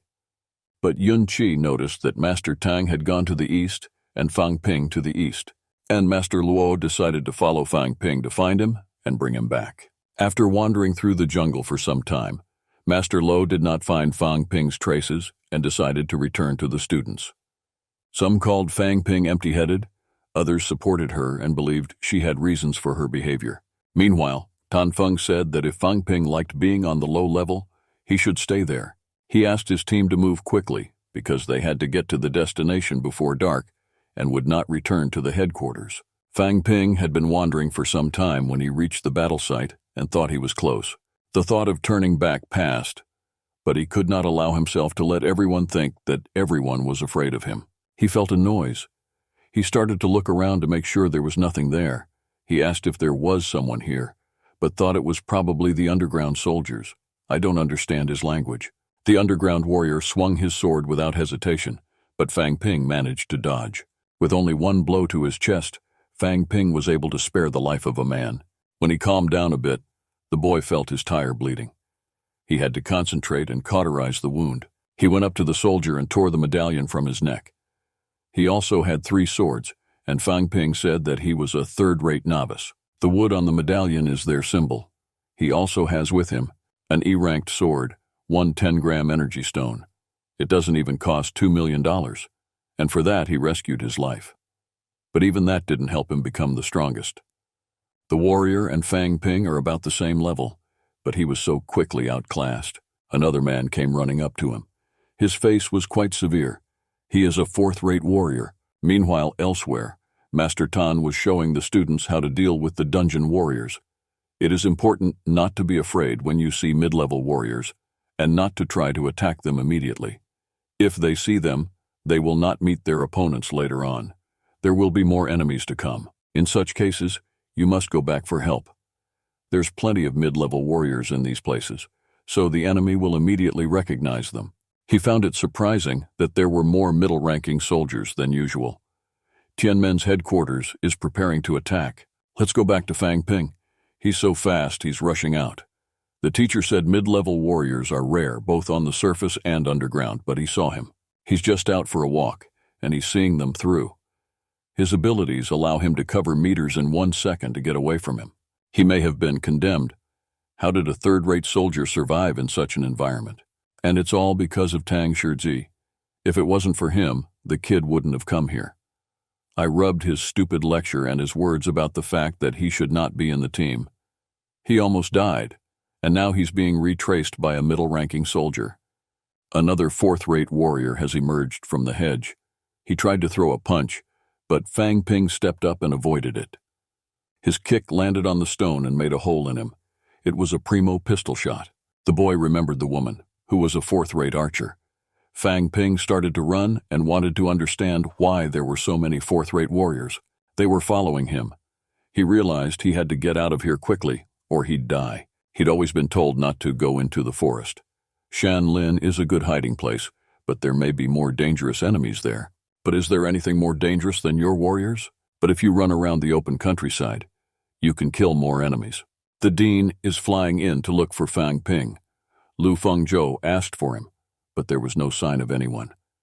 The dean realized the boy was probably in some kind of trouble. Tian Hu, Tian's general of staff, came to him. He tried to attack the dean, but they clashed fists, and it caused a huge riot. In the dungeon, Jiaozhou Square is a training field for low-ranking mid-level warriors, and if a high-ranking warrior comes here, it won't be easy for him to survive. They kill everyone in their path and prepare for war. The supervisor released energy in the form of a tiger, but it wasn't enough to teach the dean. He saw another enemy in the sky, but first he decided to deal with the general. The dean knew that if he upset the balance of his life energy, he would kill him, but he would not be able to attack him. He will be condemned to death if he fights 2 warriors of this level, but now he cannot return to the headquarters. There are many warriors on this territory, and his loss will lead to more deaths. He has decided to fly away from them. Let's go back to Fang Ping. He decided to stop fighting and fight the warriors. He began to provoke them to attack them, but he realized that they had different languages, and he remembered that long before that, he had asked his teacher Li to teach him the warriors' language. He needed to do it to tick them off. It was a psychological trick. If they would run away from him, he would shout at them to come back. And the teacher only uttered one phrase, Naya so ka li. Fang Ping thought it sounded very annoying. In teacher Li's words, it meant, come and kill me if you're not afraid. He uttered this phrase several times, but the soldiers just laughed. The little guy did not understand why and continued weaving. But one of the soldiers realized and inflicted a great wound across his back. Night fell. Fang Ping was hiding behind a tree. He was lucky that he wore 4th-rate armor, so the wound was not so deep. He thought he was safe, but his life energy was running out. He was wounded. They won't find him, they won't kill him, and most of all, they think he can't see in the dark. But he has spiritual energy. Now it was his turn to attack. In the light of day, there is spiritual energy, but not at night. In the dark of the day, he could sense the energy of his enemies and recognize their location. But with 3 of them, he had to take them out one at a time. With millions of dollars left in the system, Fang Ping couldn't spend it. So he split them up to make them see the power of energy. The kid needed the X-ray vision, even though he thought the technology was cheap. But he shouldn't be too quick. They were able to set up some pastes, so you need to be very careful. The warrior with the blade stands on the spot, the archer a few miles away. At any moment, they can call one by one for backup. Only the warrior with the list stands far from them. He thinks he can kill him, but Fang Ping kills him first. It will take 1 or 2 more minutes for the two to reach the third. It is necessary to strike 4 strikes per second to make a total of about 500 strikes. Fang Ping sat in his seat and waited for the warrior. The man sensed his energy was concentrated on the list. A fight started between them, but they could not prevent serious injuries to one of them. Even though the boy's energy was on the edge, he had the urge to renew it and kill him. He drew all the blood in his mouth and let out a crooked pistol. Fang Ping learned this technique in training, and he managed to kill his superiors with it. 3 standard energy stones, 2 utilized energy stones, and 1 medallion of a 4th-ranked warrior. Maybe the warrior thought Fang Ping was just spitting blood, so he closed his eyes. And now he's gone. He can't let the other soldiers know that he killed them with a crooked pistol. Didn't think his armor was made of D-grade alloy, even a metal list. It weighs about 1 kilogram. It was thought to be more valuable than the blade of Fang Ping Phoenix Orion. He left the pour on the tree and hoped it would help him find his way back. The 2 men will fight together, and he must kill them as soon as possible. Fang Ping had more advantages at night, so he used a guerrilla move. One of them wanted to leave. They were losing their spiritual energy and strength, but these soldiers are not so stupid. They also wanted to kill Fang Ping as fast as they could and stab him without looking at the armor. They didn't really kill him once. It was hard for them because their spiritual energy was almost exhausted. After a great number of attacks from the boy, they gave up and decided to go into the forest. But Fang Ping wouldn't let them go. He appeared in front of them, and the warriors were badly separated. The man launched a search pistol at Fang Ping, who was watching him. The boy lost a lot of his reserve energy when the pistol slammed into his shoulder, but he managed to block the warrior's attack, but still got hurt. The warrior severed Fang Ping's veins, and he could no longer use his left arm. The boy regained his spiritual energy and continued to fight. With his right hand, he swung at his supervisor, but he caught his halberd with one hand. The warrior calmly stepped in the hands of the boy, and the archer swung. In the darkness, she didn't realize what she'd hit her ally. Fang Ping remembered that she had absorbed the energy stone with her own blood. The boy ran towards her to kill her, but he couldn't, because she had broken her heart. She didn't want Fang Ping to take what was hers. This time, the kid took some grain and an energy pill with him. His internal organs are damaged and will need to be renewed by walking. Later, he decided to see what kind of armor those warriors had. He found a D-ranked yataghan, a bow and pistol, 5 energy stones, each with 1 unit of energy, and 3 used, each with 10 units of energy. He's already estimated he can sell it for millions of dollars, and now his balance in the system is over $1 million. He also had weapons and spears, which he buried. Maybe he'll be able to increase his balance sheet. Also, he fancies he has the crystallized heart of a mid-level warrior. But the only thing he would care little about now is life, because he's in the war. He's determined to do whatever it takes to get stronger. It's daylight, saving time. Fang Ping decided to find his way back by the marks he'd left on the trees. Digging up the weapons, the system showed a value in the millions. If he sells it, he'll make even more money. While on the battlefield, Mentor Thane watched the students in battle and said they were unaware that killing these 4th-rate warriors would take a lot of time. They can't win the hour, and more enemies will come to him. Master Huang flew in to tell him that 4 4th-rate warriors from Tianmen had been killed last night. He dismissed them, but we can't take the students here anymore. I have to go back to the base. Tang Feng also noticed something wrong with the number of middle-ranking soldiers. Also, the dean reported that Fang Ping was dead. Master Tao Eng was shocked because he was to stay with Master Lo. When he left, Fang Ping went to the eastern side of the river. He was followed by 3 4th-rate warriors and came to the Jiaowan forest. The dean wanted to follow him, but Tian Hu and Gu Tsang spotted him, so he was lost. Mr. Tang said the boy must be dead, and if he was alive, he couldn't get out of here. The dean told the major that he has at least 1 student to talk to about them, Fang Ping sign, and if anything happens to him, McMahon will be in great trouble. And Master Tang said he'd look for him, but he wouldn't be able to. Tian Men will declare war on them, and they must return to Fort Siwan. Master Tang will take the students and follow him. He will return before the war begins. In the Jiawan forest, a bunch of high-level warriors will have to be careful. While Fang Ping wandered through the forest looking for a way out. When he reached a place, he realized the energy level had increased dramatically. Fort Siwan doesn't have much energy, but here it's over the top. He was in the depths of the dungeon. He had to find another way out. He ran to the other side and felt his energy level dropping. So he's on the right track. Fang Ping's sorry he has such a high level of intelligence. If someone else had been in his place, he would have gotten lost a long time ago. He remembered the high-corrected beast, which had used up all the energy, and he was fuming because he didn't remember it. The beast was looking at the energy stone that Fang Ping had. He had no strength to fight, so he gave the stone to the animal. The animal forked them over, and the boy didn't cry at all because the $1 million stone was gone. The beast kept looking at the boy, but he had nothing else in him. If it wanted to kill him, it would have attacked him long ago, but as long as he's alive. He probably wants the kid to feed him his spiritual energy.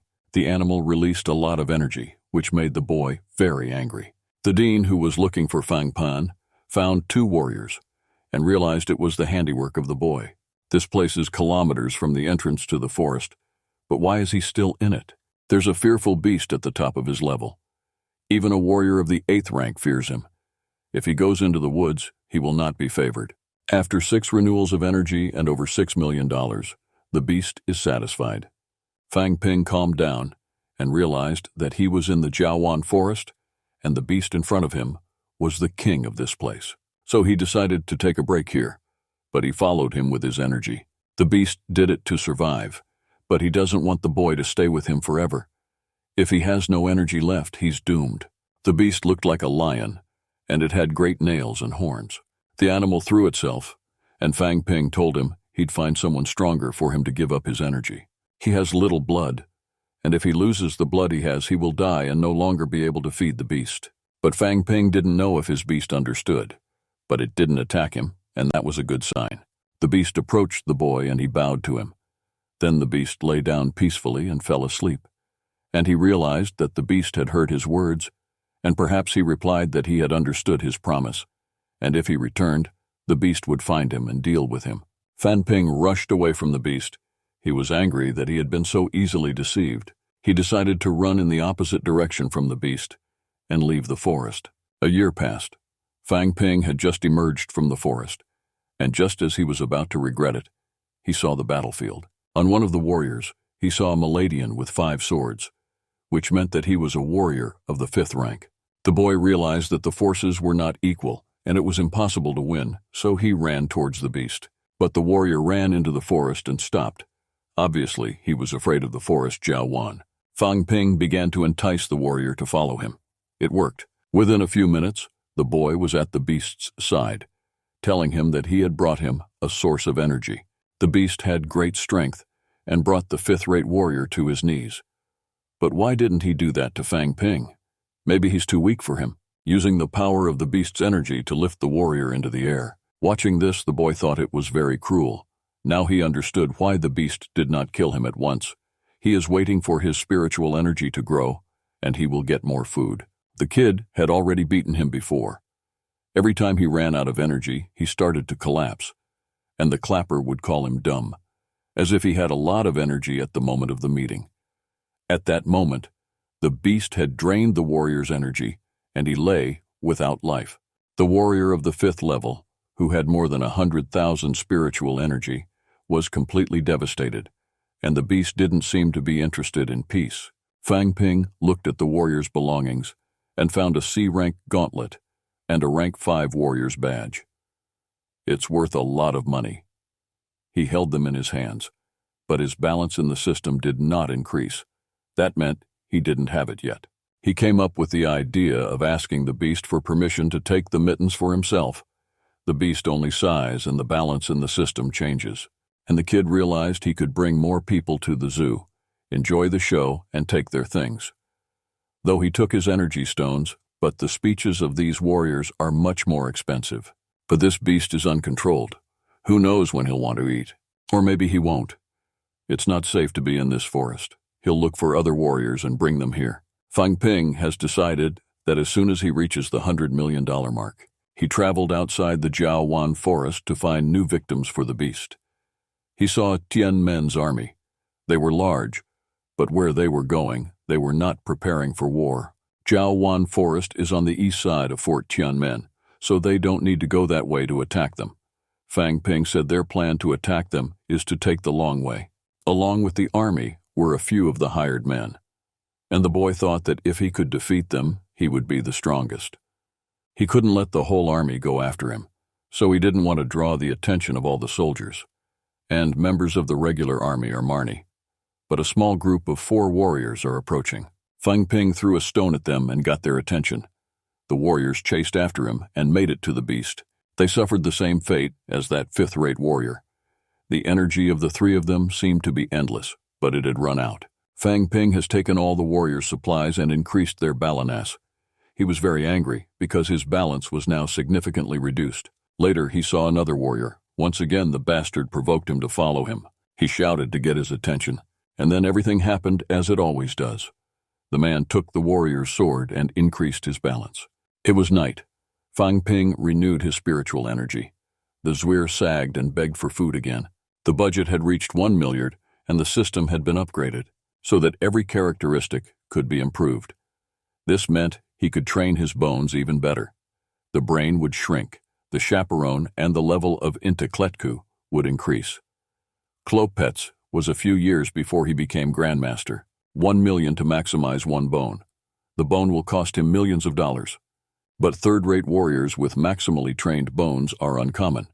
What's more, he'll need to have his backs painted, and that will cost millions. A 3rd-rate warrior beating 1 3rd-rate warrior, 6 4th-rate warriors, and 2 5th-rate warriors. It's horrifying. The race is on. Fang Ping told the beast he was on his way to find new victims for him. He had to sell his armor because he would lack spiritual energy, and the beast fell asleep. Fang Ping had seen the Tianmen army from that side, so he had to come out from the side of Dan Quai Fort. Dan Quai Fort is located on the east side of Jiaowan Forest, so the boy can safely reach Siwan Fort, but he will have to go a little farther. He started running and planned to reach it in a few years, but something went wrong. He came out in a place he didn't know and didn't realize where he had come from when he was looking for Tianmen's army. Fang Ping took the medallions he took from the soldiers to check the inscriptions on them. They were inscribed with sunfish, which meant they weren't from Tianmen. The man was near Fort Dan Quai, and it was the Dan Quai army. Maybe they teamed up with the Tianmen army to attack their headquarters. They haven't fought the Dan Quai army that often, and the army is definitely not ready for this. Fang Ping knew he had to tell everyone about his suspicions, because they couldn't defend against 2 armies without preparation.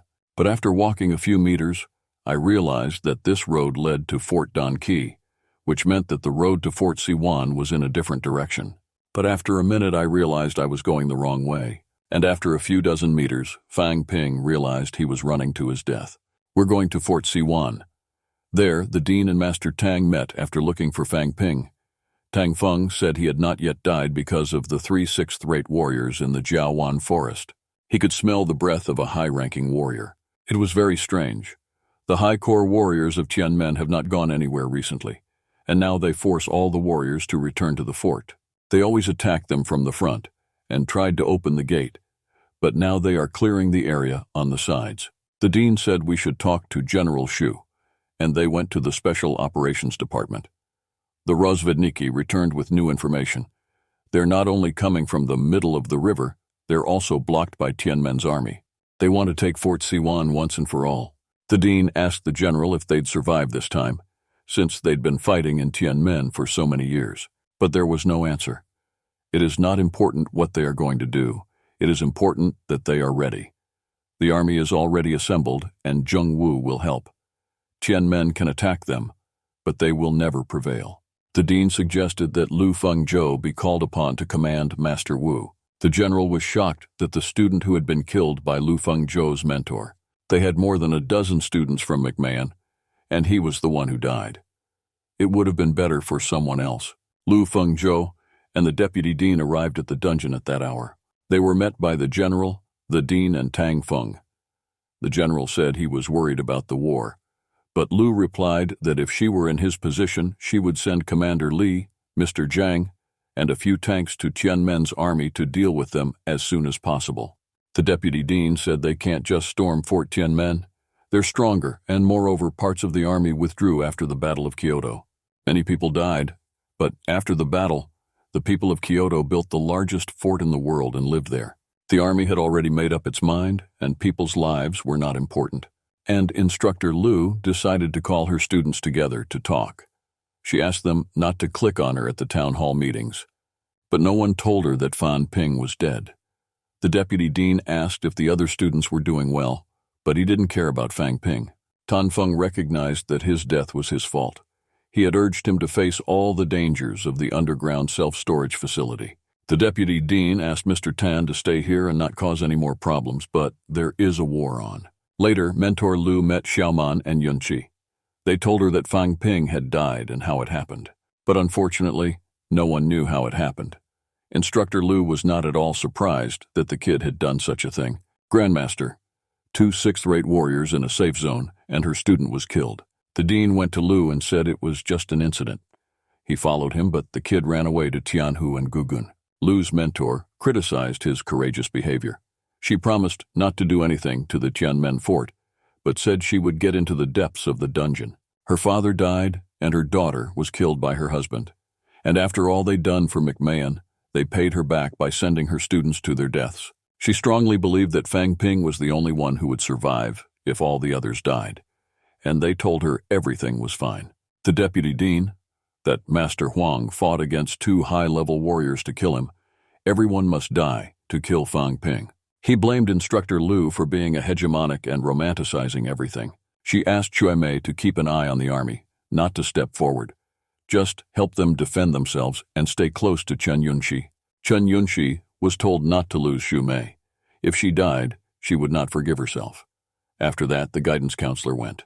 The deputy dean asked me to invite you to Xuemei, and not to let her do anything stupid. The general didn't realize how Fang Ping, being a third-rate soldier, could get to Fort Siwan, he was warned. Let's go to Fang Ping. He was just trying to get to Fort Siwan. Tianmen's army, divided into groups of 100 men, really took the fort.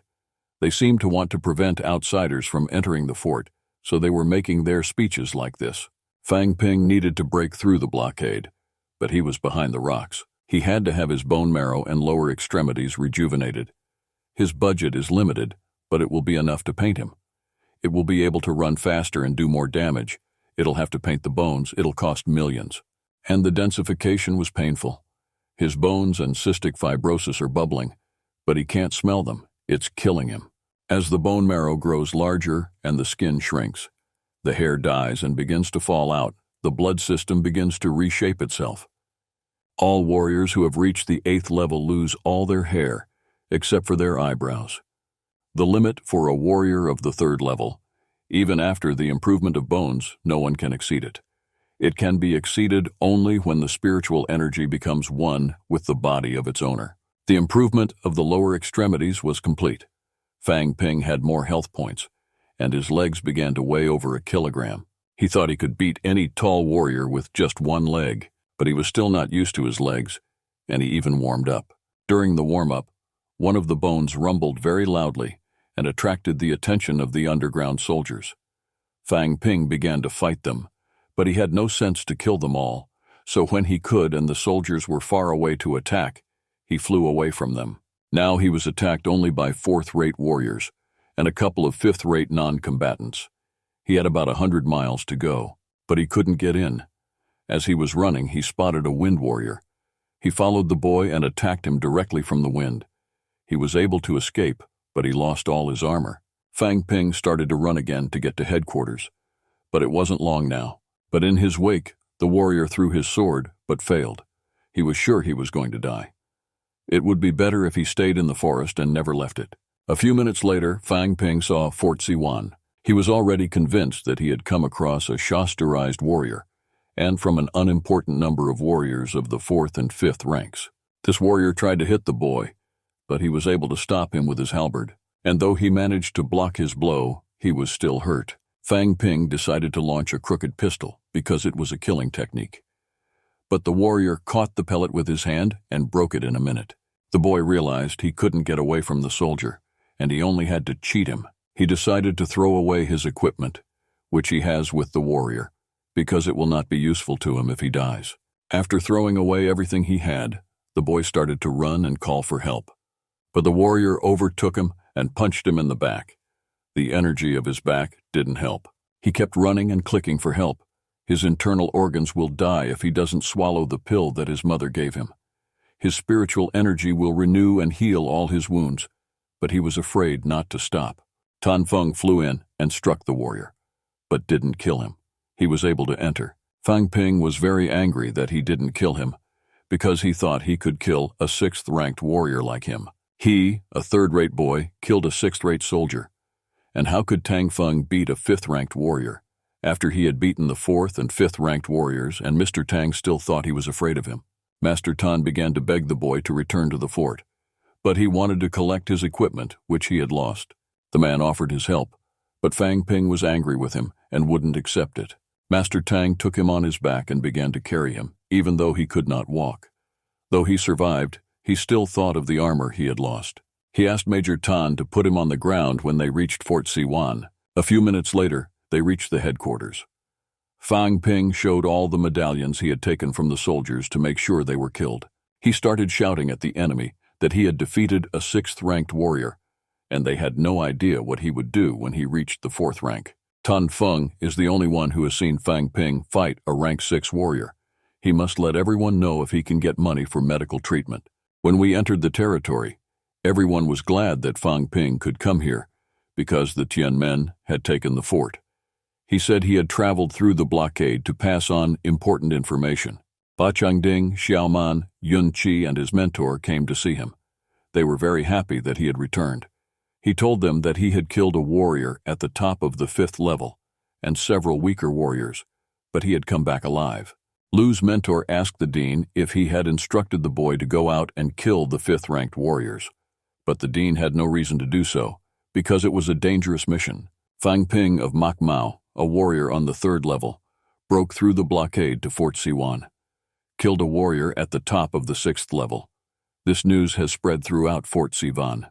As soldiers argued over whether a 3rd-rate warrior could beat a 4th-rate warrior, and he could beat a 5th-rate warrior, we wondered how such a thing could be possible. The medaillons he brought with him signify the strength and stature of a warrior from this dungeon. As long as the owner of it does not die, no one can take it away. They also collect the medallions of the enemy after a murder. The guy could find them lying on the ground. We're going to the ward, where Fang Ping is being treated. Lu's mentor boiled the boy because she had asked him to take care of himself, but he just walked away from the team. He explained that he left because Master Tan had turned him into a fearmonger. He couldn't allow the professor to humiliate him in public, but the tutor was not fazed by this explanation. She was a child's child. She asked why he couldn't find his way to the fort. Fan Ping said that he had a very important intelligence report and that he had destroyed all his armor and energy stones. Fort Don Qi is collapsing. They've been set up against their fort. He was at the Jiaowan forest and saw their army and showed a medallion of a Don Quai warrior with a picture of a snowberry. The deputy dean went to give the general new information, and Master Tan came over and gave the kid a slap. And everyone was shocked. Tan Feng said it was very important information. Fang Ping was supposed to tell him right away. But the kid didn't trust him. He would have been a spy who would have wanted to kill him. The dean praised Fang Ping for thinking Master Tan could be a thief. The chance of that being the case is very low, but if it were true, Fang Ping would be dead. Master Tang kept yelling at the boy because he could tell when they had arrived at the fort. The mentor tried to calm the master down, saying that they had learned the information. He needed to talk about the mistake he'd made, and the man became even more angry. Fort Dongwai attacks them. The war will end the existence of Fort Siwan. Fang Ping lost his senses for a moment, and his mentor came to him immediately. But he said that everything was all right, but that the 6th-ranked warrior had hit him in the head because of Master Tang's blunder. They gave him only one pill to renew his energy. Not all patients are treated like that. The dean said that they would like to be treated as soon as possible, But the war is coming soon, and money is needed for other things. Fang Ping asked the dean for only 2,000 points and 2 energy pills, and not even a rank B, instead of his 2 rank C weapons. Taking into account the value of Fang Ping's armor, then a B rank, and the best-case scenario will cost 2,000 points. His armor costs about 1,000 points. Together with his other desires and other benefits, everything will cost more than 1,000,000. Moreover, only warriors as capable as Lu Fengzhou can use B-ranked armor. He has lost his armor and energy stone in the pursuit of this information, and asks nothing for this loss, only 1 piece of armor. Realizing that it doesn't work, Fang Ping added that he almost died coming here and used up most of his walks, and what might have happened if he hadn't come back, and if some other third-rate soldier had tried to break through the blockade. They would not have said that everything was so important. Even a 4th-rate soldier might not have survived the battle, and no one else would have told them about Fort Dan Kui. If he had met a 3rd- or 5th-rate warrior, he would have wanted to fight him. Fang Ping started yelling that he just wanted to be able to train to become stronger and help others. The dean asked Mr. Tan not to say anything, because it could only get worse, and he said he'd give whatever Fang Ping asked for. Though it was expensive, the information he gave was priceless. The martial arts majors often ask for money, but the kid did it wisely. The dean told him to get reinstated and treated, and he had to go back to McMao and report everything. But Fang Ping decided not to go back. If he did, people would think he was afraid. Before the dean left, the kid asked for his guns and ammunition right away, because he wanted to get back to work as soon as possible.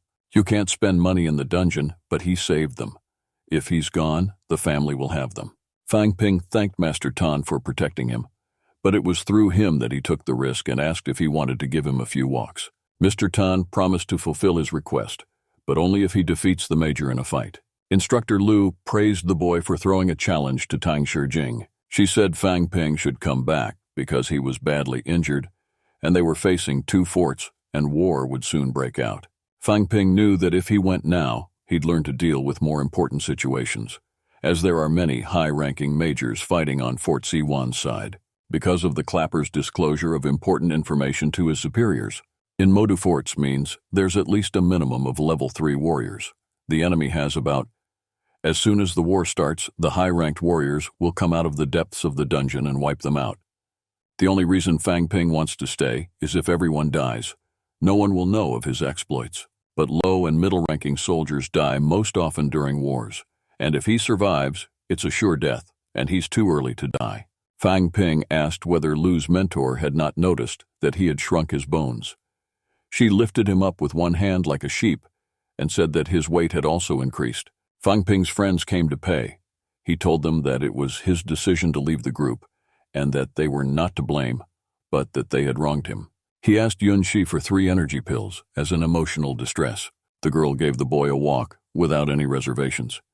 He didn't expect Yunxi to give them away so easily, and said that he didn't need the walkers. Young Xiaoman said she wouldn't give Fang Ping any money, but he didn't ask for it, and told everyone else to give 10 pills each. Bo Changding asked if it's true that he killed a 5th-rate warrior. Not that he believes it, but if you think about it.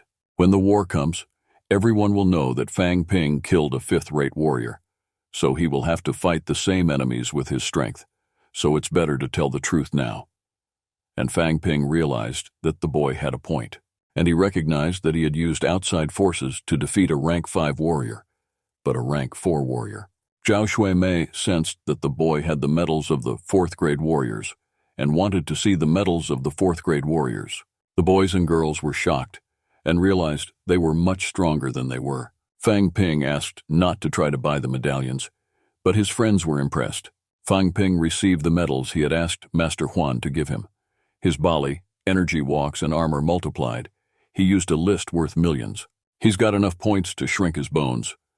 Everything ached, especially his left arm. He decided to fork out for more strength. By strengthening his bones, his body and spiritual energy would recover more quickly.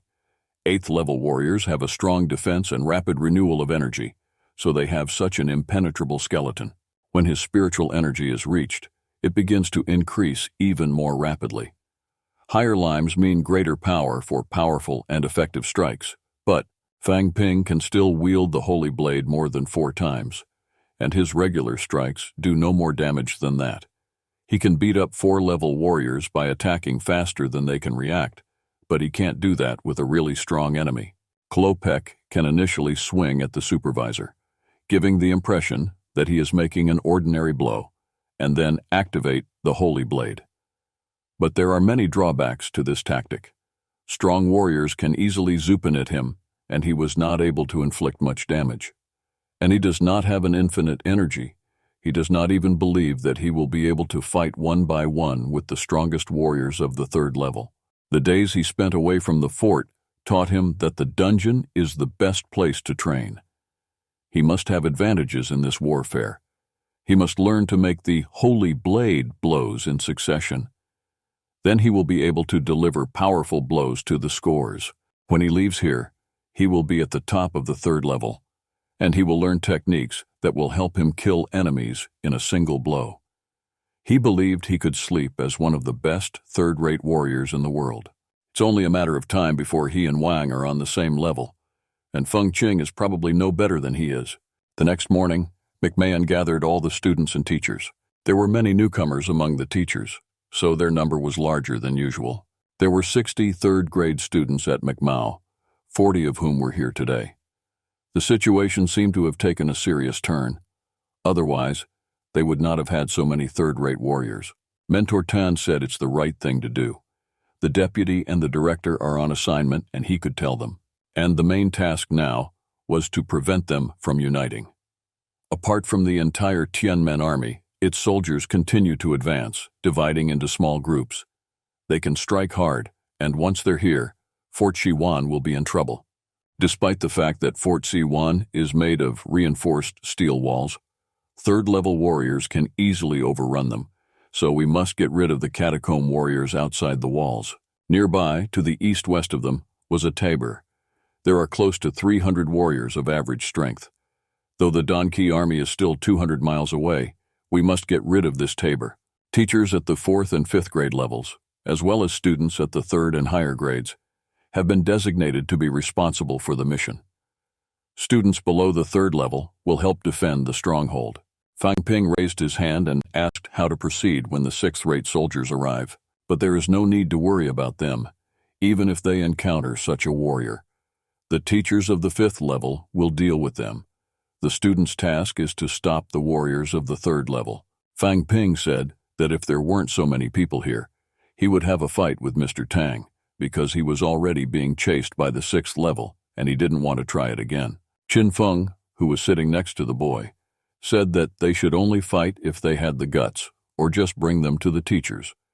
But don't forget that if he brought them all to the teachers, they would be killed, and so they would be killed too. There's no need for speed. It's just a small tabivre. It shouldn't be important. Honestly speaking, these soldiers are only a little stronger than the soldiers. There is a superstition of the rules of leveling up among the catacomb warriors. Not many people are able to master their techniques. Most of the warriors are not that strong. The techniques are not very different. Fang Ping wondered why only teachers were not sent there. If they were so strong, why send students there? Qin Feng explained that the dungeon has its own rules. If there is a war, the soldiers will go against the soldiers and the leader against the leader. They will kill their weakest warrior if they kill them, regardless of the difference in the number of forces. It's happened 3 times before. They pay for genocide with a price. They say the gates to the dungeons are not connected, and it's difficult to move from one place to another. So they're waiting for the gate to open so they can go through and kill people. Qin Feng asked Fang Ping to go with him to kill someone of the 4th rank. He thought it would be tedious to beat the 3rd level, but he couldn't make any money on it. Fang Ping starts with a blast, then 2 of 2 to 30 volleys, while Qin Feng reloads. Then he kills with the final blow. But Fang Ping's life energy doesn't grow on trees. He needed to walk and resources, but Qin Feng couldn't promise that, and the boy refused the offer. Qin Feng was reluctant and offered him 60 cities, but he would only get 40. He began to convince him that killing a 4th-rate warrior was equal to killing 10 3rd-rate warriors. This information shocked the boy. Besides, you can get points for a 4th-level heart and over 1,000 points for a 5th-level heart. And Fang Ping realized that he had spent a lot of time on that icebreaker, and if you think about it, when he got the 4th level heart, the system didn't charge him very much money, so he thought there was no value in it. But in the future, he will be able to get a little bit of money by exchanging skill bars. It's night. The students went to the battlefield. Qin Feng asked if the boy would agree to his proposal and suggested that they go to Tianmen from the Teal. When Tianmeng's army advances, there won't be many warriors left in the hollows. Last time he and Wang Jinyang found a refined energy stone the size of a fist and at least a kilogram in weight. For a kilogram of such a stone, they give thousands of points. That's 4 to 5 milliards. But Wang Jinyang only kept a small share of Qin Feng, but that's still a lot of money. Then he would have been on the 3rd level. To reach him, Qin Feng would have to travel to learn the techniques and the 8th level sword, and it's not cheap. He can do enough damage per blow to kill a 4th-rate warrior. A student in the neighborhood sensed the conversation between the boys. They fought him because they were risking their lives. 60 kilometers from Fort Shiwan, the underground warriors crashed the Tabir. Qin Feng asked that if the 6th-ranked warriors were there, the teachers should stop them because they could not defeat them, but he would take the 4th and 5th-ranked warriors on himself. Teacher Wu said that the two of them were always talking about killing the 4th-level warriors, and the other 3rd-level students couldn't do it. If the 4th and 5th-level warriors get to the spot, they will kill all the others. He asked Fang Ping and Qin Feng to go with him and stay far away from the others of the 3rd level. He added that they would continue to collapse after 2 minutes, no matter how long they were in the air. They would retreat after 15 minutes. The teachers won't let the mid-level warriors leave the Tabir at the cost of their lives. Fang Ping wanted to say he didn't want to go with him, but he only wanted to. He wanted to kill the 1st, 2nd, and 3rd-level warriors because he needed money. They approached the battle site. Teacher Wu instructed the students to attack. Qin Feng asked Fang Ping to just follow him, but he thought they would kill someone first, and then, when they were discovered, rejoin the group. They'll be mid-level warriors, and Fang Ping can't fight them unless he's more than a few times stronger than them. They will not be able to enter the territory of the Tabor unmolested. It is strength that is needed there, not stealth. Teacher Ubuchis has ordered to dismantle the basic security of the Tabor. First of all, the 4th and 5th level warriors must be eliminated. Fang Ping was worried because his teacher was always so friendly, but during the battle, he was a different person. Qin Feng saw the boy hesitate and shouted for him to hurry, for they had only a few minutes to spare. He called Fang Ping to run after him, for he realized that Master Wu was fighting with 3 middle-ranking soldiers, one of whom they were going to take on themselves. Qin Feng came to help the teacher, but one of the soldiers started to chase after him, and although Fang Ping had not yet responded to his suggestion, he was forced to help. If he doesn't do anything, he'll go to the 3rd grade. He started fighting with the warrior, and quickly realized that if he continues at this pace, he will only be able to kill the 4th tier if he finishes destroying their life energy. The kid started to provoke the warrior to attack him, but Qin Feng only took him down with a single blow from his back, and Fang Ping didn't even remember how it happened. Qin Feng went to take the warrior's heart, and Fang Ping had to cover him up because he'd never forget. After a few minutes, they were flagged down by 2 soldiers at once. Qin Feng was still working on taking the heart. At first, Fang Ping tried to deal with them both at the same time, but things did not go well. Qin Feng took one of the warriors on himself. Teacher Wu asked Qin Feng to encourage them as they were very strong, and he couldn't fight them himself. Qin Feng told Fang Ping that he would fight the warrior he had fought so often, even though he had already beaten him. The boy's new opponent is much stronger than the last one, but he started to run away from Fang Ping and asked Qin Feng to catch up with him. But the kid was angry, so Qin Feng didn't beat him up. Qin Feng told the boy that he was running fast, but his attacks were very powerful. His blood-bearing blade is a fast attacker, so he should use his senses and try to anticipate his opponent's moves rather than wasting time trying to defeat them with his armor. During the battle, their life energy resonates with him, and you just need to use your senses to sense it. But Fang Ping didn't remember how to use his senses. He used to focus on learning about energy, life force, energy impulse. Teacher Li used to talk about it. He spoke about the possibility of using intellectual abilities to anticipate possible danger. Maybe it's the same thing. Fang Ping tried it right away and succeeded. He was able to anticipate the warrior's actions. He attacks from the left. It gave him the ability to anticipate not only the moves, but also to see the weaknesses of the warrior. He could see his next moves, so he could dodge and counterattack. Qin Feng asked Fang Ping to weaken the warrior 3 more times, and he would finish him. And he will have to help him with this boy, because he will not be able to take him down after he has used the special attack. But if Fang Ping fails, he will follow him to the end of his days. Fang Ping was obviously fond of Qin Feng Qin. He trusted his teammates. But if Fang Ping lets him down, or if he continues to trust him, they took down one warrior with their combined forces. But Qin Feng was immediately attacked from the back by another and could hardly escape. He asked Fang Ping to accompany him, because he needed to renew his strength. He could not fight any longer. They began to boil, because Fang Ping wanted Qin Feng to strike at least one more blow. But he was a 4th-ranked warrior, and not so easy to beat. The warrior chased after Qin Feng. He realized that he would not be able to kill him. Qin Feng, watching him, told him that his specialty was very weak, and that if it wasn't for him, he would have been killed, and called him a fool. But then he realized he couldn't do it without Fang Ping, and asked him to play for him for 3 hours because he was really weak. 100 hits in a row and 1 unit of damage, not much more than his simple attack. Qin Feng said he should stop hitting the warrior with his armor.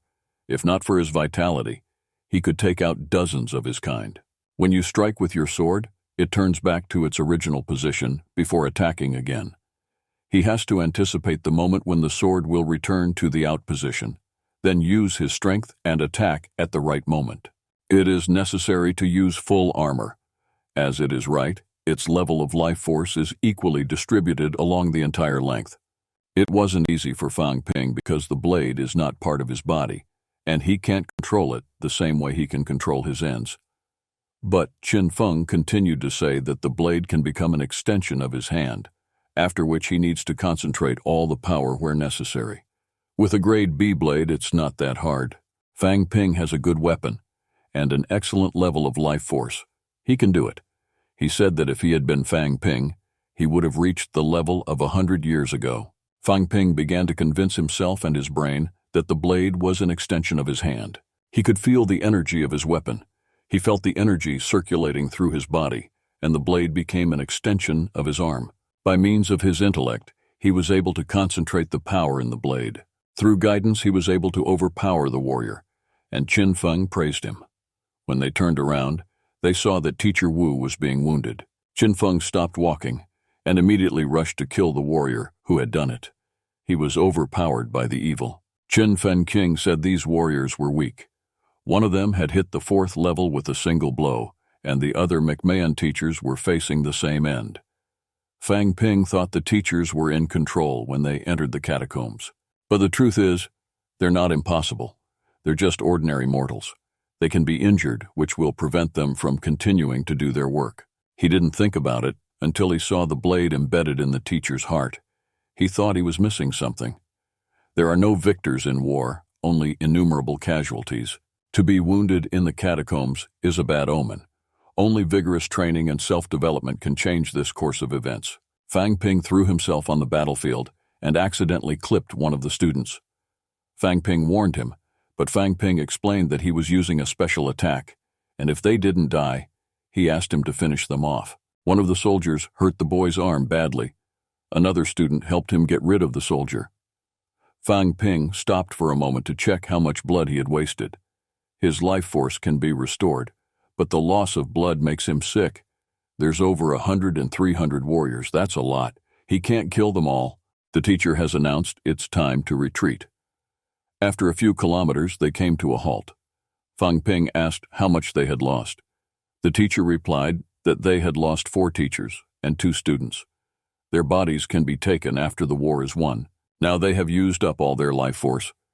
It would be very unpleasant to go back for their bodies, and sooner or later for everything, without depth. They lost 6 soldiers and killed 200 enemies. The 1st and 2nd tier warriors are down.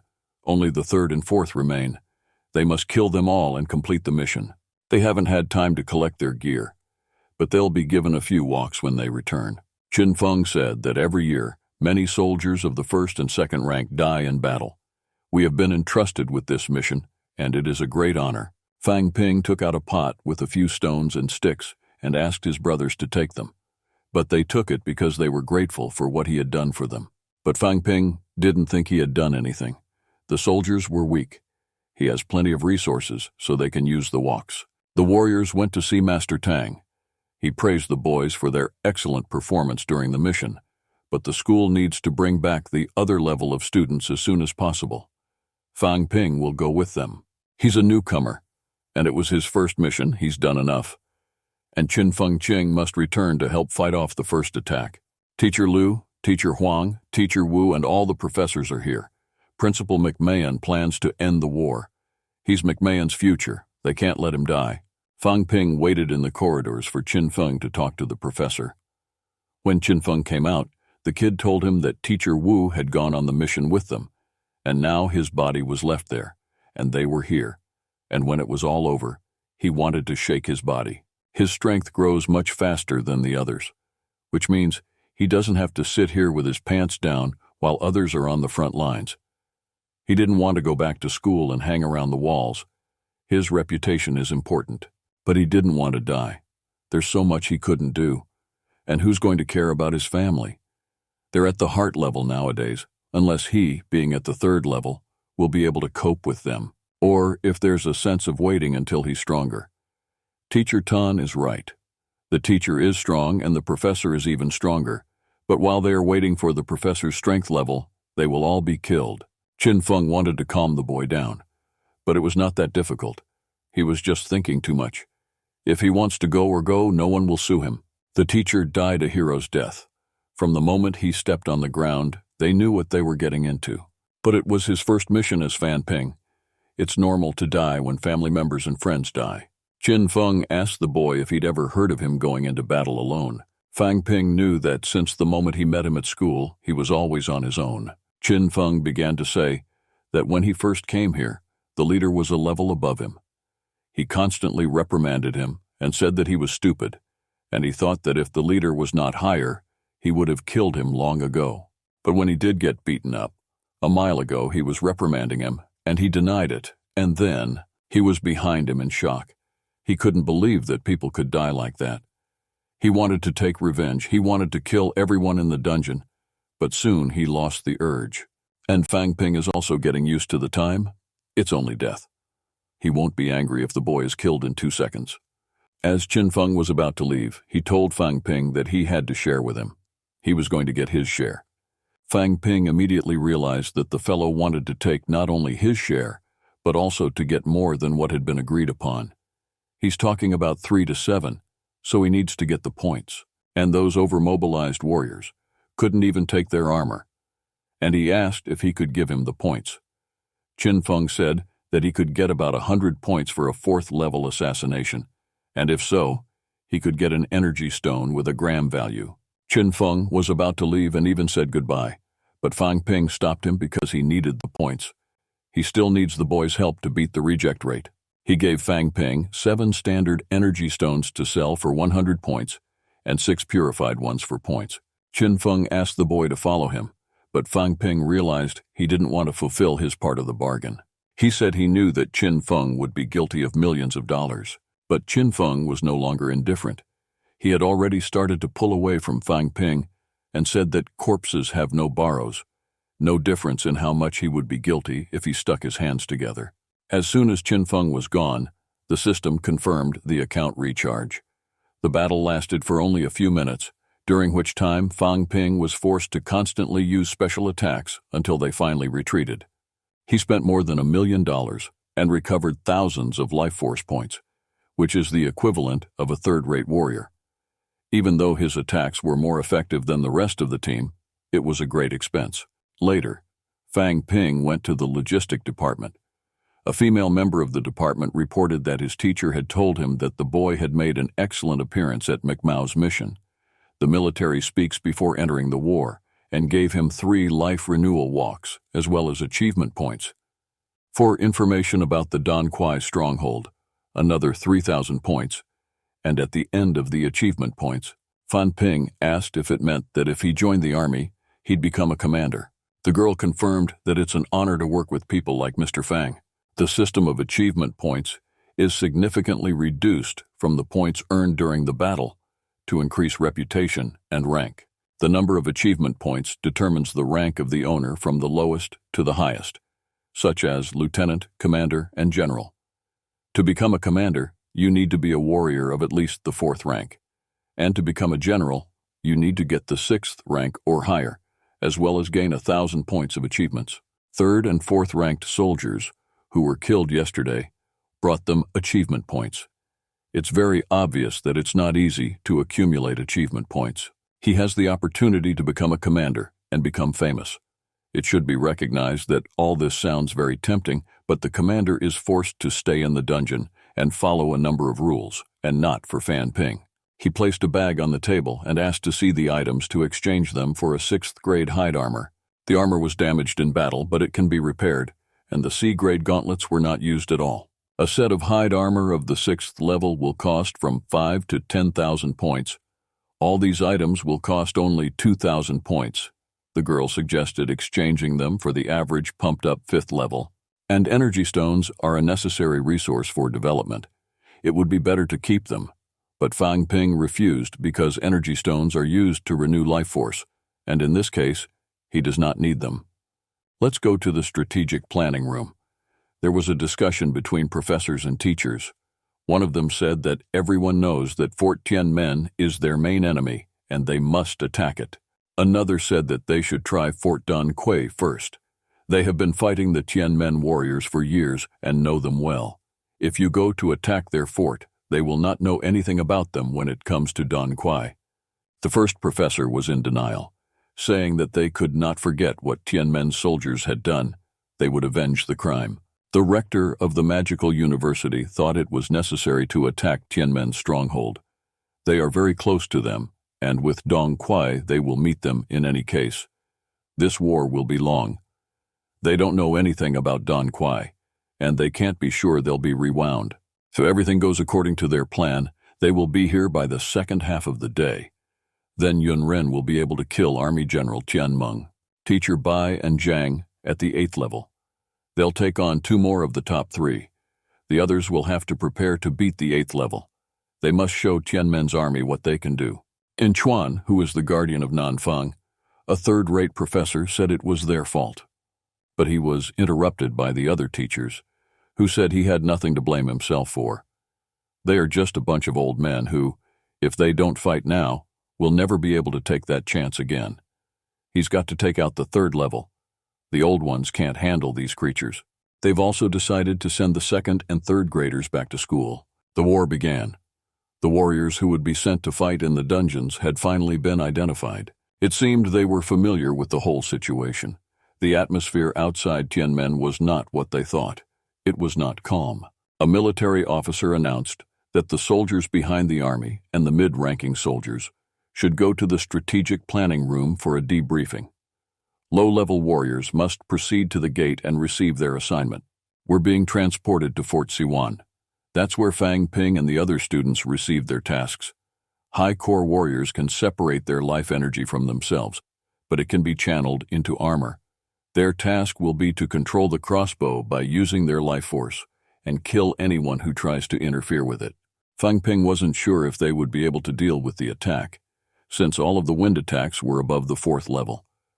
But if they have enough life force, everything will work out. There's a limit to everything.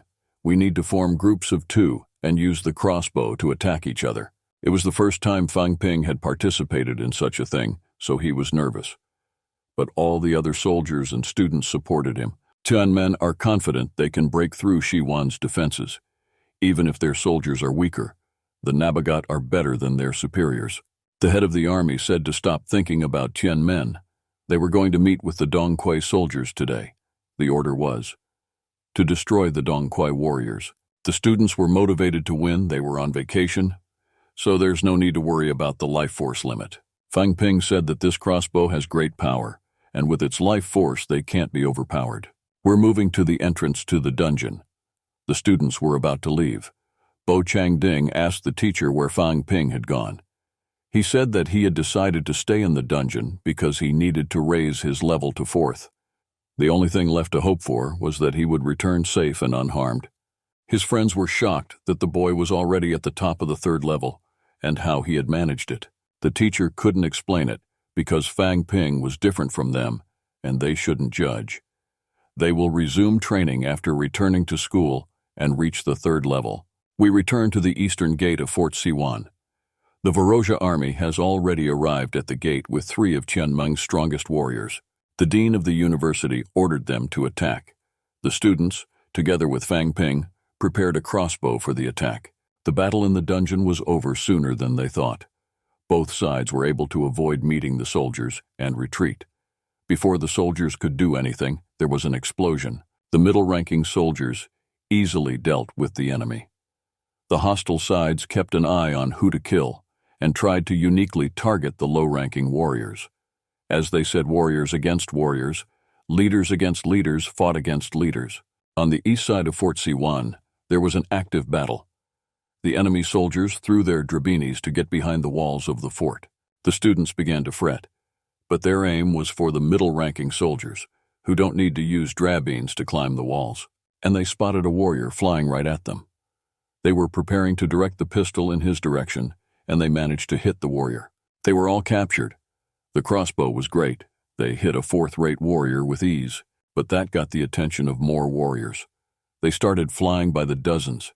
After reloading the crossbow, they managed to kill one more warrior, but the pistols ran out. I thought they were ready for it. Tianmen must have told them about the crossbow. Fang Ping began to shout that the warriors were outnumbered and needed to be reinforced. But their task is to defeat crossbow attacks. Fang Ping is under orders that he cannot leave his post without the lieutenant's permission. Otherwise, he'll be accused of desertion. Everyone understood that the boy wanted to help, but it could be done at the cost of his life. Besides, all of them had already used half of their life force, and they would die if they decided to attack him. Fang Ping didn't want to die, but he couldn't bear to see his soldiers being slaughtered one by one, and he told the others that he was the one who had killed the soldiers of the 5th level, and that he was strong even if he fought on his own. And the head soldier let him go. He immediately rushed to fight one of the soldiers, but was under the crosshairs of the enemy's sword. The soldiers who followed him appreciated his talent. They were too old for such a thing. Meanwhile, a great battle broke out between the warrior and the rector of the magical university. The warrior almost killed the old man with one blow, but only because he was wounded. The warrior, having an advantage over his supervisor by means of his aura, dissolved the spirit, which is an invisible golden armor. But the rector was stronger. He transformed into a man made of gold and was able to kill the warrior with his aura. After the victory, the old man simply dissolved in the wind. Everyone thought that the 8th level would live on, but it seemed that it would never come back. Having learned that the 3 strongest had been slaughtered, Generals Tianmen and Don Quai began to retreat. They retreated by streaming. Most of the high-ranking soldiers were killed. There were more than expected, but Tianmen and Dong Quai continued to retreat. Those who flew to their aid, the soldiers overpowered their men. A lot of low-ranking superiors were killed. In Chuan, the leader Tianmeng was killed in their stronghold. 3 of the strongest were felled, and their anger rose a mile ahead. The raid had only lasted for a mere 1 year. Qin Fengqin stood on his knees and wept. His hands were bleeding, but he was crying not because of physical pain, but because of the pain of loss. Everyone was told to leave the battlefield. Fang Ping went to the boy and told him that he should have his wounds cleaned, but he didn't care.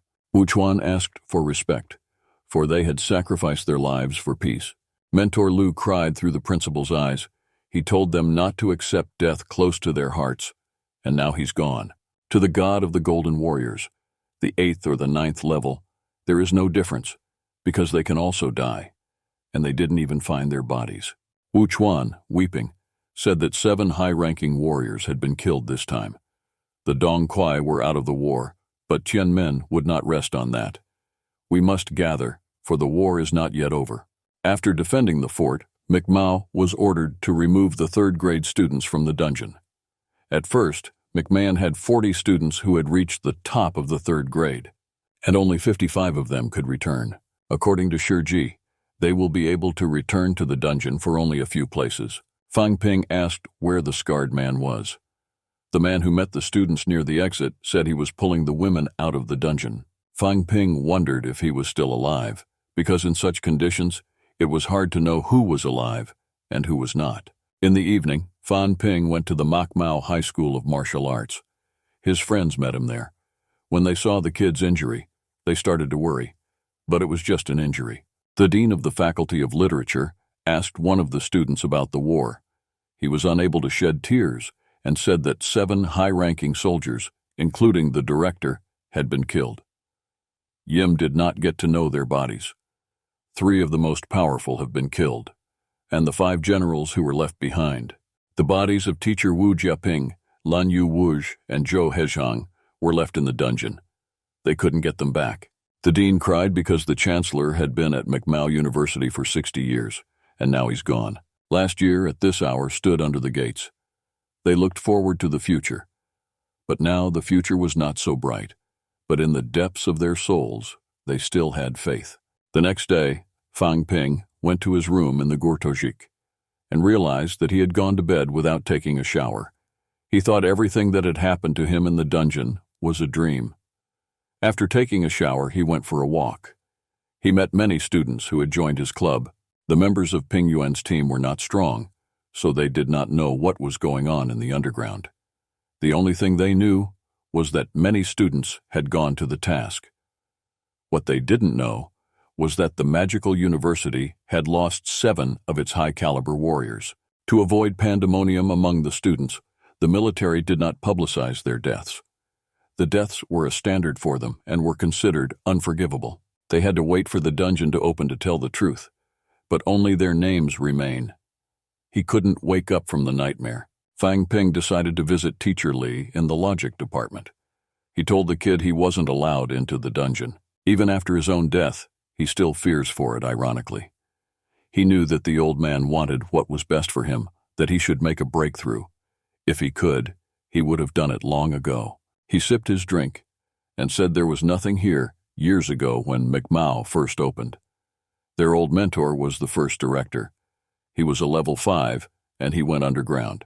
At that time, the school was understaffed, and they didn't get much support from the community. The headmaster was one of the best students and was eager to become the next headmaster when he reached the 4th grade. No one took him seriously, but he took the job. He wanted to make McMahon a prestigious martial arts school and fight in the dungeon. Now Fang Ping saw for himself how tough the people in the dungeon were and how naive his dream was. But he wasn't so quick to ask McMahon how many years. McMahon's teachers are much more powerful than teachers at other schools, but they're paid differently. Their teacher devotes his whole life to his work. For them, he's their standard bearer. They have to look up to him. The principal was cunning. He told them how noble it was to be a teacher, and they were 25 years old, and they believed every word he said. They hated the government. The businessmen wanted to become teachers at the magical university. After the graduation teacher, Li did not want to stay in school, and then he convinced his parents that he would be well paid. He even knocked him before he left, and promised to break his leg if he dared to leave them. And so, willingly, he became McMahon's teacher. He did everything he could to keep the students here and make them teachers, which is why McMahon became a better teacher. At that time, the school was ranked number 2 in the rankings, and how many times the dean was injured and couldn't walk, and once he almost died. Teacher Li knew it would happen someday. High-ranking soldiers, sensing that death is near, go to the dungeons and sacrifice themselves, and when they said that the gates to the dungeon would open soon, he wanted to go there with 2 young soldiers. Teacher Li hoped they still had time, but the 2 thieves' armies had joined forces, giving them no chance to live any longer. The rector was a liar. He said that the school would clear the dungeons, but he himself had not killed a single army. He lied to them for years and died trying to beat the 8th grade. Teacher Li started crying because he'd been following the dean for years. He asked Fang Ping not to tell him what he had just experienced. Fang Ping said that he had come for a reason. He was troubled. His physical strength and vitality are not high, and he can't launch 5 times the attacks.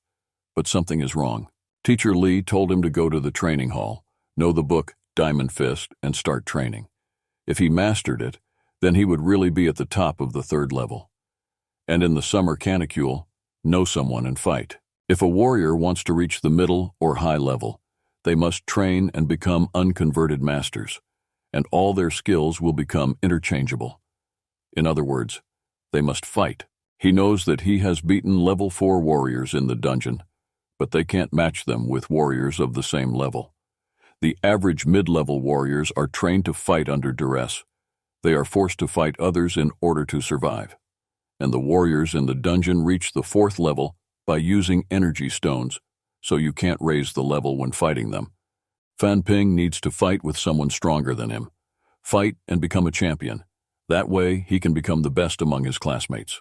Fang Ping asked if there's an explanation why Wang Jingyang is so popular in the middle of the night. The teacher said that Wang had challenged the people of the Midlands to a martial arts tournament, but at the same time, he was eager to take over the Midlands. There is no concrete answer to this, but all his opponents were weaker. He was not a champion at the top of his level, and Fang Ping will defeat 10 of the most powerful 3rd-rate warriors in the world and make McMahon famous. They have suffered great losses. The 4th grade graduation is approaching, and the bodies of Teacher Wu, Hong, and Lu are still in the dungeon. McMahon is weaker now than ever. Not many of them will choose to stay, but they all want to fight in the dungeons. We can't say for sure which decision is right. Fan Ping replied that there's a difference between a community and a family. Everyone wants to help the world. He also wants to fight for the good of the people. But he also wants to protect his family. He wants to get more for his family and friends and keep them safe. But he couldn't interfere with his life force, Teacher Li interrupted. He asked the boy if he had not had an incomplete amount of life force. He could have beaten all the soldiers of the same level as him. It was possible, but he could not become a champion if he doubted his abilities. When warriors become professors, they find the strength of life, but physical strength remains in priority. Commander Li is strong. He fights with 3 warriors and is capable of beating a 3rd level. A good 8th level is capable of beating and even beating a 5th level. If Fang Ping doesn't want to reach the 8th level and be beaten by a virgin, he should trust Teacher Li. In the future, don't rely on your life force. They won't help you. Fang Ping realized the teacher's words had a meaning. If he is beaten by an 8th-ranked warrior at the 9th level, won't that be demeaning? He asked Professor Li what Nyaguka Li meant when he said it in the dungeon. But the man asked him to leave, saying he had a lot of work to do. Then Fang Ping asked if he had a job. The teacher said it was obvious. The school has left some teachers and professors who will work instead of him. Fang Ping has gone after all. Meeting him has lifted Teacher Li's spirits, McMahon's spuds. The principal was very worried about the students. They won't let them down. Fan Ping immediately went to training. Diamond Fist is a single combat technique developed by a group of monks thousands of years ago. It focuses on unity of body and mind, fearlessness and rashness. The curved blade requires more than strength. The succession of blows requires a high degree of sprightness, which is not easy. With a diamond fist, it's different. It's not about sprightness, it's about power. Fang Ping fell to the ground after trying the technique. It was important to him and needs more experience in battles. Otherwise, he could control his body and mind without learning these techniques. There's still a little over $1 million left in the system's balance sheet. He still needs to refine his skills, which is a minimum of millions of dollars. The summer canicule has begun. The ranking of the best among the 3 levels was updated. There was a rush on the web again. Wang Jinyan, reading the comments, said that if we ignore the war rumors that are flooding the web, sooner or later they will have to recognize the existence of the war. China is trying to gain control over the public mind. Becoming a soldier will involve killing people, not the kind of work that was thought of before. The girl who shared a meal with Wang Jinyan said that this Fang Ping was a great guy. When they first met him, he wasn't even a warrior. When Wang Jingyang first met him, he was just a bad schmuck who thoughtlessly used walks. He only remembered him by thanking Huan Bing. He would never have thought that the boy would reach the third level in a year. If he continues like this, he'll soon be his father. We'll go to Yang Chen's control center. It was at this moment that Fan Ping's father was appointed deputy director of the Ministry of Education. The next day, the gates of the dungeon opened, and the bodies of the dead soldiers were returned. Later on, a funeral was held at McMao's vault in the east. The dean of the literature department announced that these good soldiers had fallen in battle, but they did not know fear. They did not want deathlessness or power, and they were not greedy. It is impossible to be a warrior for 1,000 years. Life is short. After the farewell ceremony was over, McMao's students went in different directions to inform the families of the dead. When Fan Ping watched his family suffer, he saw himself. He did not want the urn of his death to be brought home, nor did he want his family to mourn him, holding a grudge against others. He had no motivation before, but now, Fan Ping has defeated the 3rd and 4th tier warriors and will definitely become the champion of the 5th tier. Fan Ping arrived home the next day.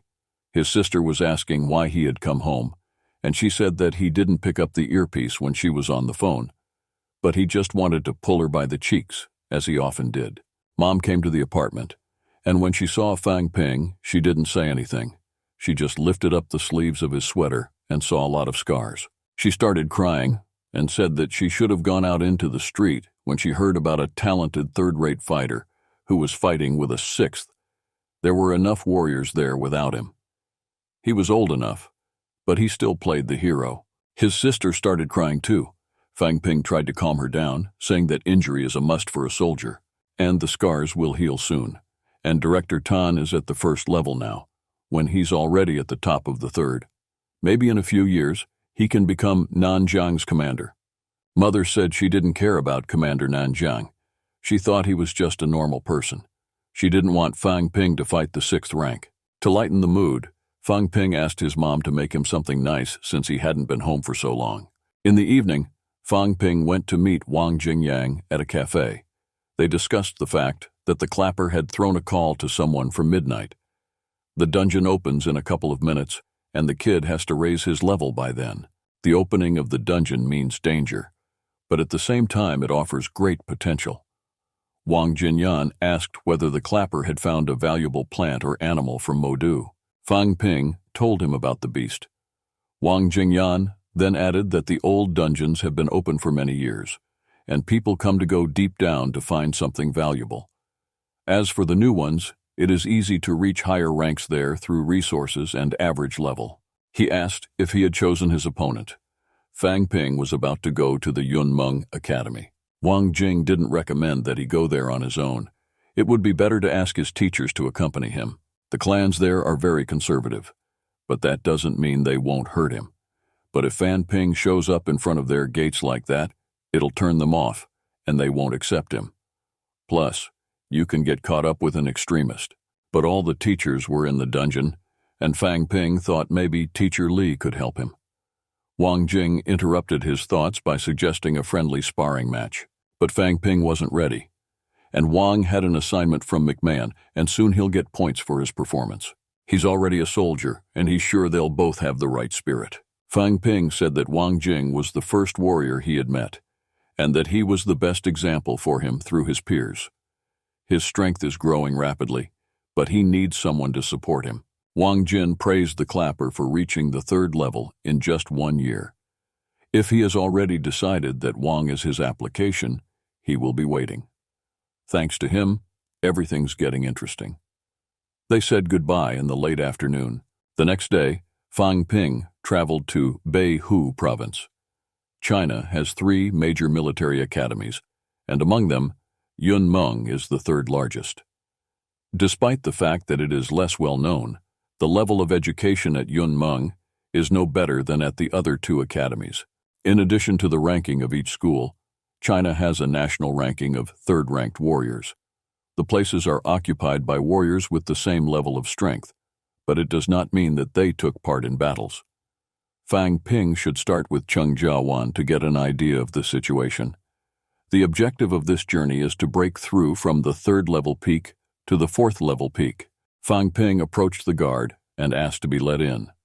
The man told him that the entrance was for staff only, and that if he wanted to meet someone, he should write his name and then he would be contacted. The guy wondered if this was the right way to find a supervisor. And when he comes to him, then inform him about the fight. It's unlikely that champions do that. Fang Ping telephoned Wang Jiangyang and asked how he could get in touch with him about the fight. Wang asked to send them an official note, so to do according to the rules of Yun Meng, and to wait for him to send and all prepare for the meeting.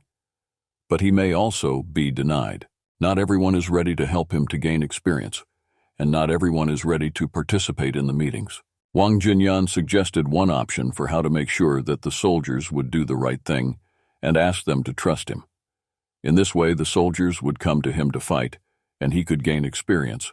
After the conversation was over, Fang Ping went to the entrance of the military academy and shouted that a third-ranked warrior was nothing to him, and he wanted to fight with the warriors at the top of the third rank. A number of students came to his shouting. They were all disturbed by Fang Ping's words, and a boy, called Yao Jianyu, a third-rate warrior, stepped out of the crowd and accepted the boy's call. The fight began, and Fang Ping, with 2 fists in his stomach, struck his supervisor. Yao couldn't continue the fight. Fang Ping said that anyone below the top of the third level is not his supervisor. They can stay away if they don't want to get killed. Fang Ping was approached by the director, who said that if he showed up in front of the academia gates, he knew what was waiting for him. He ordered a soldier named Zhu Wenlong to deal with him. But Fang Ping was not satisfied because Zhu is only on the ranking. He planned to deal with him first, and then with the strongest Yun Meng. Fang Ping threw his opponent to the ground and started fighting without him. The director immediately recognized that he had more than 1,000 life energy. His physical and intellectual strength is higher than that of any warrior at the top of the third level. The force of his blow could be the alloy of D-ranked armor. Someone feels his curved blade is very good, but he struggles in hand-to-hand combat. Maybe he's honing his hand-to-hand combat skills for the Poedink. The director said his diamond fist wasn't that strong. Maybe he hadn't practiced enough, but he was already into fighting. Meanwhile, the fight continued. Fang Ping did not have enough life energy to concentrate. The technique of diamond fist is also not strong enough, and Zhu Wenlong's life force was combined with his fists. Moreover, he would use the spirits to inflict more damage. Fang Ping thought that if he could sense his opponent's energy, he could anticipate his attacks, and then it will be easier to defeat them, because their strength is on the same level. Other students discuss that Fang Ping is weak and does not deserve to be in the ranking of the best, and his skills in combat are very good. Zhu Wenlong has lost his edge over his opponent, because he has learned to counter his punches with close-range attacks. Fang Ping could see how he would attack with the energy flow of his opponent. The director realized that Zhu Wenlong was losing.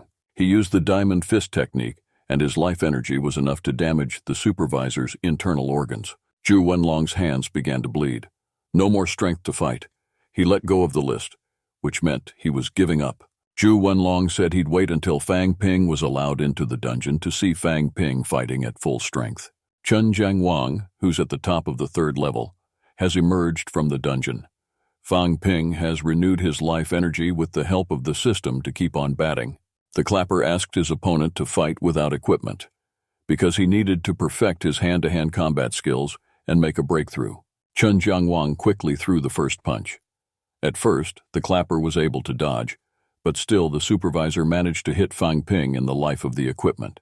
The supervisor was much stronger than the kid expected. A really good supervisor. The director was angry that the volume of vital energy increased without any additional actions. He felt that by combining his intellect and life energy, Fang Ping had learned to anticipate the enemy's attacks. That's what McMahon explained, but they probably don't know. Most of McMahon's teachers are in the dungeons, and the headmaster and most of the most powerful soldiers have died fighting the enemy. It's not a good time to talk about their boy. When the teachers return from the dungeon, they bring McMahon's card and report back. At least they have the right to do so. Meanwhile, Chen Jianwang hit the guy in the chest with a list.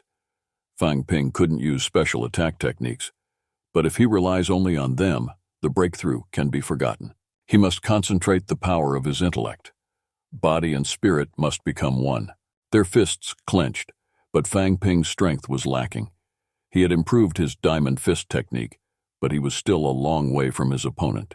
Fang Ping attacked again and again, but he couldn't do any serious damage to his supervisor. But he had a plan. The director appreciated the boy's efforts. They both have already exhausted energy. Physical force will become crucial. Fang Ping is only physically prepared. Maybe Chen Jiangwang will yield to him. Fang Ping has won. Immediately after the fight, he shouted that the warriors of the third level are not bad, and he is ready to fight further. Natov P was stunned by this insolence. The deputy director told him that Fang Ping thought he could speak with the knowledge that Chen Jiawan was weak. But he's going to make a breakthrough, and it's in his plans. His teachers taught him not to misuse his energy. Now he's provoking his opponents to fight, which is to his advantage. But they didn't stop him. At the time, Fang Ping shouted that all the fighters who reached the third level went forward, but they did not come forward. The Odarzu fighters started attacking the boy. He quickly renewed his life energy with the help of the system. During the fight, Fang Ping punched a girl in the chest. The girl started screaming that the guy has no respect for women. The soldiers of the academy were very annoyed by this behavior and attacked the boy with unladylike force. Fang Ping was punched in the face for the first time.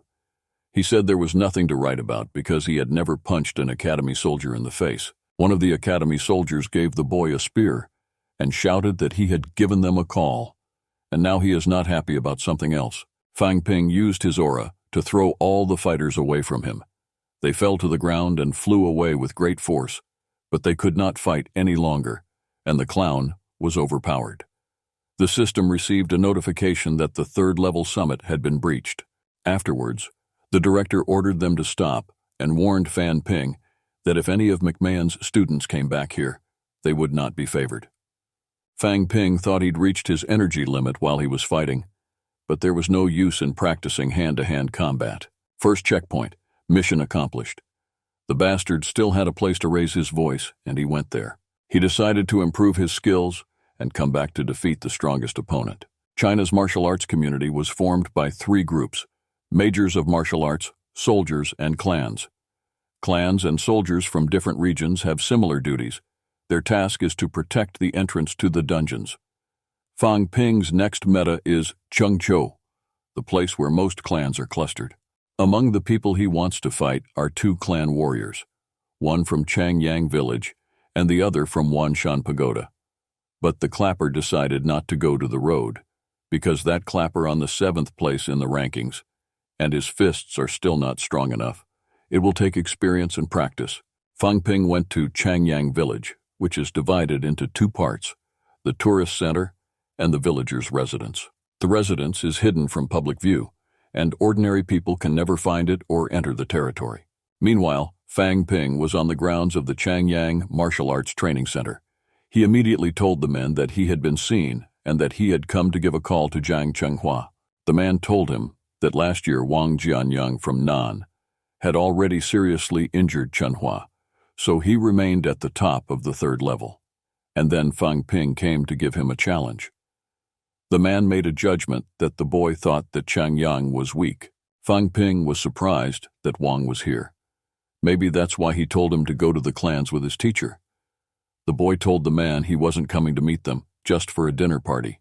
The man told the boy that the warriors of his clan are not like martial artists, and if he loses, he'll be forced to give his blade as a trophy.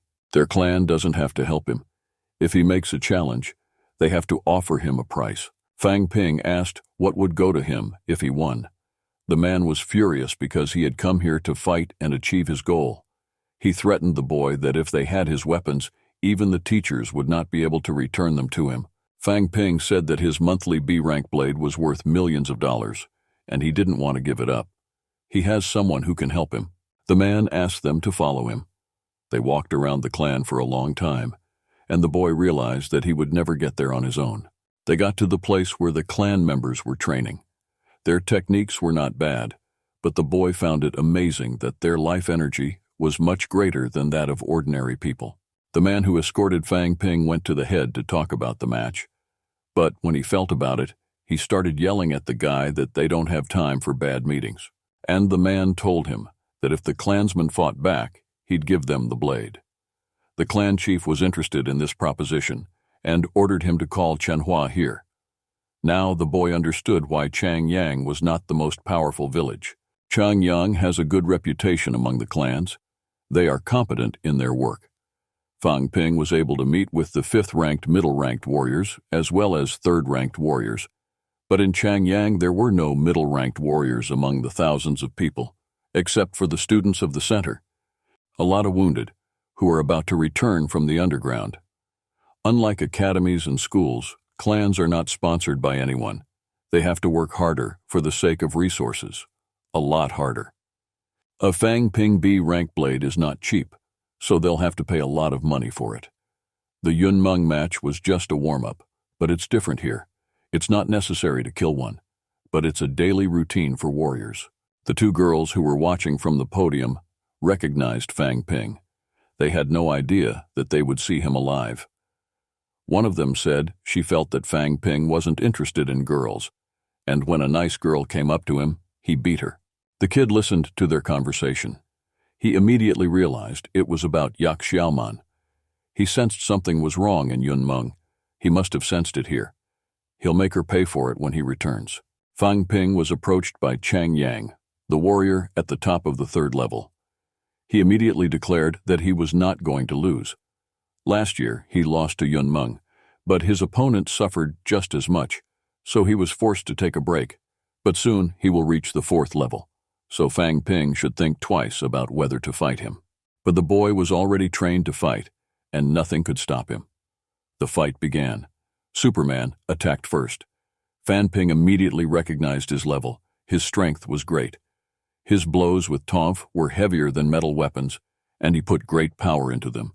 Only a warrior with good physical training can take them as armor. Supernick continued to attack, but Fang Ping was able to dodge the blows. Fang Ping took the arm of the warrior Changyang in the hope of throwing him on the ground, but could not destroy him from the place. Supernick is strong and has an excellent sense of balance. He was never injured. He was very angry. Fang Ping was quick to dodge and quick to move. Fang Ping understood the intentions of his opponent to get rid of him as soon as possible. With the help of the power of aura, Clapper called the supervisor sight for a few minutes. With a diamond fist technique, he hit his supervisor in the back with unbelievable force, after which the coach shouted that the fight was over. Warrior Changyang could not turn around and continue the fight. Manhwa was raised by his brothers. There was a pidloga near him. The coach went up to Fang Ping and said he's a real genius. The way he fought exceeded their expectations. The kid's techniques in the 3rd level amazed everyone. Fang Ping didn't expect this. He only wanted to machete Zhang Chenghua, but unaccountably his power of intellect had influenced his mind. And it's nothing to do with the system, it's his personal technique. The kid only used it for a few seconds, but it was enough to counter his attack. If it was a real fight, the supervisor was dead. The coach told the kid to go because he got the match. At the end, the man said his techniques are those of a real major. Fang Ping said that's what he expected, because he beat their best warrior. They won't ask him for a cup of tea afterwards. All of Changyang's warriors left, but the coach sensed the power of the aura and shouted for Fang Ping to get out of the way, or he'd beat him. Another man asked him to calm down, but they all stopped at the same time because they saw something. One of them said that it was the 3 great masters in the dungeon, their genius. Among those who are at the top of the 6th level in Makmao are the unbeaten Master Wu, who has never won a single defeat, the famous god Tang, but before these 2 became famous. The most famous of them all was the swordsman Zhang Sheng. One swing of his sword was enough to teach a 5th or 6th-rate warrior, but Zhang Sheng was defeated in the dungeon. If he hadn't lost then, McMahon would have 6 great majors, and the director wouldn't have sacrificed himself. Then he was the strongest. Now he's considered an average 6th-rate warrior. His power of intellect has faded, as has his dream of becoming a great major. He might as well start a prisoner's journey to the underworld. If he survives, perhaps not all is lost. We're going to Yuntai Mountain, Wanshan Pagoda. Fang Ping was met at the entrance by a man who said he'd been waiting for a long time. Fang Ping said that he felt about the fact that Master Hua does not stream his power, and the only one among the warriors at the top of the 3rd level who was given the nickname, as well as the one who saw the activation of Bagua on his own eyes. And they say that he likes to zalitsyatisya to the girls. But the man says it's all bullshit. Master Hua said no Chunzhou warrior could kill him. They'd meet anyhow. He suggested they fight right here in the middle of the tourist crowd. His country is in trouble, and it is his duty to make people care about martial arts. Fang Ping realizes that he can't use the blade because of the heat he's watching them, but he must show them the best performance of their lives. The battle has begun. At the top of one of the buildings, two important men were watching him. They were not interested in the fight because they thought they were turning it into an amusement. The battle in the theater looked very cool, but not as good as the battle in the postel. Let's get back to the fight. Fan Ping has been knocked out of the hands of a supervisor. Fighting in the pavitry is much more effective, but requires more concentration, and the boy needs more vitality. If the fight lasts like this, it will lose the advantage. Fang Ping asked his opponent to go to the ground, as the fight in the center of the ring had reached a dead heat. An unidentified man took out a camera and started filming. He seemed to be talking to himself, describing the events. Meanwhile, Fang Ping swung his blade and left a crack all over the wall. The superiors were close to 2,000, commented the man. He was fascinated by the fact that they reached the third level at that age. Then he turned the camera on himself and said that to find out about the third-rate warrior, you should watch the video on his channel. Let's get back to the fight. Fan Ping took a few punches and decided to launch a curved pistol. His skills are strong and fast, and he has the advantage of being able to stop it with one hand. Fang Ping realized that he had to act rashly, because otherwise he could not win. He started hitting with a 6-punch sequence technique, but his opponent is strong and was able to defeat all the attacks of the boy. He blocked his aura, and Fang Ping could not sense his spiritual and mirror his attack. Fang Ping still managed to hit 6 punches. He flew in with such force that he broke through the wall. He wasn't ready for Fang Ping to really hit him 6 times. Fang Ping thought that maybe the diamond fist technique helped him control the force, which allowed him to deliver 6 successive blows. He has no reserve of life energy, and used his own strength to kill a monk of the 100th rank. But he had to use all his techniques, including the power of the intellect, to do it. Fang Ping has decided to go further to the bottom and get stronger, and when he comes back, he will definitely become the 3rd-ranked champion. On June 1st, the Chinese Association of Martial Arts updated the rankings. Fang Ping overtook Jie and moved up to number 2 in the rankings. And meanwhile, a video of the 3rd-ranked warrior's duel has gone viral. All of Fan Ping's accomplishments were written by the author under the video.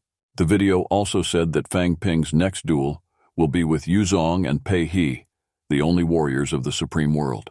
The author was going to follow Fang Ping's journey to the east, but he needed money to do so, and asked you to watch the video until the end. Fang Ping watched the video in his apartment building and was very angry because the author did not ask for his permission to share the video, but he realized that ordinary people were so interested in the warriors that 10 million views would be enough for him to get real money. This time he decided to be the first to record, and when his video is trending again, he will be able to carry out his plan. Later, Fan Ping went to the store to buy groceries. When he went back to the store to buy groceries, he noticed that someone was following him. He stopped in the middle of the street and said that he remembered the interrogator. The boy got out, and they went down an alley where there were no people at all. Fang Ping immediately showed his dismay at the video that he had posted on the internet. He started baiting him that he was calling for a fight and that he had no right to refuse. But they decided to negotiate peacefully. Fang Ping asked me to help him with his work. He'll give him permission to officially film him at the parties. But before he does that, the kid has to do 2 things. The first one is to find reporters and let them know that Fan Ping is going to fight Lin Yi, the main beauty among martial arts majors, and to add a touch of romance, like Ling Yi wants to avenge Han Shu, her lover. His friend is to call the owner of a place and tell him that Fang Ping is a very famous person, and he wants to help them get new customers, for which they'll give him money, and the fight will be held on their territory. The boy realized that Fang Ping loved money even more than he did. He didn't like the idea of the census because he might get in trouble for it. Fan Ping said that it will never be uninteresting, but he is confident that the stockings will become popular before he uploads the new video. Also, Fan Ping was going to wear a t-shirt with the Audio Comics logo on it and tasked him to find out if the company could be trusted during the duel to convince everyone that he has a really strong opponent, as well as to emphasize that he has become so strong. The bastard has a different idea of a warrior. A warrior like Fan Ping shouldn't spend his time fighting and working on improving his techniques, he thought. But now he's telling him to hire reporters, let the chutki and publicize his company. And of course, Fan Ping didn't forget to monetize the video. He said that everything would be divided by a percentage of the profits going to him. When he saw that the clapper was not satisfied with such a meanness, he suggested to share it because he would risk his life by fighting all those soldiers, and the clapper would only watch it. There was also a risk that someone else would also film Fan Ping's fight without asking his permission. But against such, he was set up more resolutely. It was up to anyone to judge. That's when the boys went their separate ways. After several requests were made, a lot of companies responded. Peihe Hotel offered $5 million. The amount is not so great, but it is only the beginning. It is necessary to show their potential benefits. Fan Ping's opponent this time was Peihe, head of the university's martial arts department. The fourth-ranked warrior. Thanks to his skills, Liu Dali's sensitivity, and the spectators, the match was over in a matter of minutes. Liu Dali's video went viral and trended immediately. Now everyone was watching Fan Ping's prices and betting on whether he could climb to the top of the charts. After that, Fan Ping sent the list to Yu Shun, who took the 5th place in the ranking among the warriors at the top of the 3rd tier. Being a hope for the vice president of the company, Yu Shun, who has the mind of a businessman, immediately realized everything. The Xiwan Hotel was fully booked, and a flood of people crowded into the plaza. Business is business, but a pact is a pact. Yu Shun should have been respectful, not doing whatever she wanted. The two of them were seriously hurt during the duel. Fan Ping was able to hit him using his physical abilities. The next day, Fan Ping went to see Teacher Li. He was astonished that 2 elite warriors were fighting in front of everyone's eyes. Fan Ping was looking forward to a future relationship with Ling Yi, and he wanted to give at least 100% of his attention. They're not the kind of people who can be fooled. She killed a 4th-level dungeon warrior, which puts her at the top of the 3rd level. And if Fan Ping loses, he will lose the chance to become a champion. But his breakthrough does not stop him. Now, when he meets Lin Yi again, it will be more important to fight him. Fan Ping replied that his physical strength, vitality, and intellect are higher than those of his peers. He needs to work on his skills, but still, after all these matches, he's learned a lot, and his techniques have improved. And he's not afraid of Lin, and he hopes she can't influence him. But Li's teacher is only worried about him. At a place we don't know, a girl was watching a video of Liu Dali. The author of the video said that Han Shu defeated Chen Yunxi during a friendly meeting between universities, and then people started talking about Lin Yi's relationship with Han Shu. Maybe Fan Ping and Chen Yunxi will also meet, and there will be a dueling pomsta. Ling Yi won the match against Xu Xiaoping of the Junwu clan, but whether Fan Ping can beat her. The video ended, and the girl dropped her phone in love because of the untrue information about her. This girl is Lin Yi. She's a member of the Martial Arts Association in Qingwu. The girl started yelling at Han Shu, accusing him of releasing these sensitivities. The boy was very annoyed, and he asked the girl if she really thought she liked him. Ling Yi was angry because she is the most beautiful of the martial arts warriors. Li Han Sung, who is at the top of the 4th level and the president of Wodai Martial Arts Association, asked the girl how she would deal with Fan Ping. But the girl was confident. Even Qin Feng didn't dare to challenge her. When he became the 4th-ranked champion, she didn't bother Fan Ping. The kid got injured after the match with Yu Sheng, and if she hadn't been told about it, she wouldn't have known. Chen Sufen and Guo Xuan are the only good opponents for Ling Yi. They have a lot of experience, and the girl would like to fight with them. But Fan Ping is a new generation warrior, and she couldn't underestimate him. Schools and academies of martial arts evaluate their students according to their abilities. Most of the students are made up of elementary 3rd level. Puraski does not mean that the 3rd-tier warriors are better prepared than McMao's warriors, but if they are going to lose consistently, it will be a problem. Last year, they had to pay 100% of McMao's tuition, which is not a small amount. Ling Yi realized that Fang Ping had to be put on the spot. Besides, he doesn't mind fighting with a girl, and she'll realize that women are not so simple. The first person to talk to them was a boy who brought a leaf from Fang Ping. Li Hansong sensed that the man had gone to the academy and Changyang's village to send a message to the students. But there were more than 20 warriors at the top of the third level. If Fang Ping came to them without an official request, he'd be dead. They opened a sheet. It said the venue was the Grand Hotel at dawn. The hotel was not a suitable place to hold a dinner party. Li Hansong questioned why the Grand Hotel, as there are plenty of places in the capital where they could hold the party. They agreed to ask one of the majors to accompany them in case McMahon was up to something. They were sure to win the game and make sure that he wouldn't play dirty. The new recruitment has not yet happened. Plus, the current champion of the third level is the warrior McMao. People will think that they are better than McMao, and this could lead to their talented warriors wanting to transfer there, which would be a real disaster for the association. Let's go back to Fang Ping. At this hour, he received a notice about the money transfer from the Grand Hotel. He's made millions in just 2 months. Bo Changding came to his room, sensing that Fang Ping had made a call to Lin Yi. His grandfather told him that she could not be defeated even by 2 warriors at the top of the third level. If Fang Ping overcame her, it would mean he would make a breakthrough to the 4th level. But he was not sure that Ling Yi would allow him to complete all 7 of his technique's final strikes. He was going to train with other opponents if he could win, but the 2 warriors who had left the military academy were no match for him. After Bo Changding said he'll go through with it because Yun Shi is coming tomorrow. Who lives in Chinan? It's not far, and she can't miss Fang Ping's fight.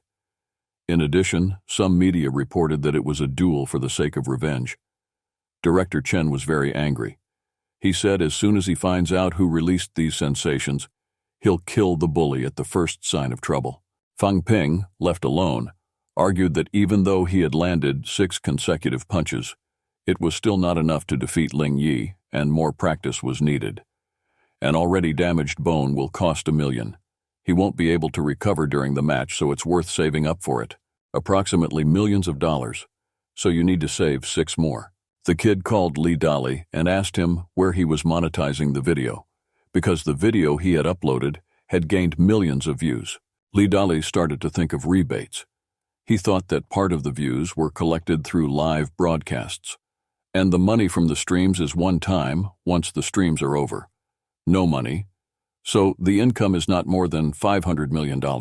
But Fan Ping didn't believe the boy's words.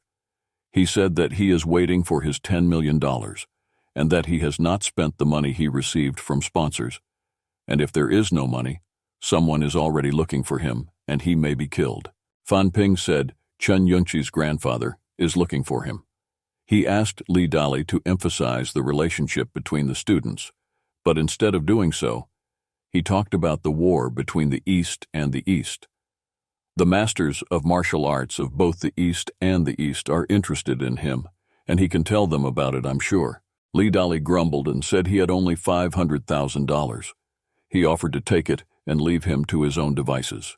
After the conversation was over, Li Dali decided to see if anyone was really looking for him. He couldn't believe that one of the martial arts majors had a worthless third-rate warrior. The kid said he'd take his majors, but that's too much for Fang Ping. They have no official contract. He can't verify anything. So he decided that he could make money on the match tomorrow and then leave with the money. It was spring, the day of the match. A large crowd of people gathered at the hotel, which greatly surprised Lin Li. It was as if they were going to a concert, not a party. Han Shu thought that Fan Ping's fearlessness was the only reason why he was so quick to raise his level, and that the public dinners were a kind of training for him. Li Hansung said that the kid is confident in himself and is not afraid to perform in front of such a large audience. And in this way, he is improving his intellect power as well. Someone in the city shouted that there are soldiers flying in the air, and that's a frightening thing for ordinary people. The rector of the university, Qing Nan, Chun Yao Ding, and Professor Li, they said Fang Ping was a fearless warrior. but Professor Lee knew that if they told him how he had made money by thanking his sponsors, his opinion of him would change. Fan Ping went to the podium and called for Ling Yi to come out. He was not her opponent, but she was only here because he asked her for a match. The host welcomed all the guests and said that Fan Ping has recently gained a lot of interest due to his rising prices. Ling Yi interrupted her because she felt that the host had called her a little girl, and without waiting for the announcement of the start of the fight, Lin Li attacked first. The lead lioness managed to escape before she was trapped. Chen Yaoding and Prof. Li discussed that Fan Ping is fast, and his punches are very bad. Prof. Li mentioned that the barbed blow was the first technique he had ever seen. In the dungeon, he was able to defeat a sixth-rate warrior. Fan Ping's pace is poor, so it won't be easy for Ling Yi to win. But if speed is Fan Ping's only advantage, then the victory will definitely go to Ling Yi. Meanwhile, on the battlefield, Fan Ping used the curved blade technique, then 6 punches, but Ling Yi defeated all the attacks, even managed to hurt the boy. The girl wondered if Fan Ping's attack was special. His punching technique is average. He made a lot of mistakes, which amused Ling Yi. The girl hit the boy hard in the chest. It was because Fan Ping relied heavily on his intellect. When the power of the intellect is used, it's different from a game. They could hit each other one-on-one. Fan Ping could fight on, regardless of the injury. After an hour of hitting, he was able to replenish the power of his intellect. Teacher Li asked him not to use his life force, but he didn't say anything about the power of the intellect. The boy's recovery process is much higher than a typical third-grade pike. The broken ribs have already matured, and he doesn't feel any pain. Chen Yaoding was encouraged that the boy could regain his health during a blow, even though his intellect is weak. Even a warrior at the top of the 6th level is not able to use the full potential of his intellect power in combat. If the supervisor realizes that he will be attacked in such a way and attacks, it will be impossible to fully recover. Even among majors, death is imminent if you mess up your intellect in battle. Fan Ping was debating whether to call him a cheater, as long as he didn't use the power of his intellect. The girl was stronger than he expected. He wasn't afraid of hurting her. He was beginning to fear they'd hurt him. At that moment, Lin Li tried to strike, but the boy dodged, and the blade of her weapon stuck in his back. The girl shouted that he was afraid and didn't seem to mind fighting girls. Li Hansung said that they have not even done any damage to one person, but have already exhausted the limit of all their abilities. They won't be able to continue fighting Fan Ping. Meanwhile, the kid's got a bad aura. It was the same as Qin's aura that he had when he was killing those 4th-rank warriors. Fan Ping tried 7 final blows and 7 curved blades, but the girl defeated the attacks and retaliated.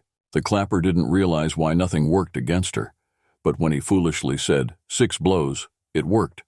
His diamond fist is strong enough for this attack.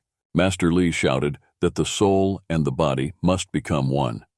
The power of his intellect is not so strong, but that doesn't mean it should be forgotten, and the kid realized that the teacher is right.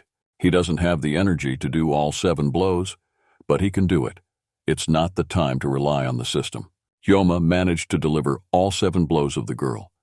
During the last one, he flew in with great force and broke the wall. She didn't expect that the boy would really be able to do 7 blows. Fan Ping said he didn't want to kill the girl. He thought she wanted to continue the fight and suggested that they fight without weapons. The girl attacked first. It's not a fight to the death, it's just to help Fan Ping make a breakthrough. Bo Changding's grandfather, watching the fight, said that Fan Ping is not so easy. His bones are not tarnished. When he reaches the 6th level of strength, he can overpower even the 7th level.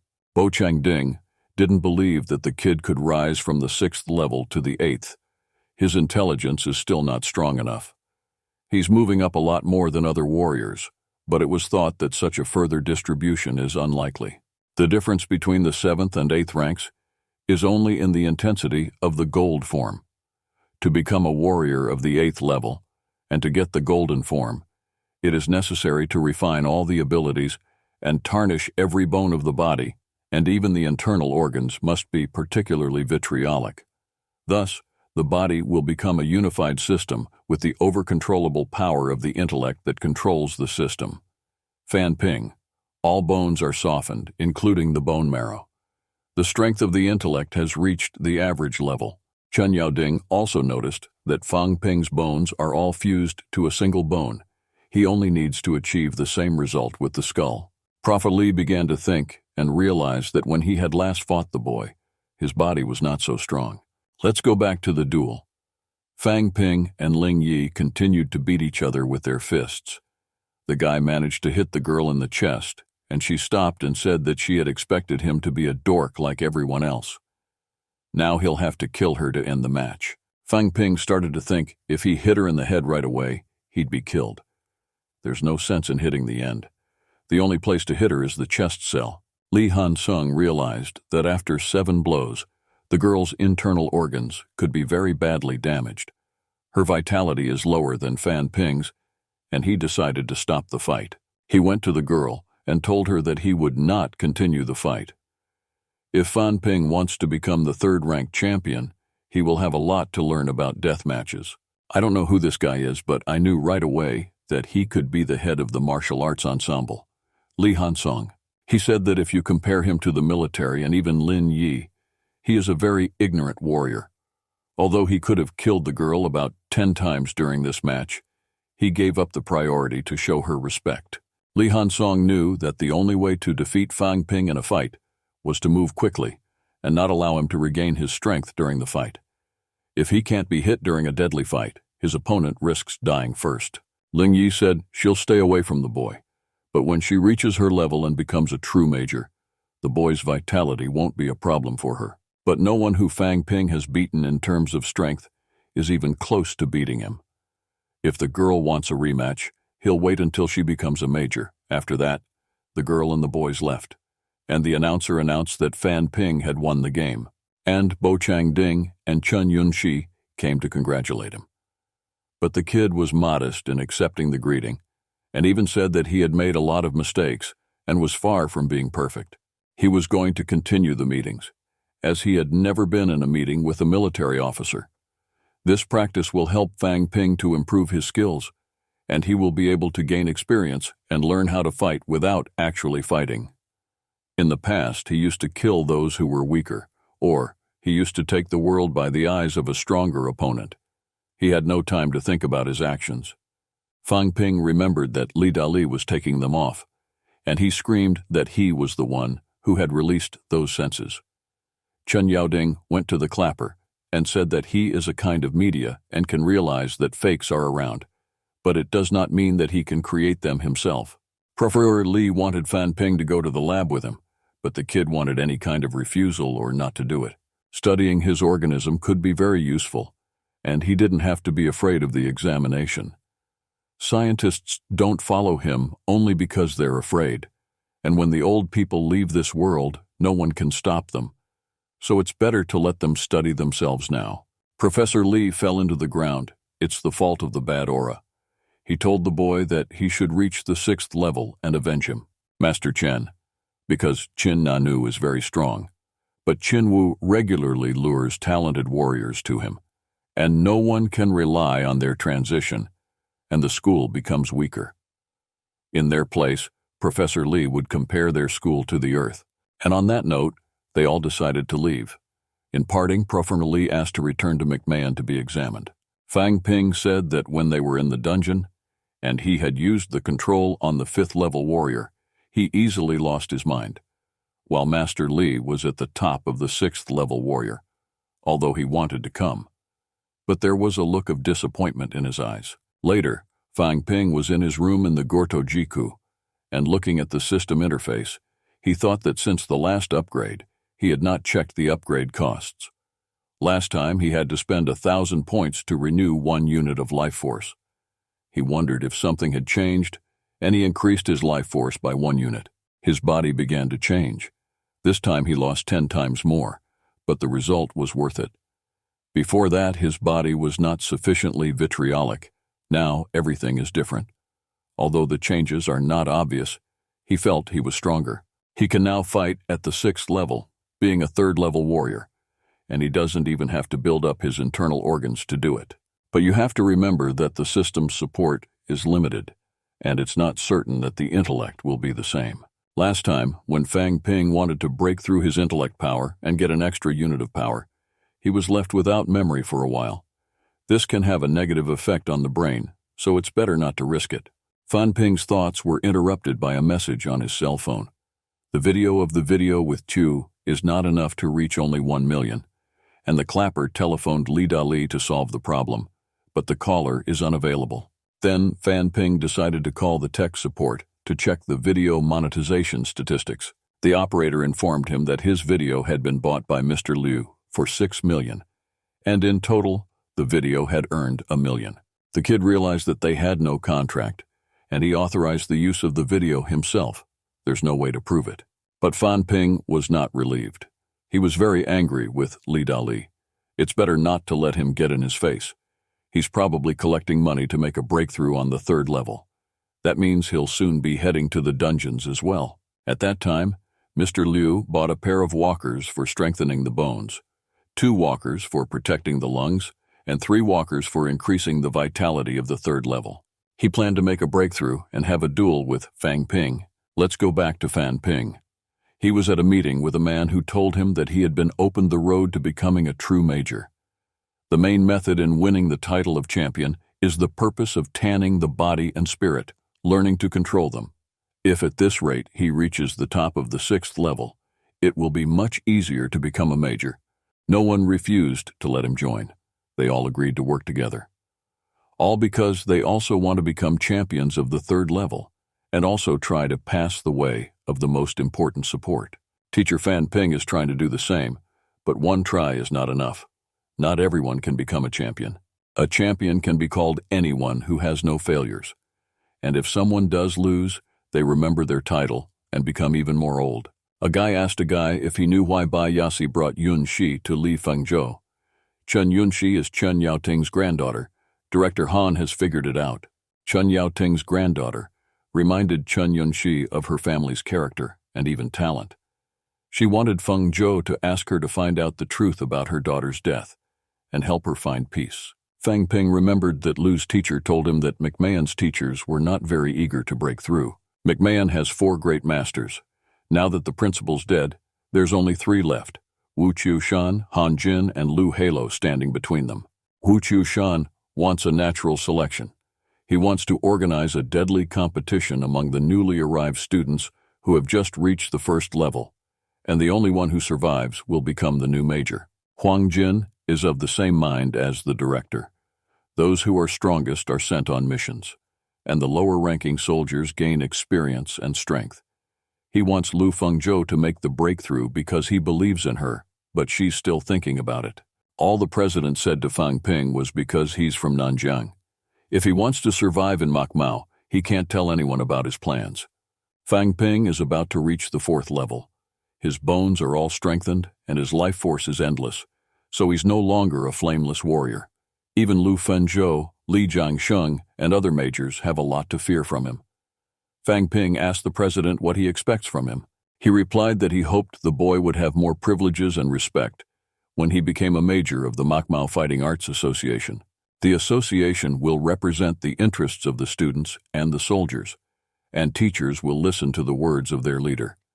If war breaks out in Nanjiang and no one comes to help, Fang Ping will have the right to use his position to call on the soldiers to help him. Fang Ping said he doesn't think it's worth waiting for him to become a mayor, but for him to become a director. But it's not easy to become a director. It requires a general understanding and a concept. In fact, they do not care whether he stays in the school after graduation. If he is interested, he can return when he reaches the 5th or 6th grade, and then he can easily become president of Nanjiang. Fang Ping told the president he'd come back later to ask for training with a crooked blade. The president got up from the table, walked over to the boy, and put his hand on his head. The latter could not turn around and felt himself unstoppable. It was a technique of intertwining of the mind. The president explained that techniques at the level of the boy have a disadvantage. The supervisor can evade his special attacks. In a warrior of medium level, the power of intellect does not match their concentration. And those warriors of the 4th level, whom the boy killed in the catacombs, are no different from ordinary street fighters. But the elite warriors of the 4th level will beat him with the power of intellect alone. There are not many elite warriors here, and often they do not go out and spend all their time training in the dungeon. If you go farther, you can meet them. Fang Ping said that the Modu dungeon was 2,000 kilometers long and 5,000 wide. The great Jiawan forest literally surrounds Fort Siwan from all sides, and that monster is already level 8. So how far into the dungeons? In the dungeon is the right thing to do. Warriors do not kill those who are weaker, and therefore it is not a problem to recognize that the supervisor is weaker. Now Fan Ping understood why Master Li said so, but I must say thank you that it was not the 4th and 5th level. It could have been worse. Fang Ping and the president's meeting was over, and they said goodbye. When the kid left his office, Wang Jingyang was already waiting for him. They got into a car together and started driving somewhere. Fang Ping asked Wang if he knew about the Macmao School's advertising post. It helps students save time and encourages them to develop their skills. But at Nanu, there was no such resource, and it was impossible to make a similar purchase. Fang Ping would like to build a similar open platform for all institutions, starting with Nanu. McMahon has a room of power and a lake of life energy, but Nanu has nothing like it. Even the Library of Technology is not good enough. Many soldiers talk about their techniques, but most of them are forced to rely on themselves. The situation is getting worse, so all the schools and the University of Martial Arts should unite and become one big family. McMao can share resources with Nanu, but Wang Jinyan found it hot. Everyone fights with the garbage collectors, but everyone has the right to complain only about themselves. From what Fan Ping said, it was clear that McMao is a prestigious school. You can't just share resources. Fan Ping believes that the reputation and ranking of schools should not be created to belittle others, but to help them become stronger. Now he cannot make a decision of this kind, but he hopes that in the future he will be able to. He intends to become stronger and get support to convince them. And now he will settle on an open platform, but Nanyu will not allow outsiders into their facility. If access is opened, all the information of the students about their level, strength, and tutors will be spent in Macmao. Wang Jingyang believes that Nanu itself will create a similar platform and recognize the head of the educational department as responsible for it. Fang Ping realized that things could get complicated and even lead to conflicts if the head of the education department is held responsible. But if you organize everything only among students, there will be fewer problems. He didn't see any problem if someone took a look at the profiles of the students and asked Wang if he could make Wen Fang responsible for them, but at the same time keep the independence for Nanu. Wang Jingyang didn't expect much. They and Fang Ping have some common interests, and if their schools work together, it will be very useful. But trying to combine on one small platform of institutions will be marred by the fact that they are not independent. He asked Fang Ping how long it would take him to reach the 4th level. He replied that it will take him an hour to perfect the technique of the 7 last kicks and become a 3rd level champion. He must be ready for everything. To take 1st place or 3rd, no difference. Only high-caliber warriors can get into the hearts of people and get the general glory, and therefore more privileges for the development of new heights. Given Fan Ping's current popularity, he'll have a whole club next year. In years to come, people will remember Fan Ping's club, which means he'll be able to take down the martial arts club. A kid can't sit on his hands if he wants to survive in the dungeons. You have to seize every chance you get to be the strongest. He wondered if they knew all the mysteries of the dungeon, or if they knew all the plans of the decision-makers. And he wanted not only to know and understand, but to be a part of this process. Power, influence, and knowledge are all necessary. That's what makes a warrior great. Without these 3 qualities, a man is just a jock. Fang Ping returned home at the end of June. His finances were tight, and he had to renew his energy with food and sleep.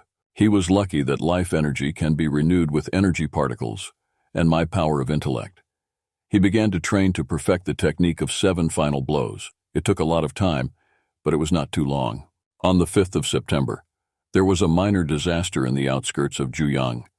Fortunately, no one was injured after the ground collapse. The storm caused only minor damage. After the news, Fang Ping went for a walk, It was drizzling in the street, and the boy said he could feel the energy level rising. Juyan is only a kilometer away from Yangcheng. The Nanjiang Underground will open soon. The next day, Fang Ping went to the Eastern Division to meet with a soldier. The poor man gave Chen Sufeng a call, and the fight began. Supernik attacked first. He immediately launched a special attack, but Fang Ping gave him the upper hand. Chen Sufeng's techniques were simple, but at the same time very powerful. He's fast, strong, and decisive, a true soldier. And Fang Ping chose the right time to learn the 7 last kick technique, which won him a victory in the unification match. Chen Sufen wanted to understand how the clapper with his right hand mirrored his attack, but he could not resist the blow with one left. And what is the indicator of his vital energy? The boy said it was more than one. Chen Sufen was astonished. Maybe his intellect is also high because he was able to make 2 attacks, but his heart is good because he did not kill the supervisor. But it's just a duel. There's no need to kill him. Chen Sufen's strength is not much higher than Ling Yi's. But he has more ruthlessness. He didn't deflect any of his blows. If the two had met in a deadly confrontation, Chen Sufen would have been badly injured before hitting Ling Yi. One of the soldiers asked Fang Ping to train with the Beijiang army. Although he's strong, he's not experienced. But Fang Ping declined because of his business in McMahon. One of the soldiers asked me to follow his brother Guo Sheng. The kid was shocked because I didn't know he had a brother. He would like to become a warrior, but in truth, he was very worried about his safety. The most important thing for him is the safety of his loved ones. Another soldier said that it is better to become a major, because one major can kill 100 soldiers without force. If there is one more master in the country, it will increase the chances of victory in the war. But if it were so easy to become a major, there would have been over 3,000 majors in the last 100 years, especially since most majors are long past the 8th of September. After an hour, Fang Ping went to the logistic department to talk to Teacher Li, but there was a nice girl sitting in his seat who informed him that Master Li was currently the deputy head of the armor department. Fang Ping went to the armor department to talk to Professor Li, but he was very busy.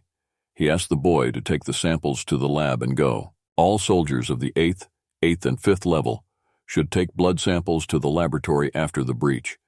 It is not related to the uniqueness of Fang Ping. It will only help to improve the developmental walks. He didn't know that even the big majors go through this. If old Li had told him about it earlier, he wouldn't have felt so uncomfortable going to the lab. Before leaving, the kid said he had a question about going to the 4th grade. Teacher Li thought that the time was flying fast. Not long ago, this boy had passed the exam for the division of the School of Martial Arts, when he was not yet a soldier. Not even a year later, and he's already planning to break into the 4th grade. To reach the 4th level, you must learn how to build up your internal organs. Learn to create internal channels and transmit life energy through them, while continuing to strengthen all internal organs. The 5 organs in his body, heart, liver, spleen, lungs, as well as the large and small intestines, the jejunum and the sanjiao. Ties are a way to transmit life energy through the internal organs. Sanjiao is a kind of 3 gates in the body. Like the power of the intellect, they have no physical form. As a warrior's body grows older, the body will require more energy and will need to seal its sanjiao. But Fang Ping didn't realize what Master Li was saying. He was too young to know everything. So the old man said to ask questions about the 4th level. You can create 5 links in total, the old man went on to say. When he can create his first link, he'll be the 4th level. And when he was able to create all 5 links, Fang Ping could be called a 4th level, mid-rank warrior, beginning the internal rejuvenation of the internal organs. It is customary to start from the heart as soon as it is possible. Then you can call yourself a warrior of the 4th level of the high rank. And when all the internal organs pass the process of softening, the top of the 4th level. To reach the 5th level, it is necessary to grind 5 bowls in the organism. There are, of course, some risks during heart hardening. This process requires more expenditure of vital energy. It is easier to occupy the lake of vital energy. Fang Ping only needs to smoke a few pigs to protect the internal organs. But the kid didn't have any money. Master Li advised him to build all 5 links at once, because genes don't develop crock by crock. Fang Ping thought that an ordinary third-level warrior should seek help from the Lake of Life energy to create at least one link. But his teacher told him to create 5 links at once. He could have reached the middle rank at once, but the kid didn't have any basic knowledge. The old man probably thinks that his life energy comes from nowhere. He took the book from the teacher to study the information, said he had to earn more money for the breakthrough, and left. When Master Li was left, he began to think about how the breakthrough and the money were connected. But he couldn't get away. Later in his room, Fang Ping said that millions would be enough for his breakthrough.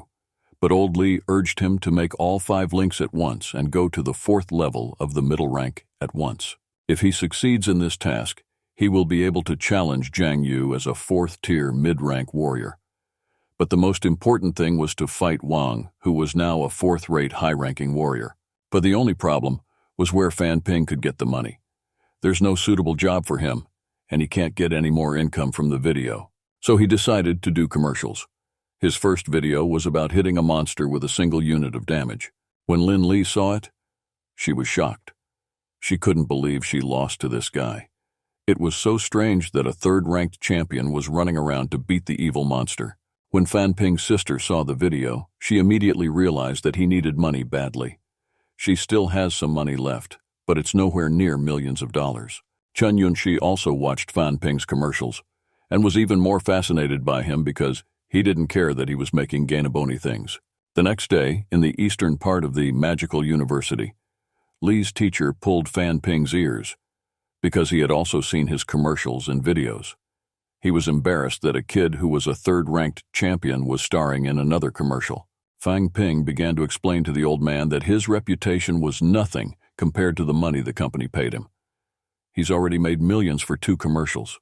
Teacher Li was shocked that money was so easy to come by now, but Fan Ping overrode him. He's completely exhausted his potential. All he did was siphon off the leftovers. He was afraid that after the shoot he'd be useless. Professor Li said that a fool with a 3rd level of strength, a blade equal to B, and a 5th level of armor. Only a fool will believe that he needs money, even though he may not have enough resources. The old man told the boy he was no longer his teacher. Lu Fenzhou has pride. She won't let him go for nothing. Fang Ping knew that warriors value strength, and as long as he tries to reach the 4th level, she'll have a chance to do so. They entered the room. The man who works there brought them to the room where there is a lake of life energy and a power chamber. He explained that the energy chamber provides energy, while the lake of life force takes this power from the magical stone and allows you to immediately pour it to support its work, using the heart that beats of the underground warrior. Fang Ping realized that underneath the lake itself were living reservoirs of energy, and it was dangerous. Teacher Li asked Master Sung to supply Fang Ping with 5th-grade energy, but Master Sun was not sure it was right, for if he dried him to the point of death, he would be obliged to replenish the supply. But the teacher said he would not hesitate. When they had finished talking, Fang Ping came into the room. Sitting in the lotus posture, he thought that the 3rd level of the breakthrough was to unite and protect all meridians and vessels. Now his task is to develop the 4th level, to open and replace new meridians with the help of vital energy. He's made so many gabby speeches for money, and if he can't make 5 links this time, it's a shame. Master Sun and Master Li followed Fang Ping across the slope. Mr. Sun said that no one had ever done it before, and that he was forcing the boy to make those 5 links. But Teacher Li knew that Fang Ping needed incentive to act. He just suggested that if he did, it would be a surprise to everyone. McMahon's best result amongst McMahon's warriors is 4th high rank, and if Fang Ping can make 5 links, maybe McMahon will have a chance to be among the students and the 6th ranked one. Fang Ping had a hard time getting his heart healthy. He spent a few units and even bought some energy, but no results. Master Sun reported that the boy has actually used up all of his life force, but he still hasn't made the connection. Let's go to the entrance to the dungeon. There the Dean, Maestress Lu, and Master Tan were watching the Rekmala with Fan Ping. Lu smashed the soldier's laptop with her mind and went to the dungeon. The soldier who had shown the video told the Dean and Major Tan that Fan Ping had become the 3rd-ranked champion and had appeared in several commercials and publicity spots. Men were shocked by the fact that the boy became a champion, and the military officer asked to send him here so they could guard the entrance together. The dean said Fang Ping couldn't be allowed to guard all of them because he'd have to pay a fee every time someone entered the dungeons. Master Tan was very amused. He even said that maybe he would also lock up everyone who entered the dungeons, and then he would charge them a fee for leaving. If he has such power now, it may soon become so, because it is necessary to be strong to resist the masters of martial arts in trying to get money for entry. Let's go back to Fang Ping. He's renewed his life energy through the system, but he's used up over 1,000 units of life energy by creating 3 links. Even the lake's reserves are at 0. Lu came to the mansion where Fang Ping was sitting and asked how long the boy was there. The men said 3 years. She realized that Shuai Li had managed to make 3 connections when his vitality and intellect reached their limit. The screen showed a warning sign. Mr. Sun said that the heart is not a flake. Lu asked to take down the barrier so that the energy would refill the lake. The links created by the clapper will stabilize and start to absorb the new energy. It's the special rice of a mid-ranking martial arts major. After a short time, the system notified me that I had reached the 4th level of the intermediate rank. Even taking into account the life energy he received from the lake, he spent millions of dollars, more than he expected. His vitality and intellect increased quite rapidly, but the internal organs are absorbing energy and life force. Even if he does not report the effort, the volume of life energy will increase. These are the advantages of creating internal links. As a freshman, he's reached the 4th level of the middle ranks. Not long ago, he was an innocent student, but now he's practically calling out old Wang. Even afterward, the boy never left the room. At one point, his clothes were torn into little pieces. Fang Ping was embarrassed when he sat naked in front of Major Lu, Major Li, and Major Sun. He didn't know he would be naked when he reached the 4th level. He decided to buy stronger clothes for the next breakthrough. After the breakthrough, Lu and Fang Ping went to her gourmet stall. While drinking tea, Lu told them that, right after the boy left the dungeon, Chen Men was attacked several times. They killed 50,000 soldiers out of an army of 200,000, in addition to killing a major of the highest rank. The leader of the point is wounded, and the entrance to Chen Men is very likely to be closed. The Duiquichen army did not attack the city after the first retreat. With their current forces, and if they hit a couple more high-ranking soldiers, it will be the end of them. That is why they want to get away from them, but it will not be without problems. The war is now temporarily suspended. There are no troops in the other 1,000 towns and no unions in the underground. 2 days later, Wu Jinshan will become the school principal, and Han Jin will become his deputy. Mistress Lu asked what Fang Ping thinks about it. He said he wanted to be vice principal himself, but not this time. Mistress Lu was annoyed by the boy's humor and lightly slapped him on the head and said that she was talking about how, in the period when young people are replacing old people in office, he should learn to fight and defend his rights, and she knew that the boy wanted to give a challenge to Zhang Yu, because Zhang Yu plans to resign as president of the Martial Arts Association. His successor is expected to become Chen Wenlong, but there are many who may not be in favor of this. Fang Ping can take a chance if he becomes the president of the martial arts community. He can speak out boldly in Macmao. Because Zhang Yu is soft, the community has not reached its full potential. In fact, this organization has much more influence than he thinks. Fang Ping can even head the school principal's impeachment and keep in touch with the ministry. Teacher Li told Fan Ping earlier that the school might oppose his candidacy, but since he's reached the middle rank of 4th grade, everything has changed. Apart from the 3 great majors, there are only 8 high majors of the 6th rank. Maestrina Li supports the candidacy of the clapper, as does Li Changsheng. Luo Yichuan also thinks highly of him. She was going to try to convince Tang Shishi to take his side as well. It won't be too hard for the boy. In fact, Lu Fengyu had another reason to help Fang Ping become the president of the martial arts community. The mentor wanted him to change the quiet room rule, because she had been denied access to the quiet room by the decision of several grand majors. When the kid becomes president, he can challenge and demand a second vote to set the rules. After the deputy director is removed, the people may want to elect another grand master, and if all goes well, the ban on Lu's majesty will be lifted. The The room of silence is created by using the heart and the power of the intellect of a high-ranking warrior, and mainly to minimize the effect of the power of the intellect on the supervisor. Being under the influence of this force for a long time favors the own force of the intellect and its strengthening. Feeling that there was a chance to increase the power of the intellect, Fang Ping decided to take advantage of this chance.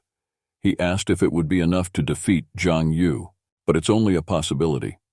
In a few days, Zhishan will be gathering students for the lineup. Then Fang Ping will be able to challenge Zhang Yu to a duel and defeat him in front of the entire school. It looked like a public humiliation, but since all the students and teachers will witness Fang Ping's strength increase, they won't do anything to him. Even Zhishan will not dare to go against the popular opinion. He will be the first director, and he will have to listen to the majority of people's thoughts. Fang Ping asked if there would be a gift in honor of him reaching the 4th level. Mistress Lu said he could get 1,000 credits from the school, but she had no money. Fang Ping had already started to get on her nerves, and she threw him a Sunday walk. Fang Ping gathered all his friends around a table at a cafe. He thought there wasn't enough food and went to get more. His friends were shocked because Fang Ping was always stingy. He stood up at the table and said that all the talented people were here. In Zilei's team, no one could reach the 3rd rank, while there were already 3 people with the 3rd rank in their team. All 3 of Zhao Lei, Yunxi, and Fu Changding have reached the 3rd rank. Once Xiaoman and Shui Mei reach the 3rd rank, their team will have 5 people with the 3rd rank. Even Zhang Yu's team doesn't fight. Last year, the senior comrades showed a great breakthrough. Their team had even soldiers at the top of the 5th rank, but this year they do not have even at the top of the 4th rank. That's why Fan Ping thinks their team is beautiful. It's time for them to be the face of the school. Bo Changding asked the kid to just say he made the breakthrough to the 4th level, or he hoped someone would ask him to do it. But Fang Ping didn't think he was enough. He said he called everyone to talk things over. Everyone knew what had happened to the former director, and now his place would be in Zhishan. And the boy thought it was time to renew his life in the martial arts community. As you know, no senior student is allowed to be president of the martial arts community. It is the right of all schools. However, Zhang Yu plans to propose Chen Wenlong, who is a senior student, as president. Chen Wenlong chose to attend the Army Academy to further his career, but it has nothing to do with the development of martial arts. Fang Ping's team can also propose a candidate for this position, and senior comrades will present their candidates for this position. He will soon reach the 5th level, Fang Ping continued, and he has big plans for the school, for the sake of the school's future, and to provide a good example of recruiting warriors. Bo Changding interrupted the kid and said that they understood that he wanted them to vote for him as president, but he understood that their votes were of no value. But Fan Ping believed that they represented thousands of other students of the same level and rank, and their votes could not be disregarded. But everyone seemed to be unmoved by Fang Ping's words. Only Shui Mei told him to eat because he was talking too much. Everyone began to eat, and for a few minutes there was silence. But Fang Ping said that he would soon be the leader of Mak Mao, and his friends were not happy about it. Bo Changding asked him to be generous and serve them expensive food like a president, instead of talking about their teeth. And he asked them to stop doing commercials, because he's doing them and they're embarrassed. But Fan Ping just needed the money.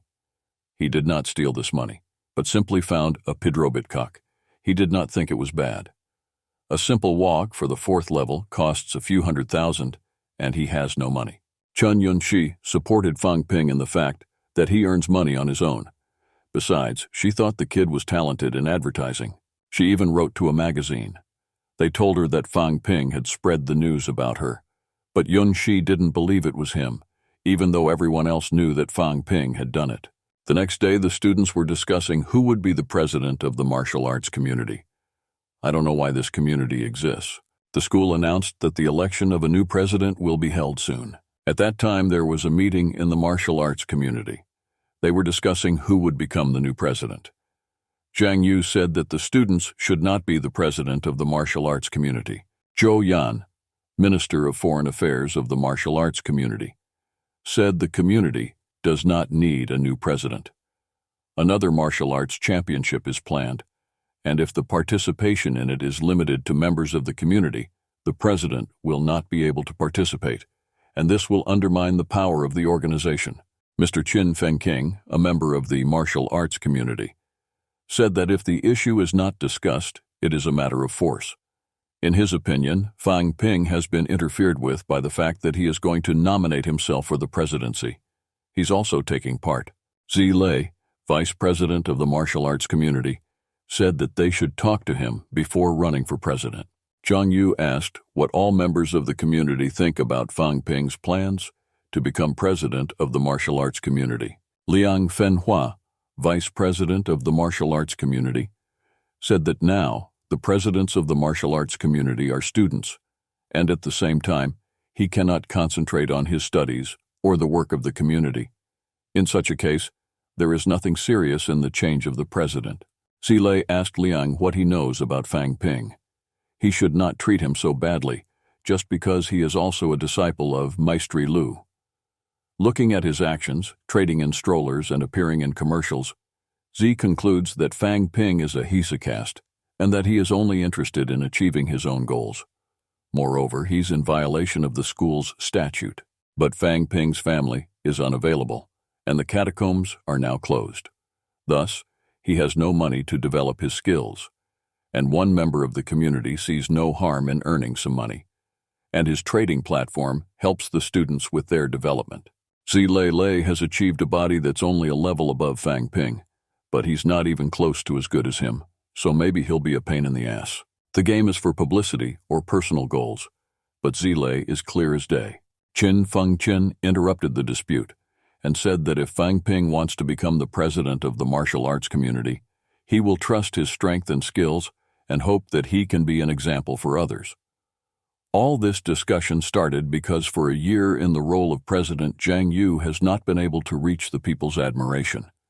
And if Fang Ping reaches the 5th level this year, who will dare to give him a call? He said that his fighting skills were strong enough to make him president. He didn't think there was anything difficult about running a school. Zhao Lei said he would resign soon, but Qin Feng still needs to study to become president. The president must be the one who has great power. He wanted to propose Wenlong for the presidency, but Wenlong had already decided to join the army as commander of the soldiers in the catacombs. Then Zhai Lei suggested that he should be able to win the presidency by his own power, if everyone wanted it. And if they can't defeat him, even if he resigns, the presidential seat will remain vacant until a worthy candidate emerges. It's September. From the very beginning, the school gathered all the teachers and students. Wu Guisheng, deputy dean of the Magical University, greeted the students and announced that the development of McMao was the principal's main goal and his last will. For years, he had been striving hard to achieve this, and even at the end of his life, he could not help thinking about the school. Black Year's Day. Everyone remembers this date. On this day, a lot of people, including the principal and the strongest majors, left this world. Many students were surprised by the announcement, because they were not aware of the death of the principal and some of the majors. The dean's assistant continued his promo, saying that the dead cannot be brought back, but McMao can continue to develop. And today, he and Wu Zhishan will fulfill the last will of the honorary director and officially accept the position of McMao's director. Huang Jing will take the position of deputy director and become the head of the armor department. Mr. Liu Polu will retain his position as honorary head. Tang Feng and Li Changsheng will take their places as deputy heads of the armor department. Lu Yichuan will become head of the strategy department. There will be no changes in other departments. Fang Ping came out of his chair and said he had no plans to disturb the director, but he had gathered his strength. When he first joined the Pingyuan Club, he promised himself that he would one day become president of the martial arts community. And now the time has come. Today, he announced his intention to become the president of the martial arts community. The members of the martial arts community are wondering why they can remove Zhang Yu so easily. The president of the martial arts community is also the head of the school's educational board. And what was Fang Ping's contribution to McMahon's Rosy Talk? Fan Ping stated that Mokmao is not a university. Yi, its director, deputy directors, heads of departments, are the most powerful people. The same goes for the president of the martial arts community. He must be the strongest among the students of the school. He considers his victory in the championship as his contribution. Not so long ago, he also took the prize in Sinnoh, and last year he defeated the strongest warriors of other schools and raised the prestige and influence of McMao. Zhang Yu stepped out of his chair and said he was accepting the summons. The clock is ticking. McMahon wants the strongest student fit to be president. But the victory in the match doesn't mean that Fang Ping is the strongest, and he asked if he'll accept the clown's challenge. Zilei jumped out of his chair and said that the clapper should talk to him right away. Wu Guisheng has given the go-ahead for the duel. Shi Lei has the right to fight first because he is the vice president of the martial arts community. The two men went head-to-head, and Fang Ping said he'd beat Zilei in 3 punches. Fan Ping defeated all of his opponent's punches. Fan Ping blocked Zilei's punches and threw a strong punch to his stomach and knocked him out. The crowd started to murmur, and everyone was shocked that Fang Ping had beaten Zilei by only 3 seconds. The headmaster was also encouraged that Fang Ping had been able to develop the power of mental control. Huang Jing was also pleased with the boy's strength, because when he first saw him, the boy could control energy easily. Liu Polu said that Fang Ping would be the president of the martial arts, because Zhang Dingnan had already met him and was impressed. Even Principal Jinan recognized his results. Teacher Li agrees that there's no better candidate. Only Mentor Tan Feng was unsure if Fang Ping would be able to meet the president's challenges. But he recognized that the High School of Martial Arts supports the community, and if Zhang Yu is truly compromised by Fang Ping's strength, it's time to replace him. Zilei asked Fang Ping if he had truly reached the 4th level. When the other students heard about it, they were shocked that the student had reached the 4th level so quickly, as he had only recently started his studies. Fang Ping called Zhang Yu to fight. They went to the middle of the square and stood 1 against 1. Zhang Yu seemed to be speculatively set up, but the call was already accepted. Fang Ping once again tried to influence the mental state of the supervisor, but he did so in the same way in the repetition, and the blow did not succeed. Fang Ping managed to hurt his opponent. He made a gash across the entire tulub. The dean watching the fight said that although Zhang Yu had almost reached the top of the 4th level, he was not so weak. Even if a 4th-tier warrior has the power of annihilation, it will be difficult to defeat his opponent if he uses mind control. Meanwhile, Fang Ping threw a strong punch to his opponent's stomach, who flew away, and the kid told him that it was only a friendly fight and they could finish it. Jia Yu realized that the difference in strength was great, and that even the higher ranks could not cope with such a strong intellect. Now he wondered what would happen if Fang Ping met Li Hansong in a fight. He sank to one knee and recognized the defeat. Qin Feng Qing said that without any high-caliber fighting techniques, he could only fight in close combat to lean on Fang Ping, but in close combat, he would definitely use the power of his intellect on him, and then he would be the next victim. The principal asked the student body if no one would favor Fan Ping becoming the new president. There were no objections among the students. Wu Guisheng asked for formalities to be formalized as soon as possible. The meeting is over. Fang Ping was chatting with his friends when Qin Fengqing said he would soon take his place. But Fang Ping said he wouldn't accept the call unless he paid the $1 million fee. Qin Feng felt very uncomfortable as Fang Ping said in front of everyone that he was guilty of the money. He couldn't get such a sum. He said he was only guilty of millions of dollars. Fang Ping said he now had witnesses as to how much Qin Feng was guilty of. Qin Fengqin sensed something was wrong. He knew why he blamed the money, but he had the feeling that he really did blame the boy for the $10 million. The students began to disperse. Qin Fengqin began to say that he was guilty of the money, but he still couldn't remember when he'd taken the money. He'd probably taken money into the bank before, but not exactly millions of dollars. He certainly could not take such sums. Fang Ping went to see Zhang Yu the next day to learn about the presidency. He told him that the entire martial arts community had 1 president and 4 vice presidents. The president has 6 areas of influence. The president is the leader of the military staff and has the right to direct the members to a particular task if necessary, by order of the president. Zhang Yu handed him a packet of documents containing a list of McMao members, financial regulations, and a list of past community members. Of those who had reached the 4th level, one was at the 3rd level, and the others had only reached the 2nd level.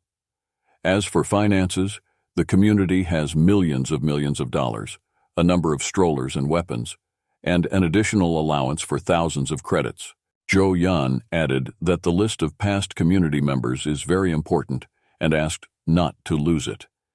In case of corrupt activity in the school, theft of community funds, weakening of the authorization of the martial arts community, they have the right to return the former members of the community to their former positions. In a community made up of 3rd and 4th ranking members, they can't control the Grand Masters. Fan Ping asked what advantages the president has. The girl replied that the president receives a $1,000 salary in the amount of 100 credits. The woman was angry that it was so little. Zhou Yan began to explain that their task is to organize the competitions, distribute benefits and financial aid to community members, and control monthly expenditures. It's very expensive. Every month, schools give millions of dollars in loans and 2,000 credits to the community of martial arts. And all that is left in the budget now is the result of the president's economy. He hasn't put a dime in the kashani. Zhang Yu interrupted the girl and said that Fang Ping has the right to change the situation with finances and talk to other educational institutions. Fang Ping realized that the resources and budgets that have been saved are not being utilized, and the community is getting worse. The clown asked if the president had kept something when Zhang was in office, but back then, the community was in poverty.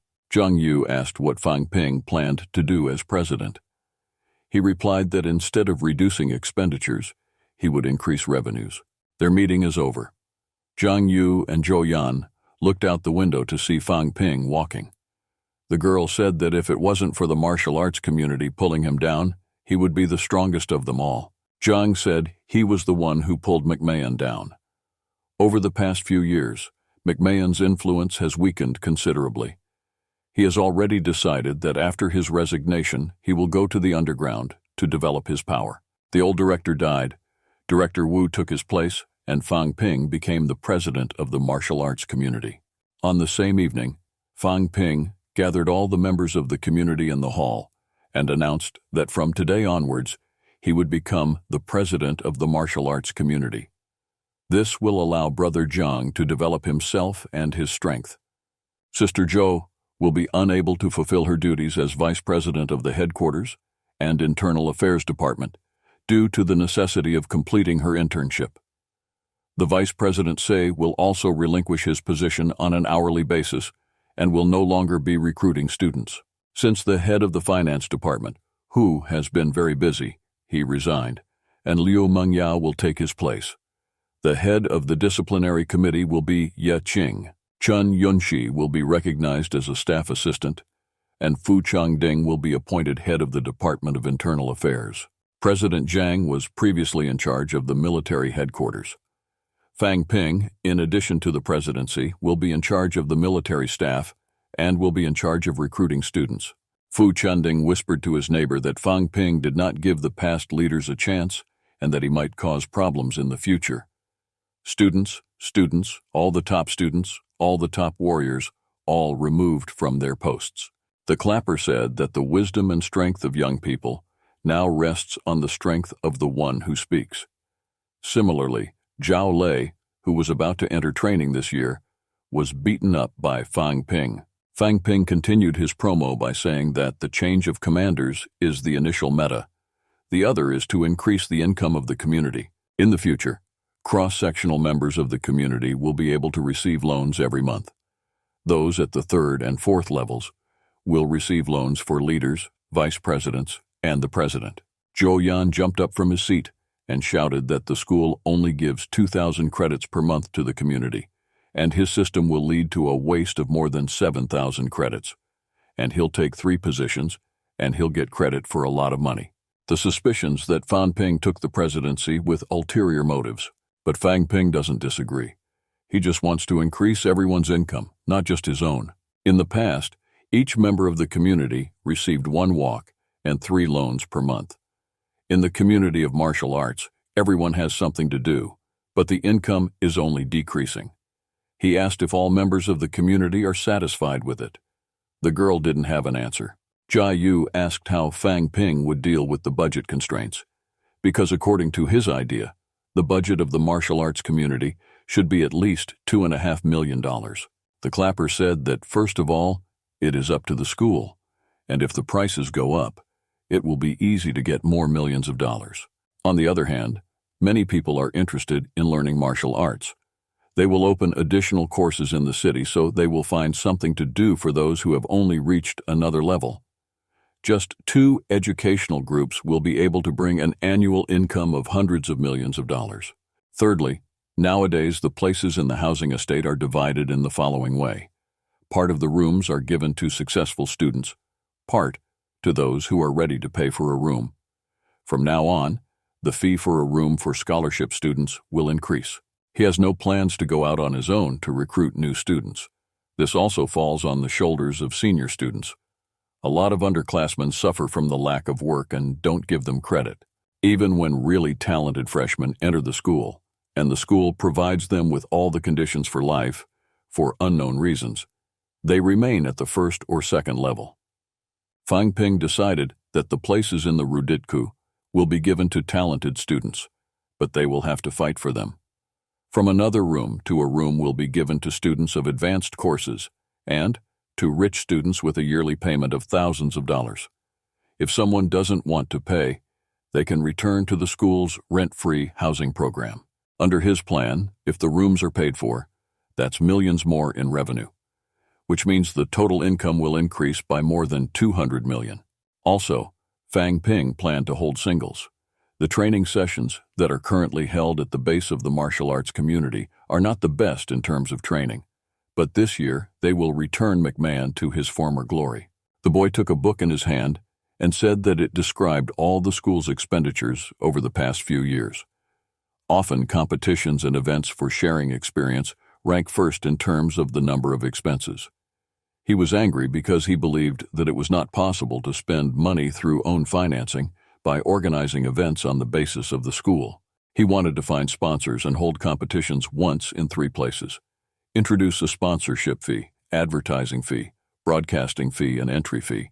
The championship is accessible to all residents of the country. A lot of aspiring warriors want to be remembered. They will take part in any case. In the case of a community, they won't have to pay. They will find someone who will act as a referee and judges. Fang Ping also knew that many students hesitate to wear sponsor uniforms because they are afraid of looking shallow, but no one thinks that becoming a mayor, you can encourage the wind, open Nuvatavativu force, crushing skeleton, or force the sea to go to the shores. Who then can remember to think that they have a shallow appearance? Moreover, there is a great variety of ways to make money, all depending solely on desire.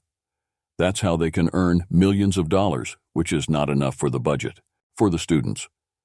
They liked Fan Ping's conditions because they had the prospect of getting loans for places and millions of dollars for a year.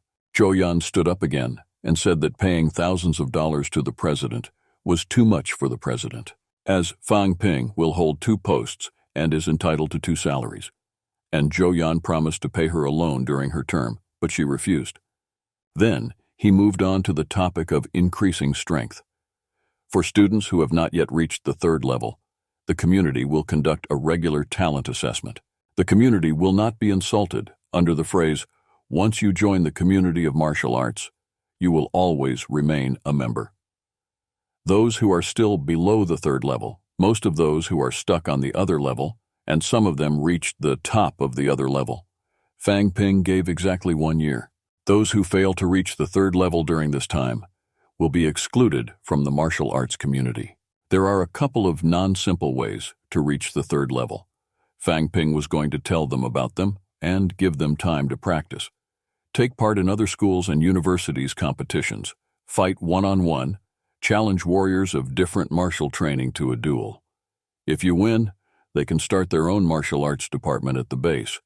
If you lose, you have to keep trying. Zhang Yu shouted that the kid was violating the martial arts order, but the clock was ticking. The world of martial arts is now more like a water body with stagnant water, and Fang Ping did not see any order in it. and the management can probably appreciate it. Fang Ping hurriedly concluded the meeting and asked those whose names he was about to call to leave. The students came out of the bay to discuss the new terms of the community. Everyone liked the new terms and agreed with Fan Ping's thoughts. Fang Ping left Qin Fengqing and Xie Lei in the hall. He handed them the document folders and said that he had a task for them. Their task was to find sponsors among those who had just graduated from school. For great majors, the standard rate starts from millions of dollars. For soldiers of medium rank, not less than millions of dollars. For those who are low-ranked but have results in training, or millions of dollars. And moreover, there are some businessmen. They could go to them on the pretext that they have finished school, even if it is not true. If they don't believe, that's their right. If they're interested, they'll recruit honorary alumni after they collect their entrance fee. It's all for the future of the school. If they manage to earn close to $1 billion, the number of third-level students will increase significantly. Qin Feng immediately asked what they would gain from this. Fang Ping replied that more sponsors means more income. And if the community's budget is less than $1 million, it can't be called income. He gave the other students the task to tell everyone about the new distribution of rooms in the housing estate at the beginning of the new semester, to take photos of the free and paid housing and the housing estate of the community of martial arts. For comparison, they could take a photo of any room in the rent-free gourmet housing and their own room. Chen Yunxi, Fu Chanding, and others organized the work of the Ping Yuan Club. For example, to find an instructor for martial arts classes, organize a championship among the new set of students, and call it the championship among the warriors of the 5th level. After that, the task was over, and Fang Ping said he was tired. Fu Chanding thought he was tired, gave himself a monthly payment of millions of dollars, and did not even mention that he could get a bonus from the school administration. The next day, the information about the changes that will come into force at the beginning of the new semester was published on the internet, and it's expected that people will start to worry about the cost of a room. None of them can estimate in a proper measure how much it will cost for the masters of martial arts. Fathers of future students who have seen the photo of a rent-free housing, they are ready to pay for a room with normal conditions. In addition, the media reported that the rooms with paid accommodation have already been reserved. The next day, Fang Ping trained in the gym. In order to increase the level of strength of the intellect, it is necessary to spend thousands of dollars. And after spending $7 million and the ability to raise the frequency of strength to hertz in the system, no longer displayed a plus sign. It seemed that the boy had reached not only the limit of physical strength on the average rank of the 4th level, but also reached the limit on all the main indicators. As he took a shortcut, the pads cracked under his leg. His body was not yet adapted to the changes, but he was able to feel himself better, pumping the power of the intellect. Fang Ping had a headache and was drowsy. He started to run to his room for fear of falling asleep in the training room. It's already the first day of spring and the new intake of students are entering the school. Fathers of the students gathered near the entrance asked to come to the grounds to see the living conditions and the food hall. Zhao Lei shouted that McMao has very strict rules and they must follow them. Parents are not allowed on the school grounds, and if they are not satisfied, they can take their children away. All members of the community gathered with Fan Ping to meet the new students. When he saw the new students, he said that new groups of students were arriving day by day and that they were stronger than the previous ones. It seemed that this time the entrance requirements were really high. This time, the martial arts community will not be left behind. From the very first day of training, they're going to take care of new students and conduct serious training.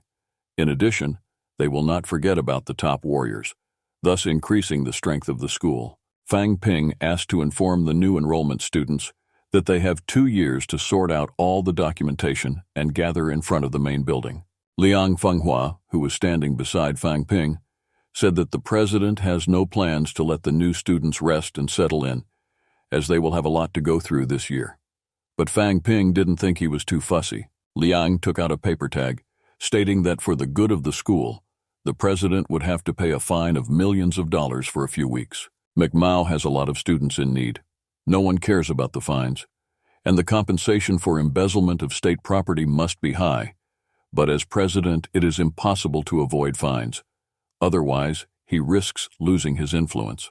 Fang Ping said he would pay the fine as soon as they could recover millions of dollars from Qin Fengqing, which he thought would be enough to fix the holes. The disciplinary committee has no authority to help the president collect the borrows. Liang Fenghua said that Fang Ping has another 500 loans in his account, which he was given at the beginning of his term. Just enough to pay off the fine. Fang Ping was frustrated because paying the fine ruined his plans, and once he paid it, he wouldn't be able to increase his income. He has promised to pay the fine, but the disciplinary committee is obliged to conduct a regulatory review. Look at all places where students gather, including places of training. For a small violation of the law, there should be a serious punishment, and all the fines paid by students should be spent on repairing the school's infrastructure. And do not make a fuss about it. Teachers should not be aware of it, and should send the thieves straight to the headquarters. Liang Fenghua thought that Fang Ping now wanted to take advantage of others through his fine. In any case, he was willing to pay a fine of millions of dollars, which means that the policy of punishment is working as required. Fang Ping asked all members of the community to follow him. After he took a leap, the pavement cracked again and a hole appeared under him. They went to the admissions committee for the new enrollment and announced that all new students should meet in front of the main building in 2 years. Those who show up or don't show up will be punished. In 2 weeks, all the students gathered in front of the main building as they were punished. When they saw Fang Ping, they began to murmur because they were watching the warrior's reintroduction, and he shouted for everyone to get quiet and enjoy the power. Finally, he found himself in the place of the principal and the teacher. Then he asked Zhao Lei to take roll call among the students. He was spontaneous because there were about a dozen new students, and he didn't even have a microphone.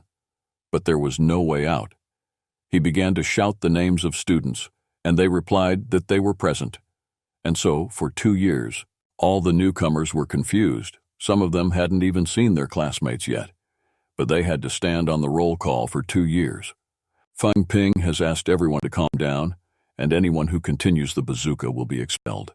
In Makmao, new enrollees are entitled to a credit payment, which is thousands of yuan. It is fashionable to use the credits to purchase transportation or other resources. This will allow students to make a breakthrough from the first level. Fang Ping asked Liang Fenghua if he had written down who violated the order. He confirmed that they could get less credit. The guy announced their names, and the students started to shout and were disturbed. They thought that no one had the right to take down the balances. But Fang Ping said the president has the right to make such decisions. At school, the martial arts community is in charge of all student affairs, and if they don't like it, they can continue to martyr themselves. But their payments will get smaller and smaller. The first thing he wants to teach the students is that the strongest is honored and deeply respected in McMahon. If they are not strong enough, they can retreat back. Their old comrades used to tell them about the way they were taught at school, but this year, everything changed. This year there are new rules. All new enrollment students who cannot reach the first level during the school year will be reprimanded. Since they are now McMao students, in addition to learning and developing their own strength, they are obliged to contribute to the development of the school, so they will fulfill the assignments they will receive in the logic department. Also, there will be a rating for the new enrollment. The students who will occupy the top of the ranking will move to a special elite class and will receive increased payments to spend in this class. Students can compete for a place in the ranking 1 against 1. And those in the bottom of the rankings will be excluded. The ranking will be updated every place. Those who take the last 3 places 3 times at a time will be reckoned. This year's new students, Fang Ping said he didn't like the number. He liked it better. A system of assignments and poses will be available this year. This will allow students to earn their own money for resources. Those who work odd jobs will never be reimbursed. In the past years, new enrollment students could choose a mentor immediately after enrollment in school. This year, there will be no mentor until they become majors of martial arts. Only when they become majors will they be able to choose a mentor for themselves. Fang Ping paused for a moment, thinking that at the end of the last war, they would have more than 300 teachers, and most of them would be in leadership positions. This year, there will be a lot of newcomers, so this is the only way to reduce the pressure on teachers. It is necessary to put an appropriate pressure on them from the community of martial arts.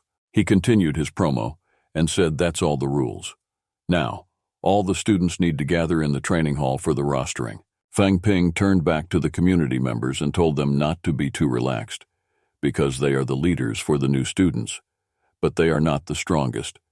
But if later they lose to a newcomer, it will be a shame for the whole community. He himself was a newcomer last year, and now he's standing here as president of the martial arts community. We'll proceed to the training building. There in the office were all the instructors and Fan Ping. He told Teacher Lee that there were 100 students in the group, and that his group had only a few more students than the previous one. The new set of students is getting stronger and stronger every year. Teacher Lee, listening to the boy, realized that he had already taken on the role of a great principal.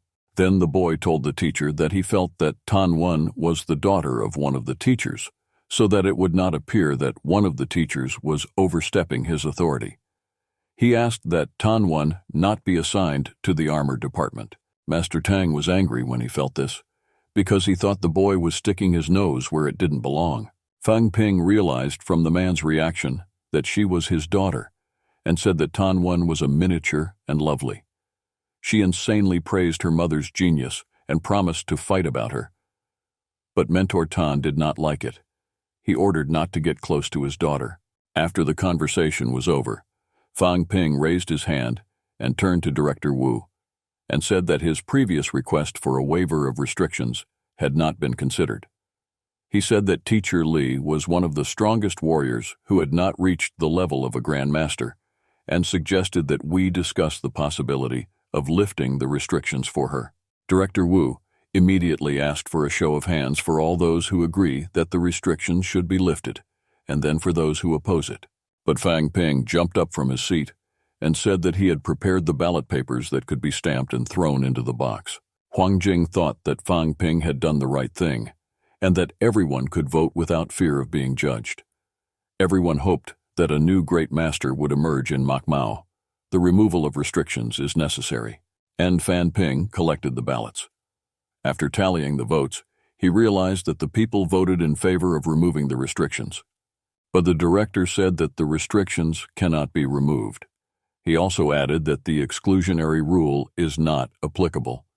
He didn't think it was worth waiting 3 months for this to happen, so we can take into account the students who will occupy the last 10 seats in each room. Huang Jing disagreed with the principal and suggested that the students be given 3 months to improve their position, because they can't just pay them back. There was a discussion among the students, mostly all in favor of Principal Wu's opinion. Fang Ping thought that they could not keep so many students, but regardless of the fact that Wu Jinash is an 8th grade martial arts master, he does not have much power, and people often listen to Huang Jing's thoughts more often. For students, it was announced that if they could defeat Tang Wen, Gu Lunfei, or Luo Sheng, they would receive 1 to 10 credits each. And if Tang Wen and the others are victorious after 2 weeks, they will be paid credits for each one of them. Those who excel in the singles will have the opportunity to gain privileges and choose a mentor among the 6th grade teachers. Fan Ping announced the beginning of the division. Tang's mentor was shocked by the boy's announcement, but he was confident that the talent evaluation would be tedious this year. Last year, if it wasn't for Fang Ping, Zhao Lei and others wouldn't have been able to reach the 3rd level in such a short period of time. At that time, he had earned enough loans as a loan, for which he was grateful to Dean Huang. Huang Jing said they can study as Fang Ping wants. It will be good training for the new intake of students. Fang Ping went to take his seat and told his mentor Tan not to worry about his daughter, because Tan Wen is on the top of the rankings. But it did not calm down the teacher and the student to make his decision with the school. He didn't realize that Lo Sheng is also the son of one of the teachers. Fang Ping gave them a chance to get loans. There's no other way to do it. At that time, there was a big fight between the newcomers. Someone was beaten and he surrendered. Fang Ping went with Teacher Lee to the logistician's office. The guy asked why he was back at his old place. The teacher said that as a result of a trip to the dungeon, his team collected credits. They earned enough, but there were a lot of losses that need to be compensated, so they will receive less than they earned. In addition, Fan Ping already had loans from the martial arts community, and the online lending platform has already brought in 3,000 loans. In just 3 months, he will be able to get 300 loans as a dividend, and he also wants to make a contribution.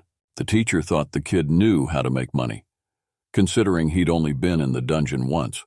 As a matter of fact, soldiers who regularly go to the dungeons receive much less. He asked the boy what he wanted to contribute. Fang Ping said that many students do not have enough loans, and they have to pay thousands of yuan to get one. He wanted to offer to buy one loan for thousands of yuan. The teacher praised the boy, but the school didn't want the students to exchange the money for credit. If he wants to help his students, it is necessary to lower the price even more. For example, up to 1,000 for a loan. Fang Ping thought that he himself had bought loans for thousands of dollars and wasn't too bad to lose his own income. He said that he doesn't have that much money, and he can't make a big discount.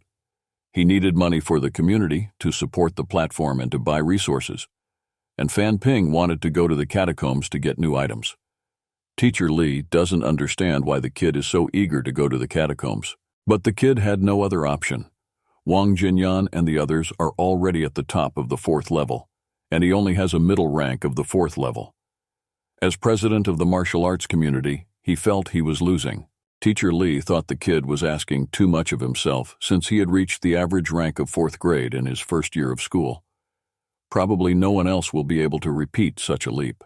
At the same time, there was a lecture in the linguistics department on subterranean languages. Li's teacher told him to attend the lecture because it would help him learn about the current situation in the dungeons. Fang Ping went to the lecture. Sitting in the auditorium, he was thinking that Zhao Lei had let out a goal like a friar in the past, so he should have said a few words to him. Their conversation always ended in the training room as soon as he became stronger, then remembered calmly, calm down. If Fang Ping can become the strongest, he'll have a chance to beat Qin Fengqing. He sent him out to find sponsors, and he only brought trouble. Fang Ping's thoughts were interrupted by a teacher who began his lecture. He said that thanks to the research, it was found out that the catacombs were built in cycles, and the size of the given stake has not been measured yet, as there is a sea near the catacombs themselves. The catacombs' periphery is divided into separate territories. These territories are magical catacombs, the capital of the catacombs, and the catacombs of Tianan. If you leave the park on the periphery, you can get to the central area, which is located in the very center of the stake. Thus, if you want to move from one catacomb to another, it is not enough to simply change from one area to another. It is necessary to move deeper and deeper, and only then the central area moves to a new location of catacombs. The periphery is separated from the central area by high skeletons, and there is only one passage. The passageway is accessible only from the central region, while the periphery is inaccessible for ordinary people. Teachers assume that all control points are located in the central area.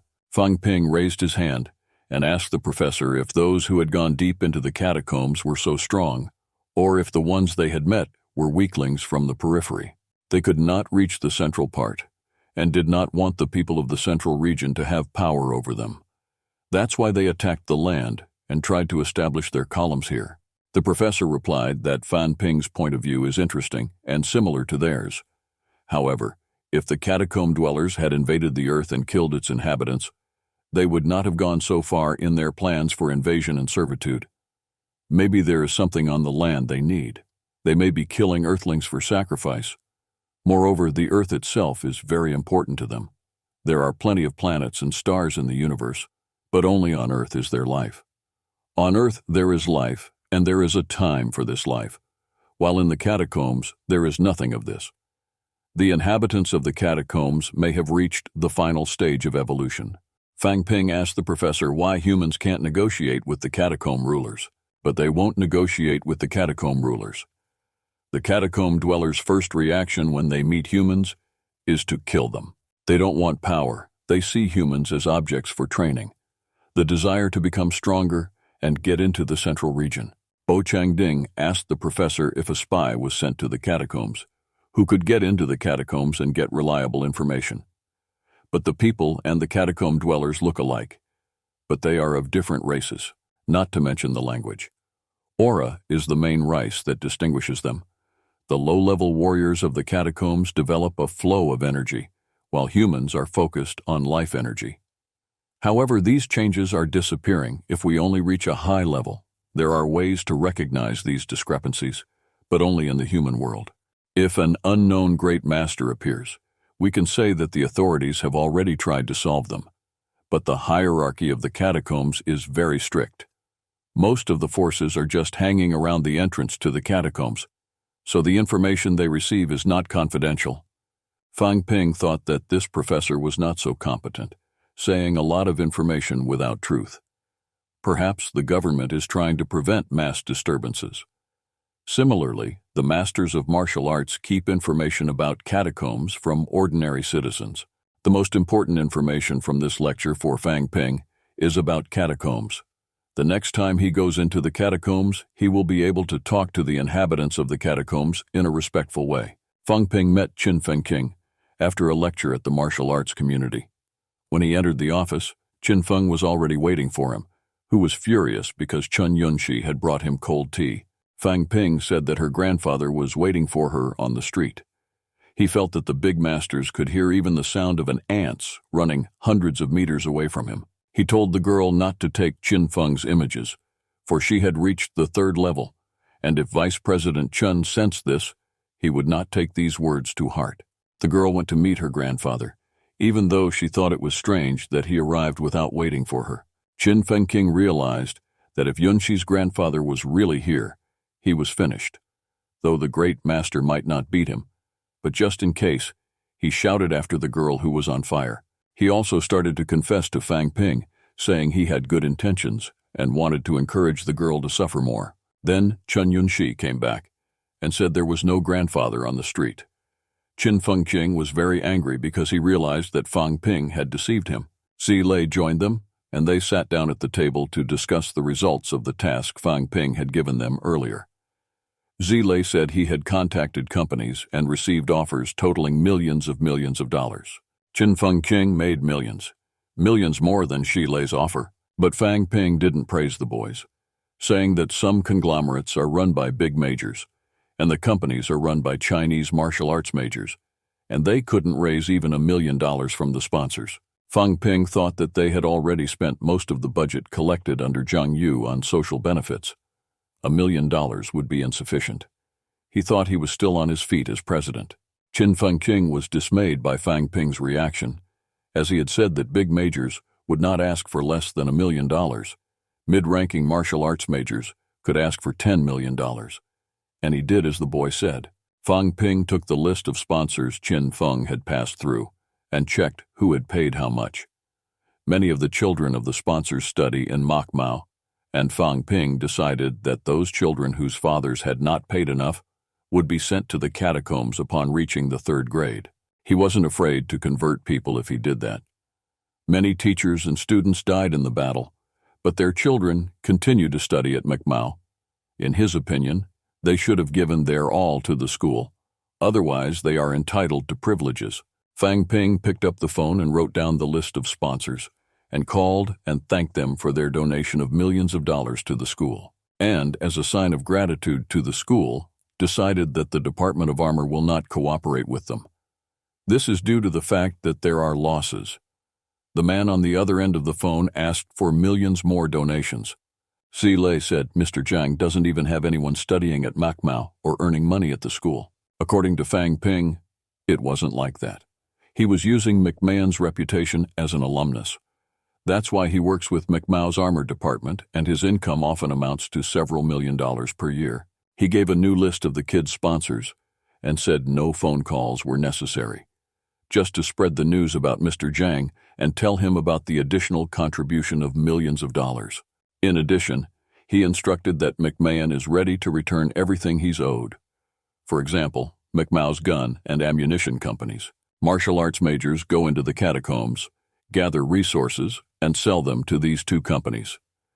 And the prices at which these companies buy resources are 100% lower than the market price. Thus, a lot of money goes into the pocket of companies and graduates. And, if it works out, Fang Ping will propose a waste recycling plant in the city. All the achievements of the teachers and students belonged to McMahon, and he wanted to expand the production of strollers and make the school self-sufficient. Qin Fengqing said that everything Fan Ping says is just a rumor. The school is always supplying resources, and he's planning to squeeze for a living, but he wants to take risks. Because to get a decent result, he must get rid of those who are just profiting from them, or they will have no prospects. Qin Fengqing thought that Fang Ping was not like Zhang Yu.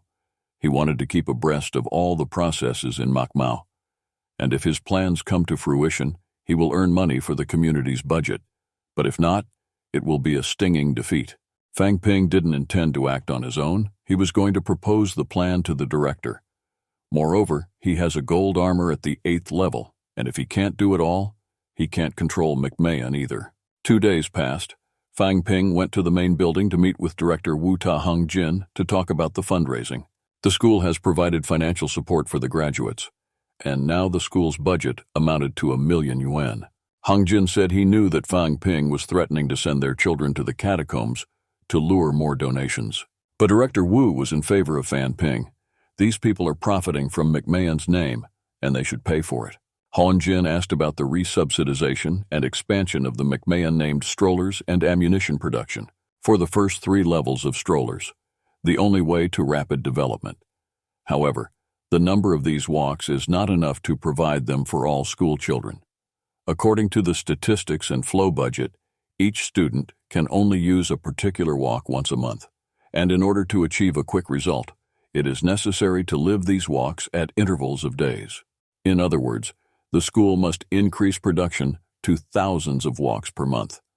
Fang Ping hopes to make the school self-sufficient by increasing the production of strollers. Han Jin said it was impossible. His idea is to set up a production line with a yearly profit of billions of yuan. To reach the goal, millions of billions of yuan worth of raw materials are needed, which in turn is the main income for the year, which the students and teachers supply to the 2 most important companies. The government transfers approximately 1 billion yuan to McMao's budget every year, and the school in turn provides walkers and equipment for its students and spends approximately 1 billion yuan on this. This is due to the fact that all production comes from these 2 companies. The school itself is making ends meet, but they can't talk about all these grievances and come to an agreement. But Fang Ping continued to persuade the dean, saying that by making the students stronger, the income and resources would increase. In such a case, it will be possible to organize production and supply of resources in the usual quantity to 2 companies. He did not understand how the companies get such a great income, because the master of martial arts has to get valuable resources by sweat and blood. Martial arts masters are compelled to fight at any moment, and now that the development of the students of the McMahon School is becoming a real problem, how can they fight? He did not need money, Fang Ping continued, nor walks, because his level of development was already high, but others were less fortunate. He did not want to watch those who were sent to the catacombs, and there they would lose their lives, because they were not strong enough. The last principal is dead, and the new principal and dean have taken their places in the office. This is McMao's chance for change. But if the school representatives don't support this idea, he'll make it look like this conversation never happened. Who will find their home in the cold earth in a young storehouse? Fang Ping himself will live on, and all these losses will not affect him. Director Wu interrupted Fang Ping and said they can understand without him. The main problem is that although he and the dean have reached the 7th and 8th levels, they have little knowledge of this matter. Fang Ping knew about Wu Chuan's guardian, who was at the 8th level, and who had been trained by the headmaster as his son, so he could not refuse to help him. And if he did, Fang Ping suggested that he be removed from McMao's list. Director Wu was shocked by the boy's Zhuchva list, as he threatens to expel a major at the 4th level. It's scary to think what he'll do when he reaches the 4th level. Fang Ping continued to confront the principal and dean, saying that although they look at the situation from different angles, he is not only looking at the future, as the government officials do, but he knows very well that the bodies of many students and teachers have died on foreign soil. Fan Ping paid tribute to the conversation and said goodbye. For a few minutes, the men sat in silence, and then Principal Wu said they could try.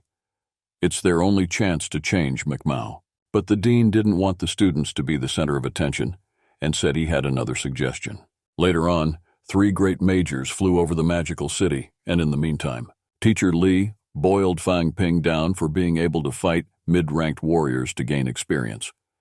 But Fang Ping was spared because the teacher was so angry that he was not invited to the meeting of the big majors that he forgot about the boy. Big majors gathered at the Kyoto-Windsor cordon. The head of the Ministry of Education, Zhang Tao, was disturbed by the violation of the rules of Majors Mok Mao. They wanted to file a petition to expand production, but they didn't have time to do it. They needed results. Tian Mu, who holds the post of Deputy Minister of the Military Department, came out and said that the catacombs of the capital are under the protection of the great city. This year there have been great losses. They're just about to make ends meet. But they're being sued because they turned to other people for help. They've lost more than 100% of their teachers. It's never happened before. Last year, the Tiananmen Academy of Martial Arts destroyed the catacomb fortress. But even then, their losses were not as great. If you don't come back today with nothing, how can you face your comrades? Zhang Tao is now on the level. All his children are great masters of martial arts, and he does not need to worry about resources. But what to do, McMahon's students? All schools and academies of martial arts are subordinate to the Ministry of Education, and if Zhang Tao will not work in the interests of this institution, then how can he then even be the minister? Tian Mu's words made the head of the ministry angry. He asked him to follow the rules and wait for a decision and not to rely on the government to give an answer here and now. Director Yu added that everyone is unreliable. The catacombs have opened again, and the students and their tutors are forced to continue to fight them practically with their bare hands.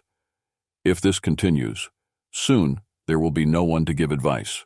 At this time, the application for the opening of McMao's own production line is on the first place, because they want to get access and control their guns and armor.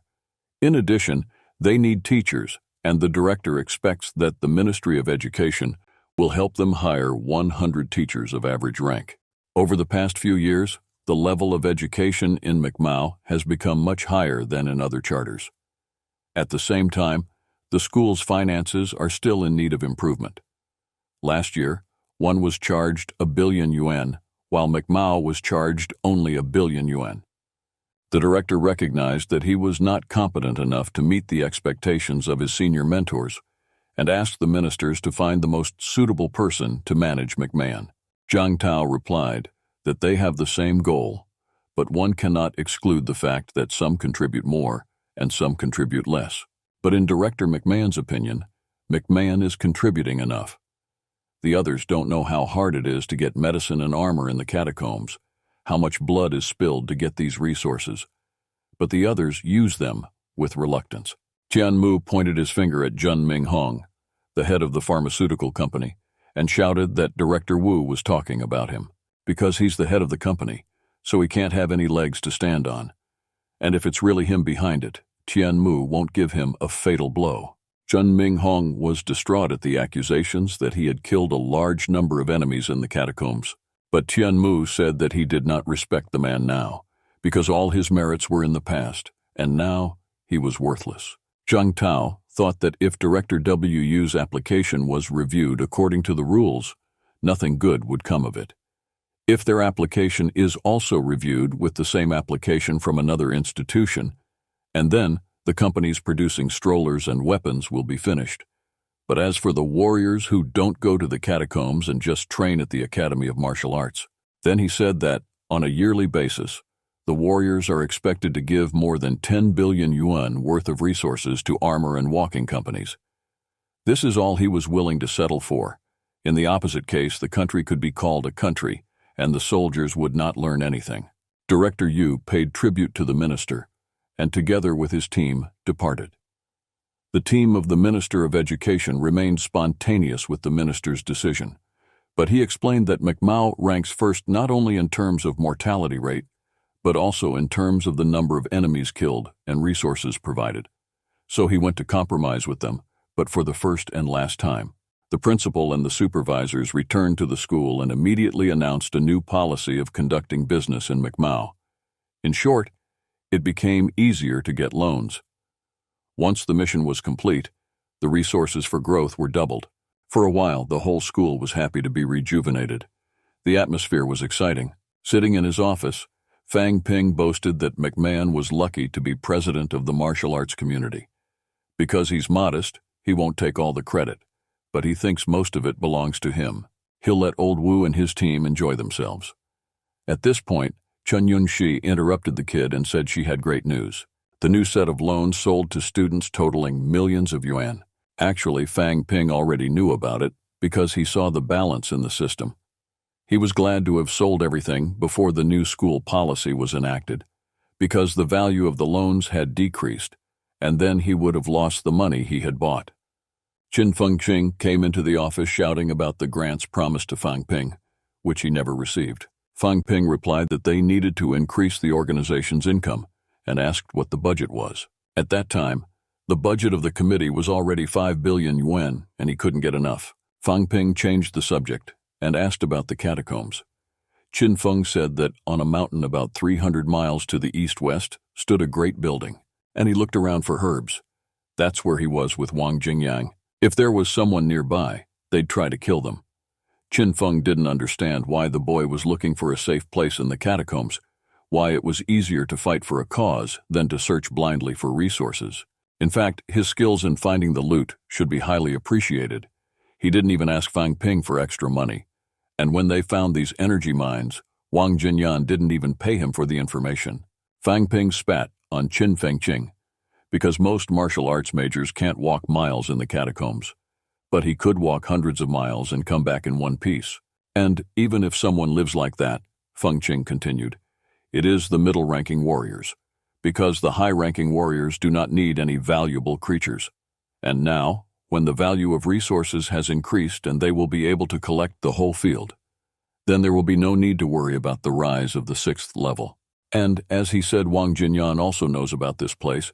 If he gets there early, they'll bite their licks. Fang Ping asked him what his running speed was to better understand his actions. He told him, and they agreed to go together the next time. Fang Ping was sure that he was the strongest and the sprinter behind Fengqing, and if they came upon the enemy, they would trample him first. They have decided to share all resources and fight together against the 4th and 5th levels. They decided to leave in 2 days, as soon as the high Korang warfare skills were renewed. Qin Fengqing saw all Fang Ping's shortcomings and thought him unsympathetic and uncomplaining. But it was better to be a true villain like him than a lessomer among his comrades. Fang Ping was at a training session with his mentor Lu in the local park. It was a well-located place with an open area, just what was needed to cultivate the boy's strength. The mentor raised a stone to see how Fang Ping had developed his mana attack and whether he could make a strike. The kid hit the stone with his fist, and it fell apart. It seemed that after his power had grown significantly, he was having trouble controlling it. The mana attack was very different from the stone attack. His mentor had taught him how the attack should look like, and after the blow, the stone in his hand would remain intact. With the help of life energy, they destroyed the stone from the middle. The difference between high and low-ranking combat attacks is the ability to deploy their own life energy. When Fang Ping fights with the 3rd level, he does not worry that someone can break his defense from the middle. But why the 4th level and the 6th level that he met in the catacombs did not use this technique? It was because not all martial arts majors can master high-ranking combat techniques. Super Nick can learn this technique, but not use it in combat. At the 6th level, the internal organs could be damaged, and the supervisor closed Sanjiao's gates and did not fight at full strength. As soon as the master of martial arts reaches the 6th level, 3 gates are formed in his body, through which the power of intellect will be circulated and wasted. 6th-rate warriors must close these gates at all times in their bodies, so as not to lose the power of the intellect.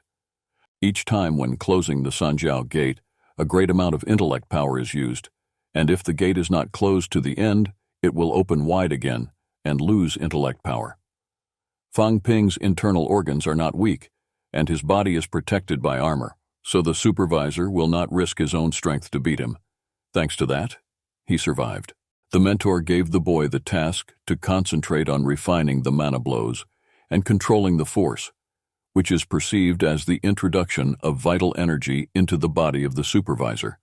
And tomorrow she promised to teach the technique of snow catching in the royal way. They sat on a bench, and the mentor gave Fang Ping a book and told her that strong vibe, royal-style snowballing, and sword without meter are all Rubalni techniques.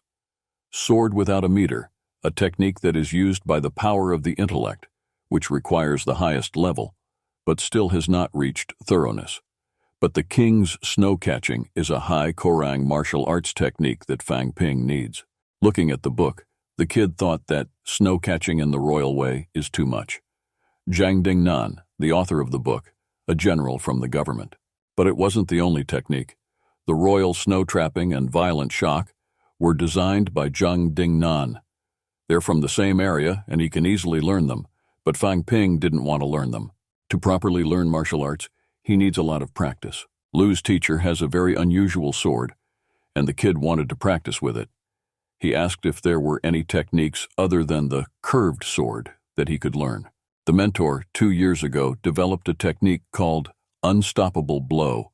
You can read about it in the library, but she was not sure that the boy would be able to master the technique of the 8th level. Fang Ping spent the next few days studying martial arts.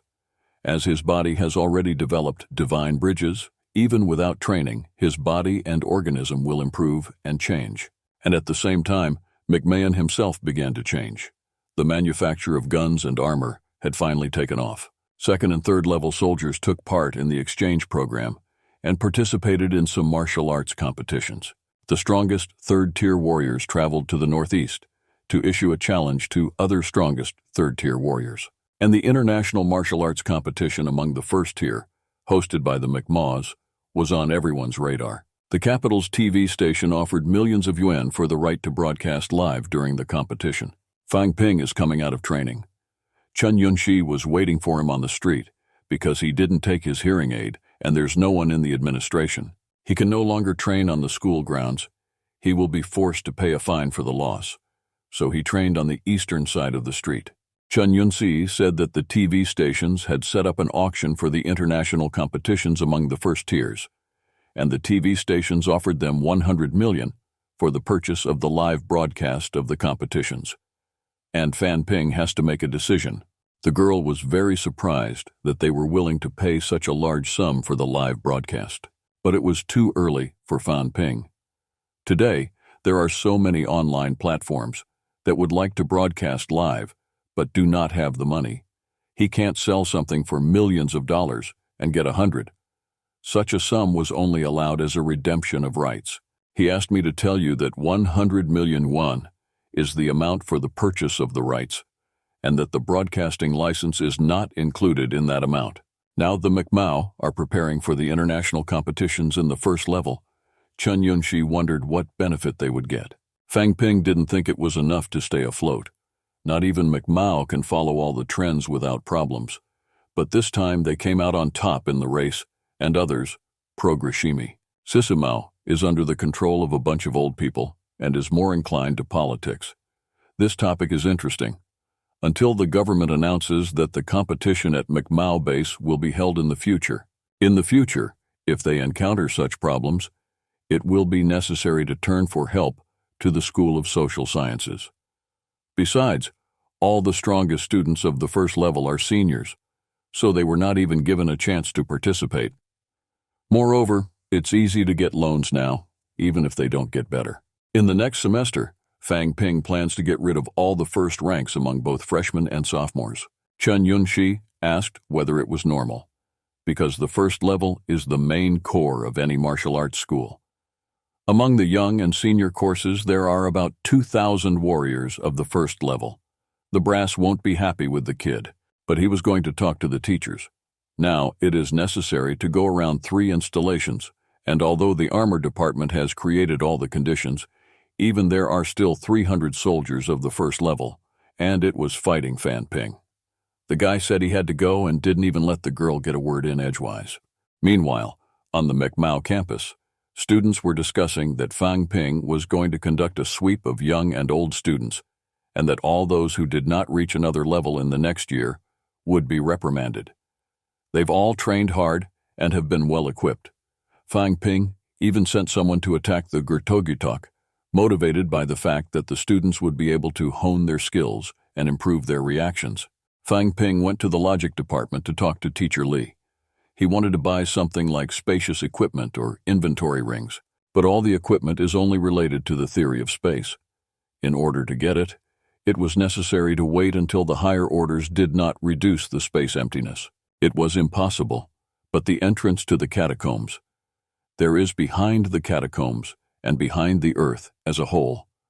Only 2 points connect the two worlds. This means that the world can be destroyed, and if they can't do it, it means that all their efforts have been expended. Fang Ping thought that the government could destroy the emptiness of the space. He wondered if the martial arts majors were capable of it. Last time in the catacombs, he managed to collect a lot of armor, but he could carry only 2. Storing gear is clearly a problem. He took out his master's card and asked Teacher Li to give him 10 1/10 level walks and body and internal organ improvement walks. A mid-level warrior needs to rejuvenate his internal organs, and this time the system does not allow him to use the chitty. So the kid could only rely on walks. But when Teacher Li told him the price for the walkers, Fan Ping was shocked and started shouting that he was the president of the community, but there was no discount for him. The teacher asked him to leave if he wasn't going to buy anything, and the boy had no choice but to buy the strollers at the price the teacher said. After buying the strollers, Fang Ping went to the Bay Garden. There he met a young woman who showed him a house. 6 bedrooms, 2 bathrooms, 4 bathrooms, a bayside, a basement, and a garden. 1,000 a square meter, no bargaining. She said that this house is perfect for him because he was on the east side of the river and fought with the strongest warriors and had a good reputation. And Bay Garden is famous for its villas, which are not accessible to ordinary people. And the road to McMahon is only an hour's ride. The price was expensive for the boy, and the house had no furniture. The girl started laughing because she thought the boy was complaining that it was expensive for him. But Fan Ping signed the agreement to buy the house and asked the girl to help him renovate the furniture in the house, because the head of the company is a McMao graduate and is now on the 6th level. If he became successful in his real estate business, it will not be important for him to talk about his young comrades. They responded to Fan Ping's request. The girl asked the head manager if everything was all right, but he said that the head would not mind such a talented boy, who even did not pay the money. After the meeting with the realtors, Fan Ping sat in the car and called his father to tell him about the purchase of the house and suggested that he move in if his family wanted to. Every time the soldiers go into the catacombs, no matter what they do, they can do it for the last time. Everything that needs to be done must be done, even for the majors. His father asked Fang Ping to be safe and refused to move, because, in his opinion, it's not about money, but about worrying about his health. The guy calmed down his father, and the conversation ended. At first he purred that 1,000,000 yuan was a lot of money, but now he only has 5,000,000 yuan left, but he's bought his own house. Bay Garden is 5 kilometers from the city's military zone, and Makmao and Sunu are close by. A large number of martial arts majors are also stationed in this area, and once the catacombs open their gates, it will be the safest place in the world. The next day, Fang Ping met Qin Fengqing. He immediately felt that he had reached the 4th level of the middle rank, and now they were on the same level. Last year, they met at the head gate. Qin Feng was at the 3rd level, and Fang Ping was a newcomer. But in 1 minute, they were on equal footing. But everyone has his own path, and for some to become a major is not just 1 minute, but dozens of years of training. When they arrived at the entrance to the dungeon, they were greeted by a guard who was watching a commercial in which Fan Ping had previously starred. He asked him when they should watch the next commercial, because they were already tired of the old videos. Fang Ping decided to leave so the guard wouldn't ask any more questions. On entering the dungeon, they met a soldier, Liu, who told them that the Qianmen army had retreated and was not attacking at the moment, but that their army was close to the Dongquai army. They may move closer or even join forces. Sivan's side is as quiet as ever.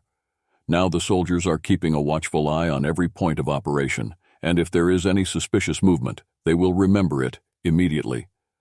They thanked us for the information and left the fortress. The Siphon stronghold is about a kilometer east-northwest of the port of Sivan, and their task was to get much closer. Apart from the strongholds in the catacombs, there are small towns and villages. High-ranking warriors are found in towns and low-ranking warriors in villages. Cities with populations over 10,000 people will have a few high-ranking warriors. And in the villages, if you're a middle-ranking warrior, that's fine. If you want to raise money, you should go to a village of medium size. In such villages, there are many masters of martial arts, which develop their skills. Thus, you can even get energy stones. In addition, there are medicinal herbs with a high energy content. Standard villages are inhabited by women, children, and the elderly. Despite the fact that there is a large-scale war between them and the catacombs, they have no desire to kill innocent women and children. Then the village they've gone to is pretty strong. On their way to meet warriors of the 5th level, through this, it was not possible to get beyond the gate. Chen Men and Feng Qing absolutely accidentally passed through the garden. Fang Ping remembered the great deep pits that had been created on the day of the Battle of the Sivan stronghold. Many of the most powerful warriors had joined together to join the battle and were killed by a smattering of good men. Then the energy surges stretched a few kilometers away from them. They started to think about what level they should be on in order to defeat any underground warrior, but there was no time for that, and they continued to rush to their destination. When they reached the forest, Qin Feng stopped abruptly and told them to disband. Fang Ping did not realize what was happening because there was nothing around. Qin Feng took some things out of his bag and gave them to the boy. It was like a catacomb dweller's disguise, so that if they were lucky, they'd be unnoticed among the soldiers and wouldn't be killed by a ranged attack. But these clothes should not be worn within Sivan. Some soldiers are stupid. They can follow him around until he is killed without a word. Fang Ping began to unbuckle, and underneath his clothes he wore the hide armor of a wild white beast of the 5th rank.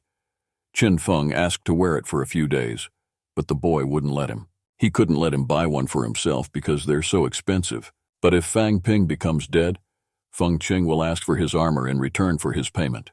Having fully put on the clothes of the dungeon dwellers, Feng Qing noticed Fang Ping's military bag, which immediately recognized him as a stranger and asked him to leave it.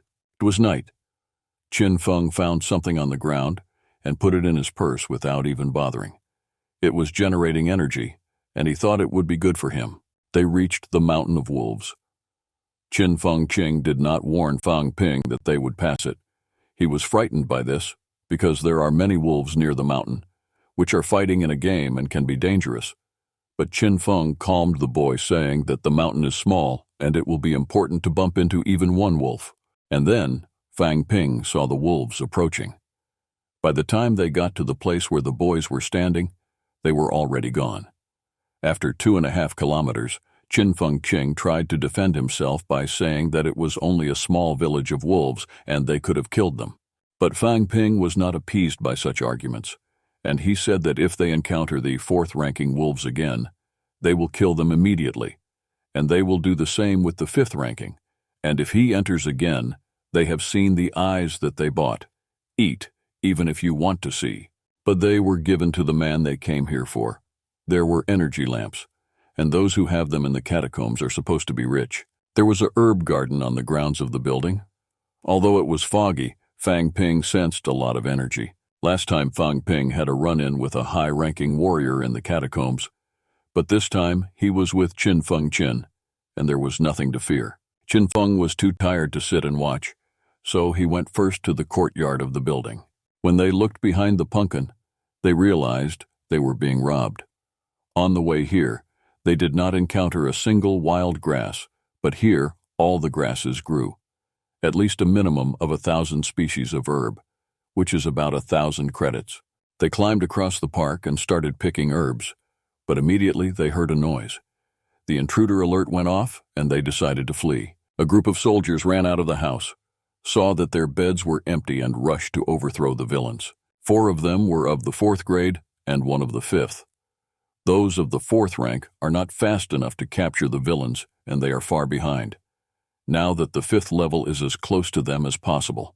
The warrior had already overtaken him and tried to strike him, but the boys managed to beat him back. They sensed that this warrior was of the 5th level of the middle rank, and that it would not be easy for them to take him down. Feng Ping shouted to Qin Feng whether he could handle him. Even if his rank was not great, he was still of the 5th rank. But the warrior began to attack Feng Ping, and he had to beat back the attack. He could not retaliate because the warrior blocked his attack. Feng Ping's attack was lessened by the power of his intellect, and he was able to retaliate. The warrior realized that the boy was a great threat to him and decided to kill him to get rid of him first. He began to strike one by one, and the boy even managed to hit him several times in response. But his ineffective mani kick is not effective for a 5th-ranked supervisor. His internal organs and bones are completely weak. But Feng Ping had an advantage in the form of the system, and through it, having renewed the power of the intellect, he began to influence the supervisor, and the latter could not ignore who he was. While Feng Ping was attacking the warrior blocked by his intellect, Qin Feng was moving closer. With the power of his mind, he managed to send out an impulse and cut the warrior's throat with the power of his aura. Feng Ping's hand was covered in splinters, and it was more important than he thought to fight the 5th rank. His 9 internal organs still hadn't matured. If the warrior hit him in the stomach, it would be the end for the boy. Since Feng Ping had suffered more from the warrior in the fight, Qin Feng told him to take the dead man's heart. Other soldiers came up behind them. The boy thought that if it wasn't for Qin Feng King's fighting skills, he'd be completely useless.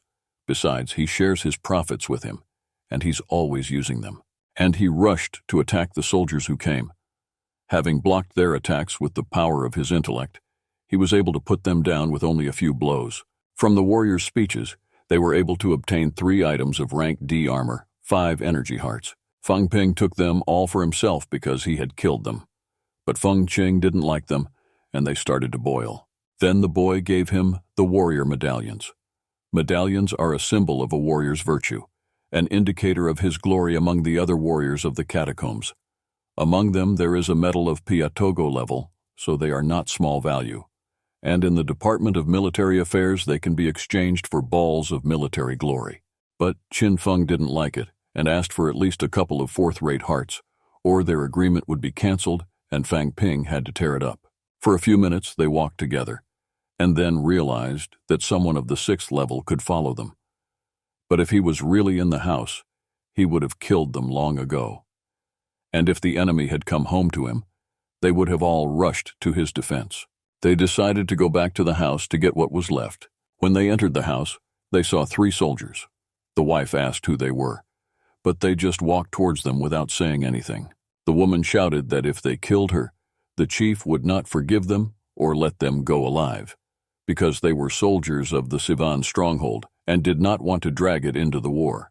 Feng Ping said that the woman must have realized that the 5th level is dead if they are here, and maybe she is talking about those who have not yet taken part in the war, but through them can be dragged into it. The boys started attacking the soldiers, and the woman screamed that the chief would take revenge for her. Feng Ping killed her with a single blow from a crooked pistol. He thought she knew where they were and was bluffing. She hoped they would think about what she said and let her go. But Qin Feng King thought that she was talking about someone specific, and if his order of command included soldiers of the 5th rank, he himself was at least on the 6th. They went to the 2nd floor of the building to check the rooms. After walking around for a while, they found the library in the last room. Feng Ping was going to take them away. A book is the best way to record and transmit rare knowledge. They're priceless. Weak people don't have books. People spend years in the catacombs. There are no more useful books, so the study of such books is almost completely condemned. Flowing out of the house, they were generating energy, and the wolves, sensing them, were chasing them. Meanwhile, the mayor of Yaofen, Mr. Fen, was sitting in his house. He said there were 2 towns. Yaokui and Yaomu had asked them, Yaofen, to form a counter-alliance to attack the Sivan stronghold together. Together they can open a path to the resurrection lands.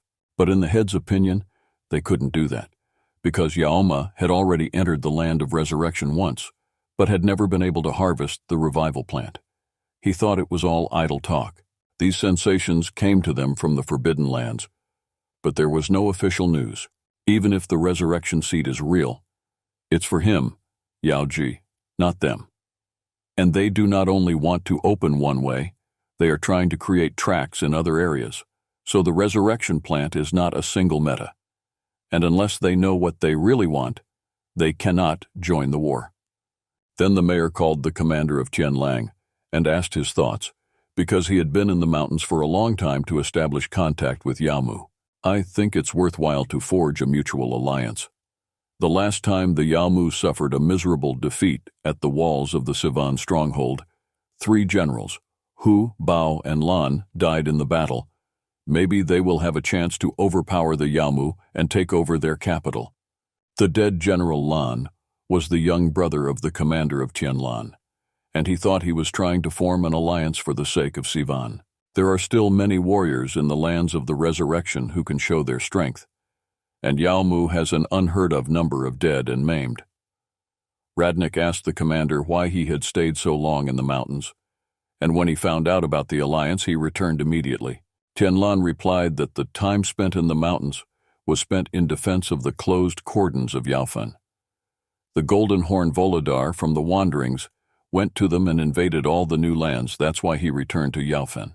But the Lord Fen has long ago warned of the invasion of the Lord of the Golden Horn. Even if he continues to invade, it is Yao Kui and Yaoma, not them, who are to blame.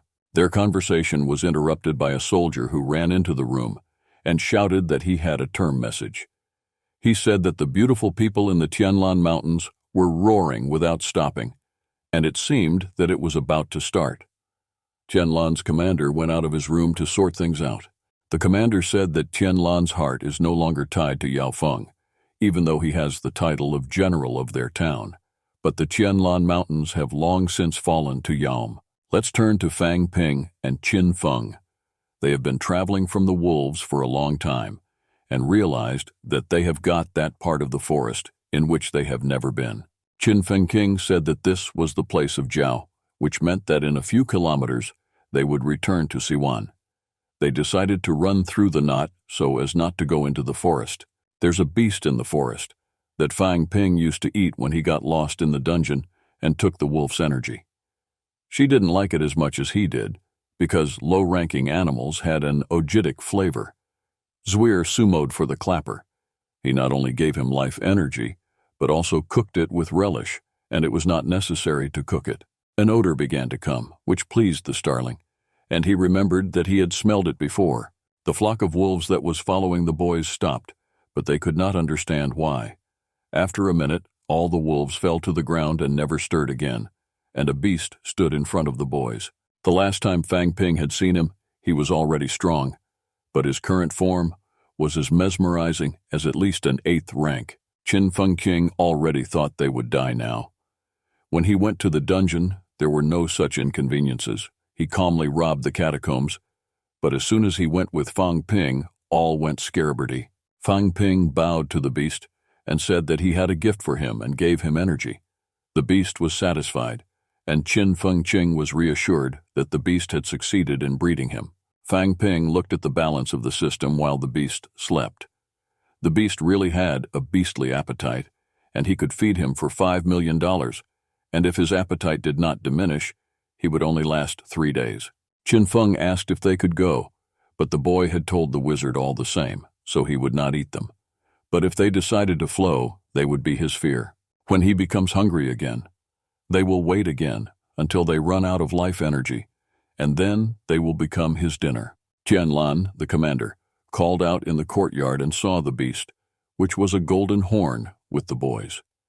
He was reassured that the golden horn hadn't killed the men beside him. He knew that the Goldhound and the soldiers of the Sivan military base had killed his wife. Commander Tianlan rushed into battle with the Golden Horn Shepherd. Watching them fight, Qin Fengqing realized they had looted Tianlan's house. They took all the loot, and while the battle was still going on, they began to flow. They began to flow. Fang Ping shouted to the star to go look for someone of the 3rd grade for him, and then he told Qin Feng that if they survived, he would never again go on an outing with him. Qin Fengqing himself was thrilled by this time in the catacombs. They not only robbed the dwellings of the strong warriors, but also prevented them from becoming the prey of a high-ranking star. After a few years of fighting, they reached the fortress. Their approach to the gates was watched by the commander of the catacombs, Ku Banjiang, and the army. As they approached the fort, Fang Ping shouted that they had lured the two strongest enemies into the Golden Horn's pasture and got rid of them. When Ku Banjiang felt that the Golden Horn was not their ally, he said he was sorry that they could have dealt with the enemy. These two boys are only mid-level warriors, but they have wreaked havoc in the Middle Kingdom. It shows that the students have some skills. It doesn't matter who dies. It won't be a great loss to them. The main thing is for one of them to die. The commander of the catacombs said it's better to watch how the situation develops. They're still young. It is highly doubtful that they can reach great heights. If such talents disappear, they'll be the ones who suffer. At such a young age, they've reached a mediocre level. The school won't teach them anything new. They need a strong mentor. But all mentors are busy protecting citizens. They don't have time to help young people. Only those who have been through the hard times are entitled to the title of master. Ku Banjiang hoped that these two would achieve much. At this hour, Fang Ping and Qin Fengqing were already standing at the gates, and he shouted again that they had lured the two strongest enemies into the Golden Horn's pasture and had got rid of them. The soldiers, who were to open the gate, at first thought that they were frying, but one of them still believed and ordered to open the gate. But then one of the men remembered that the boys were wearing catacomb warriors' robes, and according to the rules, they had to deal with them. Feng Ping thought that they had been punished to meet the heroes properly, for to lure a high rank into a deadly pasture is a great feat. One of the soldiers pointed his finger at the boys and shouted that they were saboteurs from the catacombs and should be arrested. As soon as the three approached Feng Ping, he fell to the ground and spat on the soldiers. He told them that he did not come from the catacombs and that he had survived the enemy, but he was shunned. Ku Banjiang told them to let them in. Then he will meet them in the assembly hall. After entering the fortress, they went straight to the Sivan military headquarters. There they met Teacher Bai. She rested for a long time after being wounded, and when she felt she needed a teacher in this department, she stopped working. After the expansion was approved in McMao, they were able to transfer to the school everything they had received and earned. It is no longer necessary, as in the past, to transfer everything first to the military department and then to a company that produces strollers and armor, and they owe it all to the president of the martial arts community. Fang Ping is on camera. He asked about the teacher's hand. It could have been repaired, but the battle was fierce and they couldn't find it. The boy felt that at the 8th level, he would have special transformation skills, and then he would be able to turn his hand back. At the 8th level, the ability to rejuvenate parts of the body really became apparent, but the question is whether many people could reach the 8th level. Mentor Bai pointed out that the boys were carrying very large backpacks full of medicines. They began to read everything they had brought, and at that time General Shu came over. Among the things they had brought were a lot of energetic stones, a bunch of weapons of different classes, azure, and a lot of medicinal herbs. Everyone was shocked by the sheer number of different items. Qin Fengqing said they had accidentally taken a herbalist into the city, and he was a high-level warrior. They took all these herbs from him. Teacher Bai began to calculate how much credit Qin Fengqing had gotten for his share of the loot. It came out to a total of credits. It was a lot for him, because last time, when he went with Wang Jingyang, they had only received 5 months' worth of credits. Then the boy told Fang Ping to show what he had brought to see how much credit he'd gotten. Teacher Bai again did the math, and the total came out for all the items Fan Ping had brought in and received credits. Qin Fengqing was astonished. They returned together and traveled the same road. So why did he get 2 times less for Fang Ping? But that wasn't enough for Fang Ping. He asked the teacher why they received 3 times more credit. Because they had invaded the lair of one of the warriors of the catacombs of the highest level. It was worth more in his opinion. General Shu, watching this, thought that these 2 soldiers had earned such a large sum in a day, and complained that they were underpaid. Not every mentor could do that, but the military training department was a great way to earn money. Qin Fengqing couldn't be satisfied that he had received less credit for Fang Ping. He showed him this place, and for this he began to ask him for credits. But Fang Ping shook him off, and they agreed that through this he would take away everything. General Su went to the table, and in one of the bags he found the books of the catacombs. The people immediately began to pay a large sum for the books, but the general said that there was no money in the budget. It is their right to negotiate the price with the military department, and the school will not help. But they should remember that martial arts were mostly financed by the government, as they will learn them as students and will be financed by the government itself. And, of course, the government spends huge sums of money on them not to make their lives more fun and interesting. Only in the last few years, the budget is shrinking rapidly, and the students are full of energy. So maybe it's time to take it up. The students were given the right to be the first to familiarize themselves with the information they received after studying the books. Fan Pin looked at the interface of the system and thought that his balance would soon be more than millions of dollars. It was necessary to calculate everything: the loans received, millions of compensation from those fools. At this rate, it could be up to millions of dollars. Qin Fengqing argued that he had made more money this time than any previous time, so he should continue to work with Fang Ping. There were many disadvantages of working with him, but the main big plus, a quick and high salary. He decided to postpone this decision for later, because now he will have enough money to move to the 5th level, and a new sword of the A class and a better hide and skin paint than Fan Ping's.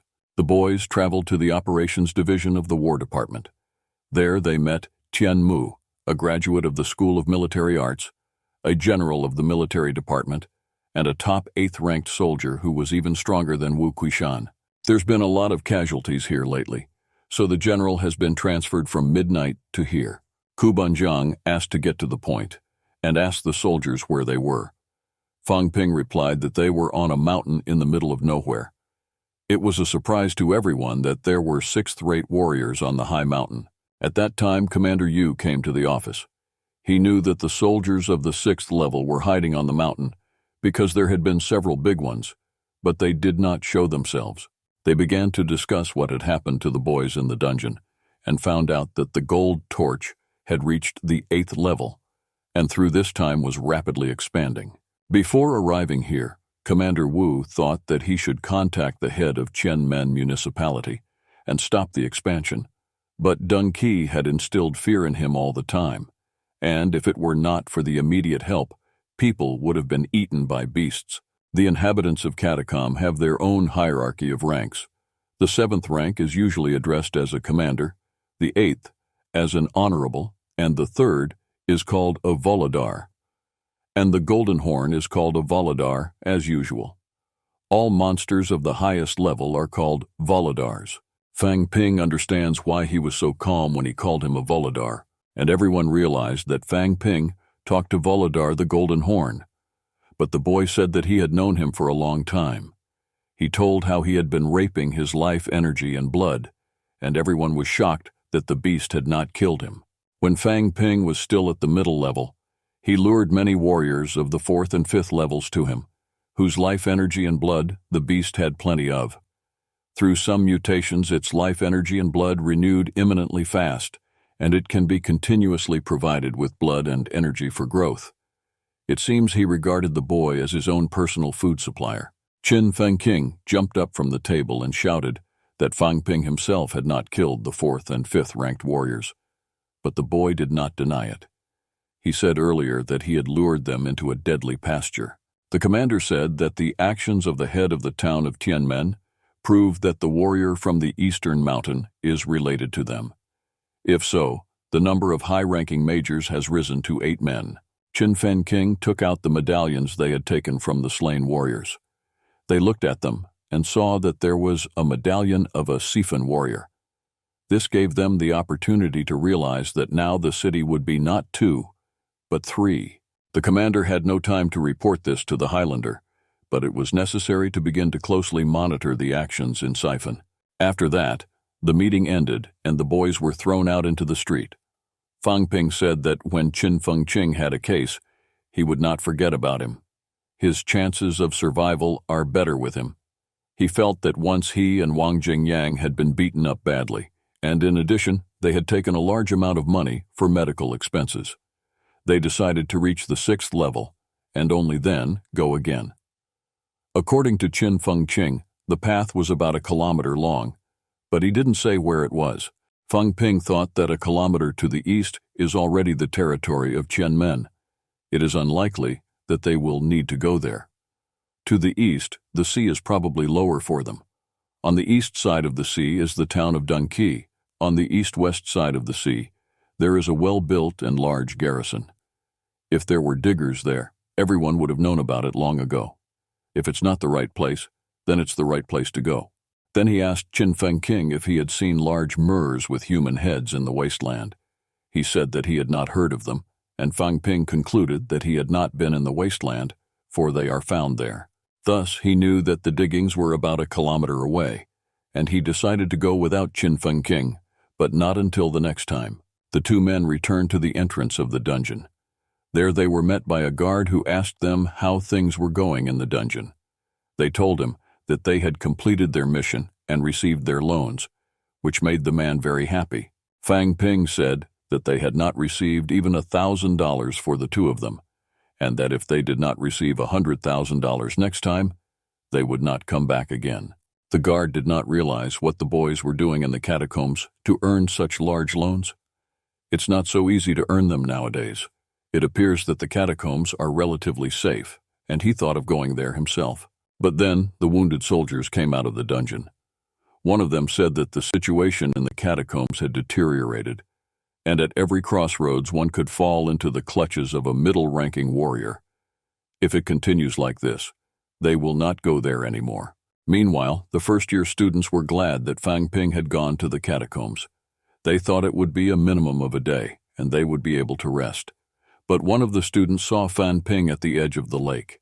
The girl started crying because she thought school would be cool and easy. It had only been a month since she entered, and she was already being harassed. And their housing unit suffers the most. When you get to the 3rd level, it's like this puzzle begins. But at some point, the girl decided she'd reach the top of the 1st level by a month. Fang Ping himself was a newcomer last year, so if he can beat the others and become the president of the martial arts community, she can beat Fang Ping. One kid said that Fang Ping reached the top of the 1st rank in 1 semester, and after 1 semester he had the average rank of the 4th rank. In order to surpass it, she has to reach the 5th level before the next year. The girl cried. Immediately after returning from the catacombs, Fang Ping went to the mentor's quarters to meet Teacher Lu. They were discussing cultivation. The heart is the most important stage of the cultivation of the 5 organs, the process of giving life energy to the heart. The difference between cultivation in humans and catacomb warriors in the direction of development. Catacomb warriors replace blood and flesh with life energy, produce universal energy for the body. They in turn turn the heart into their own motor, a transit mechanism. The heart is made up of several chambers. The development and improvement is based on the fact that all these chambers are combined into a single whole.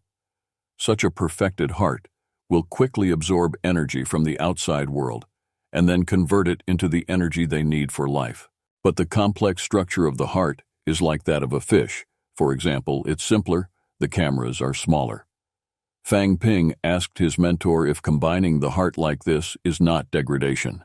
From simple to complex, and then from complex to simple is progress. A complex heart is suitable for ordinary people, but for them, who are looking for new stimuli and new openings for their bodies, such a heart is not suitable at all. And besides, the union of the heart is not as simple a process as Fang Ping thinks.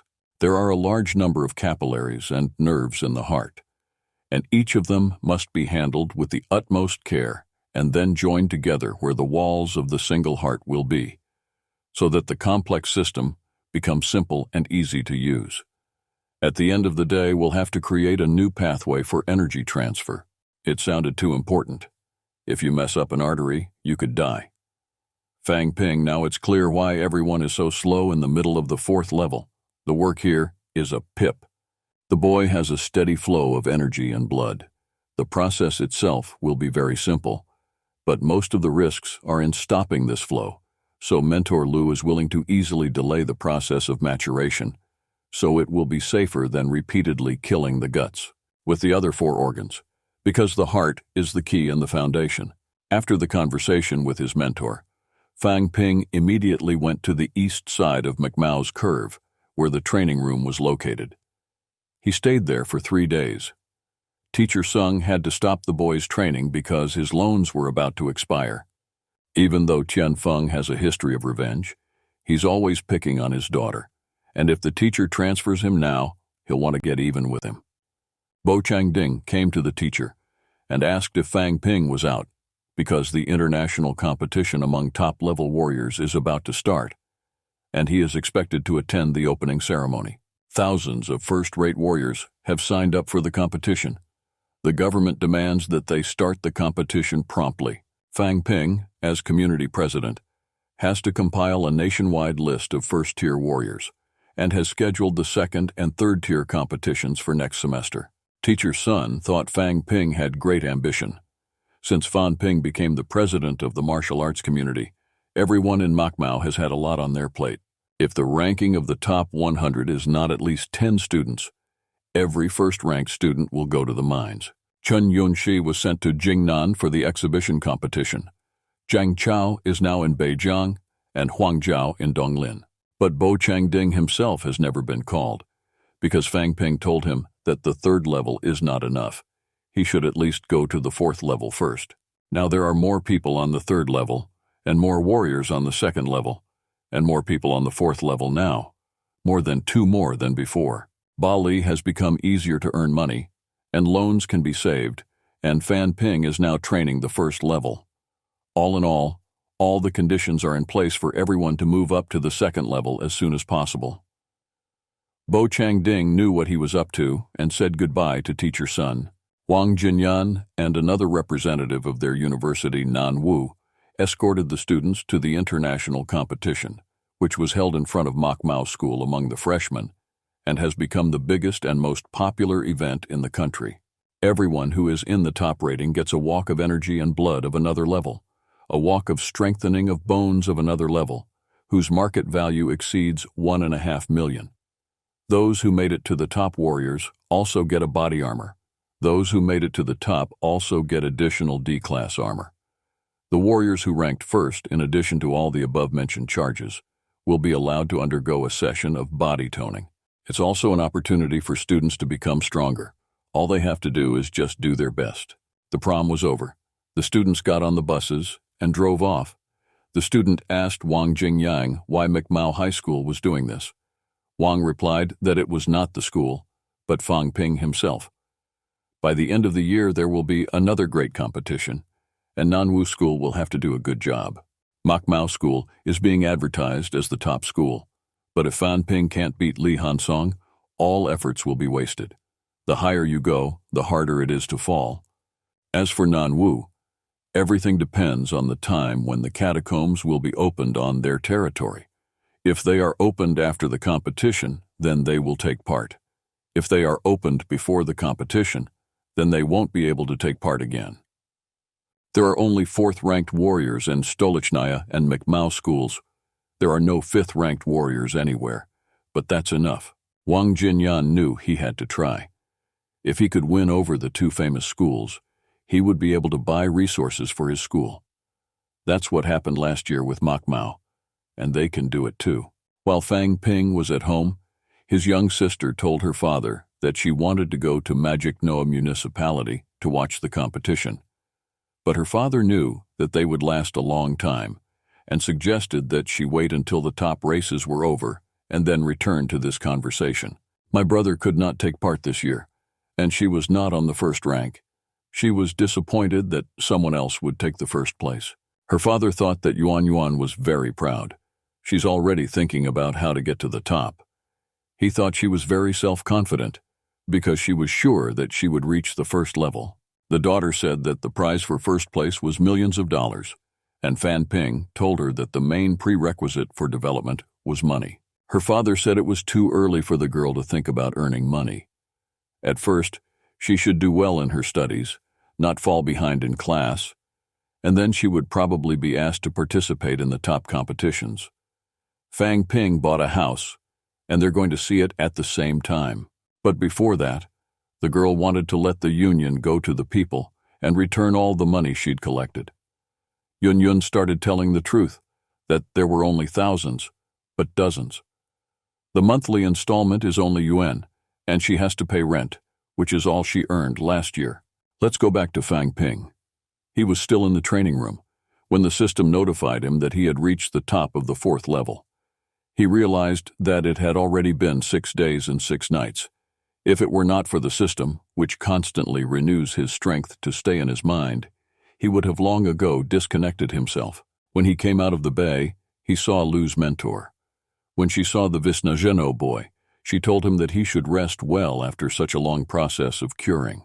Teacher Sun listened to their conversation and was encouraged by Fang Ping's rapid breakthrough, as he had been waiting for 3 years to reach the 4th level of the world. Fang Ping was about to leave, but Teacher Sun stopped him, saying that he had to pay extra credit. But as always, it was expensive for the boy, and he asked if there was no discount for him. When he was refused, he took out a card with millions of dollars on it and quickly started walking to the door, saying that if he added the million that Teacher Sun had blamed on him, it would be enough to pay the loans. But the teacher wasn't to blame for the money. Fang Ping went out of the building and hid behind the column, thinking that Teacher Su would follow him. But his mentor Lu came out.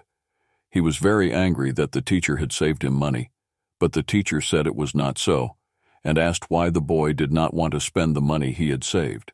She blamed him for spending money like a madman, and he treated the energy room like a hotel because he was stuck in it for a day. Fang Ping didn't want to talk about it, and said that the tournament was coming up soon, and he hoped his mentor Lu would help him organize it.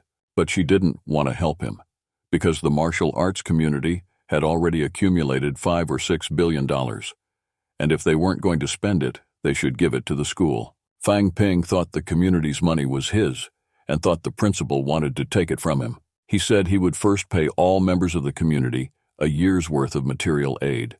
For example, his aid is a loan for a year, which is 1 million yuan. Looking at the system's balance sheet, he argued that he was still a long way off, but he had to try to accumulate $1 billion and see if he could increase the system's savings. Qin Feng Qing could earn more this time, but it was not easy to carry everything in his hands. The next day, Fang Ping went to a cafe to meet with Zhang Yuqiang, the head of the Governor-General of Nanjiang. The man told him that in a short period of time, Fan Ping had already become the president of the community of martial arts, and that he was just an example for the young people to follow. It was already known that the catacombs of Nanjiang would soon be opened. Now, in the catacombs of Nanjiang, there are still some powerful heretics, and perhaps some of them are in the governor's residence. They occupy high positions, and they cannot be removed so easily through the opening of catacombs may cause serious problems. The Governor-General wants to eliminate them, but the possibility does not appear. So they ask Fang Ping for help. The little guy thought they overestimated him and didn't know how he could help. Zhang Yuqiang explained that being the president of the martial arts community and being from Nanjiang at the same time, the clown is a link that connects martial arts and this locality. How the martial arts will help after the catacombs of Nanjiang are opened depends a lot on the clown. In the eyes of others, he is an excellent fighter, one of the best representatives of the sky. On the 3rd level, he killed the 4th. He did it in such a way as to kill the 5th with a tremendous speed to the middle of the 4th level. They and the heretics know it all. His existence is an important factor for everyone, and if the zealots act, it will be against him. But Fang Ping did not understand why they wanted to hurt him, because they have a large number of mentors of the 6th level. If they send several warriors of the 5th level, it will be certain death for them. Fang Ping asked if he understood correctly that they had decided to use him as bait. I'll have to go to Nanjiang immediately to talk to the Governor-General about a plan of action and assistance for the opening of the catacombs. The news of his arrival will be specially informed to some people, and if it leaks out further, they will know who uncovered them and understand the evildoers. Fang Ping will be accompanied by a security guard. The boy thought that the guards couldn't stay close, otherwise they'd pay attention, and by the time they come to help, he'll be cold, and what can he do? He laughed and said that he is not very suitable for them. If someone of the 5th level attacks, he may be able to hold out a little longer, but if he is already of the 6th and higher level, he will not be left with anything. Zhang Yuqiang knew it looked like a Primus, but from the beginning the head of Wang wanted to come personally and talk to you, but knowing his authority, they are unlikely to succeed. Great rowing is ruined. When from below there is a Murashini hid. What to say about the countries? They are not afraid of external enemies. They are strong. But it's the internal enemies. When the catacombs open, people will enter them. If something happens to the passageway, everyone in the room, including the counselors, will be in great danger. It is normal to doubt Fang Ping's place. The right will be extremely dangerous. Even the Governor General can't guarantee 100% safety to the boy. But if he fails, the Governor General will use the armor he used at the 6th level as a gift. This weapon is a kilogram, long blade of Class A alloy. The real value of this blade is not in its power. A long time ago, the Governor General asked several armor companies to work on it together. All these years he has been followed by blood and energy, even life energy. Even taking into account all the swords created in the world, he still occupies the highest position in the world. Fang Ping said that the cost of thousands of loans was tempting, but he would have to risk his life. If Zhang Yuqiang had told him about the nation and all that, he would have refused. But he needed to help his home country, and it was a nice gift. Immediately after the meeting, Fang Ping went to Lu's mentor to discuss the proposal. If he refuses, he will pretend that nothing happened and will live as before. He's the president of the martial arts community. Zhang Dingnan can't punish him. And the politicians are not stupid people. If you make it look like he doesn't care about them, they won't come after him. But if you keep working with them, they're going to come after him, and it will definitely be a pro, because the critics won't risk attacking him with the ones he can definitely defeat. Fang Ping thought that he had previously thought that the juridics, who were always in the catacombs, had a higher level of gold, and would not be so easy to get rid of. I think he underestimated them. Mentor Lu thought that Zhang Dingnan not only wanted to find teachers, but also to lure a few high-level critics. With the vitality of Fang Ping, he is unlikely to die when he meets with the same level at a sufficiently distant distance, but in a radius of less than meters. Only an 8th or even a 5th level will be able to ruin his life during this important moment, on the condition that the critics send a 7th level after him. But if you do need help, just in case, we should ask for at least 2 8th-rate soldiers for protection. But there are no 8th-rate soldiers in Nanjiang at all. He wants to let him know it won't be dangerous. But whether Fang Ping himself can get an 8th-rate soldier. For example, Wu Kuishan. When it came to it, Fang Ping remembered that teacher Liu had said that Zhang Dingnan had once tried to get in with her. Fang Ping asked his mentor why the Governor General asked for help from him and not from the director, as they had known each other for a long time. Mentor Lu said it's nothing to do with relationships. Ye Kuishan and Zhang Dinan are leaders of 2 influential organizations, although they have a common enemy, but the catacombs have not yet been resolved in the magical city. Now Makmao's position is the result of an uncounted battle. It was won at the cost of blood and human lives. If Makmao suffers great losses in Nanjiani, it will be bad. If they were cousins, Wu Kuishan wouldn't have gotten involved in this matter so rashly. But still, Fang Ping couldn't understand why the Governor General was asking for his help. The president of the martial arts community is also one of Makmao's leaders. Of course, he has no such power, but he represents all the students of the school, which is of some importance. To dare to enter into battle, to be obliged to enter into battle, not being afraid. If he will help in Nanjiani, the soldiers of the school will support his decision. And then McMahon, being one of the main schools, will be dragged into the fight. Even if they do not want to fight, they will have to. Zhang Dingnan seems to be grasping at straws in the hope of getting out of trouble. The military and the Jiangnan government have long since finished their preparations, but he is appealing to everyone, asking them to take part in the defense war. He does not want something unprecedented to happen. We can't deny that Zhang Dingnan is an intelligent governor general. If we look at the situation in general, Lu's mentor hoped that he would be helpful, but from a personal point of view, she suggested that it would be better for him to be informed of this idea. But when the game is joined by true professionals, it is left only to rely on luck. It was the 10th of January, and a large number of people and reporters were gathered at the sports arena in Magic City. The students stood with signs and shields and said how cool it was.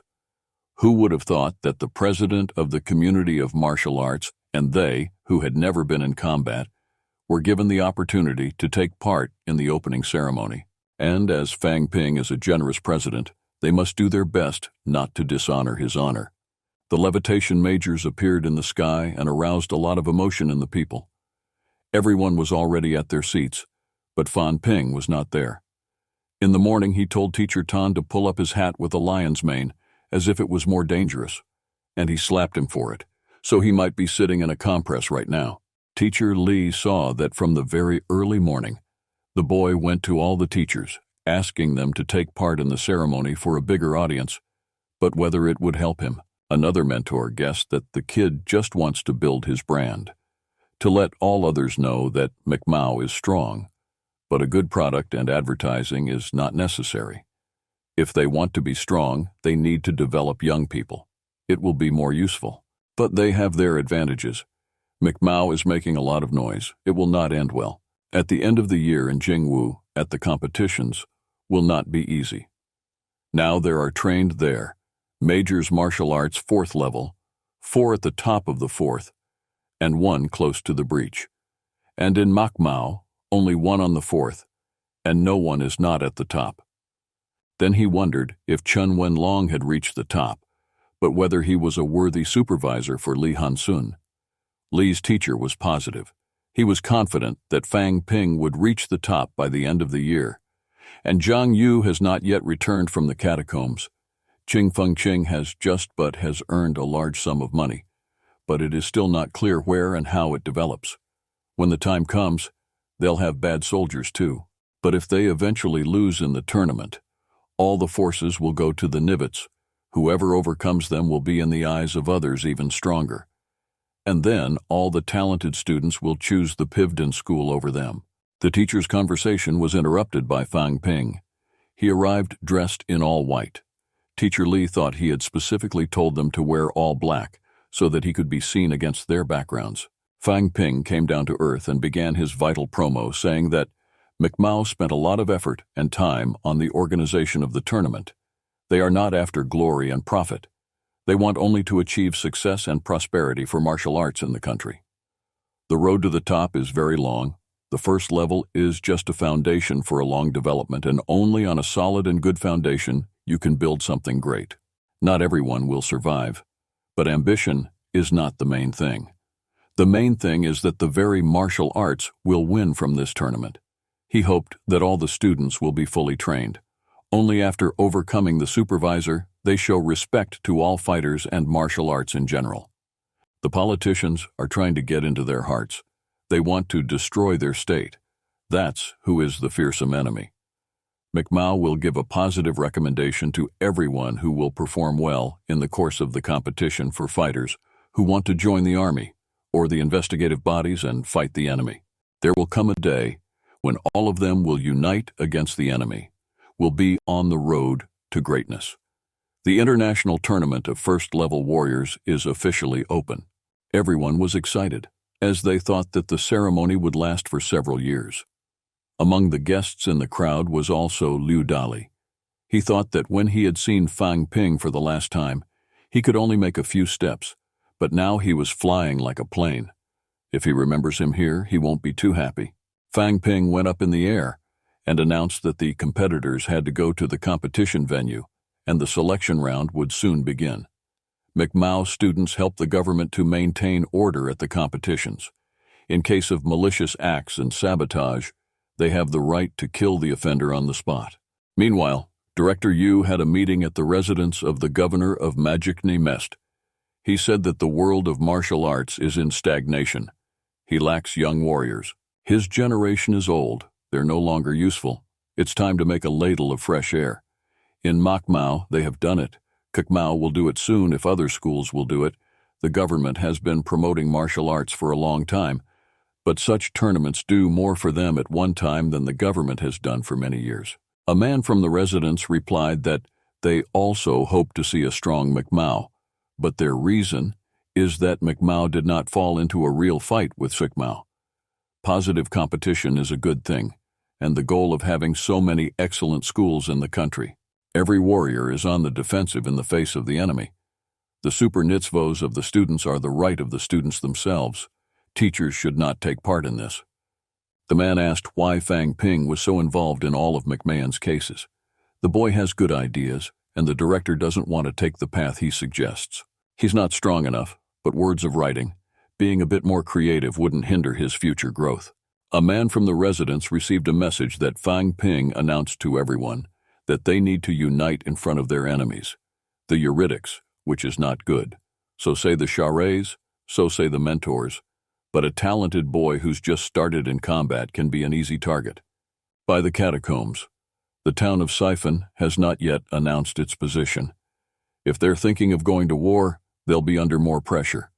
The director needs to reach a level 3. He thought that if Siphon went to war, there would be one more enemy in the catacombs with a virgin level. This means that the magical city will have to find a warrior of level 3 to restore the balance. Those who have not reached the 5th level will not bring the warrior to the war. Even those who are at the top of the 8th level will not be afraid. But where to find such warriors? The next day, Fan Ping was at the head of the accounting department, Liu Menyang. She asked him if he wanted to receive money for the other 2 positions of director. He replied that he always gives his best effort in recruiting new students. The tournament, which they once hold, is also first of all aimed at the commitment of recruits. They can't find anyone more effective than him. As for the inner service, its head has always been the presidium of the martial arts community. Last time, when Qin Feng King wanted to descend to the catacombs, he took the initiative to accompany him. The girl stamped the documents and gave them to the boy, and said that this time he could get it. It should be enough to reach the 4th level. She's a student at the Institute of Manufacturing. She has just reached the top of the 3rd level. There is little strength. Every month she performs all the simple tasks and saves money. It's still a month away from the 4th level. But Fang Ping said it's not his money, it's mostly support from the alumni. Those thousands of loans have already been dispersed, the girl said, and Fang Ping realized he'd made millions on them. It seems he's become a real wealthy man among the warriors. Looking at the system's interface, Fan Ping was happy because he'd earned over 100 million. If I converted it to a dollar amount, it would be 300 million, which is enough for a normal person to become a mentor. If he has as much luck and talent as he has. There's still millions to be made, so we can upgrade the system again soon. The selection stage of the international tournament among the 1st-level warriors lasted 7 days in a row. 7 days of intense fighting exhausted the warriors, but many of them managed to show themselves in all their glory. At the moment, they are only 200, and today will decide which of them will be in the 100 of the best. Tickets for the final stage cost 1,000 yuan. And there were no those who would say that the tournament is not worth such money. All seats sold out. Only from the sale of tickets organizers have already made millions of dollars. The 8th stage of the tournament has begun, the final match of the 100 best and the first appearance of the president.